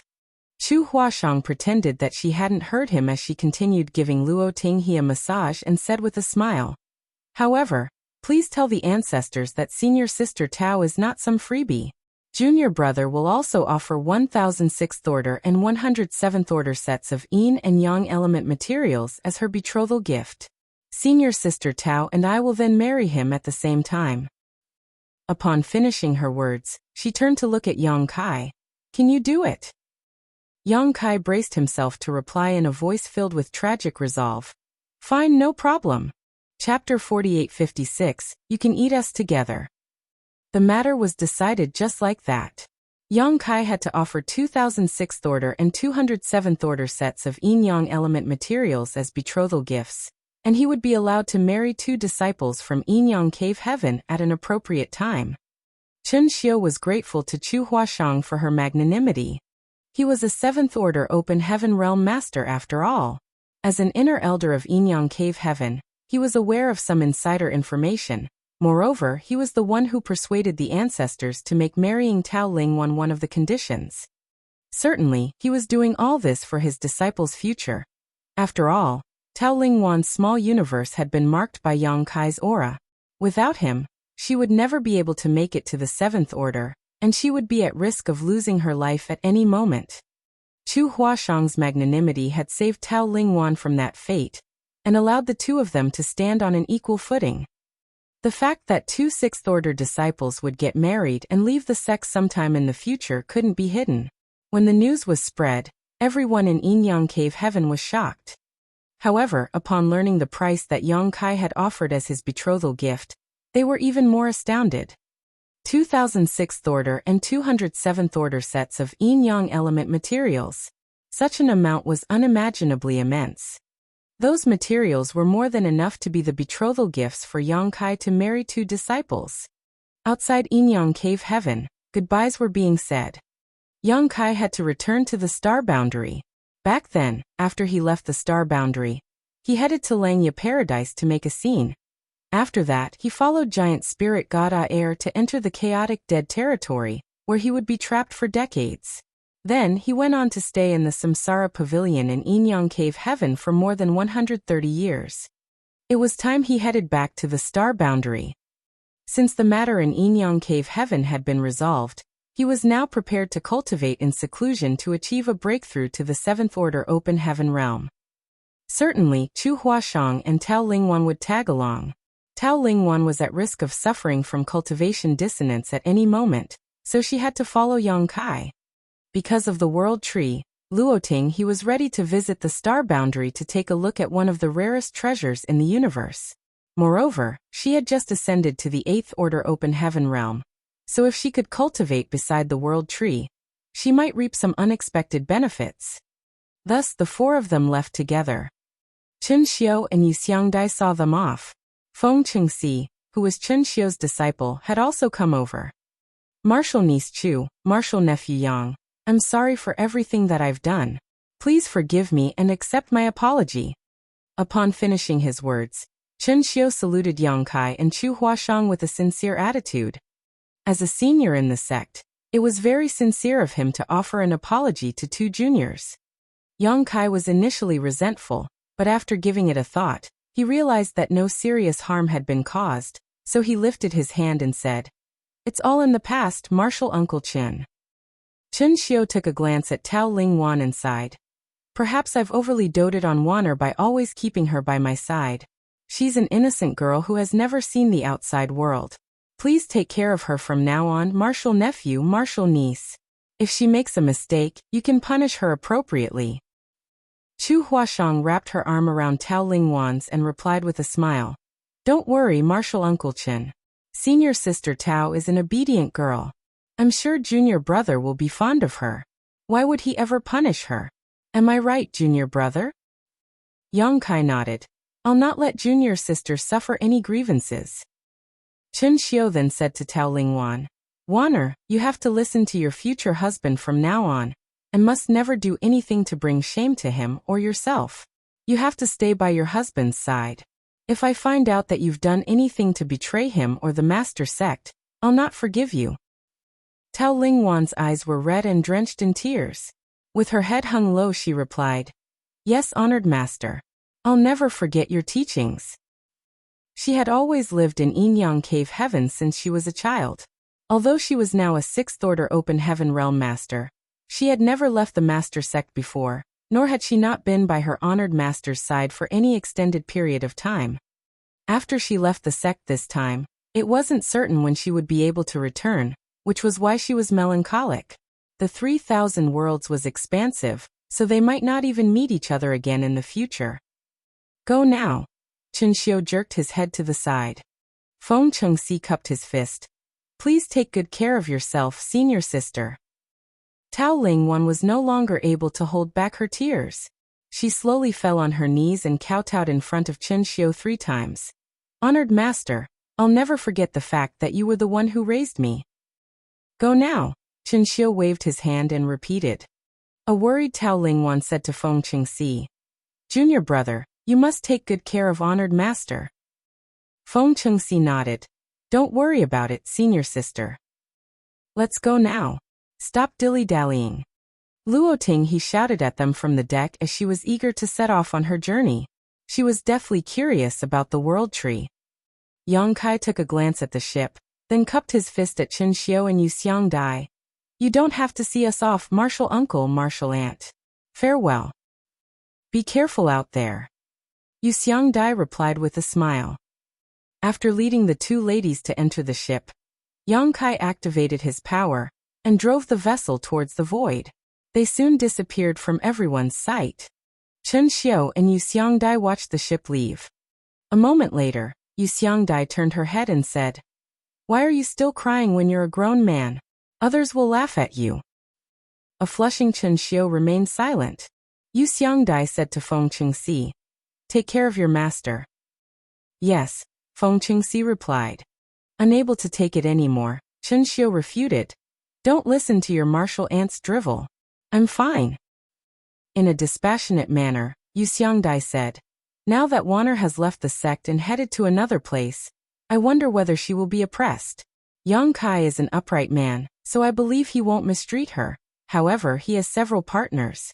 A woman driven by jealousy is capable of anything. I'm worried that Wanner won't be a match for them. She will be in a pitiful state if no one can stand up for her. Chen Xiu stopped in his tracks as his eyes reddened again. He almost couldn't contain the urge to race after Tao Lingwan. On the other hand, Yu Xiangdai laughed spiritedly and took off. Chen Xiu glowered at her figure, but there was nothing he could do. Everything looked novel to Tao Lingwan, who had never left the master sect before. While she still hadn't recovered from the sadness for having to leave her home, she was also engulfed in a sense of anxiety. Fortunately, Chu Huashang was there to keep her company. A few days later, she finally settled her nerves. Since Yang Kai was the one driving the ship, the ladies didn't have to worry about anything. Luoting, he never showed up as she had to cultivate in her room to consolidate her 8th order open heaven realm cultivation. Chu Huashang thus led Tao Lingwan to see Yang Kai. The former was completely at ease while the latter hung her head bashfully, seemingly not daring to look Yang Kai in the eyes. It was as though another person had stood in front of Yang Kai and gotten struck by that fatal attack in his stead in the first life instead of this woman before his eyes. Yang Kai looked curiously at them. Husband. There was a tinge of slyness behind Chu Huashang's eyes as she saluted the man. Her voice was as pleasant as the morning breeze. A speechless Yang Kai pressed his palm against his forehead. Before he could say anything, a slightly trembling Tao Lingwan also saluted him. Upon summoning all her courage, she called out in a small voice, Husband. Yang Kai shot Chu Huashang a glare, as though he was questioning what she had done. Given Tao Lingwan's temperament, she wouldn't have taken the initiative to call him husband without significant prodding. Chu Huashang must have encouraged her to do so before this. Tao Lingwan was a naive girl, so she could be fooled easily. Pretending to not see his expression, Chu Huashang spoke in a sweet voice. Husband, do you want to eat me first, or would you prefer senior sister Tao? Upon hearing that, Yang Kai almost couldn't stop himself from coughing up blood. On the other hand, Tao Lingwan widened her eyes and gazed at Yang Kai in horror. Disbelief was written all over her face, as though she had just heard something inconceivable. A mischievous Chu Huashang went on to say in a charming tone, You can also eat us together. Stop messing around. Yang Kai chided her with a straight face. In an instant, Chu Huashang pouted in protest. Ignoring her, Yang Kai turned to look at Tao Lingwan, but he didn't know what to say. A lot of accidents happened during his visit to Yinyang Cave Heaven, but there was no doubt that Tao Lingwan was the biggest surprise. Although Chu Huashang had made a decision for him to also offer the same betrothal gift to bring her away, he wasn't ready to face this bashful and timid woman just yet. They were not familiar with each other as they didn't come into contact frequently in the past. Moreover, she wasn't as approachable as Chu Huashang. Wanner, can I call you that? Yang Kai said after giving it a thought.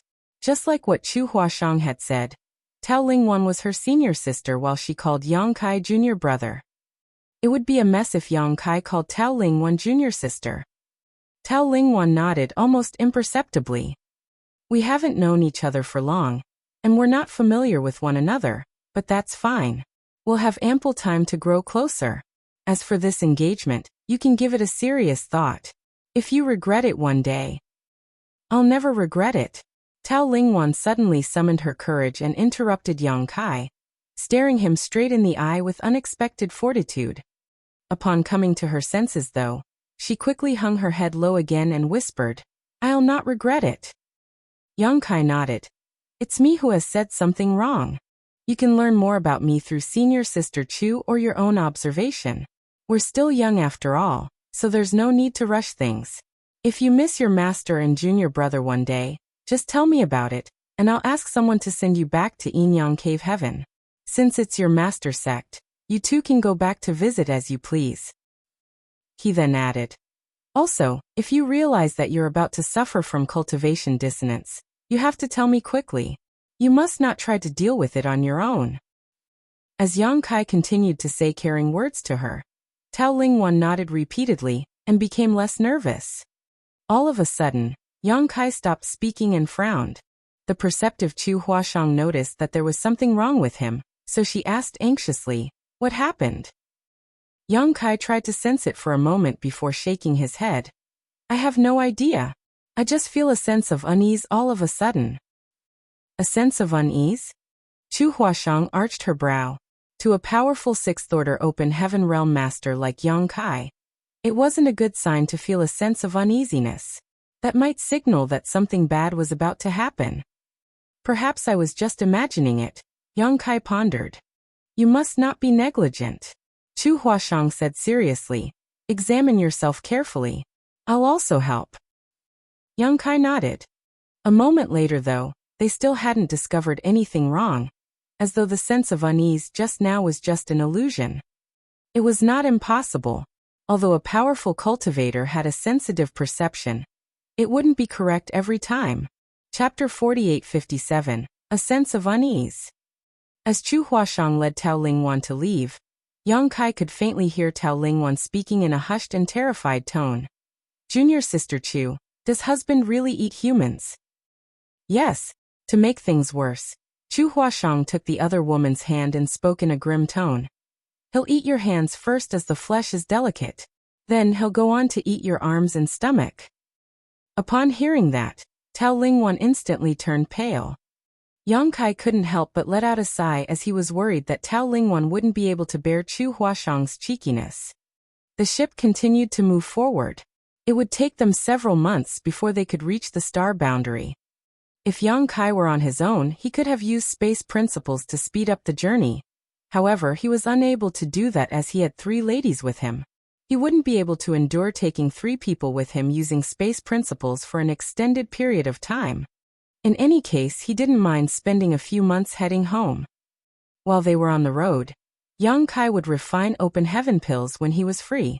Even if he never cultivated, his heritage would still continue to grow due to the living beings and small stone race in his small universe. Nevertheless, the cultivation process of an open heaven realm master was dull and required time and accumulation. The saying many little drops make an ocean would best describe the process. A few days later, when Yang Kai was refining open heaven pills, he furrowed his brows all of a sudden. The sense of uneasiness swept over him again, which alerted him. He already had this kind of feeling a few days ago, but he couldn't discover anything wrong after examining himself, so he thought that it was just his imagination. However, it didn't seem to be the case now.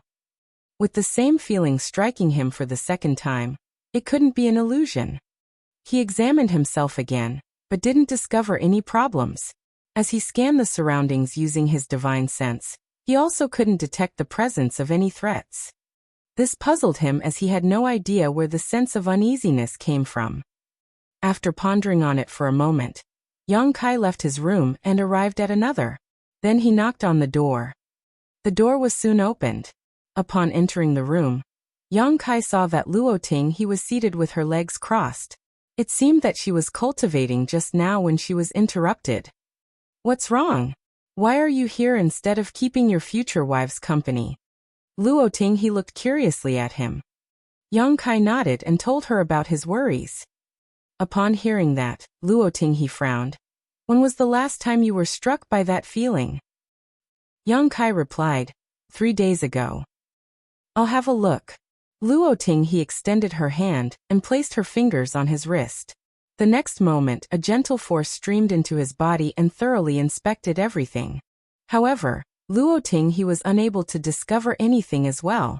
After retracting her hand, she said, "There's nothing wrong with your body. Has anything happened to your small universe?" Yang Kai shook his head. "That's what puzzles me. I've examined my small universe as well, and there's no problem with it." With the world spring around, his small universe was basically impenetrable.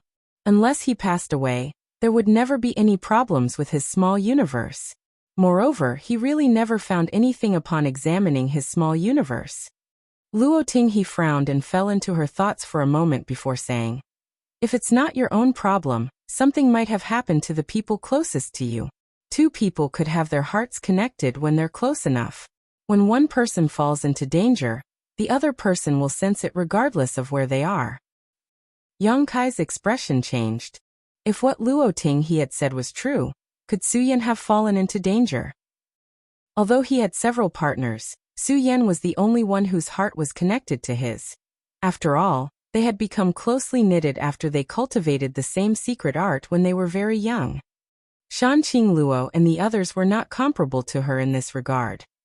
However, Su Yan was supposed to be in the ancestral land where only the other divine spirits could pose a threat to her, especially the Kuan clan members.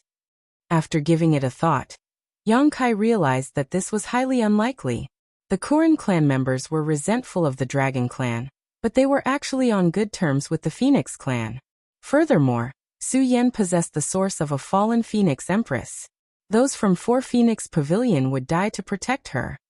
Even if the Kuan clan members wanted to harm Su Yan, Hong Hu and the others would never allow it to happen. The Phoenix clan was extremely powerful in the ancestral land, so the Kuan clan members couldn't easily pose a threat to them. Should I head to the ancestral land? Yang Kai was hesitant.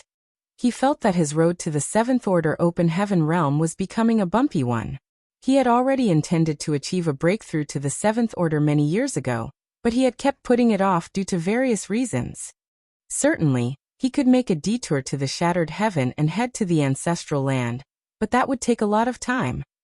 Furthermore, he believed that with the protection of 4 Phoenix Pavilion, Su Yan and the others wouldn't be in danger. However, why had he repeatedly felt a sense of uneasiness if it wasn't because of Su Yan?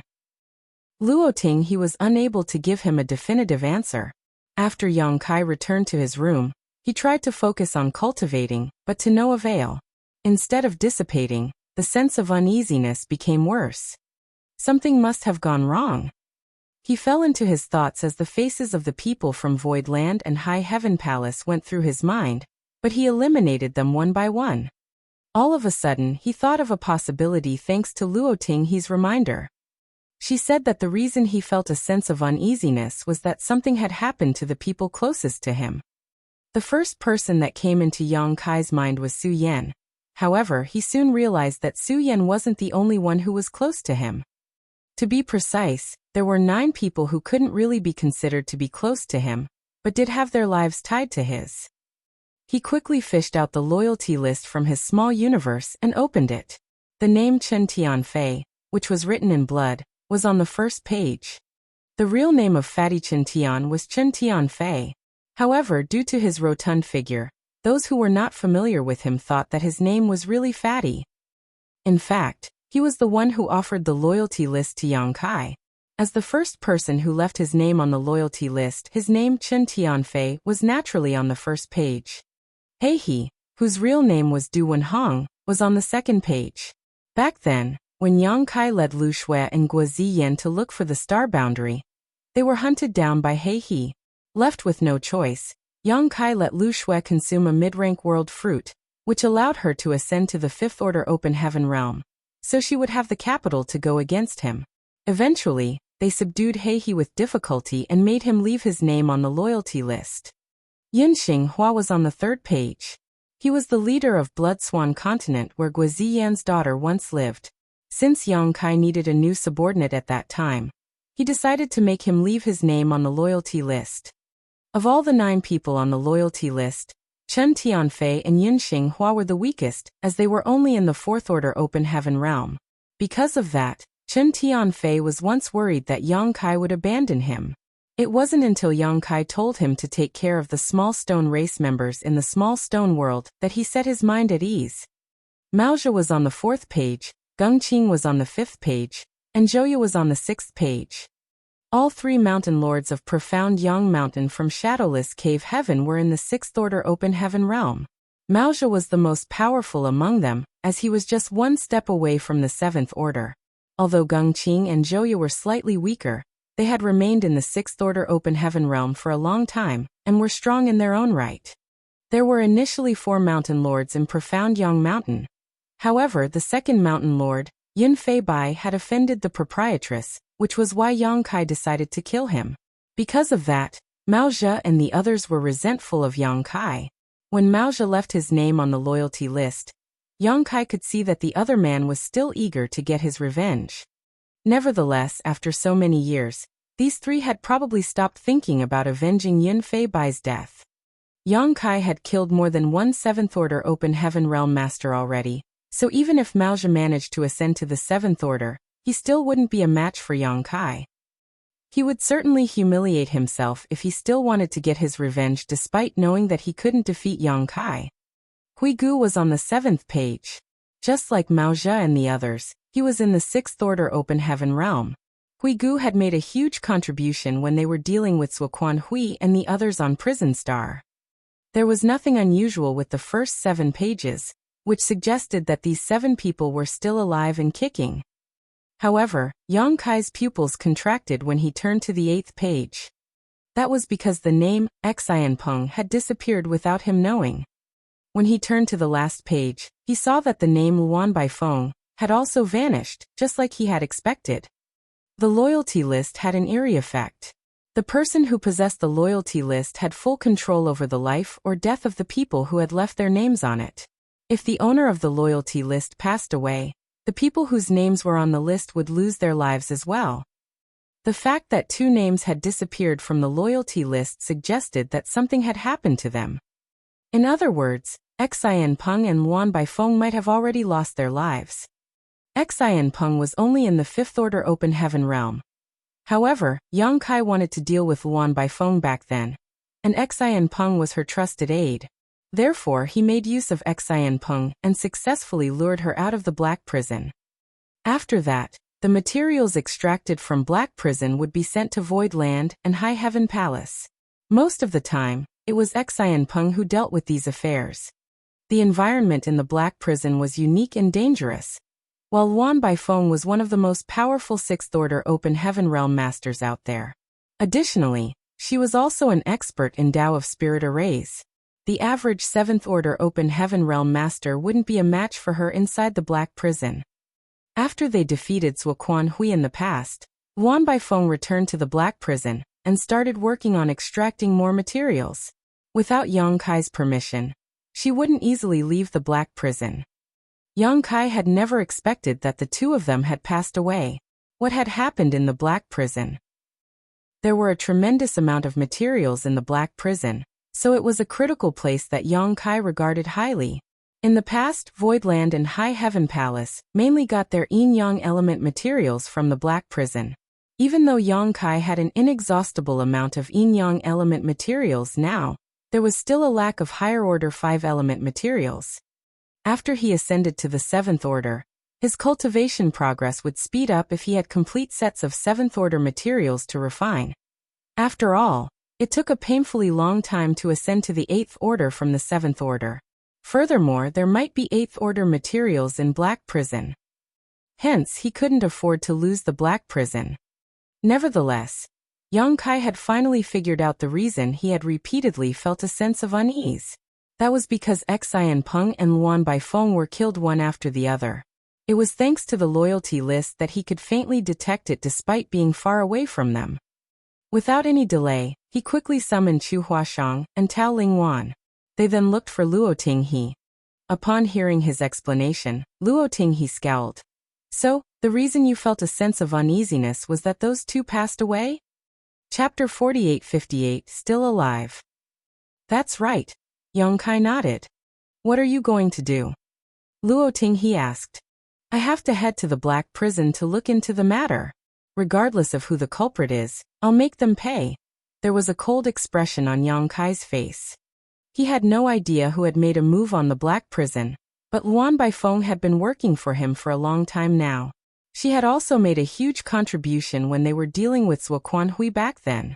Certainly, the ill-intentioned people were aware that she was Yang Kai's subordinate, as well as a person from Voidland.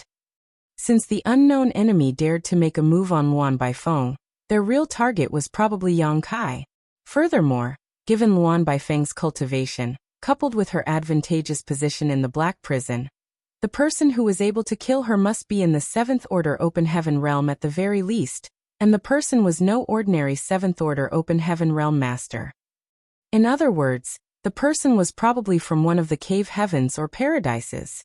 The high-rank Open Heaven Realm Masters from the Shattered Heaven wouldn't have the guts to enter the 3,000 worlds. Was it Thousand Crane Paradise or Myriad Demons Cave Heaven? Yang Kai reckoned that he only had some grudges with these two sects, but he couldn't think of the reason they decided to kill Luan Baifeng. At this moment, Yang Kai felt fortunate that Luo Tinghe had also tagged along. Otherwise he Chu Huashang and Tao Lingwan might not be able to accompany him to Black Territory. Regardless of the danger in Black Territory, there wouldn't be a problem as they had Luo Tinghe, who was a new 8th Order Open Heaven Realm Master, with them. Therefore, the ship changed directions and headed straight to Black Territory. They never encountered any danger on the road, and a few months later, they arrived at a great territory that was just beside Black Territory. Yang Kai didn't rush into Black Territory to look into the matter. Since Luan Baifeng and Xian Peng were dead, it suggested that a turn of events had already taken place in Black Territory. No one knew what was going on there. Although they had Luo Tinghe, an 8th Order Open Heaven Realm Master, with them, they still had to be careful. They thus hit on a shattered spirit province and waited patiently. Yang Kai had been to this place once before. This was the location where he ambushed Xian Peng, who had just left Black Territory at that time, and forced him to leave his name on the loyalty list. He then subdued Luan Baifeng and took control of the Black Prison. Even though there were countless stars in Black Territory that were full of materials, the place was considered barren when it came to anything else. Luan Baifeng was a woman who enjoyed the finer things in life. Therefore, she would periodically tell someone to buy some daily necessities and luxuries from a star city in the neighboring Great Territory. Yang Kai wanted to wait for someone to come out so that he could find out the current situation in Black Territory. He was pretty lucky. After waiting for half a month, Yang Kai, who was meditating, heard Chu Huashang saying, "Junior brother, someone has come out." Yang Kai hurriedly looked up and saw that a person emerged from the territory gate that was connected to Black Territory. The person was heading straight to the Star City. As Yang Kai looked intently at the person, he soon widened his eyes in disbelief. "What's wrong?" Luo Tinghe asked. "That's Xian Peng." Yang Kai scowled. Upon hearing that, Luo Tinghe was stunned. "The one whose name has disappeared from the loyalty list? Didn't you say he was dead?" She had no idea who Xian Peng was, but she remembered the name after Yang Kai mentioned the loyalty list to her previously. Yang Kai said, "For a name to disappear from the loyalty list, it's either that I let the person go or they pass away. I've never changed anything on the loyalty list, but their names have disappeared. That's why I thought they were dead." However, now it was obvious to him that Xian Peng was still alive and kicking. In that case, what about Luan Baifeng? Could it be possible that the loyalty list malfunctioned, or it's a fake? Luo Tinghe turned her head and asked. "That's impossible." Yang Kai shook his head. "The loyal list is genuine, and I've always kept it on me, so there's no damage on it." A glint flashed through Chu Huashang's eyes. In that case, they've probably found a way to safely remove their names from the loyalty list. That might be possible, but Yang Kai didn't think Xian Peng and Luan Baifeng were capable of doing that. Even if they were able to do that, it wouldn't bring them any benefits by doing so. Black Territory was a strategic location that was under Yang Kai's control, so Luan Baifeng and Xian Peng had to listen to his command as well. In fact, Yang Kai had never treated them unjustly over the years. He had always been magnanimous when it came to rewarding his subordinates. Mao Zhe and the others had enjoyed countless resources in Void Land over the years. Not only did they not have to worry about putting food on the table, they also held important positions in the sect and were respected by all its members. They didn't have a reason to take the risk of removing their names from the loyalty list. Was there a senior expert who was behind all of this? What could their intentions be, though? Instead of making speculations, why don't you just go over and ask him? Luo Ting, he was a woman of action. That was the reason she dashed into the Samsara Pavilion back then over a trivial matter, and set up an extremely difficult heart barrier, then waited for senior brother Sun to look for her. That was indeed a good way of finding out more information. Regardless of how they were able to remove their names from the loyalty list, or whether there was a senior expert behind the scenes, Yang Kai would figure out everything by asking them. If the senior expert wanted to lure Yang Kai to Black Territory, his plan would be revealed after Yang Kai met up with Xian Peng. At the thought of this, Yang Kai decided to leave the hiding place as the ladies followed him closely. In the void, Xian Peng, who had turned into a ray of light, was rushing to the Star City in this great territory. When he saw someone standing in his way all of a sudden, he was astounded. He instinctively activated his world force and bellowed, "Who is it?" "Xian Peng, we haven't met for many years. Don't you recognize me anymore?" Yang Kai said, staring at him. Upon hearing his voice and making out his face, Xian Peng was evidently shocked. He then quickly saluted him and replied, "Sect Master, I'm sorry for being rude. Please forgive me." "It's fine. Where are you going?" Yang Kai asked impassively. Xian Peng wouldn't even dare to lift his head as he replied, "I'm going to the Star City to buy some daily necessities for Elder Luan." Sixth Order Open Heaven Realm Masters like Luan Baifeng who worked for Yang Kai were all the elders of Voidland. That was the reason Xian Peng called her Elder Luan now. Of course, that was how he addressed her in front of Yang Kai, the sect master. It wasn't certain what he called her in private. Yang Kai narrowed his eyes. Does Elder Luan have the urge to drink again? Luan Baifeng was an alcoholic. Yang Kai only realized it through his observation after he took her on as a subordinate. When there was a task she had to carry out, she wouldn't even drink a drop of wine. Nevertheless, when there was some free time, she loved to indulge herself in alcohol. Black Territory didn't have ingredients for making wine, so she would always tell Xian Peng to buy a lot of wine from the Star City in a neighboring Great Territory. However, she would soon finish all the wine and tell Xian Peng to get more. That has always been the case over the years. Xian Peng smiled meekly. You indeed have acute eyesight, sect master. Elder Luan said that she wanted to drink a little wine. You happen to come back at the right time. Elder Luan always says that it feels lonely to drink wine on her own. Now that you're here, Elder Luan will have fun drinking to her heart's content. Yang Kai stroked his chin. I haven't met her in years, but she remains the same. As expected, Luan Baifeng is alive as well. Yang Kai already had this speculation when he saw that Xian Peng was still safe and sound. Xian Peng's words had also confirmed his speculation. Luan Baifeng was still alive, but for some reason, their names had disappeared from the loyalty list. Furthermore, Xian Peng's reaction suggested that he wasn't aware of this fact. Otherwise, he wouldn't have remained so calm and collected. If he knew that his name had disappeared from the loyalty list, he would have become flustered the moment he saw Yang Kai. However, even though he appeared slightly nervous, he wasn't afraid one bit as he still behaved like usual. Could Yang Kai's other speculation be wrong?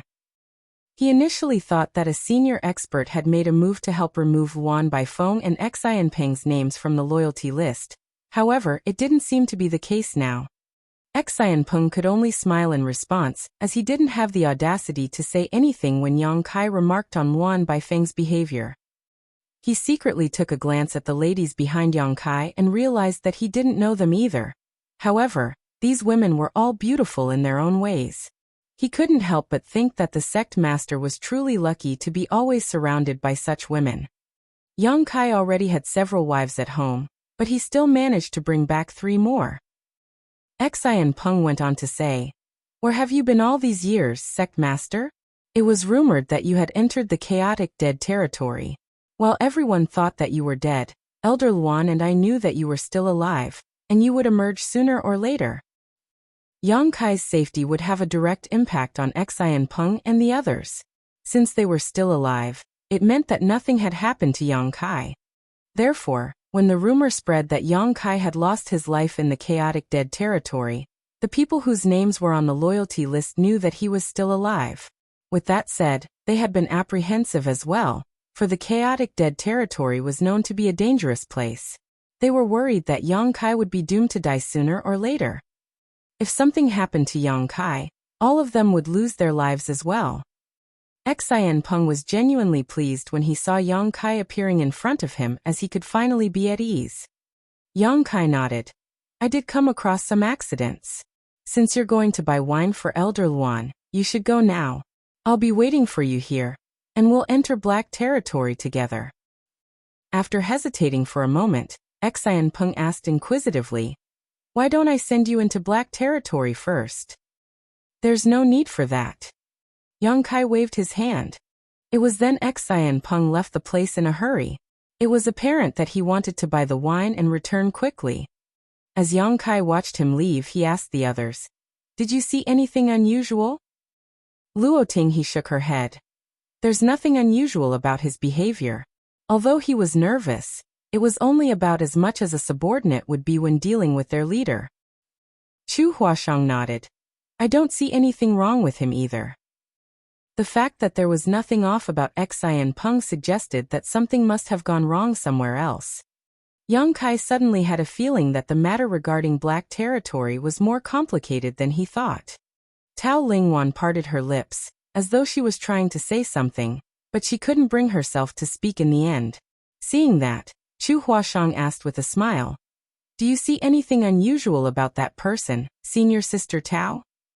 Yang Kai instantly turned to look at her. A blushing Tao Lingwan said in a small voice, "It seems that he isn't aware that his name has disappeared from the loyalty list." Yang Kai arched his brow. "Why do you say so?" Tao Lingwan replied, "If he were aware of it, he would have been apprehensive. That's because the fact that his name has disappeared from the loyalty list suggests that he has betrayed you. In that case, he should have been afraid when he saw you." Chapter 48:59 Rules. Upon hearing that, Luo Ting he and Chu Huashang nodded in agreement. The former said, "That's right." Yang Kai praised her by saying, "You're indeed an observant person, Wanner. I share the same sentiment." Tao Lingwan smiled bashfully upon getting the compliment, then stopped talking. This was indeed a strange incident.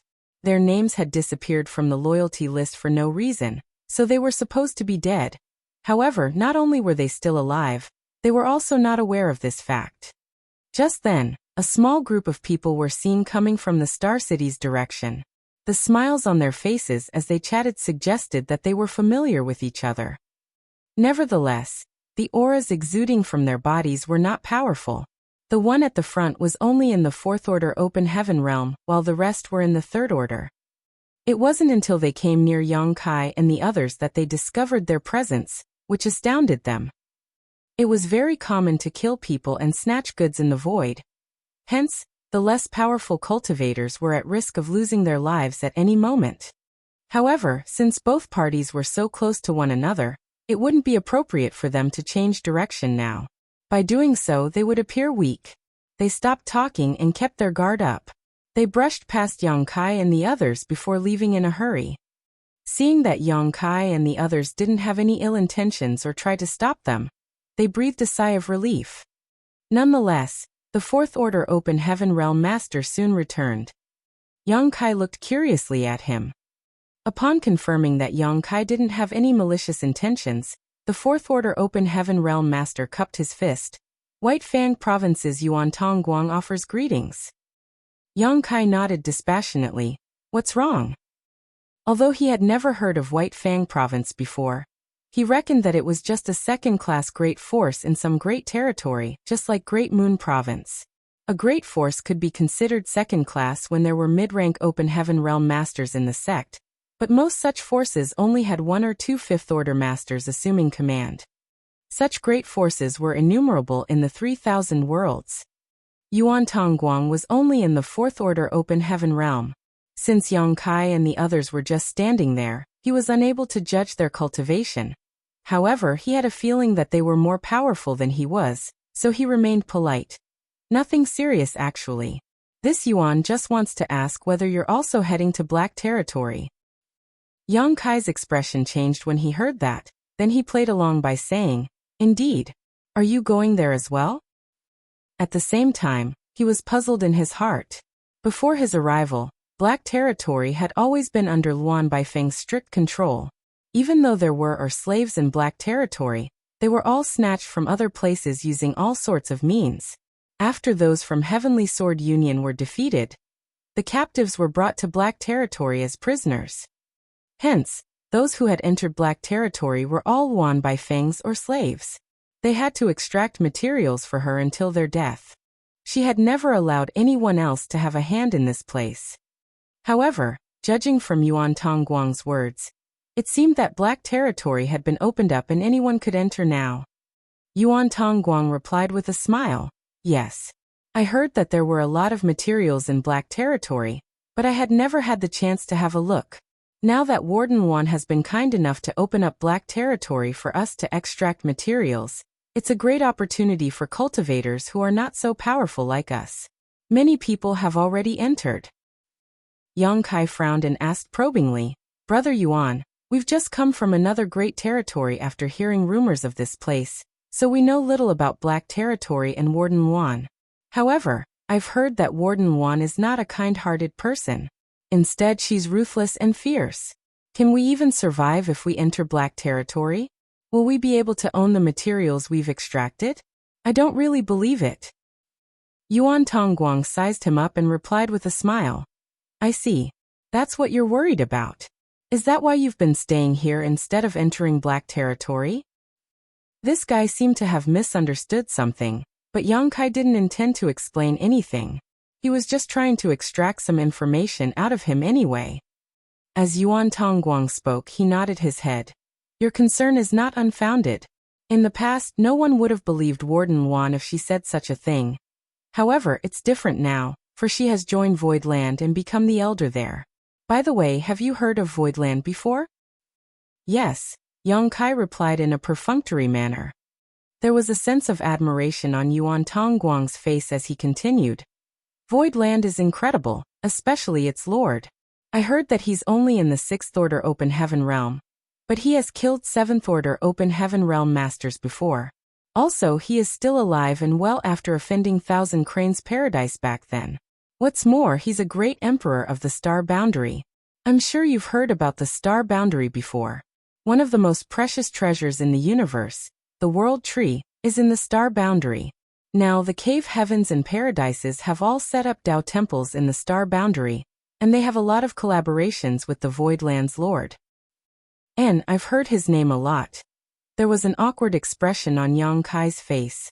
He didn't know how to deal with this kind of situation when someone praised him right in front of him. To the side, Chu Huashang covered her lips and giggled.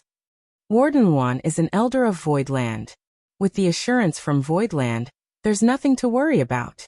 In fact, there are some people who have become filthy rich after getting immense benefits from Black Territory." "Really?" Yang Kai appeared doubtful. "Does Warden Luan really allow others to extract materials in her territory as they please?" He was furious at this news as he wondered what Luan Baifeng was up to. The materials in Black Territory were immense, but if all of them were extracted by others, there wouldn't be anything left for Voidland and High Heaven Palace. Nevertheless, he soon recalled something. There was a mysterious power in Black Territory. The further one headed into the place, the quicker one would lose the heritage of their small universe. The average person was unable to reach the depths of the Black Prison. After years of extraction, the ore stars in the periphery had practically become barren. In the past, Yang Kai relied on the effects of his towering evergreen divine manifestation, coupled with the void yin-yang mirrors that he had created, to move several stars from Black Territory's inner region to the periphery. In other words, he was the only one in the world who could reach the depths of the Black Prison. Where would these people mine or stars after entering Black Territory? Why had some people even reaped tremendous rewards to begin with? Yuan Tongguang asked with a smile. Where are you from, brother? It seems that you know little about Black Territory. Yang Kai nodded. I've only heard about it from others. No wonder. Yuan Tongguang sported an expression that showed he had already expected it. I'll put it this way. Even though Warden Wan has allowed outsiders to extract materials in Black Territory, she wouldn't want to be taken advantage of. There are rules to follow if we want to go in. Yang Kai said humbly, Please enlighten me, Brother Yuan. Yuan Tongguang responded politely, then explained. Regardless of your origin or cultivation, you may enter Black Territory and extract materials. However, the materials you've discovered won't be entirely yours. Warden Wan has her own rules. For materials in the third order and below, we can pocket everything. For those that are above the third order and below the fifth order, we can keep half of them. For those above the fifth order, we can't keep any of that as we have to give everything to Warden Wan. Certainly, she won't let you work for free though. When you hand in the materials above the fifth order, she will give you some open heaven pills as a form of compensation. The compensation won't be a lot, but it is satisfactory. Upon hearing that, Yang Kai arched his brow. So those are the rules. The rules are pretty fair, Yuan Tongguang smiled. Indeed, the rules were fair. If Luan Baifeng hadn't opened up Black Territory, the outsiders couldn't have entered the place and extracted materials. Materials below the third order didn't have much value, so they could just keep them. Fourth order and fifth order materials were expensive, so they could only keep half of them. For materials above the fifth order, they couldn't keep any of them, but Luan Baifeng would compensate them with some open heaven pills. In that case, it would attract a lot of weaker open heaven realm masters to work for her. Yuan Tongguang, who was in the fourth order open heaven realm, was one such person. This group's cultivation was neither high nor low, so they wouldn't have much wealth nor a way to get more. There was no doubt that working in Black Territory was a good option. Besides fourth order open heaven realm masters, even fifth order ones would be interested in such a deal, not to mention those who were below the fourth order open heaven realm. Their orders were too low, so it was extremely difficult for them to obtain cultivation materials. Once the news was spread, a lot of people would stream into Black Territory. Are there already a lot of people in Black Territory? Yang Kai asked. I don't think so. After all, it was only a short time ago when the news was spread. I believe that there will be more people in a few months. When was the news spread? Yang Kai asked with a frown. About 3 months ago. Yuan Tongguang replied as he looked doubtfully at Yang Kai. When did you hear about the news? Half a month ago, Yang Kai said nonchalantly. I heard someone mention it in a certain star city, so I became curious. However, I haven't made up my mind yet. Yuan Tongguang guffawed. It's expected that you're worried. In fact, I didn't believe it either at first. If not for the fact that I was short on money, I wouldn't have taken the risk. The truth is that the situation in Black Territory is just like what I've described. You'll find out after going in. Yang Kai gazed at him with surprise. Do you mean that you've entered Black Territory before? Yuan Tongguang nodded. And I went in once 2 months ago and got some rewards. Certainly, I wouldn't keep them to myself, so I returned to the sect and brought my fellow brothers here. As he spoke, he pointed at the people behind him. They were apparently the disciples from the same sect that he had mentioned. Their cultivations were also similar to his. He then paused for a moment before saying, If you don't mind, you can come with me. To be honest with you, there's some risk when we extract materials in Black Territory. Although Warden Wan is generous as she won't deduct the rewards that belong to us, she won't care about our safety either. If we don't come together and join forces, others might have their eyes on us if we manage to extract something good. It was then Yang Kai figured out why Yuan Tongguang returned to talk to him. It was apparent that he wanted to invite Yang Kai and the others to enter Black Territory together and form a small group. Although Yang Kai and his companions never showed their cultivation, it was apparent that they were powerful. Moreover, the three beautiful ladies in the group were undoubtedly attractive to them. Chapter 4860, Go Together. Black Territory was shrouded in mystery. It seemed that Yang Kai had to personally look into the matter. He initially intended to wait for Xian Peng to come back before heading to Black Territory with him, but he had changed his mind. After all, if he went with Xian Peng, he would immediately see Luan Baifeng, and he wouldn't be able to investigate the truth on his own. Hence, faced with Yuan Tongguang's invitation, he only gave it a thought for a moment and agreed to it. Good. I'm sorry for troubling you then, Brother Yuan. An elated Yuan Tongguang passionately told his fellow brothers to come over and introduce themselves. Yang Kai told them a fake name, but the surname was still Yang. He wouldn't dare to say that everyone in the 3,000 worlds knew his name, but there must be a lot of people that were aware of who he was. As for his background, he lied to them that he was from Great Moon Province. Upon hearing that, Yuan Tongguang and the others became at ease. In this expansive universe, great forces with the name province wouldn't be too powerful. Therefore, upon learning that Yang Kai and his companions were from Great Moon Province, Yuan Tongguang and the others stopped feeling pressured. Moreover, they believed that Yang Kai and his companions were attracted to the materials in Black Territory. The Open Heaven Realm Masters who came here to extract materials wouldn't be too powerful, with the strongest generally being Fifth Order. The group then headed to the Territory Gate together. It wasn't hard to hide one's cultivation. As long as they were careful when activating their powers, Yuan Tongguang and the others wouldn't find out anything. The other men from White Fang Province were obviously interested in Chu Huashang and the two ladies as they kept trying to chat them up, but the two only responded in a dispassionate manner. An hour or two later, they arrived at the Territory Gate. Yuan Tongguang summoned a flight-type artifact and nodded at Yang Kai. Brother Yang will go first and wait for you at the other end. Following that, they subsequently entered the artifact, which turned into a ray of light and dashed into the Territory Gate.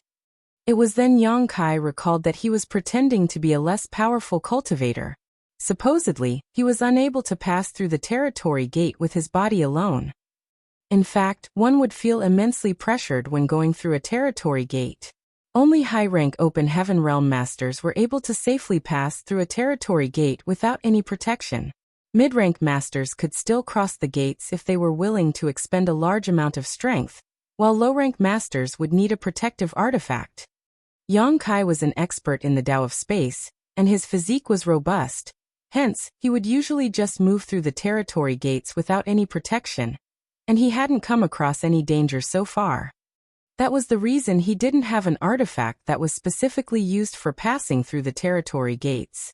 Fortunately, Chu Huashang was well prepared. Knowing what was on Yang Kai's mind, she summoned an ordinary-looking flight-type artifact. After the four of them entered it, the artifact charged towards the Territory Gate.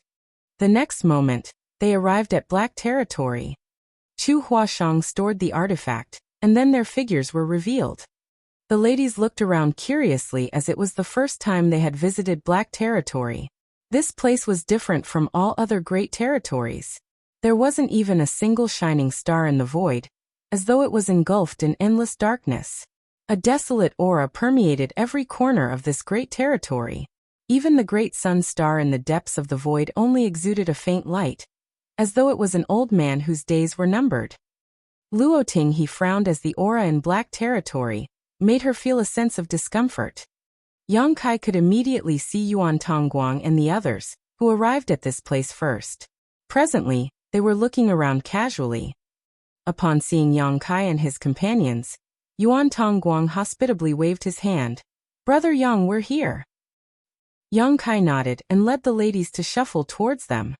After they gathered together, Yuan Tongguang said, Brother Yang, I'll bring you all to go through the registration process first. We can only extract materials from more stars after getting identity tokens. Good. Yang Kai nodded. Yuan Tongguang led the way for them, and the rest followed him closely. There was a shattered spirit province that wasn't far away from the territory gate, one that was just big enough for a palace to sit on. Many people could be seen entering and leaving this palace. Some of them were dejected while the others appeared joyful. These people were mostly Third Order and Fourth Order Open Heaven Realm Masters. Additionally, there were a small number of Fifth Order ones. It was apparent that they had willingly come to Black Territory to mine ores. And there were indeed a lot of people. Just like Yuan Tongguang had said, many people had already arrived at this place barely 3 months after the news was spread that anyone could freely come to Black Territory and extract materials. It wasn't hard to predict that more people would come in the near future. Furthermore, Yang Kai was concerned about the fact that the incident took place 3 months ago. A few months ago, he was suddenly overwhelmed by a sense of uneasiness. Then he discovered that the names of Luan Baifeng and Xian Peng had disappeared from the loyalty list. After some calculations, he realized that the turn of events in Black Territory started after their names vanished from the loyalty list. The people who entered and left the palace were mostly in groups. Only a small number of people walked around as individuals. It seemed that they understood they had to join forces to keep themselves safe. Yuan Tongguang had been to this place, so he was familiar with the procedure. He led all of them to enter the palace. Yang Kai looked around and saw that there were a lot of desks inside. Many people had lined up in front of the desks. Behind the desks were the busy Open Heaven Realm Masters who asked about their names, cultivations, and backgrounds. After the registration was done, they would give each participant an identity token. This way, after looking around for a moment, Yuan Tongguang led them to a particular desk and entered the back of the queue. Then he explained to Yang Kai in a small voice, "I'm on good terms with that guy, so I can ask him to assign a better or star to us later."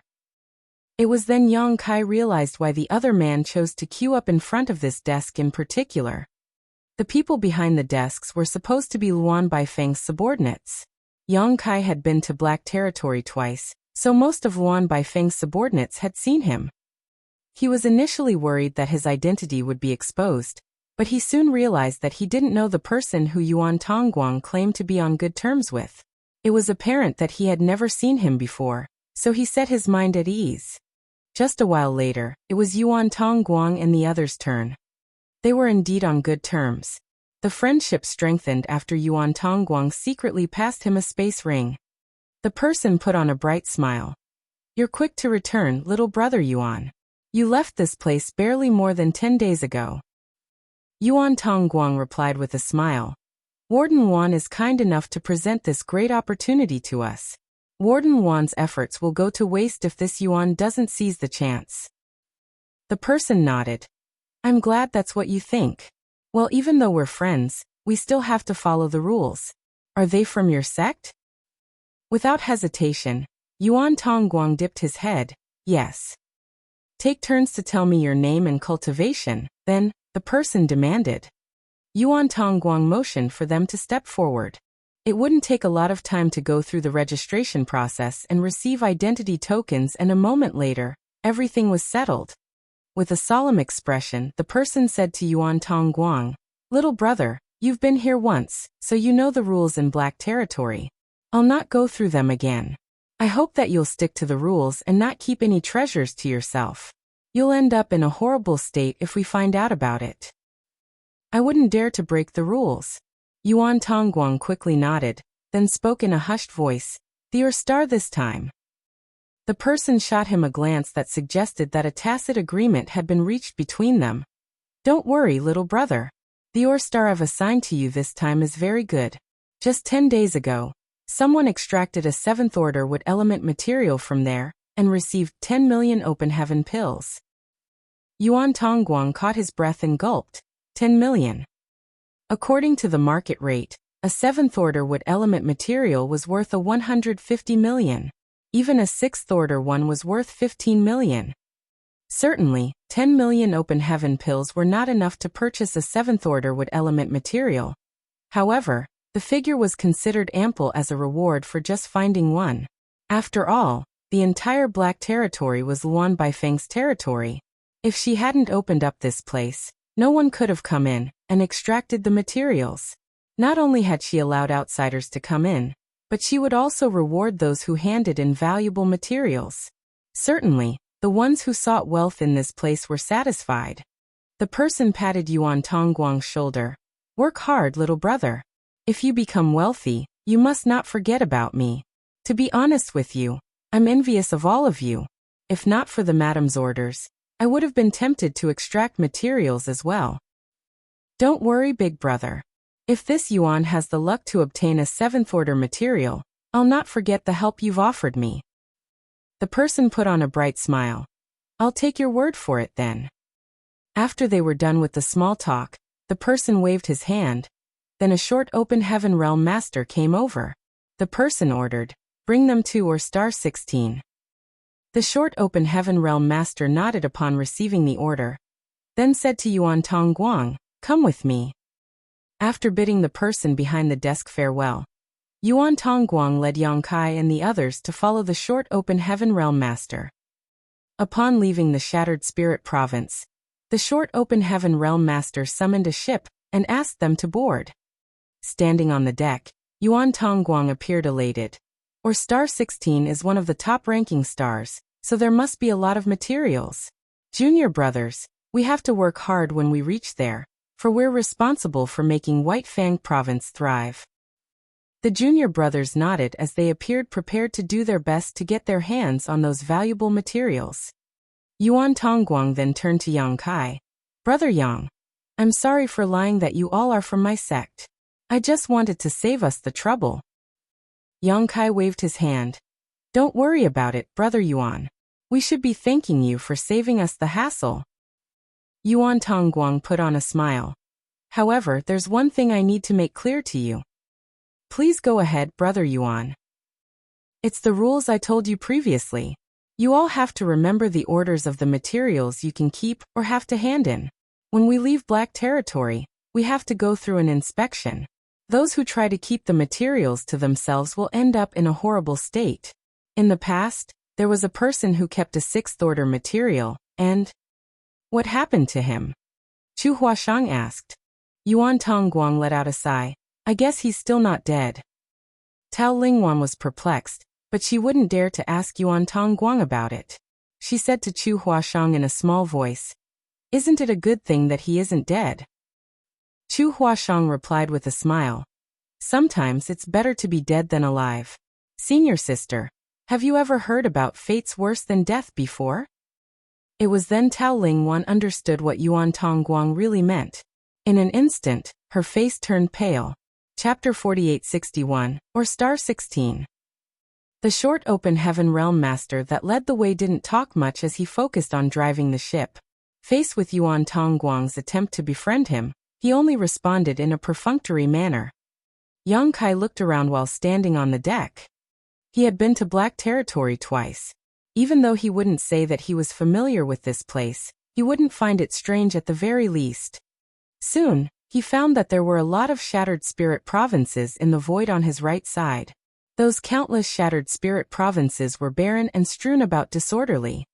Noticing his gaze, Yuan Tongguang came over and asked, Brother Yang, are you curious about what happened to those shattered spirit provinces? Yang Kai had an answer in his heart, but he could only play dumb and ask, You know what happened, Brother Yuan? There was a meaningful grin on Yuan Tongguang's face as he replied, I heard about it when I visited this place previously. It's said that the Voidland's Lord and Star Boundary's great emperor, Yang Kai, is immensely powerful. When he visited Black Territory in the past, he used a divine ability to move the Ore stars from the inner region to the periphery, so that it would be easier for Warden Luan's subordinates to extract resources from them.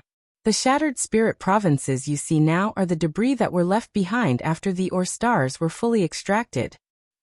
Upon hearing that, Luoting he gazed at Yang Kai in shock. Although she hadn't seen any Ore stars so far, she reckoned that they were just universe worlds with abundant materials. It would require an incredible divine ability to move a whole universe world from one place to another. She was an 8th order open heaven realm master, so it was actually a simple matter for her to destroy a universe world. However, she didn't think she would be able to move a universe world intact. Yuan Tongguang's junior brothers were curious about it as well. One of them asked, "The Or stars were moved to this place? For real? Isn't Senior Yang Kai a sixth order open heaven realm master? Could he really do that?" Yuan Tongguang shook his head. "I don't know whether it's true or not, but it's very likely to be what happened. Moreover, as you can see from the scale of the debris, Senior Yang Kai didn't just move one Or star. It said that it took him some time to move hundreds of Or stars from the inner region to this place." Hundreds of Or stars? All of them were dumbfounded as they found it inconceivable. Judging from the scale of the debris, they could see how large the Or stars originally were. Could anyone really pull off such a feat? Is Yang Kai even human? Another junior brother said, "I suppose that happened a long time ago. There are no more materials left on these Or stars. It must have taken a lot of time to fully extract all the materials there." Yuan Tongguang nodded. "Yes, it said that the incident took place 300 years ago." As he spoke, he took a glance at the short open heaven realm master, as though he was trying to get confirmation from him. Unfortunately, the short open heaven realm master didn't intend to respond to them. It wasn't certain whether he had no regard for Yuan Tongguang and the others at all, or was just untalkative in general. Yang Kai became increasingly doubtful as they moved forward. Luan Baifeng already had quite a number of subordinates to begin with, and she had previously captured almost 100 people from Heavenly Sword Union. 300 years had passed, so they should have fully mined out the 30 or so Or stars that Yang Kai had moved to this place, which was why the void was full of debris now. However, what made him feel doubtful was that he couldn't feel the strange strength that Black Territory was supposedly filled with.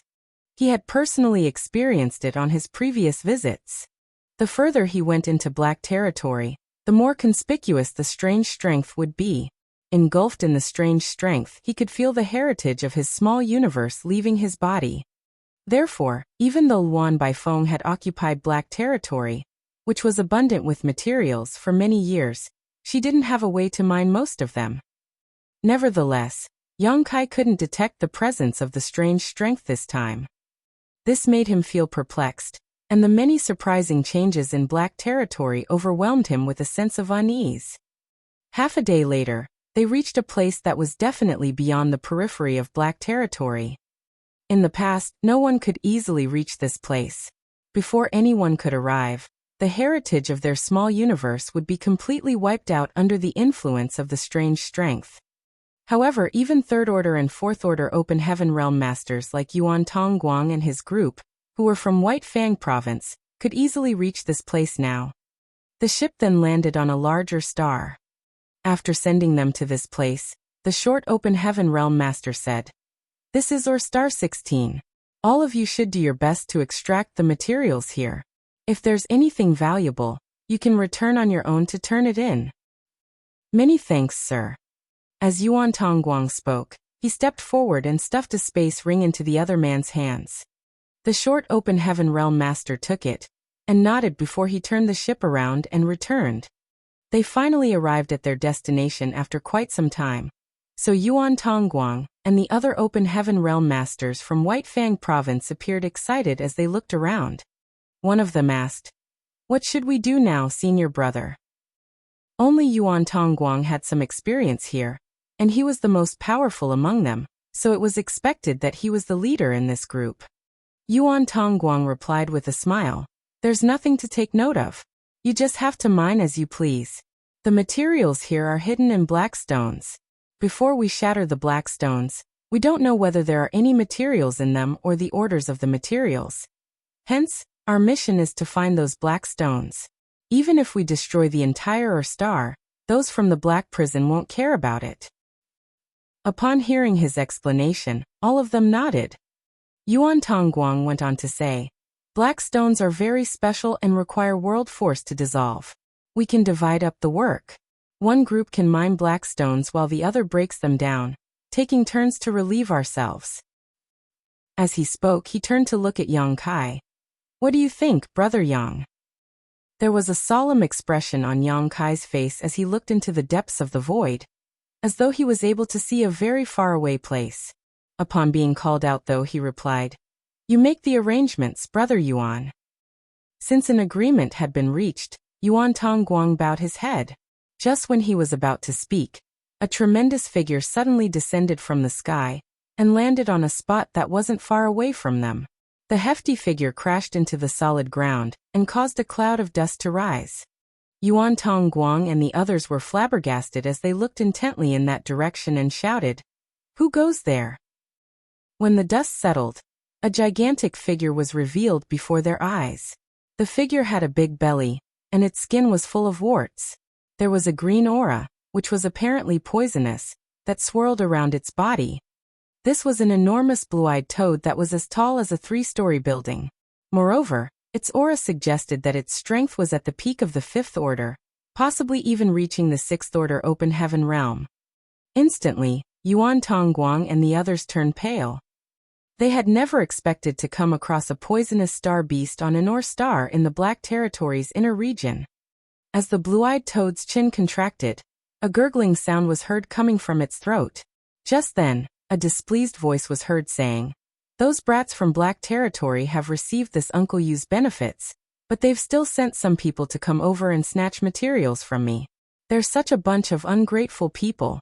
Anyway, since you've come to this place, all of you will work for me now. You have to give me 30% of the materials you've extracted. Otherwise, I won't let you off." Tao Lingwan widened her eyes in disbelief as she said to Chu Huashang, "Junior sister Chu, this? I can speak."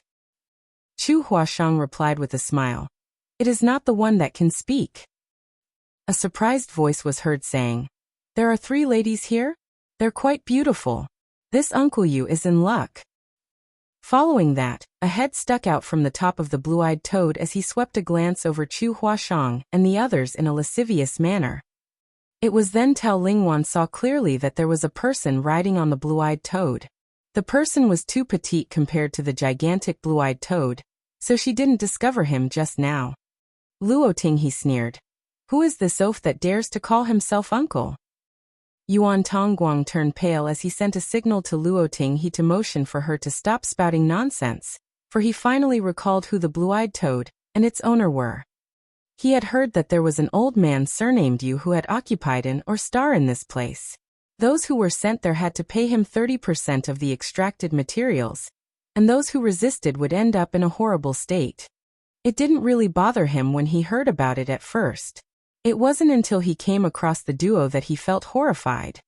This couldn't be helped, as this old man surnamed Yu was at the peak of the 5th order open heaven realm, and the blue-eyed toad was even more powerful than he was. With the 2 of them joining forces, they could go against a 6th order open heaven realm master.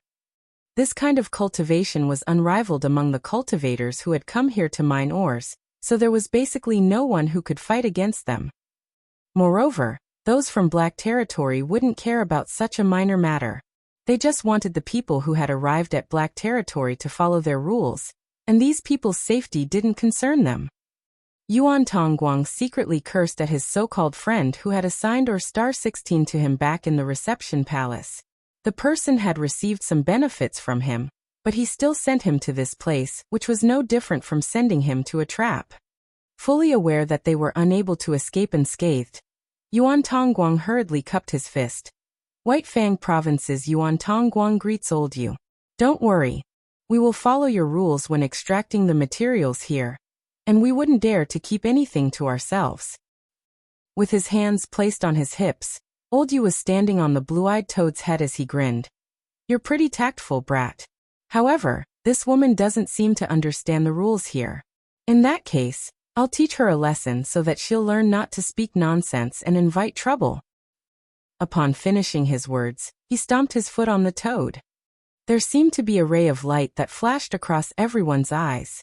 Before Yuan Tongguang and the others could figure out what was going on, they heard a loud slap. The next moment, a gale gusted through them as the sands and stones were blown into the air. Yuan Tongguang and the others were dumbstruck and hurriedly surged their strength to protect themselves. Just then though, the man surnamed Yu was heard exclaiming in disbelief.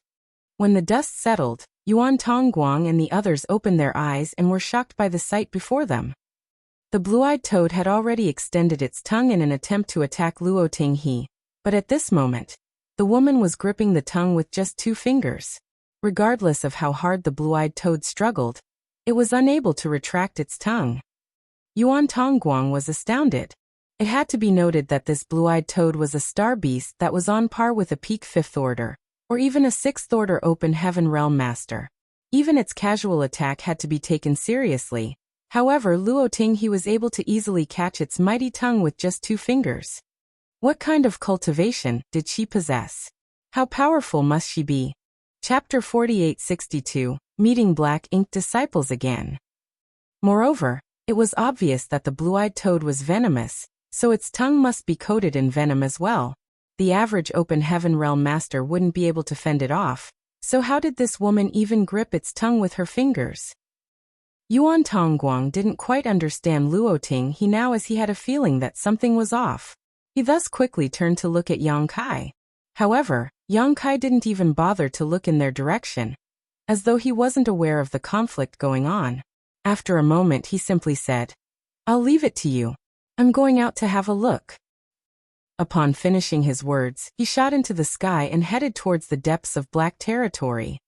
He's leaving just like that. Before Yuan Tongguang even came to his senses, he saw Luo Ting he exerting more force with her hand, after which the gigantic blue-eyed toad was thrown into the air, and then crashed into the ground. The old man surnamed Yu, who was on the toad's back, was covered in dust as well. Before he could get to his feet, Luo Ting he directly stepped on his chest and said smilingly, "You were going to teach me a lesson?" The old man surnamed Yu immediately begged for mercy. "Please forgive me, great aunt. I'm sorry for my impudence, and I should be taught a lesson instead. From now on, 30% of all the materials extracted here will go to you. I'm willing to work for you." Yuan Tongguang and the others were dumbfounded. Yang Kai shot towards the depths of black territory. As space principles undulated, he was able to move at an astounding speed. This area was supposed to be filled with the strange strength, and the average open heaven realm master wouldn't be able to come anywhere near here. However, at this moment, his progress was unimpeded, which concerned Yang Kai. He had never figured out what the strange strength truly was. In the past, he planned on thoroughly investigating black territory when he was free one day. Perhaps he could get to the bottom of the strange strength when the time came. He knew that black territory was an expansive place with ample materials, but the reason it was easily occupied by Luan Baifeng, a mere 6th order open heaven realm master, was that this place was filled with that strange strength. Without the strange strength, the ore stars in black territory would have been targeted by others long ago. Even the cave heavens and paradises would covet such treasures. However, it was because of the strange strength's presence that it was extremely difficult to extract materials in black territory. Most of the time, human lives had to be traded for materials. Therefore, the cave heavens and paradises had never had their eyes on this place before. The strange strength could be said to be the natural barrier of black territory. Nevertheless, the barrier was now gone. On the other hand, Luan Baifeng made a counterintuitive decision by spreading the news to attract a lot of open heaven realm masters to come over and extract materials. There was something off about what was going on. Yang Kai passed by a lot of ore stars along the way, and it was obvious that many open heaven realm masters were busy extracting materials on those ore stars. They used their own secret techniques and were making a lot of noises. Some of the smaller ore stars were completely shattered as all of the black stones had been found. As he continued moving forward, there came a moment when Yang Kai suddenly felt the strange strength engulfing him. He couldn't help but arch his brow, as he finally realized that the strange strength that had originally filled black territory was not completely gone. It was just that the area it covered had significantly shrunk. Therefore, the safe area in the periphery had expanded, which allowed others to mine ore stars that were previously too dangerous to visit. However, the strange strength was still existent in black territory's inner region, and it was extremely dense. On his previous visits to black territory, Yang Kai used his towering evergreen divine manifestation to protect himself and ward off the strange strength's corrosion. However, even with his wood element power that was condensed from the immortal tree's essence, he was still unable to go very deep into black territory. Once his towering evergreen divine manifestation was no longer able to bear it, he couldn't proceed any further. Nonetheless, it was different now. Yongkai had obtained the world spring in the shattered heaven, and with one of the 4 universe pillars in possession, it could ensure that his small universe would always remain intact and impenetrable. Therefore, even though he could feel the strange strength's presence, it didn't have any influence on him. His expression changed upon that realization. Perhaps he could finally find the source of the strange strength. This strength had engulfed a large portion of black territory, so there must be a source. In the past, Yongkai had wanted to find the source, but he was incapable of doing so. Now that he had the world spring, he was no longer afraid of the strange strength's corrosion. He was also not worried about the heritage of his small universe leaving his body anymore. Perhaps he could really find the source of the strange strength this time, and properly investigate the matter. In this region, there was no one extracting materials on the ore stars, for humans were unable to stay here. Yongkai kept moving further, and soon reached an area he hadn't managed to visit on his previous trips. The strange strength kept intensifying. Yongkai reckoned that even an 8th Order Open Heaven Realm masters like Luoting, he wouldn't be able to remain here for long.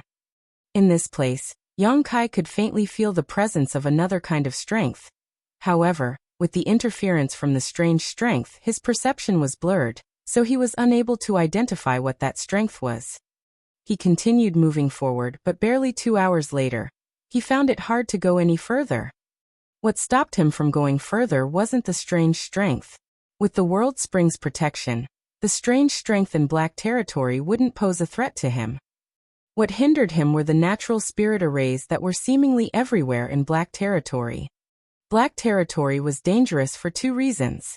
First was the presence of the strange strength, and second was the countless natural spirit arrays. The reason Wan Baifeng had such high attainments in the Tao of spirit arrays was that she had been living in black territory for a long time.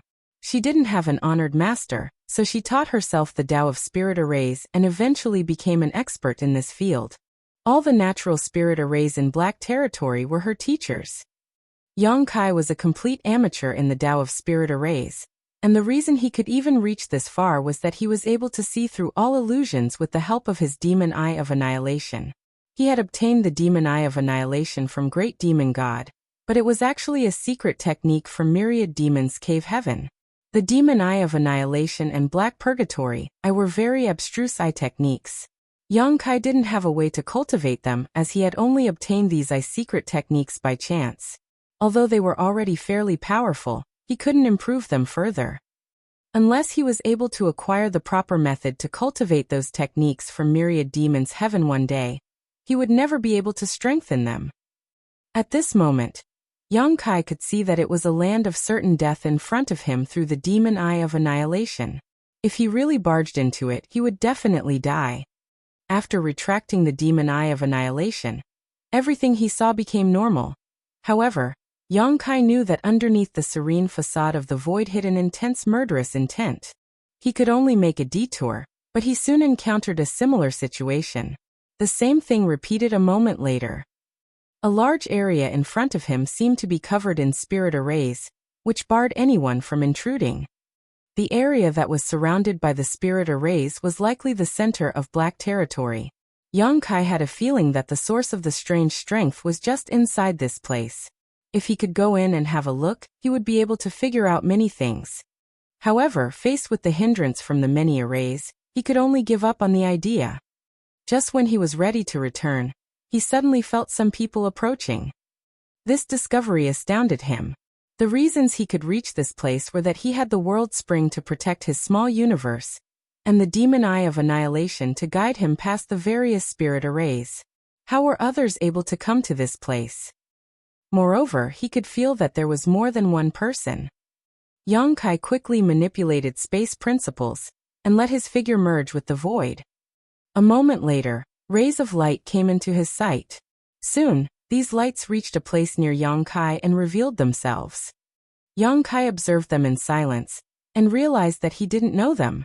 Furthermore, these people were not powerful as most of them were in the Second Order and Third Order Open Heaven realm.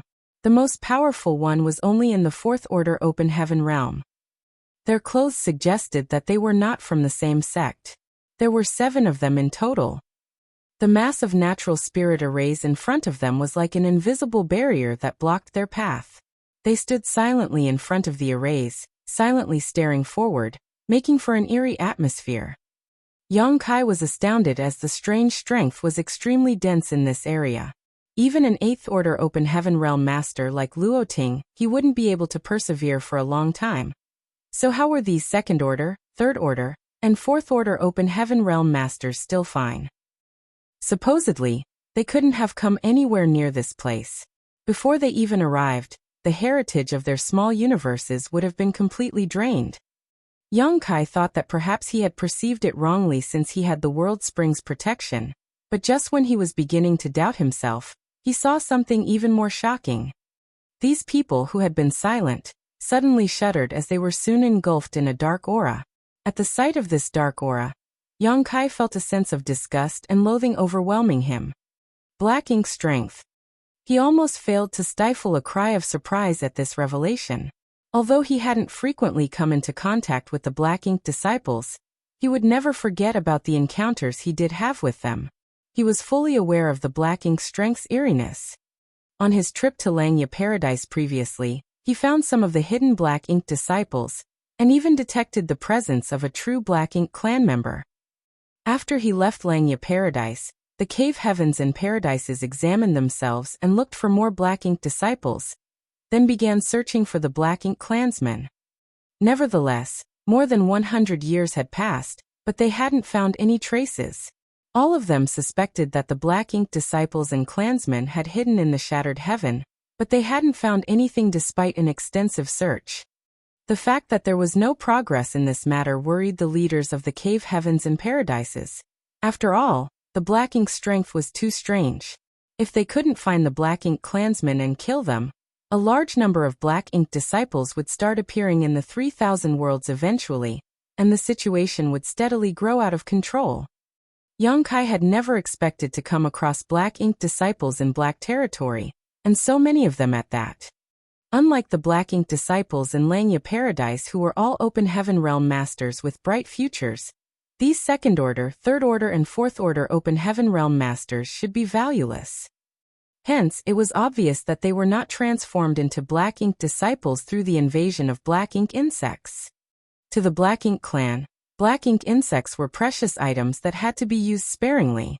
It would be a waste if the Black Ink insects were used on these open heaven realm masters. The likely explanation was that they had been corrupted by the Black Ink strength directly. Compared to using a Black Ink insect, it was harder to transform someone into a Black Ink disciple through the Black Ink strength, but that didn't mean it was impossible. Less powerful cultivators were unable to resist the Black Ink strength, and could thus be corrupted given enough time and effort. Chapter 4863, How Dare You? Even if the more powerful open heaven realm masters were accidentally corroded by the Black Ink strength, they had a chance to resolve the crisis. 4 high-rank open heaven realm masters, they could cut off the territory in their small universe that had been invaded, and they would be free.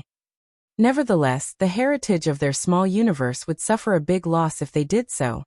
Therefore, after Shi Zheng from Langya Paradise killed himself previously, the Black Ink strength he had left behind in High Heaven territory gave the high-rank open heaven realm masters a headache.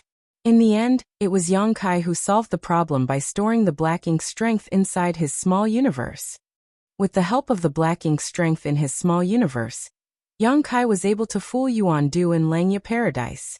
Unfortunately, the Black Ink strength he had suppressed and sealed was then destroyed by Big Brother Huang and Big Sister Lan in the chaotic dead territory. The cave heavens and paradises had been searching for the Black Ink clansmen and disciples in the shattered heaven for more than 100 years, but to no avail. Presently, Yang Kai came across 7 Black Ink disciples in Black territory, which was why he was astonished. As these open heaven realm masters were engulfed in the dark aura, the whites of their eyes became black, which made them look even eerier. The next instant, they dashed forward without hesitation. After they moved forward a couple hundred meters, the natural spirit arrays hidden in the void activated. Yang Kai, who had hidden in the void, was instantly overwhelmed with a sense of crisis as all his skin tightened. These 7 people didn't resist at all, and were soon turned into dust by the arrays. Their small universes collapsed, and their world forces dissipated. They were killed in the blink of an eye. The sight stunned Yang Kai. He initially thought there was a plot going on as these black ink disciples suddenly appeared in this place. Since they stopped in their tracks in front of the natural spirit arrays just now, it was apparent that they were aware of the danger ahead of them. Despite knowing that they would be killed though, they still resolutely charged forward. Yang Kai couldn't figure out what was going on. Why did these black ink disciples proactively try to get themselves killed? A sense of unease engulfed him.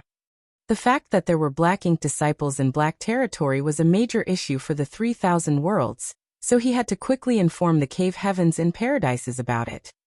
Nevertheless, Yang Kai wasn't in a rush to return. The sight he saw made him feel that he had caught a glimpse of something very serious. The actions of those black ink disciples who got themselves killed wasn't the end. Yang Kai thus remained hidden in the void and waited patiently. A few days later, another group of people arrived from the periphery. There were only 3 people this time. These people were even weaker as 2 of them were in the 3rd order, and the remaining one was in the 2nd order open heaven realm. However, the same thing happened again, just like Yang Kai had seen a few days ago. These black ink disciples resolutely charged into the natural spirit arrays and killed themselves. Yang Kai had never seen these black ink disciples before, so he reckoned that they were not Luan Baifeng's subordinates. Instead, they should be outsiders who were attracted to the materials in black territory. He decided to stop his observation here as he had figured out many things after witnessing 2 batches of black ink disciples killing themselves. Now he needed to verify his theories. Yang Kai supposed it was time he looked for Luan Baifeng. Perhaps he could get the answers he needed from her. Following that, he turned around and flew back. He didn't come across any black ink disciples along the way as the cultivators were still busy extracting materials on the stars. Before he even went near star 16 though, he saw Xian Peng rapidly approaching him. Sect Master, why did you come all the way here? I'd been looking for you. There was a sense of anxiety on Xian Peng's face. He was previously told that he would enter black territory with Yang Kai after he came back from the Star City. However, when he returned, he realized that Yang Kai was nowhere to be found. Left with no choice, he quickly entered black territory and informed Luan Baifeng about Yang Kai's arrival. After giving it a thought, Luan Baifeng told her subordinates to go through the list of the people who had arrived in black territory to mine materials in the past few days. The records suggested that Yang Kai had headed to star 16.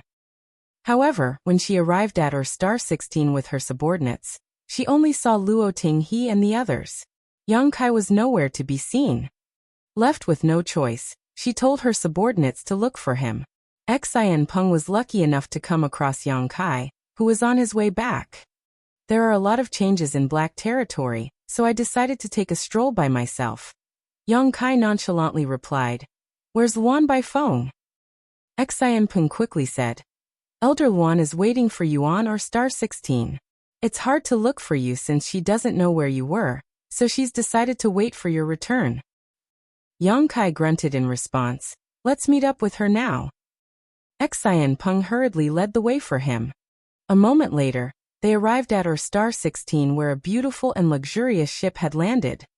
The old man surnamed Yuan Tong Guang, and the others were obediently standing there in silence. On the deck, there was a table that was covered in spirit fruits and bottles of wine.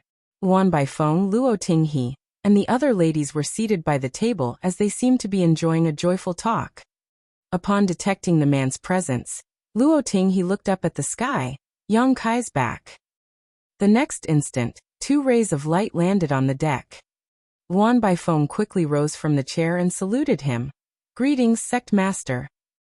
Upon hearing that, Yuan Tong Guang, who was kneeling on the ground, widened his mouth in disbelief. When he saw that Luo Tinghe easily defeated the old man surnamed Yu, he instantly knew that she was a senior expert.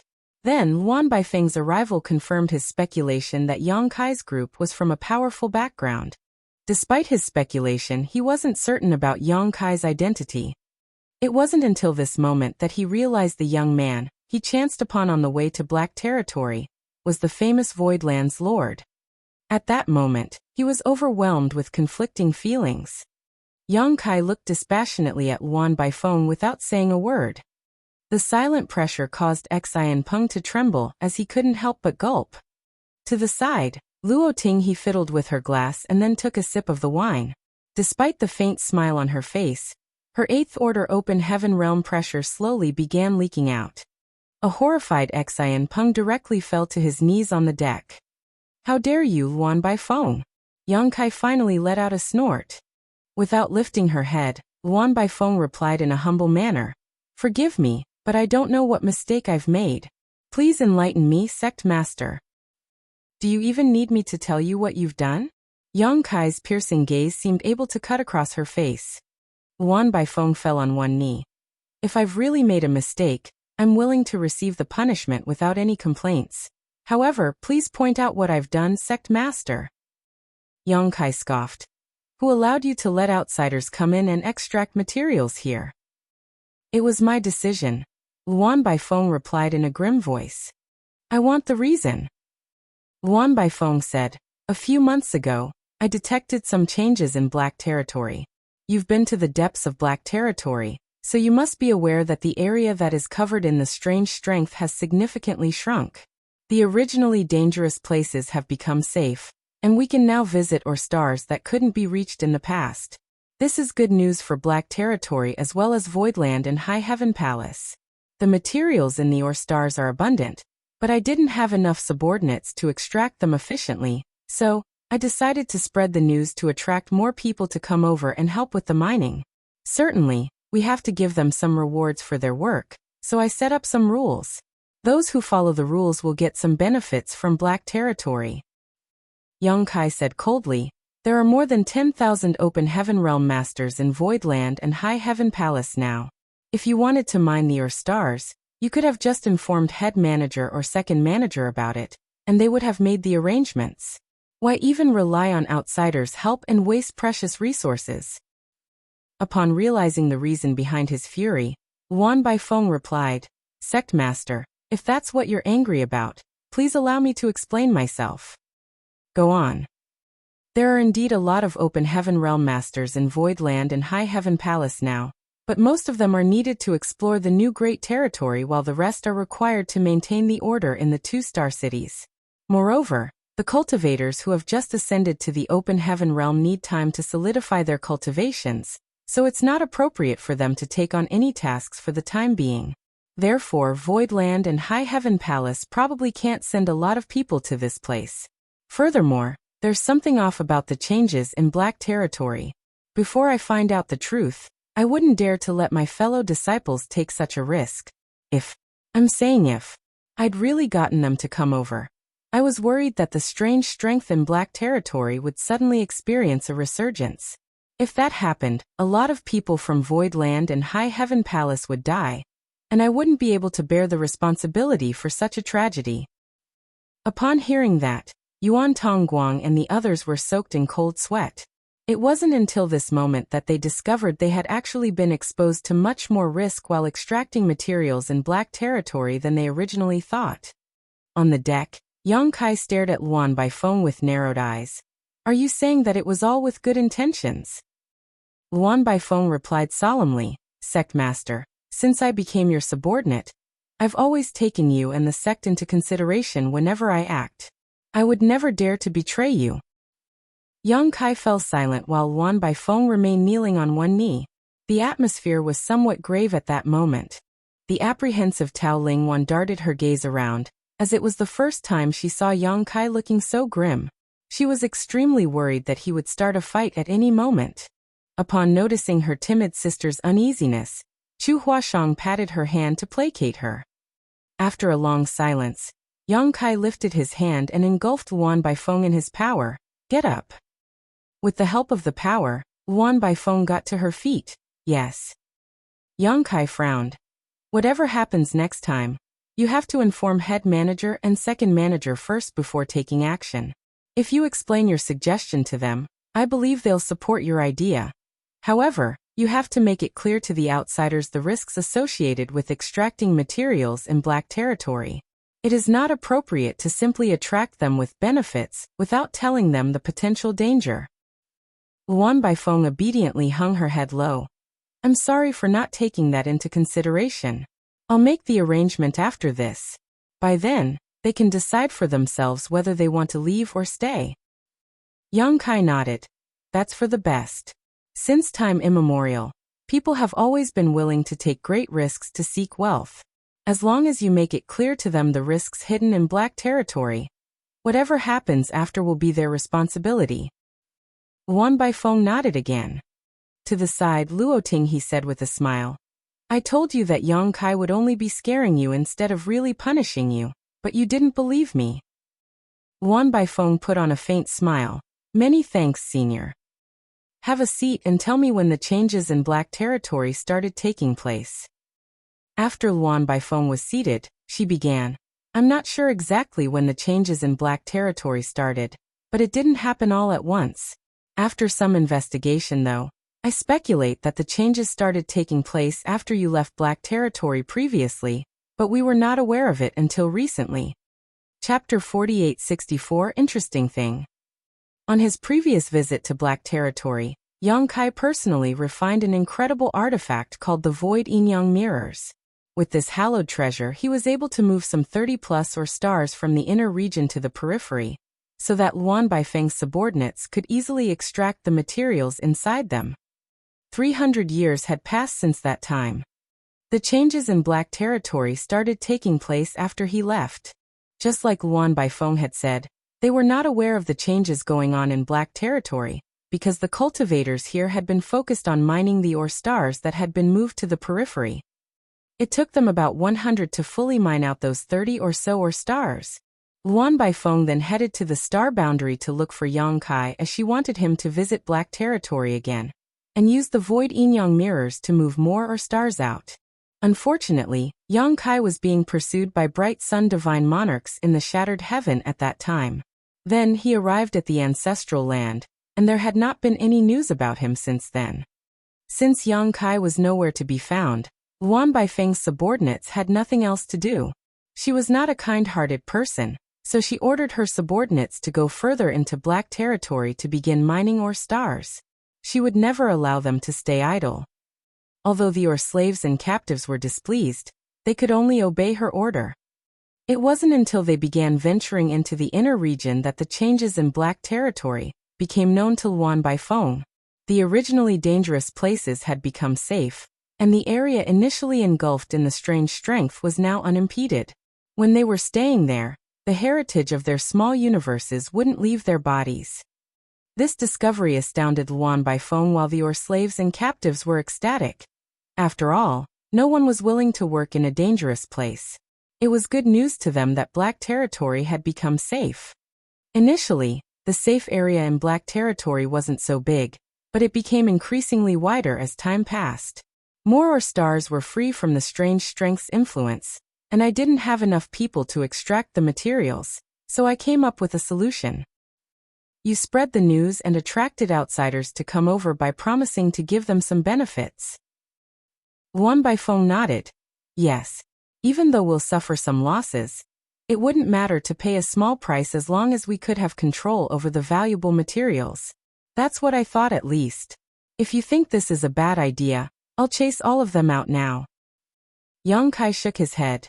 Since the news has been spread, others will have a bad impression of us if we go back on our word now. Moreover, you have a point. As long as we can keep the valuable materials, it's fine to pay a small price. The rules you've set are sufficient. Luan Baifeng hung her head low. Many thanks, Sect Master. You may continue handling the affairs in black territory. However, if you come across something like this again, you must not make any rash decisions. If you can't find me, you can consult head manager and second manager. Yes, Luan Baifeng replied respectfully. Then, she parted her lips as though she was trying to say something. Yang Kai shot her a glance. Speak. Luan Baifeng said, Sect Master, an interesting thing was found on one of the ore stars some time ago. What is it? Yang Kai asked with an arched brow. Luan Baifeng looked around and replied hesitantly, "This thing is a little strange, so it cannot be shown to everyone. I'm not sure how to describe it, but you'll know what it is at first glance. Please come with me." After giving it a thought, Yang Kai said, "Very well. This way please." Luan Baifeng extended her hand. Yang Kai rose from the chair and followed her into the cabin. Soon they entered a room, after which Luan Baifeng performed different hand seals and activated the barrier in the room to bar anyone from entering. Her actions made Yang Kai feel curious as he wondered what it was that they had found. Luan Baifeng was so careful that she even asked him to enter a private room just to have a look. Just as his curiosity was piqued, Luan Baifeng suddenly fished out a wooden box from her space ring and held it out to him with both hands. "Sect Master, it's this thing." Yang Kai stared fixedly at the wooden box and narrowed his eyes. That was because he found the wooden box familiar. A couple hundred years ago, someone had fished out a very similar wooden box and presented it to him as a hallowed treasure. In the end, it turned out to be a plot. All these years later, the same thing happened again right before his eyes. Yang Kai couldn't help feeling forlorn. Even though there were a lot of Open Heaven Realm Masters in Void Land and High Heaven Palace, there were only a small number of Sixth Order Masters. Despite the fact that he had subdued Luan Baifeng using the loyalty list, she was of great help to him. Not to mention that she was extremely talented in the Tao of Spirit Arrays. In fact, Yang Kai regarded her highly, and had decided to help her ascend to the Seventh Order Open Heaven Realm when the time came. Now, it seemed that there would be no need for that. He suddenly realized why the names of Luan Baifeng and Xianpeng had disappeared from the loyalty list. Initially he thought that they had passed away, but it turned out that they were still alive and kicking. Nevertheless, they were no longer the Luan Baifeng and Xianpeng that he knew. They had turned into entirely different people, so they were no longer loyal to Yang Kai. Instead, they were loyal to someone else. That was the reason their names had disappeared from the loyalty list. After taking the wooden box, Yang Kai didn't immediately open it. Instead he said, "Elder Luan, we haven't met in years, and it seems that you're being overly polite to me now." With her head hung low, Luan Baifeng replied, "You've become more powerful now, and I wouldn't dare to be impudent in front of you." Yang Kai nodded. "Do you know what's inside this wooden box?" Luan Baifeng replied, "It's a very interesting thing, but I don't know how to deal with it. You'll have to make a decision, Sect Master." "Good," Yang Kai said, then opened the wooden box as a nervous Luan Baifeng watched him. The next instant, a black light dashed out of the wooden box and came right at Yang Kai's face at the speed of lightning.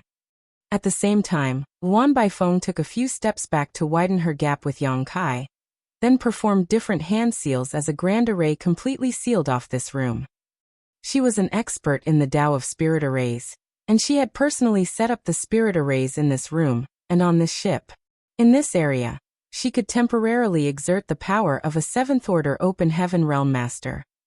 It seemed that Yang Kai was about to dodge the black light, but under the influence of the spirit array, he froze for a moment. This moment of delay allowed the black light to penetrate his body. While he started shuddering, an elated Luan Baifeng gazed at him with a faint smile on her face. A stream of black chi billowed from Yang Kai's body and engulfed him. He gritted his teeth and roared as his eyes slowly darkened. Just then, Luan Baifeng parted her lips and started murmuring to him in a charming manner. "Obey the Black Ink Clan, Sect Master. When our master ascends to his throne, we shall rule over the world together." Yang Kai soon stopped resisting as the black chi around him thickened. A moment later, the black chi contracted and revealed Yang Kai's face. However, his eyes had turned completely black. An ecstatic Luan Baifeng pressed one hand against her chest and nodded at Yang Kai. "Black Ink Eternal." With a solemn expression, Yang Kai saluted her. "Black Ink Eternal." Since they were companions now, Luan Baifeng stopped acting polite.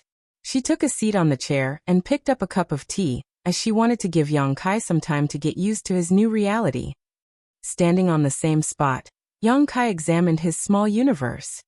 There was some black ink strength that had been suppressed in a particular spot in his small universe. The black ink strength was even richer than what he had collected from Shizheng previously, But this wasn't surprising as it was formed from a dead black ink insect, so it was extremely pure. Although it was now suppressed in Yang Kai's small universe, it was still squirming as though it was trying to kick up a storm.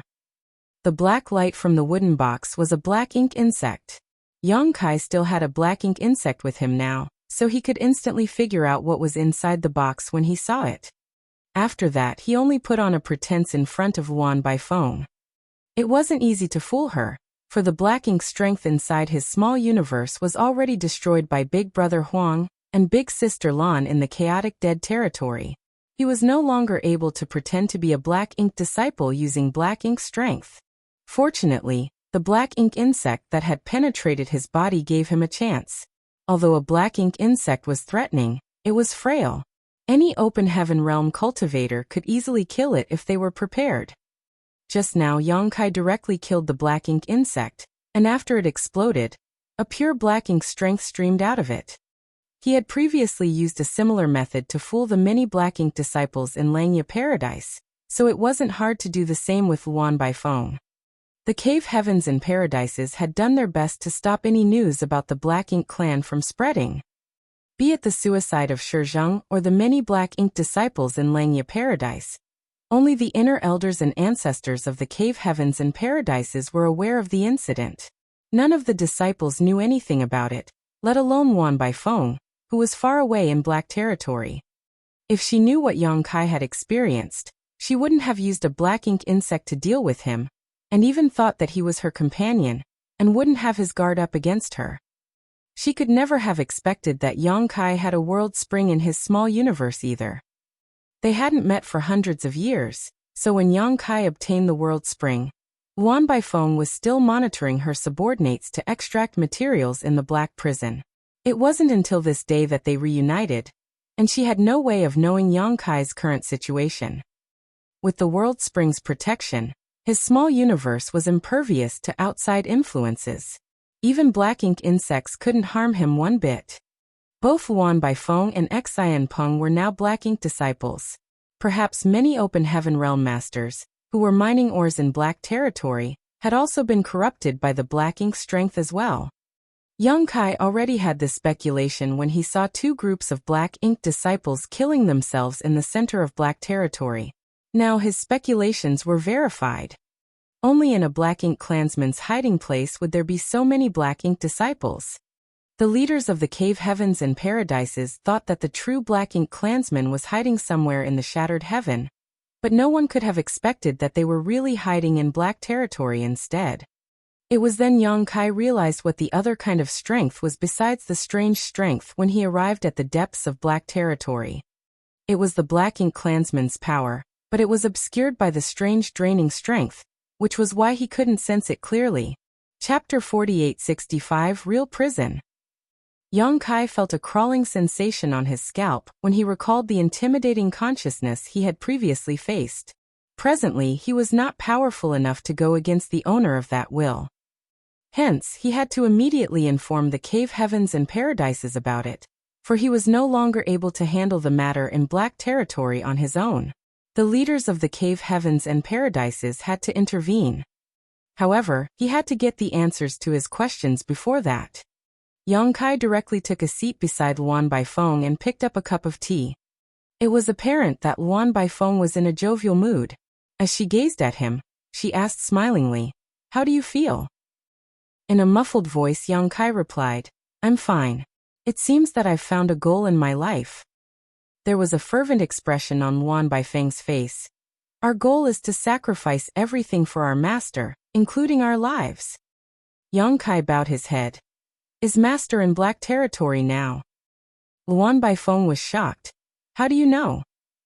Yang Kai explained nonchalantly, "When I was investigating black territory over the past few days, I noticed something and had a speculation." "I see." Luan Baifeng didn't ask what he had seen. Since they were companions, she could trust him unconditionally. "Do you have a way to let me see master?" Yang Kai asked. Luan Baifeng shook her head. "We can't do that now, for master is still asleep. The last time he awakened momentarily, he only gave some brief instructions, so I can't bring you to see him. However, Our main goal now is to help Master break free from his shackles. Young Kai arched his brow. Break free from his shackles? What he had just heard surprised him. He initially thought that the Black Ink clansman was hiding in the center of black territory that he had visited before. However, judging from Yuan Baifeng's words, it seemed that the Black Ink clansman was actually trapped there instead. Yuan Baifeng nodded. Master has been trapped in the Black Prison for countless years. Before coming across Master, I'd always thought that the Black Prison was just a name. However, after I met Master, I realized that the Black Prison is a real prison that's specifically used to imprison him. Yang Kai narrowed his eyes. What do you mean? He recalled the demon sealing land in Ancestral Land. Although the divine spirits in the Ancestral Land were aware of the demon sealing land's existence, the current generation of divine spirits had misunderstood the place after a long time had passed. All the divine spirits thought that the thing that was sealed in that place had something to do with demons. It wasn't until the demon sealing land was opened up that they realized it was a black ink sealing land that was used to suppress a black giant spirit god. It surprised Yang Kai to learn that the situation in the Black Prison was similar. This was a real prison where a powerful Black Ink clansman was trapped. While in a dazed state, Yang Kai recalled that when he visited the Black Prison for the first time, an idea came into his mind that the Black Prison could very well be a gigantic cage, but he didn't ponder on the issue at that time. It wasn't until this moment that his speculation was confirmed through Yuan Baifeng's words. He couldn't help but fall into his thoughts for a moment, then ask, are the countless natural spirit arrays and or stars in Black territory part of the prison? With a solemn expression, Yuan Baifeng nodded. Yes. Those so-called natural spirit arrays were not naturally formed at all.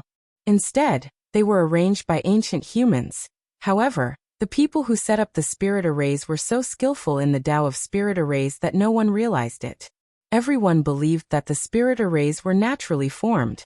The spirit arrays and or stars form into a super array, and at its center is where Master is imprisoned. There was a horrified expression on Yang Kai's face. The entire Black territory is one giant super array. Just who could have done this? He increasingly felt that the situation in Black territory was similar to that of the Ancestral Land. There was the Black Ink sealing land in the Ancestral Land while there was the Black Prison that was used to trap a Black Ink clansman here.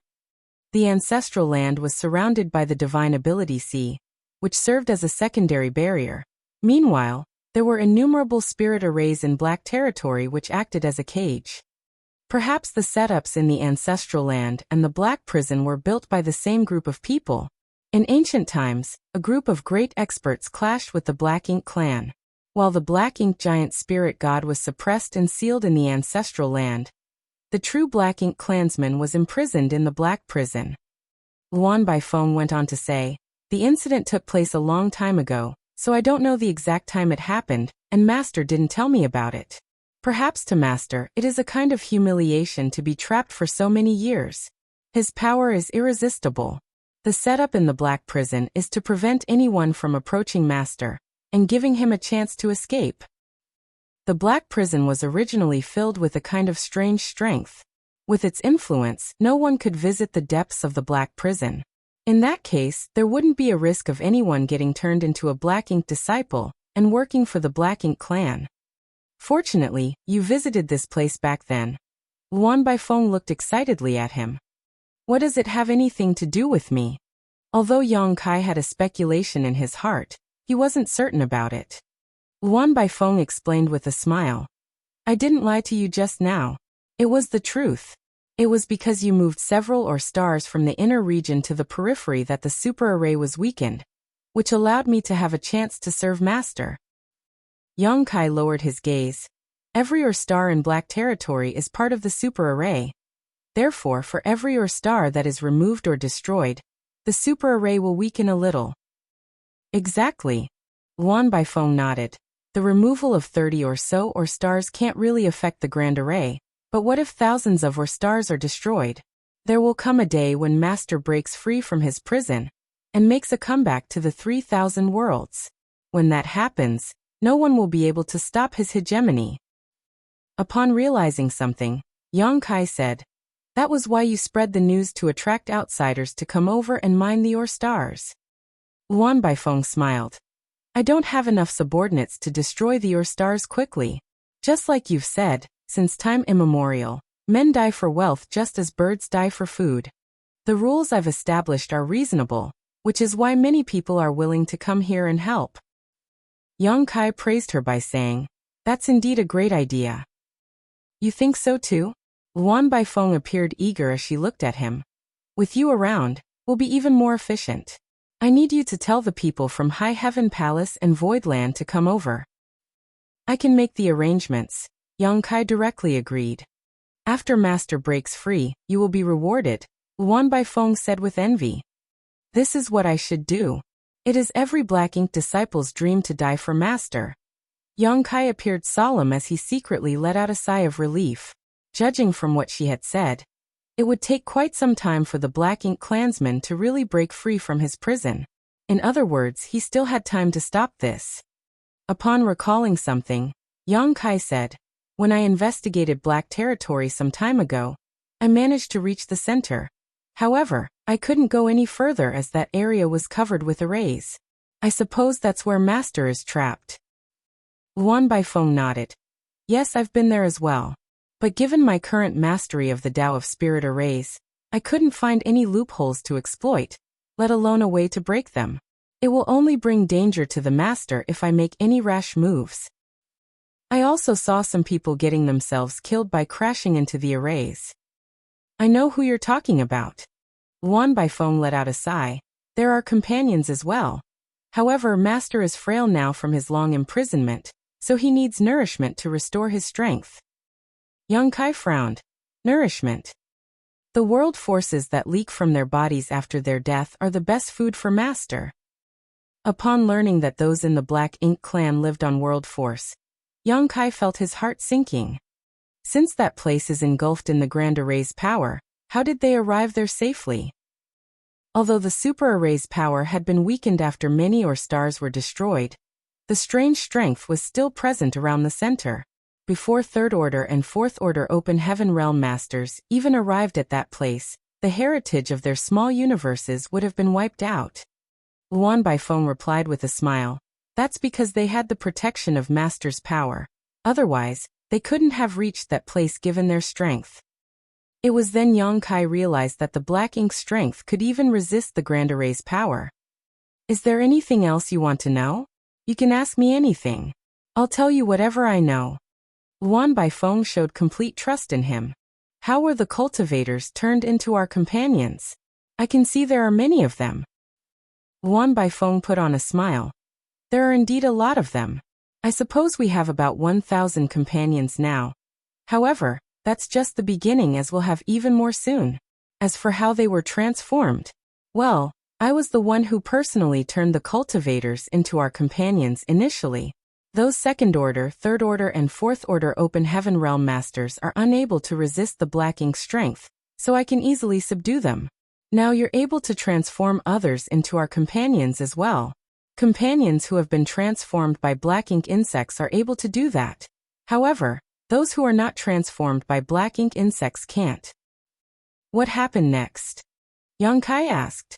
Regardless of how energetic Luan Baifeng was, it was unrealistic for her to turn 1,000 people into Black Ink disciples on her own. I had more companions to help out after that. They have their own fellow brothers and friends. I've also received some Black Ink essence from Master.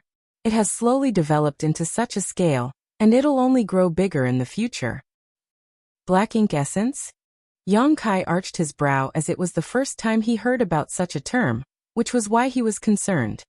Luan Baifeng explained. You were transformed by a Black Ink insect that was gifted directly from Master, but he doesn't have a lot of Black Ink insects. They're usually used to transform Open Heaven Realm Masters that are above the Fifth Order. As for Black Ink essence, you can take it as something inferior to Black Ink insects. Although Black Ink's strength has some corrosive power, it can't fully turn a cultivator into our companion. Black Ink essence is different, for it can fully turn Open Heaven Realm Masters that are below the Fifth Order into companions who would be loyal to Master. Yang Kai nodded. Black Ink insects, Black Ink essence, Black Ink strength. In that case, what's inside my body is supposed to be black ink essence, am I right? Well, you can say that. So you can also transform open heaven realm masters that are below the 5th order. Those who are transformed by you can't turn others into our companions. The black ink strength in their body is threatening to the enemies, but can't turn them into our companions. I see. Yang Kai bowed his head, then asked for a vital piece of information. Do you have other black ink insects with you? Chapter 4866, Playing Tricks. I only have a few of them.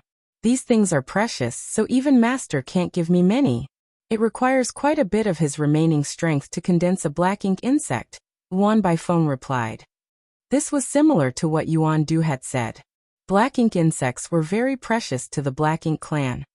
However, it wasn't until this moment that Yang Kai found that the Black Ink clan had to use its own strength to condense black ink insects. The Black Ink clansmen in Black Territory had become frail from a long imprisonment, so they had to preserve their own power. It was impossible for them to condense many of black ink insects. Upon realizing his intention, Yuan Baifeng asked, "What are you trying to do?" "I've brought some companions with me," Yang Kai replied. "Maybe we can turn them into our comrades." Yuan Baifeng rejected the idea. "We'd better not make any rash moves. We could have given it a try if the 6th Order Open Heaven Realm Masters were the only ones here.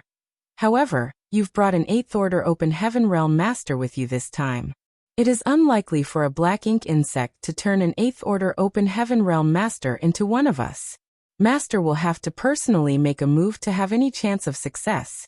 If others are alerted, Master will be in danger. Both of us can't bear the responsibility for that." After giving it a thought, Yang Kai nodded. "I shouldn't have tried to act impulsively." Yuan Baifeng said with a smile, "It's fine. You're just trying to help Master achieve his goal." She had turned Yang Kai into a companion and told him everything, so she decided to end the conversation. "We should leave now. The people you've brought with you will be doubtful if we stay here for too long." Yang Kai nodded in response.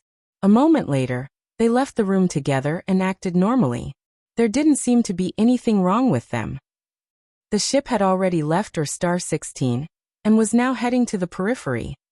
Standing on the deck, Yang Kai looked at the center of Black Territory with doubt in his heart. Was the Black Ink clansman trapped in the Black Prison the owner of the consciousness he had previously detected? If they were not the same individual, it meant that there were more Black Ink clansmen hiding in this expansive universe.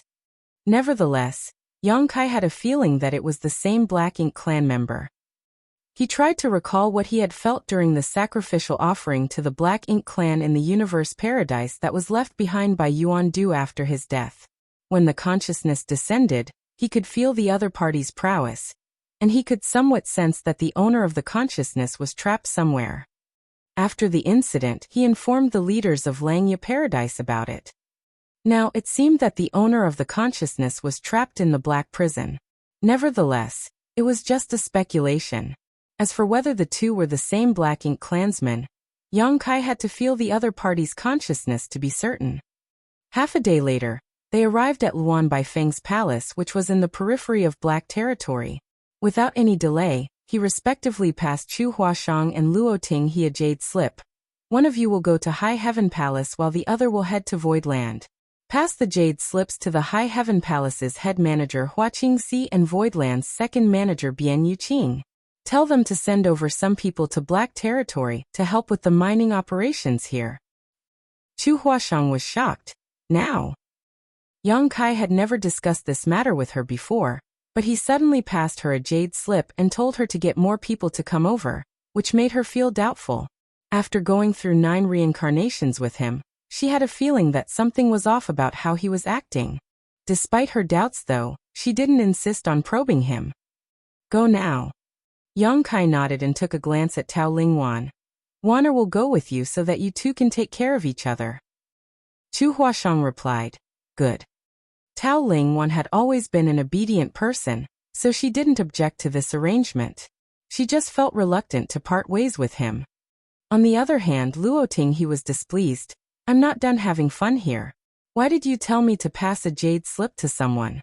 I'm not your subordinate." Yang Kai replied with a smile. Aren't you going to take a look at the world tree in the star boundary? High Heaven Palace is in the star boundary, so you can just pass the slip along on your way there.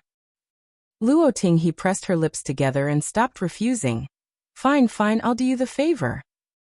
Chu Huashang gazed at Yang Kai. We'll set off now. Take care of yourself. Don't worry. Yang Kai nodded to her. Chu Huashang then summoned a ship. After the trio boarded, it turned into a ray of light and shot towards the territory gate. Yang Kai and Luan Baifeng saw them off. After the ship was out of sight, she said, Let's go. I'll show you the things we've obtained so far. When you were not around, we'd extracted quite a lot of materials in Black Territory. The ship soon shot past the territory gate.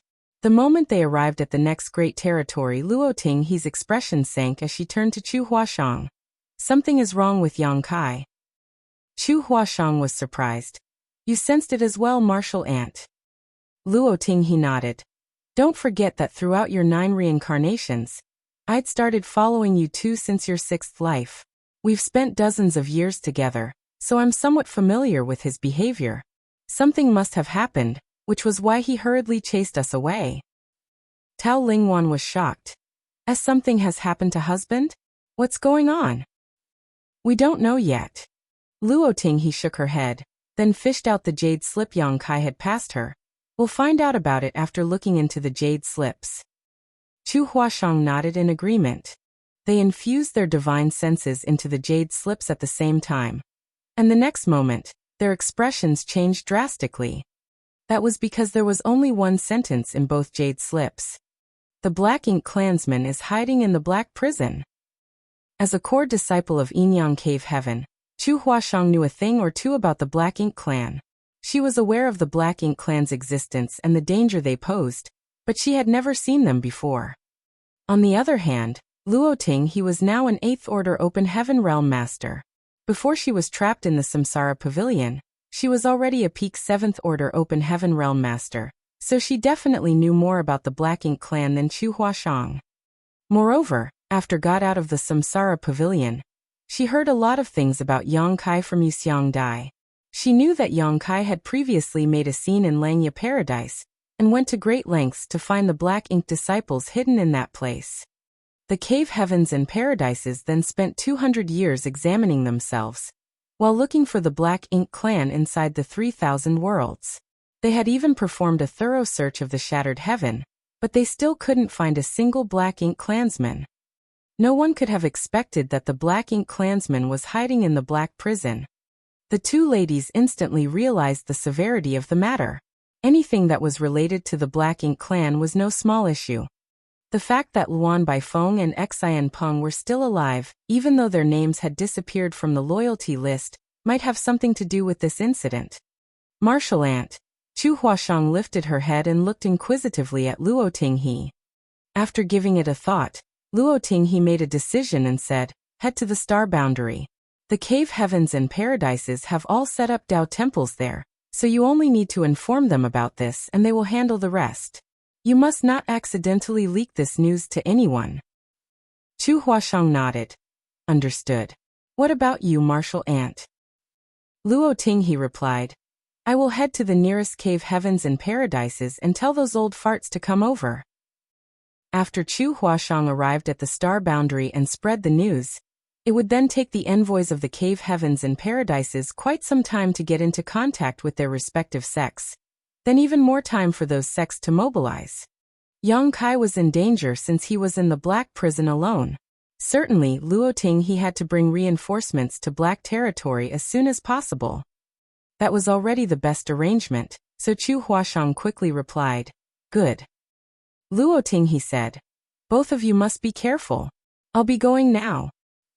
Upon finishing her words, she shot off the ship and flew towards the nearest paradise. Fully aware of the severity of the matter, Chu Huashang wouldn't dare to waste any time. She and Tao Lingwan fully activated their powers to drive the ship forward, so that they could arrive at the star boundary as soon as possible and tell the envoys there about what was going on in Black Territory.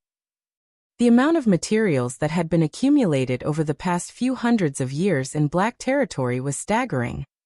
Before Yang Kai left previously, He had moved more than 30 ore stars from the inner region to the periphery. After these ore stars were fully mined out, the super array that had engulfed the entire black territory had weakened, which caused the area that was covered with the strange strength to shrink. After that, more ore stars were exposed to be within the safe area. And as more of them were destroyed, the super array's power continued to decrease. It was a vicious cycle. Over the past few months, countless cultivators had been attracted to this place to extract materials, which resulted in even more ore stars being destroyed. The result was the super arrays became increasingly weaker while more materials extracted in black territory had been accumulated. In the vault inside the palace, the materials of different colors dazzled Yang Kai's eyes. Materials below the third order were not good enough to be put in this vault, so everything here was fourth order or higher. There were even some eighth order materials. Although there were not a lot of them, it showed the stunning heritage of black territory. There were countless ore stars in black territory. So far, only a small number of them had been exploited, but the rewards were already staggering. If they managed to mine out all the ore stars in black territory, the materials they would get would be incalculable. The yin and yang element materials Yang Kai had were already inexhaustible. Coupled with black territory's materials, they wouldn't have to worry about cultivation resources for the disciples of Voidland and High Heaven Palace anymore. Regardless of how many disciples they had, the materials would be enough to last them several tens of thousands of years. With an excited expression, Luan Baifeng showed Yang Kai the harvest she had reaped from black territory so far. Although she was a black ink disciple, her temperament and her way of doing things didn't change. It was just that the core faith in her heart was now different. As long as she never revealed her identity as a black ink disciple, she was the same as before. Moreover, black ink disciples still required resources to cultivate, which was why she was elated when looking at these treasures. You've just submitted to Master, so you might not be aware of it yet. Master's power is profound. With this kind of power, black ink disciples will no longer be chained by the limits of the open heaven realm. Luan Baifeng spread her arms as though she was trying to embrace the world. Yang Kai pretended to not know anything. What do you mean?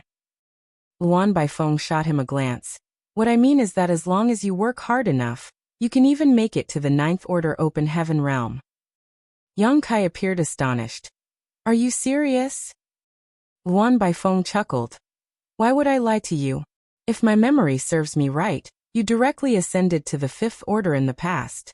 If nothing unexpected happens, the seventh order open heaven realm will be the end of your martial Dao. There's no way you can make it to the eighth order. With the limit out of the way though, you can ascend to the eighth order, and even the ninth order. Admiration was written all over Yang Kai's face. Master's power is truly mesmerizing. Chapter 4867, Tip of the Iceberg. As time passed, more open heaven realm masters from different parts of the 3,000 worlds steamed into black territory. They were then sent to the different ore stars to extract materials. Since Yang Kai was already one of them, he had the right to know more information about the black prison. The number of black ink disciples was increasing by the day. In just 1 month, the number had increased by several hundred people. Moreover, several black ink disciples would head over to the place where the black ink clansman was imprisoned and crash into the grand array to kill themselves every day. Their reason for doing so was to feed their world forces to the black ink clansman after their death, so that the latter could restore his strength. Luan Baifeng was extremely cautious about this and never let a lot of black ink disciples make a move at the same time. After all, the secret might be exposed if a lot of people went missing all of a sudden. Hence, it was the best arrangement to let several die each day. No one would care about the life or death of a small number of people who had gone missing. They were all attracted to the abundant materials on the ore stars in black territory. Yang Kai would look around black territory every day. Everything he saw and the information he had gathered made him feel heartbroken. If the situation was left unhindered, it would only take a few decades for the number of black ink disciples to grow to a staggering figure. Besides that, the most important thing was that the black ink clansmen trapped in the black prison would also be freed. When that time came, the entire universe would be gripped by a reign of terror. Nevertheless, Yang Kai was unable to stop it now. A sixth-order open heaven realm master might be able to reign as an overlord of a normal great territory, and the fact that he was a great emperor from the star boundary allowed him to stand on equal footing with the envoys of the cave heavens and paradises. However, at the end of the day, this kind of cultivation was too weak in the face of a major crisis that could affect the entire 3,000 worlds. His power was completely insufficient in this matter. Yang Kai felt a great sense of helplessness, so he could only hope that the powerful masters from the cave heavens and paradises would arrive at Black Territory soon to take charge of this matter. Only the old fossils who had cultivated in seclusion for millennia had the right to go against the imprisoned Black Ink clan and end this threat once and for all. One day, upon receiving Yuan Baifeng's invitation, Yang Kai arrived at a grand hall. There was no one else in the grand hall as Yuan Baifeng was already waiting inside. Seeing him, she nodded. Yang Kai looked around and asked curiously, "What's wrong?" Yuan Baifeng replied with a smile, "Wait a moment." A short time later, a timid-looking person walked into the grand hall. When Yang Kai realized who the person was, he couldn't help but narrow his eyes. The person was none other than Yuan Tongguang, a fourth-order open heaven realm master from White Fang province. Upon seeing Yuan Baifeng and Yang Kai, Yuan Tongguang sported an anxious expression. He hastened his pace and cupped his fist. "Greetings, Sect Master Yang, Warden Yuan." Even though he was just here to hand in some materials and get his reward, he still felt apprehensive. During this period of time, he and his fellow brothers from the same sect had extracted quite a lot black stones on or star 16. After spending some effort to dissolve the black stones, they were lucky to obtain quite some materials. Most of the materials didn't really matter much, but amidst their harvest, they actually managed to acquire a 7th-order earth element material. According to the rules in Black Territory, high-order materials had to be handed over immediately. Therefore, Yuan Tongguang quickly returned from or star 16 and informed Yuan Baifeng's subordinate about it. The person directly brought him to the grand hall. Yuan Tongguang had never expected that Yuan Baifeng and Yang Kai would be waiting for him there. However, after giving it a thought, he realized it was expected that those from Black Territory had to take this seriously. After all, this one material could be traded for 10 million open heaven pills. 10 million open heaven pills was an astronomical figure for a force like White Fang province. It had to be noted that this amount of money was almost enough to purchase a complete set of 5th-order materials. It would allow them to create a 5th-order open heaven realm master, which would bring White Fang province to greater heights. When Yang Kai first entered the 3,000 worlds, those from Great Moon province had given him some compensation because of the matter regarding the Golden Crow's carcass. The compensation was only 100,000 open heaven pills, which was the maximum amount of money that those from Great Moon province could take out at once. Great Moon province and White Fang province were similar in terms of their power and financial strength. It could be said that for someone like Yuan Tongguang to possess 100,000 open heaven pills, he would be considered wealthy, not to mention 10 million. That was an unimaginable amount of wealth. This Yuan has obtained a 7th-order earth element material on or star 16. Please inspect it. Without any delay, Yuan Tongguang told them the purpose of his visit and held out the 7th-order earth element material with both hands. "You've done a good job." Yuan Baifeng extended her hand and sucked the 7th-order earth element material towards herself before stuffing it into her space ring. She didn't even intend to examine it. She then turned to Yang Kai and said smilingly, "Weren't you curious about how to transform a cultivator into a companion? You can give it a try now." While Yang Kai sported a dispassionate expression, Yuan Tongguang was puzzled. Supposedly, after he presented the 7th-order earth element material, Yuan Baifeng would give him his reward. However, instead of seeing any reward, he heard some puzzling words from the woman. He instinctively felt a great sense of unease. Could everything he had heard be false? Was Yuan Baifeng going to kill him so that she didn't have to give him the 10 million open heaven pills? However, if she really did that, her reputation would be severely tarnished. In that case, the people who had come to Black Territory to help with mining materials would no longer trust her. Just when he was doubtful, Yang Kai suddenly took a step forward and pointed a finger at him.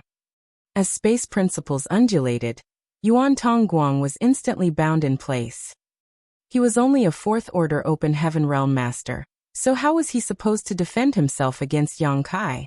Since the binding secret technique had activated, there was no escaping now. Sect Master Yang? Yuan Tongguang's expression changed drastically as he was now certain that he was doomed. However, he didn't understand the reason behind it.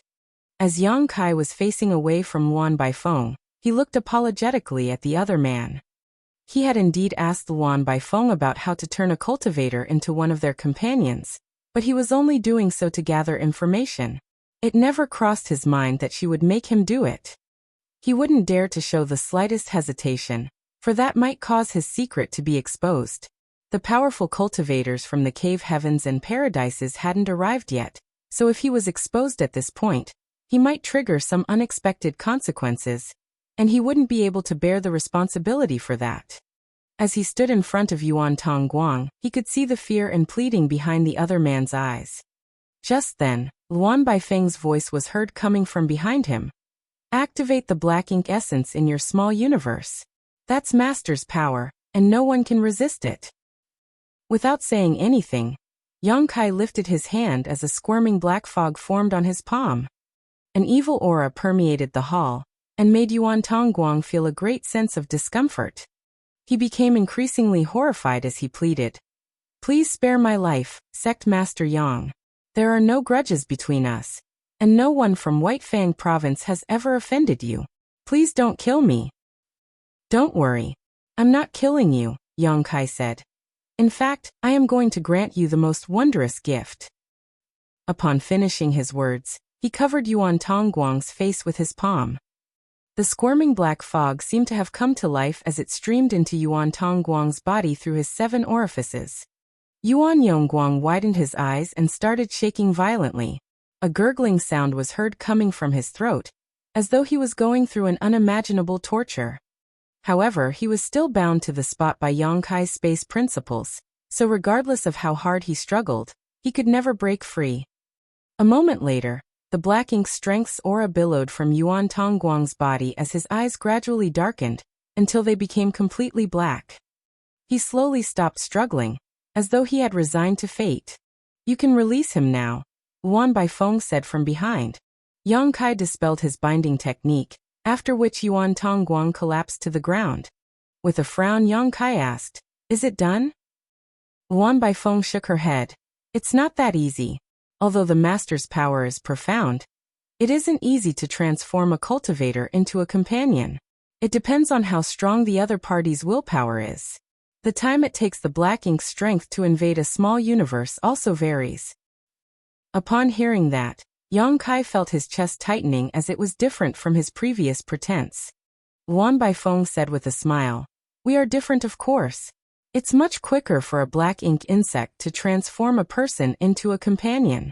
Black ink essence is much less concentrated, and thus takes longer.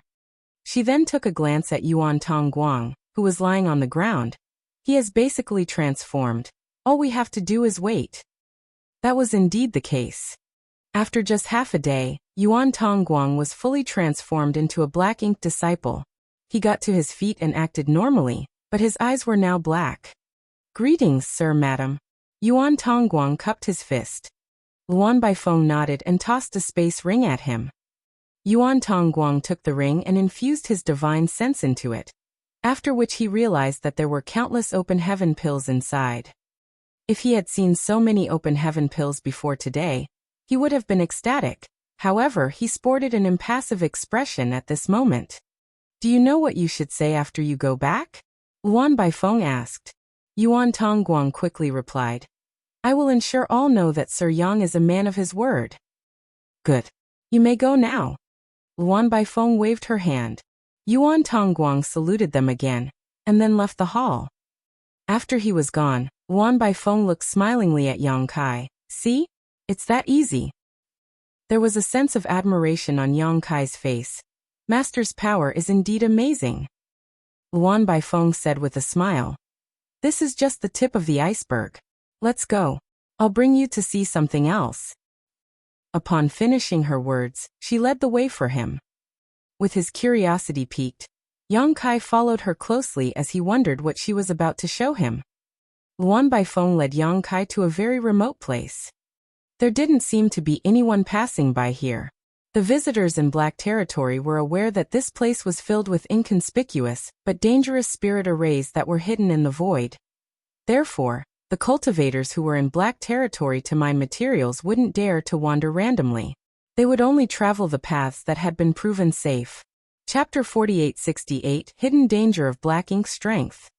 No one else dared to come to this particular area in the void that Luan Baifeng had brought Yang Kai to visit. A lot of shattered spirit provinces were scattered around this area. It was apparent that these shattered spirit provinces were parts of the destroyed or stars.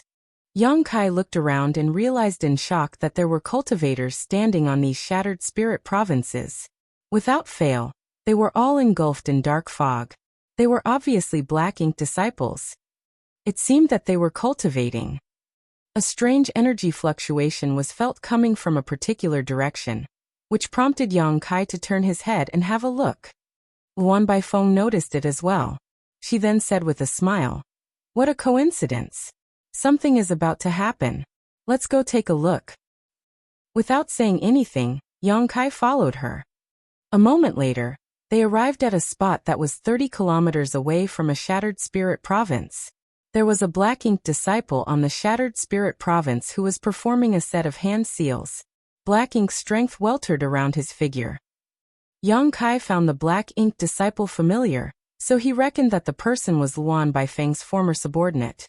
He had been to Black Territory twice prior to this, so he should have seen him before. At this moment, the illusory phantom of the small universe behind the person was flickering, and his world force was undulating. It was apparent that he was on the brink of achieving an ascension. Is he going to break through? Yang Kai arched his brow. Luan Baifeng nodded. Fan Xiuqi has been stuck in the Fifth Order Open Heaven realm for 2,000 years. Fan Xiuqi was the name of this Black Ink disciple. Luan Baifeng was a Sixth Order Open Heaven realm master, so her subordinates were all below the Sixth Order. She especially regarded Fifth Order Open Heaven realm masters highly. Fan Xiuqi was one of them, and he had been her subordinate for 1,000 years. He was a ruthless man who was originally from a small sect. Since he was displeased with the sect master for distributing materials unfairly, he decided to kill him and fled from the sect. As he had nowhere else to go, he eventually arrived at Black Territory and became Luan Baifeng's subordinate. He had been stuck in the Fifth Order Open Heaven realm for the past 2,000 years, so it was obvious that his aptitude was ordinary. Yang Kai had a speculation about what Luan Baifeng wanted him to see. Fan Xiuqi only managed to break through to the Third Order initially. Luan Baifeng looked in that direction with a fervent expression.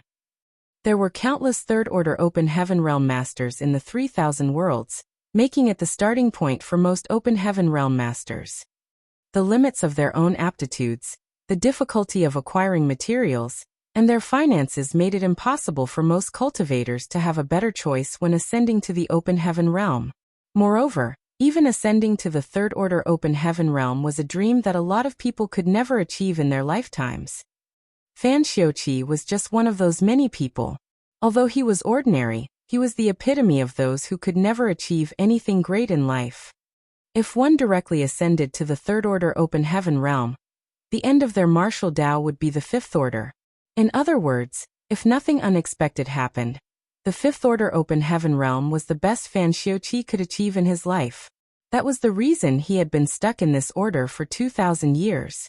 Nevertheless, he was showing signs of achieving a breakthrough at this moment. This had nothing to do with his own aptitude or the materials provided to him from Black Territory. It was entirely because of the Black Ink strength. Black Ink strength was able to shatter the shackles of the Open Heaven realm and allow Fan Xiuqi to have a chance of achieving greater heights after he reached his supposed Fifth Order limit. This was the other benefit of the Black Ink strength that Luan Baifeng wanted to show Yang Kai. The wonders of the Black Ink strength were manifested right before their eyes. Yang Kai pretended to be fervent as well, but inside he was truly flabbergasted. He had never witnessed this before, so even though he understood the allure of Black Ink strength to cultivators, It had never felt more obvious than now. Those from the cave heavens and paradises were right to stop the news from spreading. If the wonders of the black ink's strength became known to the public, a lot of people wouldn't be able to resist the temptation. In order to seek a greater power, they would willingly side with the Black Ink clan. It wasn't easy for a 5th Order Open Heaven Realm Master to ascend to the 6th Order. With that said, Fan Xiuqi had stayed in the 5th Order for 2,000 years, so he had accumulated enough heritage. He was already at the peak of the 5th Order, so even though the process was challenging, he managed to persevere. A few days later, the noise gradually died down and Fan Xiuqi successfully broke through to the 6th Order Open Heaven Realm. Luan Baifeng was evidently pleased. Even though there were a lot of Black Ink disciples presently, she and Yang Kai were the only 6th Order Open Heaven Realm Masters due to various reasons. With Fan Xiuqi ascending to the 6th Order, their collective power was now strengthened greatly. Fan Xiuqi didn't immediately stop cultivating, for he still had to solidify his cultivation after the breakthrough. However, upon realizing that Luan Baifeng and Yang Kai were observing him, he opened his eyes and nodded at them. However, Yang Kai had a feeling that something was off. Although the Black Ink's strength was wondrous, it seemed it wasn't as miraculous as he had imagined. Before the ascension, Fan Xiuqi had a short and frail-looking figure, but at this moment, his body had swollen up and become quite bulky, even a bit disfigured in fact. It was as though he had transformed into an entirely different person. Even those who were familiar with him would no longer be able to recognize him. The transformation in his body after the breakthrough was obviously a hidden danger of the Black Ink's strength.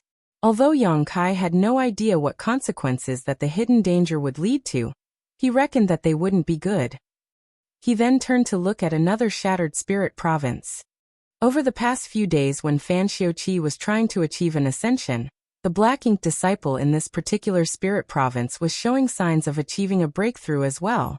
Perhaps Fan Xiuqi's ascension had caused this person's internal qi to surge as well.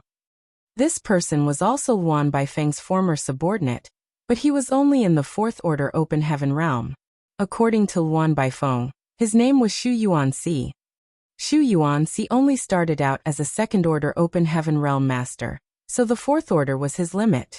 However, under the influence of the Black Ink's strength, that limit no longer mattered as he was now able to make it to the 5th Order. After witnessing Fan Xiuqi's experience, Luan Baifeng became even more excited. Just like Yang Kai, she had initially broken through to the 5th Order, so the 7th Order would be her limit. Now she was only a step away from the 7th Order, and when she finally achieved a breakthrough one day, there wouldn't be any goal she could work towards. However, the Black Ink's strength had given her the hope of possibly making it to the 8th Order, and even the 9th Order. Even those from the cave heavens and paradises would have to look up to her by then. Unfortunately, Xu Yuanxi's ascension wasn't as smooth as that of Fan Xiuqi. The turn of events surprised everyone. As Luan Baifeng and Yang Kai observed him, his aura rose from the 4th Order to the 5th Order. The moment it hit the 5th Order though, the Black Ink strength that had been swirling around Xu Yuanxi suddenly surged, as though it had gone out of control. A shriek was heard coming from that direction. Luan Baifeng's expression changed, but she didn't intend to interfere. The reason she was here was to observe her companions who would break through their limits, so that she could get prepared for her future ascension. She didn't know how to deal with this anomaly, nor was she willing to intervene. As she and Yang Kai watched Xu Yuanxi attentively, his cultivation and strength fluctuated wildly. Sometimes he would be in a perilous situation, but sometimes he would be as calm as still water. The dust finally settled more than 10 days later. In the spirit province, Xu Yuanxi was lying on the ground and gasping for breath. Luan Baifeng and Yang Kai came over and landed in front of him. Upon seeing his condition, they couldn't help but frown.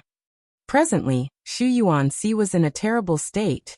His power was undulating uncontrollably as his aura dropped to the 4th Order, then rose to the 5th Order in a seemingly random manner. What concerned the two of them was that Xu Yuanxi's appearance had changed drastically. His clothes were all tattered, and his body was covered with sarcomas. Some of them were as big as a head while some of them were as small as a fist. A dark power was seen flowing within these cysts. Some cracks started appearing on some of the sarcomas as black ink strength flowed out of them like pus. At this moment, Xu Yuanxi could very well be described as hideous. Realizing that he was in critical danger, he pleaded with Luan Baifeng saying, "Save me." Luan Baifeng dispassionately looked down at him. A moment later, she shook her head and pressed her hand against her chest before saying in a solemn manner, "Black ink eternal." Instantly, Xu Yuanxi turned from flustered to calm as he realized something. Without feeling resentful, he thumped his fist against his chest and shouted resolutely, "Black ink eternal." The next moment, Luan Baifeng made a move by engulfing Xu Yuanxi with her sixth-order open heaven realm power, and reduced him to dust. Xu Yuanxi had no hope of survival. Even if she never made a move, he would have exploded sooner or later given his condition. His small universe collapsed while his world force dissipated. Rich black ink strength had also streamed out. Just then, Luan Baifeng took a deep breath. Instead of drifting away, all of the black ink strength was sucked into her mouth. She appeared elated and closed her eyes to enjoy it, as though she had just had a taste of the most delicious dish in the world. Yang Kai felt all his bodily hair standing on end. A moment later he said, "It seems that there's a risk of using Master's power to shatter our shackles." Xu Yuanxi's death was the best proof of it. On the other hand, even though Fan Xiuqi had successfully broken through, his appearance had changed drastically. It was obvious that he would be faced with some hidden danger in the future. Luan Baifeng suddenly opened her eyes and shot him a piercing glare. "Are you doubting Master?" An alerted Yang Kai hung his head low. "I wouldn't dare." Luan Baifeng stared fixedly at him for a moment before saying, "Master is omnipotent and all-powerful. Xu Yuanxi failed because he was incompetent. The reason Fan Xiuqi has succeeded is that he is truly loyal to Master." Indeed, Yang Kai nodded in agreement. "I don't want to hear any of that again. Any disrespect to Master is blasphemy," Luan Baifeng sternly warned. "Even if Master won't settle the score with you, I'll not let you off." "I will never speak so again," Yang Kai assured her with a solemn expression. In the meantime, he secretly warned himself to be careful when dealing with Luan Baifeng before the powerful cultivators from the cave heavens and paradises arrived. He had to pretend that he was a loyal black ink disciple until then. When Luan Baifeng saw that Yang Kai had shown enough sincerity, her expression turned milder. She nodded and said, "You're already familiar with the situation here, and you had the experience of transforming a cultivator into a companion some time ago. It's time you began actively helping the cause." Chapter 4869, Before Black Ink, All Our Ants. "What do you want me to do?" Yang Kai asked. "Go turn more people into our companions." There was a faint smile on Luan Baifeng's face. "There are a lot of people in black territory now. They are the sustenance that Master will need when he awakens, so we can't miss this chance." Yang Kai replied respectfully, "It is my honor to aid Master." "Go now. I'll be waiting." Luan Baifeng waved her hand. It was then Yang Kai dashed towards the Black Territory's inner region, while pondering on how he should deal with this situation as a black ink disciple. The powerful cultivators from the cave heavens and paradises hadn't arrived yet, so he had to make sure that Luan Baifeng wouldn't be alerted. However, her request to make him turn more people into companions put him in a tight spot. There was indeed some black ink essence in his body that could be used to transform people into black ink disciples, and he had done just that to Yuan Tongguang previously. Nevertheless, he had no choice but to do so at that time as Luan Baifeng was watching him. Now that Luan Baifeng asked him to do it again, Yang Kai definitely wouldn't want to oblige. Nonetheless, if he never made a move, his inaction would be exposed sooner or later. How was he going to explain himself to her by then? Another thing that concerned him was the black ink clansmen trapped in the depths of the black prison. In the past, Yang Kai performed a sacrificial offering and summoned the Great Will in an attempt to find out the other party's hiding place, but his attempt turned out to be a failure. However, he had clearly felt the consciousness presence and prowess. Similarly, the other party must have detected his presence as well. If the owner of the consciousness was a black ink clansman trapped in the black prison, he would be in a perilous situation. Due to a long period of imprisonment, The black ink clansman in the depths of the black prison was in a deep sleep, but when they awakened, they might notice his presence. When that time came, his identity would instantly be exposed. Hence, Yang Kai believed that it was just a matter of time before his identity was compromised. It was a race against time. If the masters from the cave heavens and paradises could arrive before he was exposed, things would be fine. However, if they couldn't achieve that, he would be in danger. While his emotions undulated in his heart, he headed to star 16. The moment he descended from the sky, the cultivators on star 16 noticed his presence. Soon the old man surnamed Yuan Tongguang, and the others came over and saluted him. "Greetings, Sect Master Yang." Yang Kai nodded. "I'm just looking around. Tend to your own business." All of them replied, "Yes." Yuan Tongguang and the others scattered and continued mining. Yang Kai decided to stay on star 16 for now. Although he was at risk of having his identity brought to light, he wasn't willing to turn more people into black ink disciples. He could only pray that the cave heavens and paradises would arrive sooner. After making some calculations, he realized that it had only been 1 to 2 months since Luo Ting he and the others left. Regardless of how quickly they were, help must still be on the way to this place. Fortunately, nothing unexpected happened in the next half a month. While Yuan Tongguang and the others focused on extracting materials, Luan Baifeng didn't have the intention of looking for him. This allowed Yang Kai to have some peaceful days. However, he soon discovered something that made him feel speechless. There were a total of 13 Open Heaven Realm Masters, who were extracting materials on star 16 now. The most powerful one was the old man surnamed Yu, who was riding a blue-eyed toad. He was in the 5th order while the rest were in the 3rd order and 4th order Open Heaven Realm. All 13 Open Heaven Realm Masters had been transformed into black ink disciples. It seemed that Luan Baifeng had already made a move prior to this. Yuan Tongguang was transformed into a black ink disciple by Yang Kai, after which he returned to star 16. With his cooperation, Luan Baifeng could easily subdue the Open Heaven Realm Masters in this place. It wouldn't have mattered if everything ended there, but 20 days after Yang Kai arrived at star 16, Yuan Tongguang and the others, who were extracting materials, suddenly gathered together. Upon noticing it, Yang Kai decided to observe them despite not knowing what was going on. He didn't hide his figure. Even though the black ink disciples were aware of his presence, they didn't say anything. With Yuan Tongguang in the lead, they took off their space rings and passed them to the old man surnamed Yu. The latter silently took the rings with a solemn expression. "You'll keep these rings." Yuan Tongguang gazed at the old man surnamed Yu and said. The older man nodded. "Don't worry. You all go on ahead. This old master will join you soon." Yuan Tongguang and the others pressed their hands against their chests. "Black ink eternal." The old man surnamed Yu replied. "Black ink eternal." The next instant, 12 Open Heaven Realm Masters shot into the sky and turned into rays of light.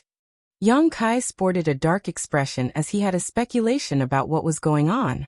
He sauntered towards the old man surnamed Yu and stood beside him before looking in the direction Yuan Tongguang and the others had left. "Before black ink, all are ants," the old man surnamed Yu suddenly said. There was a longing expression on his face, as though he was eager to run after Yuan Tongguang and the others. "They will soon be one with Master and live eternally. This is an honor we all crave." Yang Kai's speculation was instantly proven right.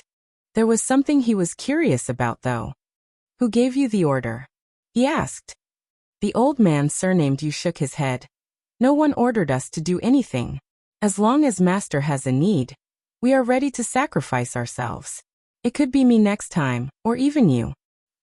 Yang Kai frowned. Could the black ink disciples sense the black ink clansman's need? Is that why they would proactively sacrifice themselves? However, Yang Kai didn't have time to ponder on it.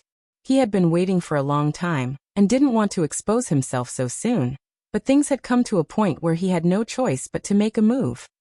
First of all, he was the one who transformed Yuan Tongguang into a black ink disciple. If the latter killed himself because of that, Yang Kai would be the murderer. It wasn't that he had never killed anyone before, but the ones he had slain were all enemies he could not reconcile with. Yang Kai had never killed an innocent before, so he wasn't willing to see Yuan Tongguang die. Secondly, the Black Ink clansmen trapped in the depths of the Black Prison lived on world force. By intercepting Yuan Tongguang and the others, Yang Kai could stop the Black Ink clansman from restoring himself. The old man surnamed Yu became alerted as he gazed at Yang Kai. Didn't you sense it? Yang Kai flashed a smile at him, revealing his snow-white teeth. While the old man surnamed Yu was confused, the illusory phantom of a small universe appeared behind Yang Kai and swallowed the old man up like an ominous beast.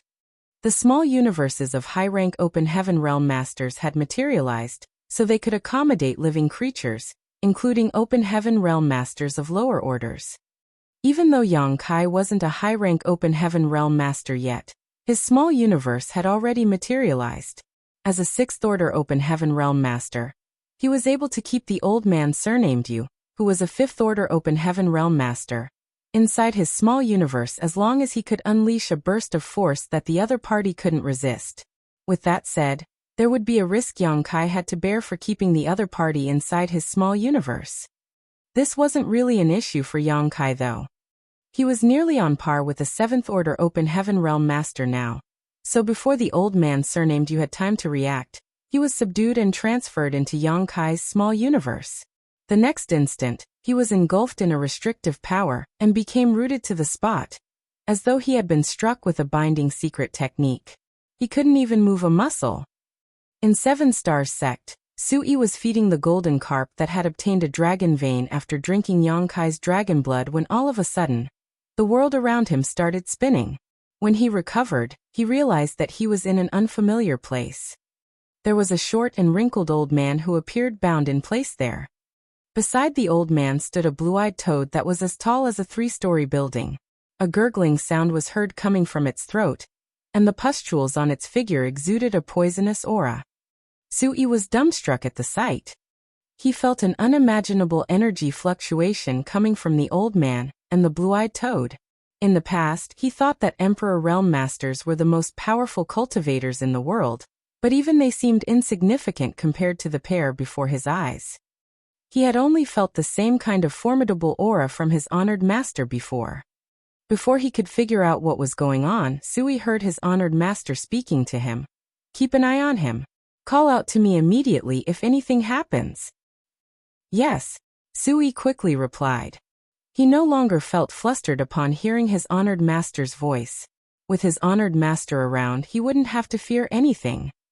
Meanwhile, Yang Kai had already manipulated space principles to chase after the group which had just left.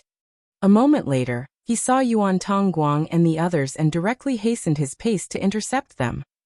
These Black Ink disciple appeared startled, and Yuan Tongguang took the initiative to ask, "What's wrong, Sect Master Yang?" "Nothing. I'm just here to save your lives," Yang Kai replied impassively. The next moment, he crashed into these Black Ink disciples as his small universe expanded and engulfed all of them. On the other hand, Sui was staring fixedly at the old man surnamed Yu. Upon realizing that the old man really couldn't move a muscle, he shifted his attention to the blue-eyed toad. He had never seen such a hideous-looking monster beast before. The golden carp he was told to take care of was much more pleasing to the eye than this blue-eyed toad. Just then, he caught a glimpse of several people appearing abruptly, and just like the short old man, they were all immobile. Sui quickly stayed further away from them as he wondered what his honored master was doing. It was apparent that his honored master had captured and rendered them immovable, but what was his reason for doing so? In the past, Yang Kai wouldn't have spared the lives of Black Ink disciples. When someone was invaded by the Black Ink strength, there was no way they could be saved. That was the firm belief those from Langya Paradise had instilled in him. That was what those from Langya Paradise did as well. Those sixth-order open heaven realm masters, who had exceptional aptitudes and held important positions in Langya Paradise, were all killed. Even Gu Linger, who was popular among the disciples and elders alike, was not spared. Yuan Du and all other Black Ink disciples were condemned to death the moment they were discovered. However, Yang Kai wanted to save these Black Ink disciples now. At the same time, he had to verify a speculation he had. A cultivator's temperament would change drastically after they were turned into a black ink disciple, but that wasn't their true selves. If his speculation was proven right, it would mean that it wasn't impossible to save these black ink disciples. That would be good news for the entire universe. Chapter 4870. The time has come. Once again, Yang Kai arrived at the center of the black prison where the black ink clansman was imprisoned. There were a lot of black ink disciples scattered on the stars, and he had no idea which of those black ink disciples would come over to sacrifice themselves, so he decided to simply wait for their arrival here. With the help of the demon eye of annihilation, Yang Kai was still able to clearly see the concealed danger in this place. The center of the super array was the most intimidating. Even though he was strong, he wouldn't dare to barge into its range. The strange strength that derived from the super array was extremely violent in this place. If not for the fact that Yang Kai had the world spring to protect his small universe, he wouldn't be able to last here for long. Before he even arrived at this place, the heritage of his small universe would have been completely drained. The reason the black ink disciples could arrive at this place safely was that they had the black ink strength's protection. There was one thing that puzzled Yang Kai though. How did the black ink disciples avoid the spirit arrays that were widely present in black territory? In this place, there was a super array that consisted of countless spirit arrays, and/or stars which was used to imprison the black ink clansmen. Everywhere in black territory was potentially dangerous. The reason Yang Kai could come all the way here was that his demon eye of annihilation was able to see through all illusions in the world. He might not be able to see through the abstrusity of those spirit arrays, but with the help of the demon eye of annihilation, he could find the traces of their presence at least so he could avoid them. Those third-order and fourth-order black ink disciples were obviously incapable of doing that. So Yang Kai could only speculate that Luan Baifeng had mapped out a safe route for them to come to this place and sacrifice themselves for the Black Ink clan. The next day after Yang Kai arrived at this place, he intercepted a group of 5 Black Ink disciples. Just like what he had previously done, he put them inside his small universe and suppressed them. 2 to 3 days later, he intercepted another group of Black Ink disciples. Yang Kai initially wanted to find a regular pattern, but his attempt was futile. The frequency of their arrival and the number of people were irregular. Sometimes there would be a lot of people, but sometimes there would only be a small number. There were times when no one came over for 5 days in a row, but at other times people would arrive every day. In just 1 month, Yang Kai had stuffed more than 100 Open Heaven Realm Masters into his small universe. Other than the old man surnamed Yu, who was a 5th Order Open Heaven Realm Master, the rest were in the 3rd Order and 4th Order Open Heaven Realm. Perhaps to the Black Ink disciples, 5th Order Open Heaven Realm Masters were indispensable for now, so they were not willing to sacrifice such people. Yang Kai had a feeling that what was going on in this place would be exposed soon.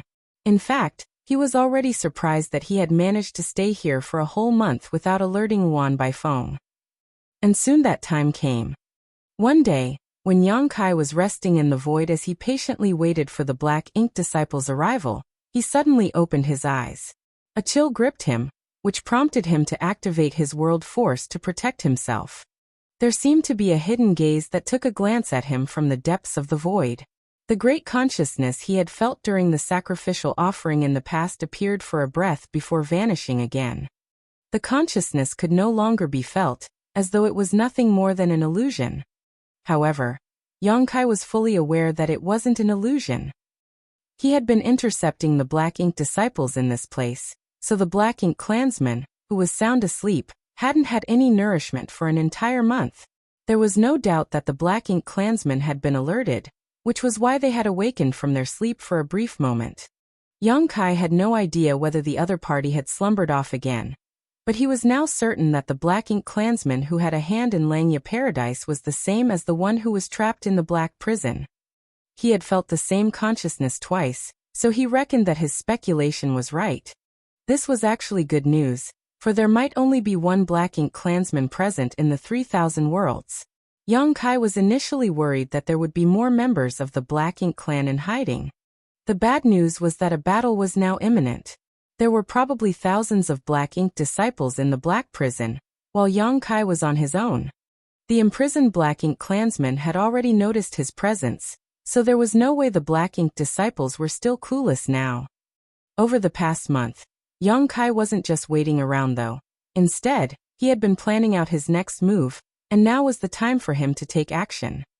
He first fished out some space beacons and scattered them around the void. These small space beacons were inconspicuous, and no one could notice them unless they were looking for them. After he was done with placing the space beacons, Yang Kai charged towards the periphery of black territory at the speed of lightning. He made a round trip after just half a day, and as he took a deep breath, he stared fixedly in a particular direction and waited.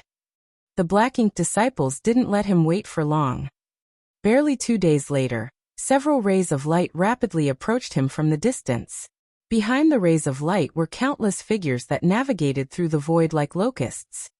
Yang Kai narrowed his eyes, for he had underestimated Luan Baifeng's speed at turning more people into black ink disciples.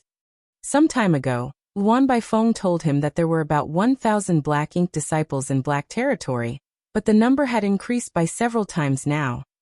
As Yang Kai gazed at these black ink disciples, who were densely packed in this place, and reckoned that there were at least 5,000 of them. Although most of them were in the Third Order and Fourth Order Open Heaven realm, 5,000 cultivators were still a force to be reckoned with. The person leading the way was none other than Luan Baifeng, who was followed by Xian Peng, and the new Sixth Order Open Heaven realm master, Fan Xiuqi. They stopped in a spot that was several dozen kilometers away from Yang Kai.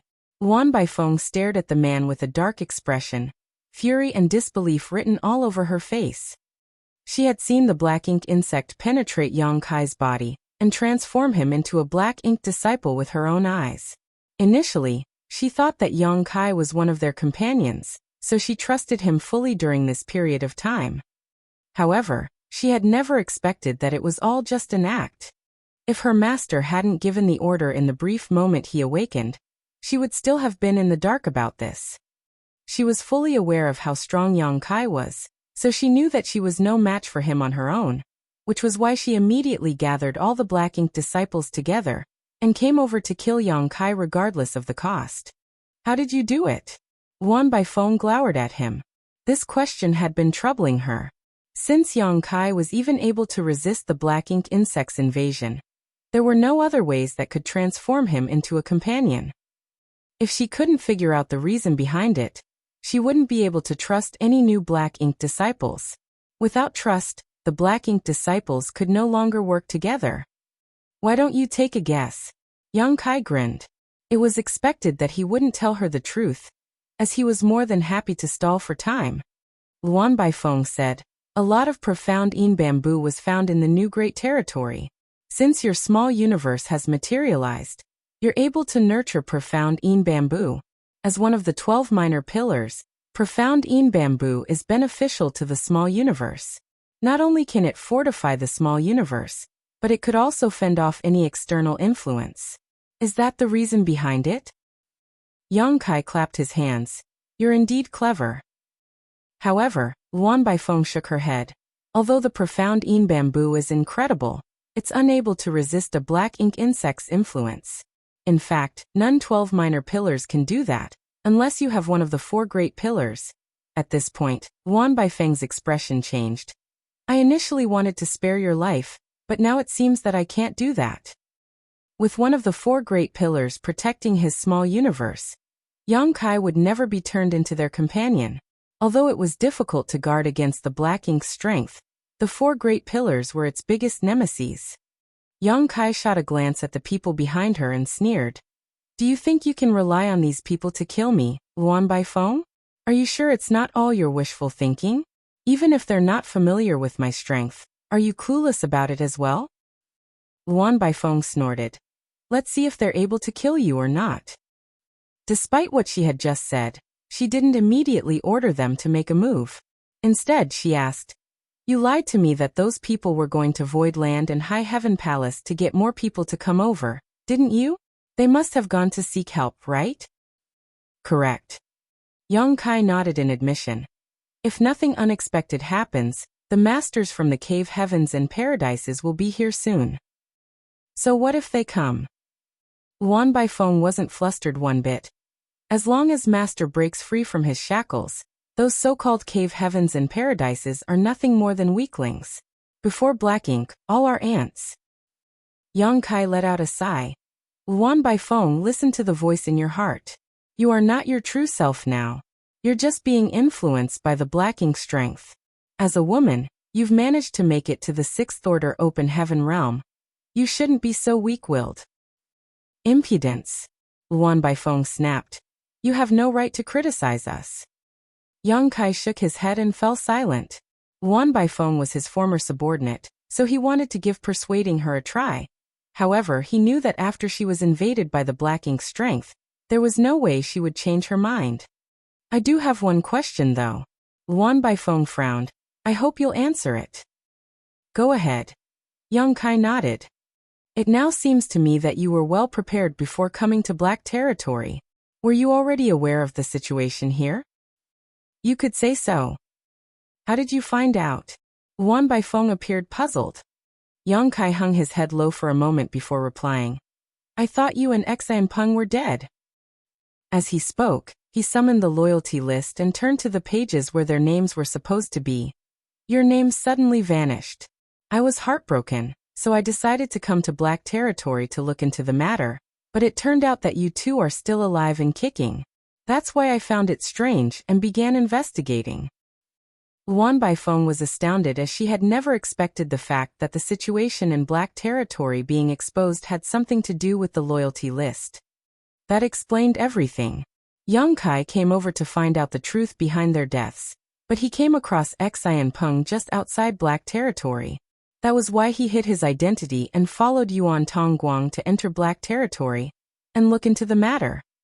It wasn't until Luan Baifeng used a black ink insect to deal with Yang Kai that all his speculations were verified.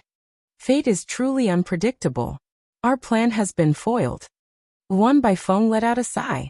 If the situation in black territory hadn't been exposed so soon, she could have come up with a way to help her master break free from his prison. However, nothing was certain now. Even though she said she wasn't bothered by the masters from the cave heavens and paradises, she actually regarded them as arch-enemies. After all, the cave heavens and paradises had been in existence for eons, and they had accumulated an incalculable heritage. The weak black ink disciples in black territory were certainly no match for them. All this happened because of Yang Kai, so it was expected that Luan Baifeng was resentful of him. Chapter 4871. One man blocks the path. Upon finding out the truth, Luan Baifeng did not hesitate any more as she waved her hand and ordered, "Kill him." The black ink disciples had been waiting for this moment. After receiving the order, they activated their divine abilities and secret techniques and launched them at Yang Kai. Lights of different colors streamed towards Yang Kai. The magnificence would dazzle anyone's eyes. However, the magnificent view brought with it endless murderous intent. Yang Kai was no ordinary sixth order open heaven realm master. Moreover, he was an expert in the Tao of space with incredible mobility. Therefore, Luan Baifeng wouldn't let those black ink disciples directly deal with him. In front of someone like Yang Kai, these third order, fourth order and fifth order black ink disciples were no different from ants. Having said that, enough ants could kill an elephant. The secret techniques and divine abilities activated by thousands of people formed into a colossal torrent. Even a seventh-order open heaven realm master would have to avoid it. Nevertheless, Yang Kai didn't seem to have the intention of dodging. With a solemn expression, he lowered his stance and activated his wood element power, after which a gigantic tree with dense leaves appeared behind him. The tree was so large that it seemed able to cover the entire sky. The umbrella-shaped tree crown turned into the most robust defense and protected Yang Kai within. A rich vitality exuded from the ancient tree. The divine manifestation, towering evergreen, had saved Yang Kai from countless dangerous situations before. The divine manifestation was activated through his wood element power, which was derived from the immortal tree's essence. Not only did it have incredible healing power, but it also had an unimaginably sturdy defense. This was the best defensive secret technique Yang Kai could use. Yang Kai had always had an inkling about the order of the immortal tree. Perhaps it was in the ninth order, or perhaps it even ranked above that. After all, this was the rarest and most precious treasure of the wood element. so it wouldn't be surprising if it ranked beyond the ninth order. Though this was only hypothetical as there was no established rank above the ninth order. The divine abilities and secret techniques thrown by those third order, fourth order and fifth order open heaven realm masters struck the huge tree crown, and a green light undulated, sending out a layer of ripples. Nevertheless, Yang Kai remained unharmed. Luan Baifeng gritted her teeth and glowered at Yang Kai. Since she never ordered them to stop, these black ink disciples continued to blast their secret techniques and divine abilities at Yang Kai. They were going all out as they regarded the figure in front of them as their greatest nemesis, and wanted nothing more than to destroy him. Even though Yang Kai was able to fend off rounds of dense and continuous attacks for now, how long could he persevere? Just a moment later, the gigantic tree started shrinking rapidly, and even the green glow grew dimmer. 1 hour later, the colossal tree was reduced to the size of a normal tree, and the hanging branches could only protect a small area around Yang Kai. However, the black ink disciple didn't seem to be stopping anytime soon. A mocking smile spread across Luan Baifeng's face. Yang Kai let out a sigh, knowing that he couldn't persevere any longer. Even though towering evergreen was powerful, it couldn't bear the incessant bombardment from thousands of black ink disciples. The fact that it had lasted this long time was a testament to how astonishing it was. The moment Luan Baifeng curled up her lips, Yang Kai abruptly disappeared from the spot. Her expression changed drastically and without hesitation, she took out several array plates. She knew what Yang Kai wanted to do, so she was well prepared for this. As an expert in Tao of Spirit arrays, she would dedicate time to creating a lot of array plates. A powerful spirit array was sealed within every array plate, and once these spirit arrays were activated, they could be used against her enemies at a moment's notice. In an instant, several array plates exploded. One sealing array and one killing array expanded in front of her while 3 bewildering arrays overlaid each other and engulfed her. Booming sounds were heard coming from in front of her. The moment the killing array was formed, it was forcefully destroyed by Yang Kai. The sealing array also only managed to stop him for a breath before it was shattered. However, Yang Kai stopped in his tracks all of a sudden. There was a fog in front of him where countless illusions loomed, but Luan Baifeng was nowhere to be seen. Naturally, she was hiding within the bewildering arrays she had activated. Her voice sounded elusive as she sneered. "You want to catch me first? Dream on. I dare you to come in and give it a try." In an instant, Yang Kai's left eye glowed with a golden light as the power of his demon eye of annihilation manifested. Nonetheless, he was unable to see through the bewildering arrays. The spirit arrays that Luan Baifeng set up were powerful, and he knew little about Tao of Spirit arrays, so he wouldn't dare to rashly intrude. There was no winner or loser after this brief exchange of moves. However, the black ink disciples were unaffected as they changed directions and continued throwing their secret techniques and divine abilities at Yang Kai. Yang Kai gritted his teeth and snorted, "You'd better not show up, otherwise I'll kill you." As he spoke, he was drowned in countless secret techniques and divine abilities. Some of the black ink disciples appeared elated, but Luan Baifeng's high-pitched voice reverberated in the next instant. "Be careful. This bastard won't die so easily." As expected, Yang Kai abruptly appeared in another place on the battlefield. The illusory phantom of his small universe expanded and swallowed the black ink disciples, who were facing away from him, like an ominous beast. The illusory phantom and Yang Kai then disappeared. In the meantime, more than 100 black ink disciples had also vanished. This turn of events attracted the attention of many black ink disciples as they turned to look in that direction. However, Yang Kai had already moved to a different place. Just like what happened earlier, his small universe expanded and contracted in the blink of an eye. All the black ink disciples in that area were sucked into his small universe. These third order, fourth order and fifth order black ink disciples were powerless to resist. The entire battlefield was like a large biscuit that had been bitten by Yang Kai twice. It was then followed by a third, then a fourth bite. For every bite, at least 100 black ink disciples that had gathered together would disappear. Luan Baifeng was livid. She had brought several thousand black ink disciples to this place in order to kill Yang Kai and nip the crisis in the bud. Nevertheless, It now seemed that she was too naive. The average 6th Order Open Heaven Realm Master wouldn't be able to face off against so many Black Ink disciples. However, Yang Kai was no ordinary 6th Order Master. Even if he was no match for them, he could always manipulate space principles and flee. By observing his actions, Yuan Baifeng finally realized his intentions. It was apparent that he didn't intend to flee, nor did he want to kill any of these Black Ink disciples. His plan was to suppress them inside his small universe. Yuan Baifeng knew what he was wary of, so she soon came up with an idea.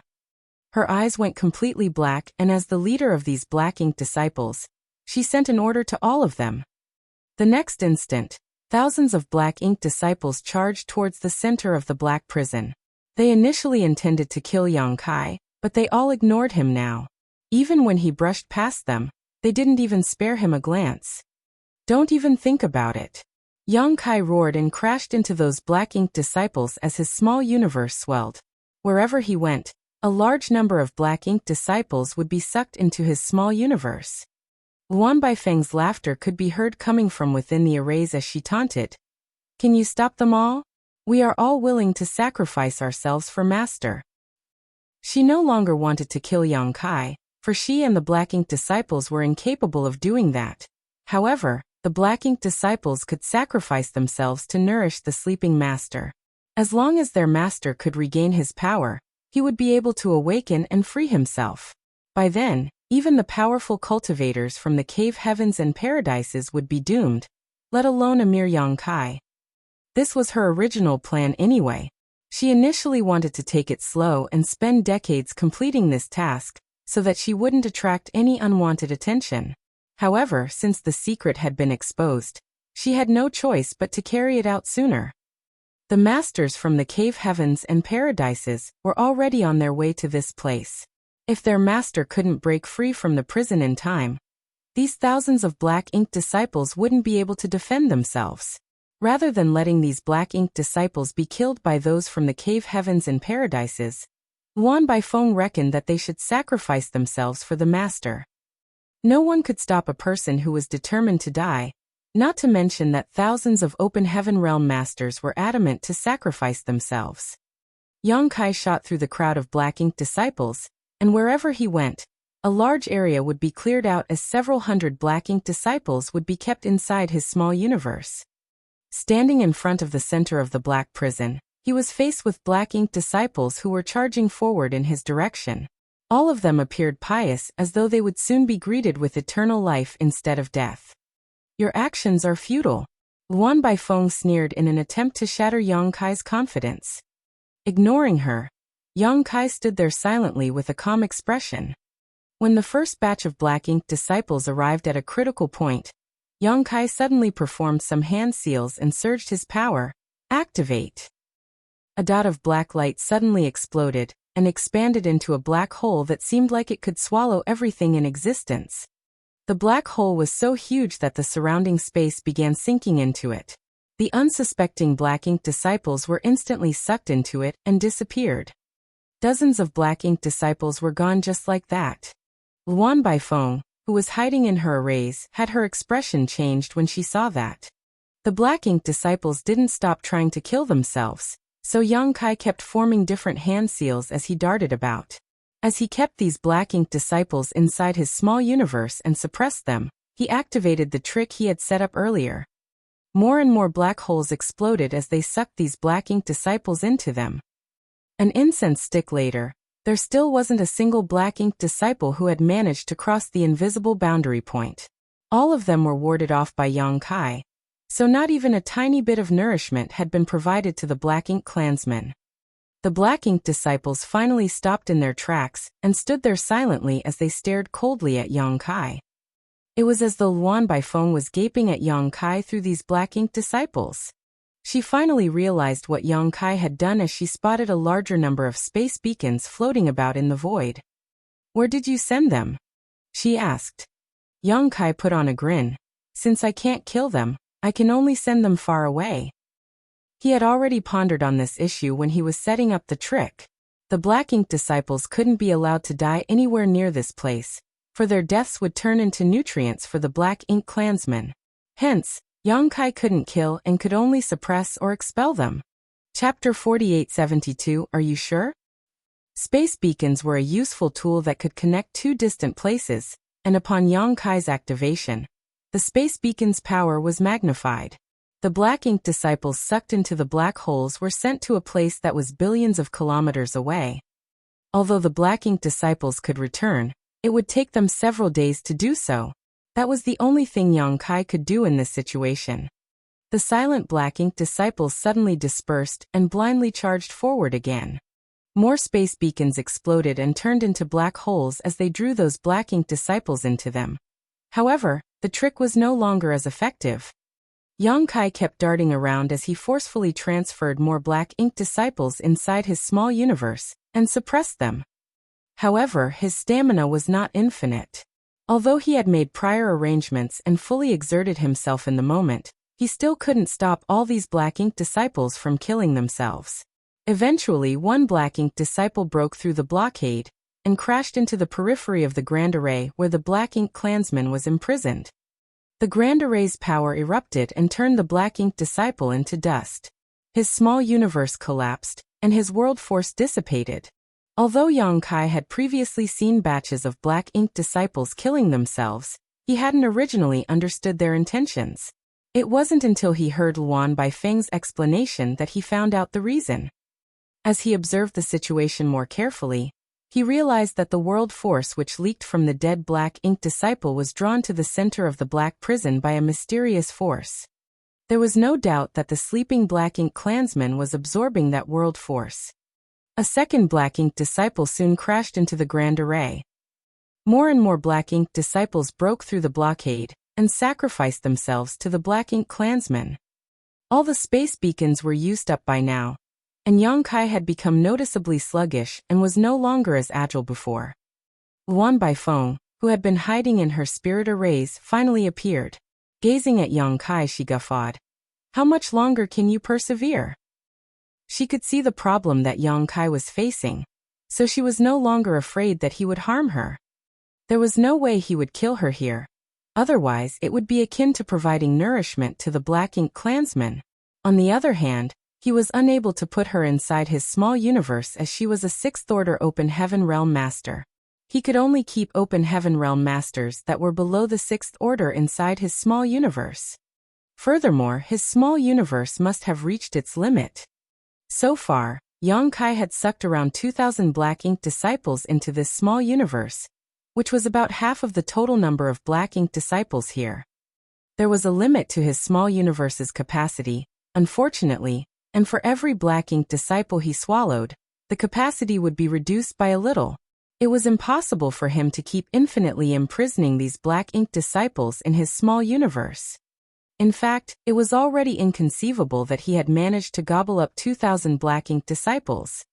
With such a large number of black ink disciples inside his small universe, it was expected that it would be hard for Yang Kai to mobilize his strength, not to mention that he had to divert a large part of his energy to suppress these black ink disciples, so that they wouldn't be able to harm him from the inside. It was because of these hidden dangers that high-rank Open Heaven Realm Masters wouldn't keep other Open Heaven Realm Masters inside their small universes despite being able to do so. They wouldn't do this unless it was absolutely necessary. First of all, it would affect their abilities to use their powers by keeping other Open Heaven Realm Masters inside their small universes. Secondly, if some ill-intentioned people made a move inside their small universes, they would be faced with great danger.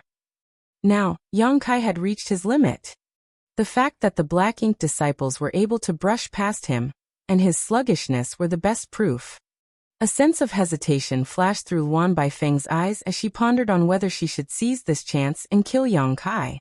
Now he was unable to fully activate his power. Perhaps he could only use half of his strength, so this was a great opportunity. Nevertheless, she soon gave up on that tempting idea. Although killing Yang Kai was important, she had to help her master restore his power as soon as possible. As long as the master could awaken, Yang Kai would no longer pose any threat to them. As the leader of these black ink disciples, Luan Baifeng activated her divine sense and prompted all the others to madly charge forward. They were no longer bothered by Yang Kai's presence. Yang Kai let out a sigh and performed a hand seal with one hand. The next moment, the power of a divine spirit swirled around him. Luan Baifeng's chest tightened as she suddenly had a bad feeling. Dragon transformation. As soon as Yang Kai growled, a dragon roar was heard reverberating across the void. A huge golden dragon head appeared behind him, and a rich dragon pressure materialized and engulfed the surrounding space. Without stopping, the dragon head plunged into his body and disappeared. The next instant, a series of cracking sounds were heard coming from Yang Kai's body, and soon a colossal creature came into the Black Ink Disciple's sight. It was a golden grand dragon. The dragon was covered in thick scales, and there were 2 intimidating dragon horns on his forehead. His dragon claws could be seen flickering with cold light, and the beard under his chin could be seen flapping in the non-existent wind. His huge eyes were like 2 suns that dazzled everyone's eyes. Yang Kai's 20,000-meter figure hovered in the void, as though marking a boundary between life and death. Luan Baifeng narrowed her eyes. She knew that Yang Kai had a dragon clan bloodline, and a very pure one at that.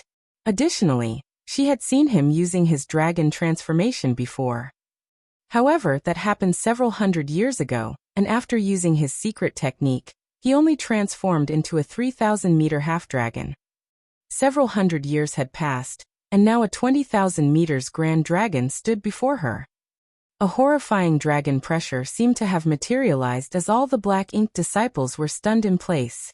As the leader of all divine spirits, the dragon clan's presence was naturally intimidating to all other living creatures. This wouldn't change even though they had turned into Black Ink Disciples. Nonetheless, Luan Baifeng soon came to her senses. Yang Kai's power had been affected because he had swallowed too many Black Ink Disciples, so he had no choice but to transform into a grand dragon in an attempt to deal with so many Black Ink Disciples head-on. It was actually good news for them. Ignore him. Our lives are all for the glory of our master. Luan Baifeng bellowed. The Black Ink Disciples shot forward again. Even though a 20,000 meters creature was colossal, it was still tiny when compared to the expansive void. Like the rising tide coming into contact with a rock, these Black Ink Disciples dispersed right in front of the Grand Dragon. Certainly, Yang Kai wouldn't let them succeed. As the distance between them shortened, he lifted his dragon head, and the next moment, a deafening dragon roar reverberated out. This dragon roar was actually a chant in the abstruse dragon language, one of the secret techniques unique to the dragon clan. All these Black Ink Disciples seemed to have crashed into an invisible wall as they were forced to stop in their tracks. The weaker ones directly passed out upon impact, while the stronger ones saw blood streaming out of their ears and noses as they staggered in the void. In the blink of an eye, several hundred of the remaining Black Ink Disciples had passed out. Luan Baifeng's expression instantly turned livid. The dragon roar still hadn't stopped yet, so the still conscious Black Ink Disciples hurriedly activated their powers to resist its influence. A moment later, the dragon roar gradually died down, and the conscious Black Ink Disciples once again charged forward without hesitation. This time, they scattered even further away from each other. A sense of helplessness flashed through the Grand Dragon's eyes. Yang Kai had already done his best, but he still couldn't stop these Black Ink Disciples from sacrificing themselves. He could only continue trying to stop them and let the heavens decide their fate. As space principles undulated, he used near-distant horizon and caused the void to contort. After these Black Ink Disciples were engulfed in near-distant horizon, they were unable to move forward at all, even though they were seemingly charging ahead.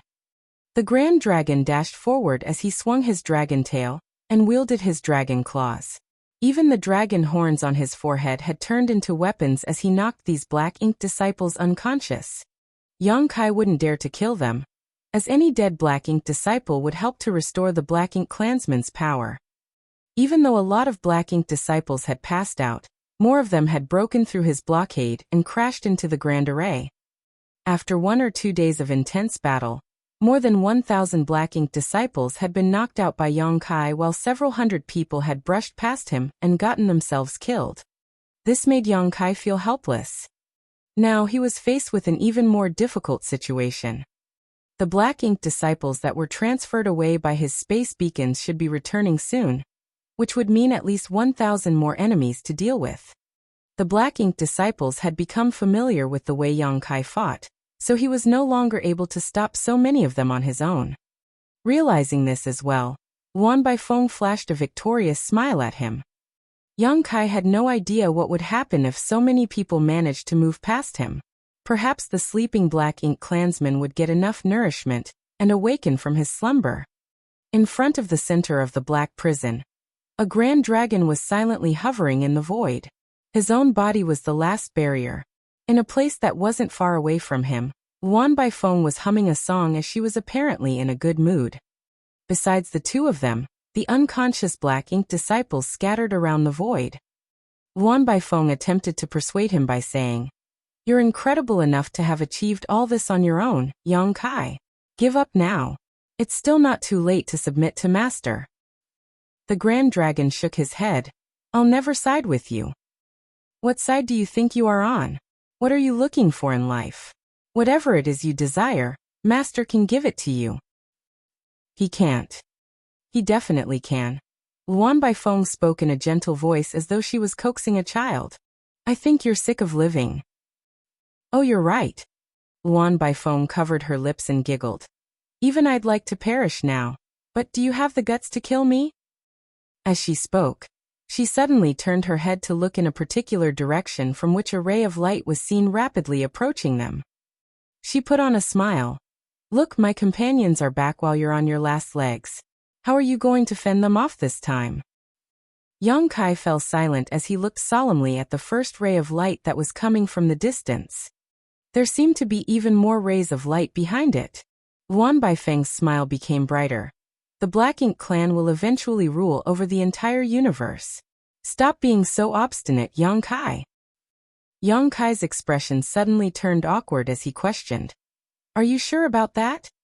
Chapter 4873 Sixwood Divine Monarch, Lu Mu. Wan Baifeng's face changed abruptly as she turned to look behind her. A distant stream of light was rapidly approaching, far surpassing the capabilities of a third, fourth, or fifth-order open heaven realm cultivator. She actually felt the pressure of an eighth-order open heaven realm master coming from that direction. It wasn't one of her fellow comrades. It was naturally a master from one of the cave heavens or paradises. It had been 2 or 3 months since Luo Ting he and the others had left. 2 or 3 months may not be enough time to reach the star boundary and inform the foreign envoys of the major cave heavens and paradises about the Black Ink clan. However, it was definitely enough time for Luo Ting he to get support from the nearest paradise. The 8th Order Open Heaven Realm Master was approaching them extremely fast. He, who was just a point of light a moment before, was close enough that his figure was now visible. A loud and clear voice resounded throughout the void as he closed in on Wan Baifeng. "Golden Antelope Paradise's Lu Mu has come. Which brats are causing trouble here?" As soon as those words sounded, Wan Baifeng dove back into the bewildering array, which was just behind her, and disappeared. This bewildering array was set up by Wan Baifeng before in order to avoid Yang Kai's attack. Although she ended up coming out of it, the bewildering array was still present, undamaged. The 8th Order Master from Golden Antelope Paradise, who called himself Lu Mu, rushed in headlong, making both Wan Baifeng, who knew she was facing a very strong enemy, and Yang Kai, who was filled with anticipation, stunned. But before the two could react, the bewildering array suddenly swelled up as a violent energy fluctuation erupted from within.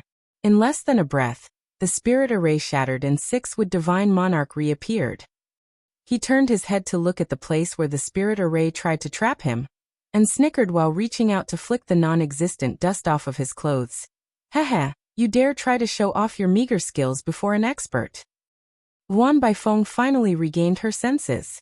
Her body swayed while she tried to escape. However, Lu Mu, who had noticed her already, was an 8th Order Open Heaven Realm Master. How could he let her escape right under his nose? With a single grasp of his hand, a powerful force surged out, directly confining Wan Baifeng's body in place.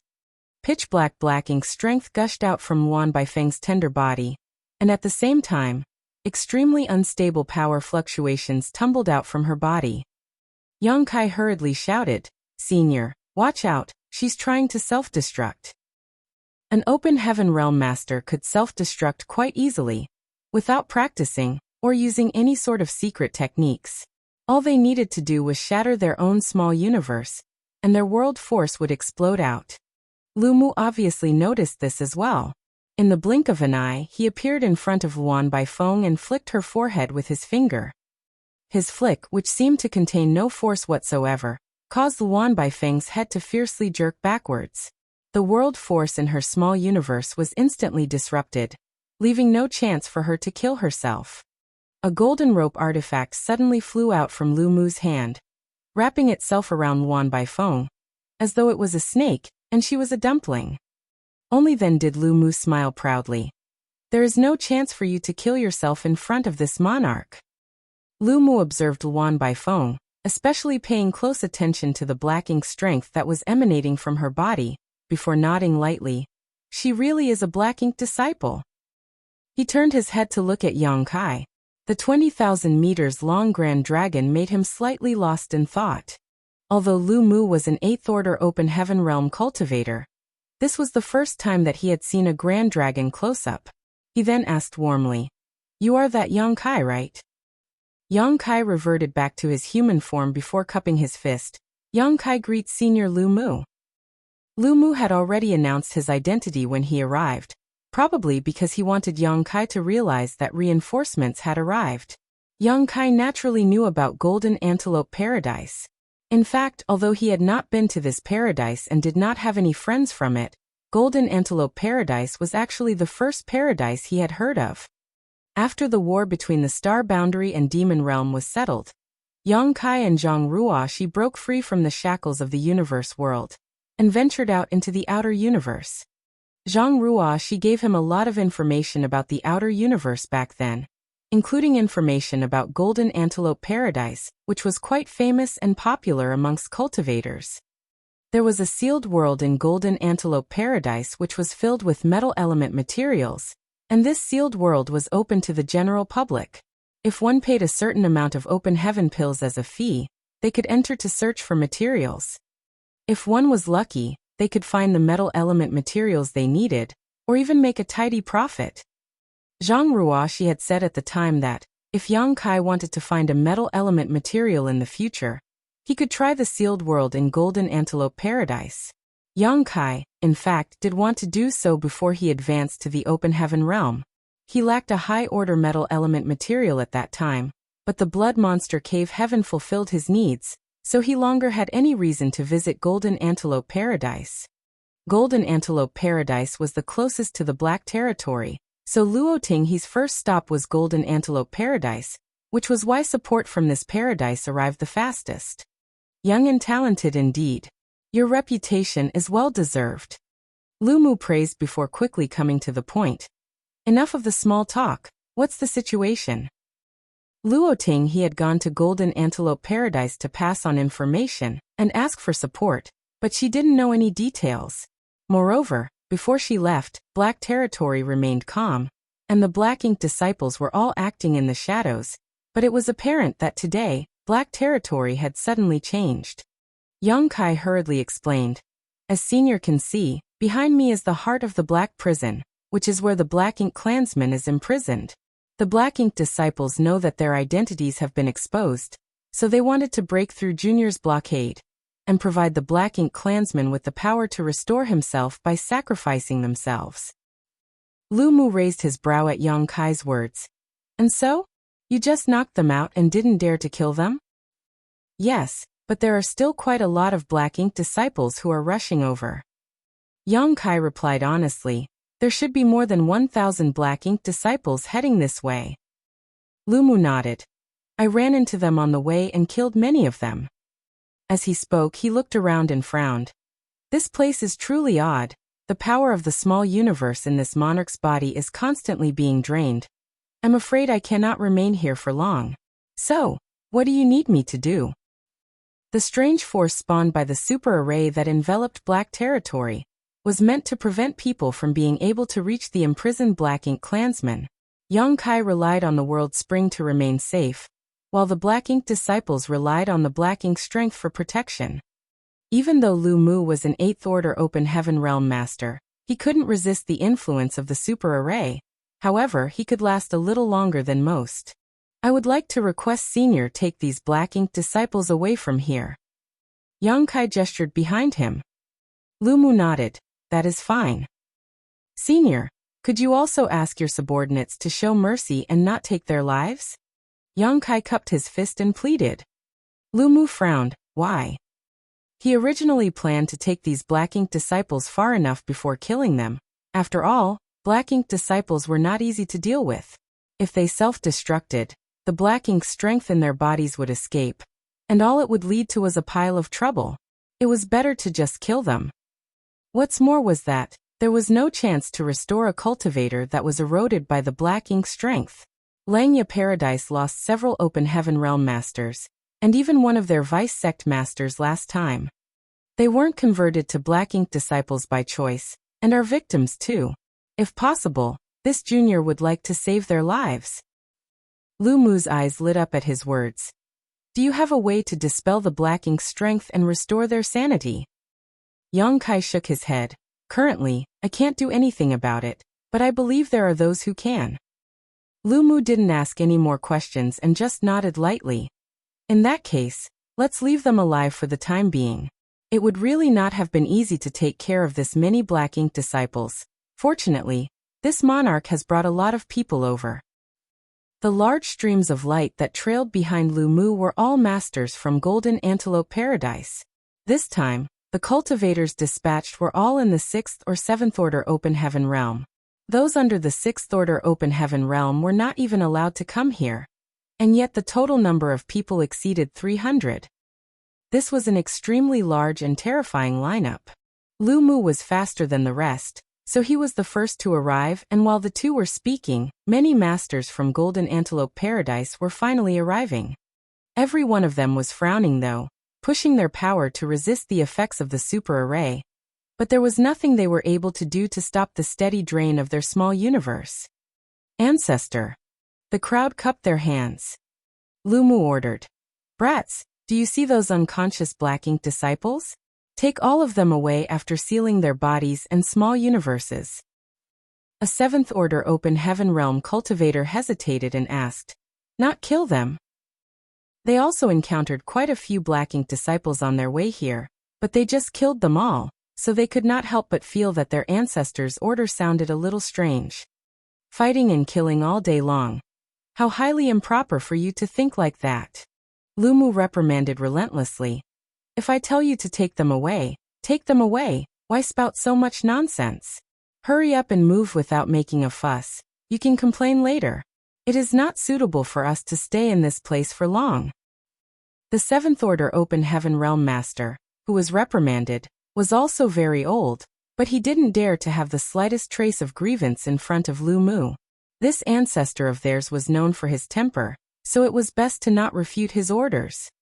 The masters of Golden Antelope Paradise quickly gathered the unconscious Black Ink disciples in one place before exerting their powers to seal their strength.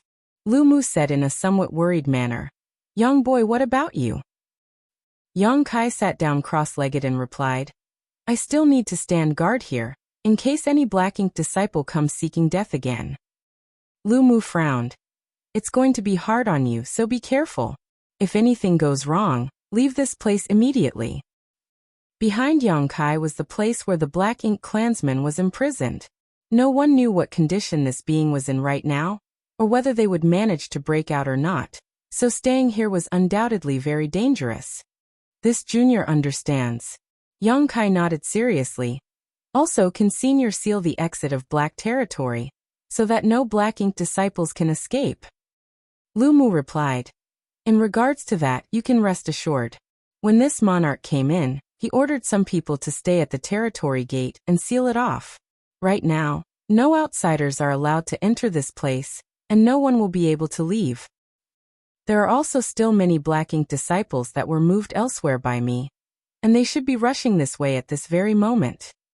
Not waiting for him to finish his words, Lu Mu added, You can rest assured about that too. My Golden Antelope Paradise will make sure none of them can pass through. There are still people mining materials on many of the ore stars in Black Territory right now. This junior requests senior to bring all those who are unaware about the current situation to one place, and not let the Black Ink disciples have the opportunity to convert more people to their side. Good, leave everything to this monarch. Lumu nodded his head in agreement. Chapter 4874 Liberation. Golden Antelope Paradise's mini-masters came just in time. If they had come a few days later, Yang Kai would not have been able to stop the Black Ink disciples who were rushing back. This lineup, consisting of hundreds of 6th and 7th Order Open Heaven Realm Masters, was nothing short of luxurious, and it allowed Yang Kai to let out a sigh of relief. It was only now, after the situation was somewhat in control, that Yang Kai felt exhaustion catching up with him. In fact, the fight this time with the Black Ink disciples wasn't too intense, and was by no means the most dangerous fight he had ever gotten into, but it was definitely the one in which he had the most difficulty exerting his full strength. Due to the nearly 2,000 Black Ink disciples he had suppressed and sealed, Yang Kai's small universe was almost at its limit, which greatly affected the circulation of his world force, not to mention the need to divert focus and strength to keep the Black Ink disciples in his small universe under control. Due to all these restrictions, Yang Kai could not exert much of his strength. What's more was that Yang Kai didn't want to, nor dared to kill the Black Ink disciples willfully near the heart of the Black Prison, no matter how uncomfortable his helplessness made him feel. The arrival of Golden Antelope Paradise's masters was a timely rain of fortune, pulling him out of his vortex of hardships. Yang Kai used the time he gained to recuperate. Although 6th Divine Monarch, Lu Mu, guaranteed that he would not let any of the Black Ink disciples pass through, it was never a mistake to be cautious. As time trickled by slowly, Yang Kai probed his small universe while recuperating. A vast area inside his small universe was filled with Black Ink disciples that had been suppressed and then sealed. All of them were like statues, motionless. Sui stood in the air with a rather pale face, with an expression of bewilderment. His honored master had ordered him to stand guard here, but he did not expect the situation to develop in this way. At first, Sui thought all he needed to guard was an unusually small old man and a powerful monster beast, but then one by one, people who were obviously placed under a restriction suddenly appeared in front of him.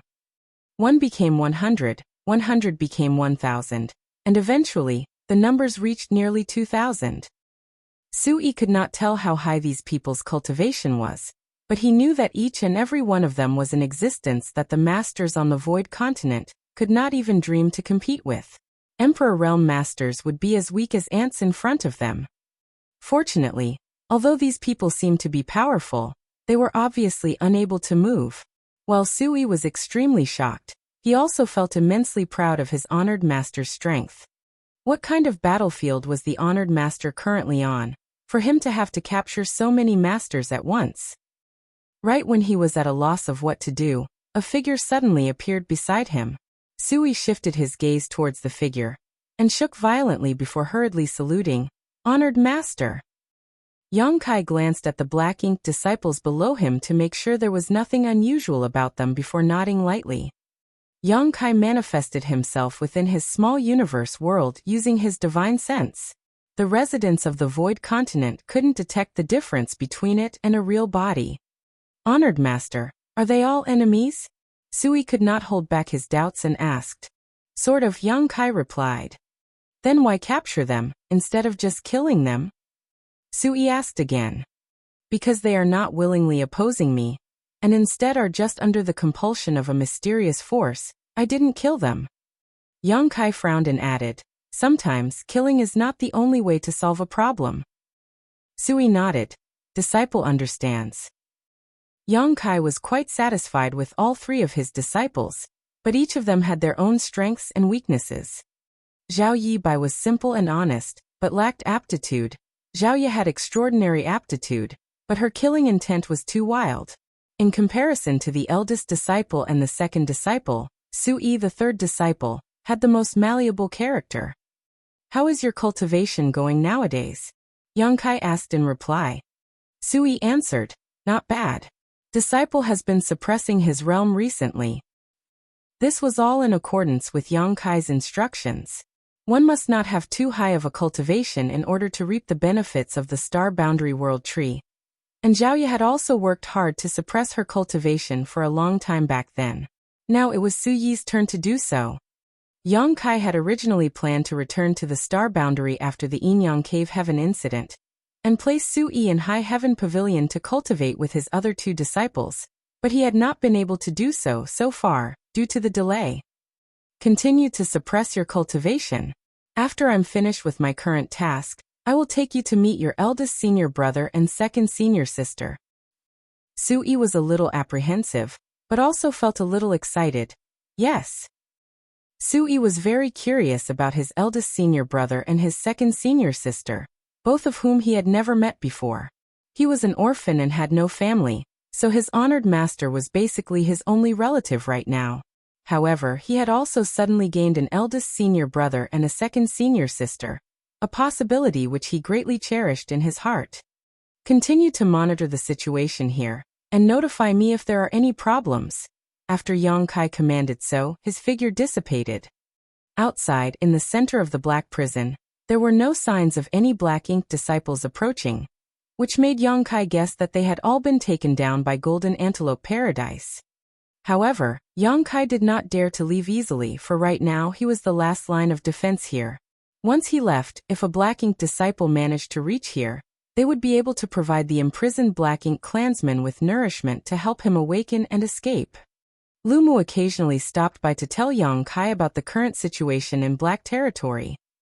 The Black Ink disciple were indeed taken down one by one, but during this process, many Black Ink disciple noticed that the situation was not right and simply killed themselves directly. Right now there were a lot of Black Ink strength floating about in Black Territory's void, which were the only things that remained after the death of the Black Ink disciples.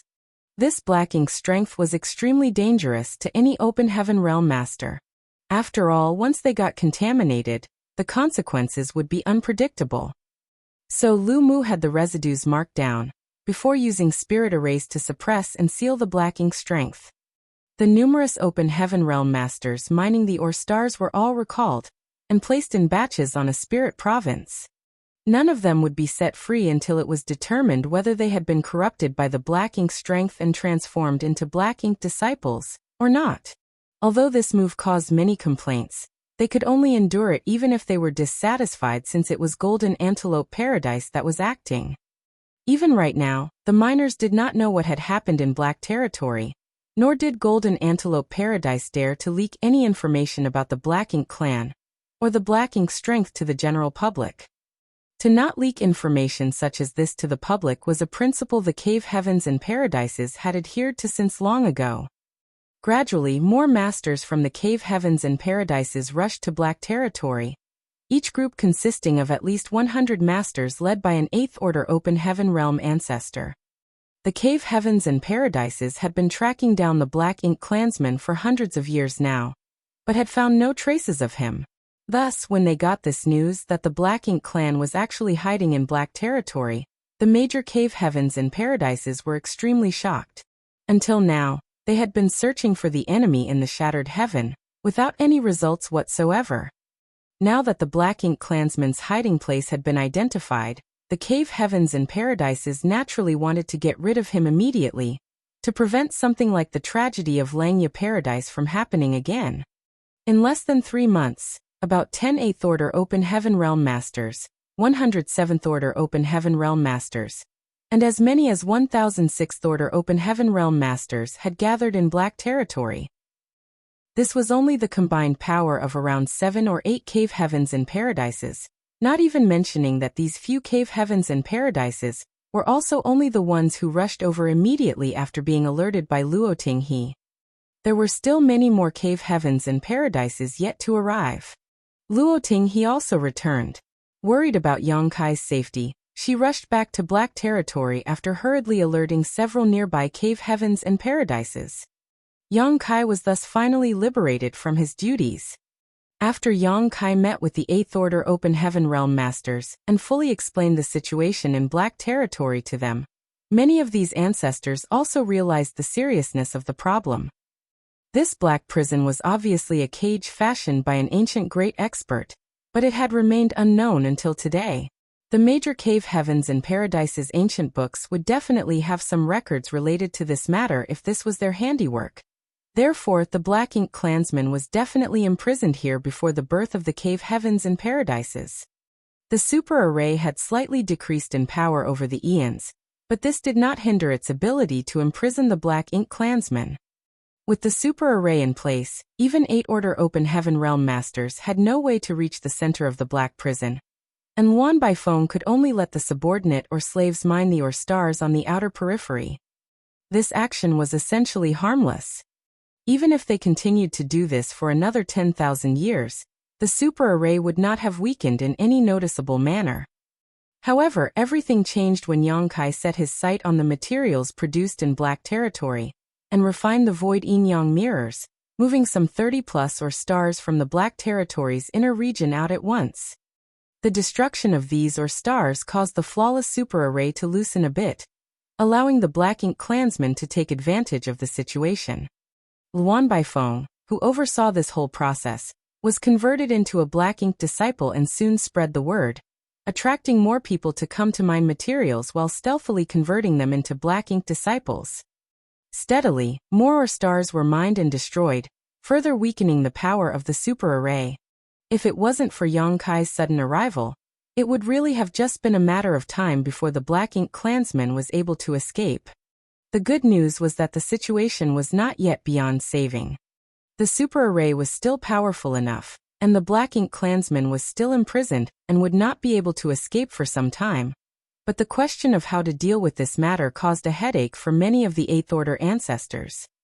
No one really knew how strong the Black Ink clansman here was, but just by looking at the methods the ancient great experts had to resort to, one could infer the terror of this Black Ink clansman at his peak. The Black Ink clansman was probably not something they could compete against. Both the old man surnamed Yu and Luan Baifeng had said that before Black Ink, all were ants. They had demonstrated unwavering confidence in their master. The opinions of the close to 10 ancestors were thus divided. Some wanted to improve the super array, repair the damaged areas, and let it continue to suppress and seal the Black Ink clansmen. Others felt that it would be better to cut weeds and pull out roots, arguing that leaving the Black Ink clansmen here would be the same as raising a tiger that would cause a calamity one day. Each side had its own reasoning, and they argued noisily for a while. These ancestors, who were all so high and mighty in the eyes of their disciples, were now acting like hawkers in a food market, with no manners to speak of whatsoever as they shouted their own opinions left and right. Among them, Sixwood Divine Monarch was the loudest, roaring, "This old master will go over and kill that Black Ink clansman right now. No one will be able to stop me." And so on. After a long time of bickering with no conclusion, Lu Mu suddenly turned his head towards Yang Kai and asked, "Young boy, what do you think?" Many of the Eighth Order Open Heaven Realm Masters immediately looked over at him. Because Yang Kai was deeply involved in the Black Territory matter, the Eighth Order Open Heaven Realm Masters also called him over to the meeting this time. Yang Kai thought that he only needed to answer some questions from the ancestors and resolve some of their doubts, so he never expected Lu Mu would throw such a tough issue to him. Yang Kai did not want to comment on this matter, but since things had come to this point, he had no choice but to express his views. Junior has been thinking about an issue. The ancient great experts had the means to arrange a super array spanning an entire great territory to suppress and seal this Black Ink clansman, so their methods should be unparalleled. So, why did they only imprison the Black Ink clansman, and not simply kill him?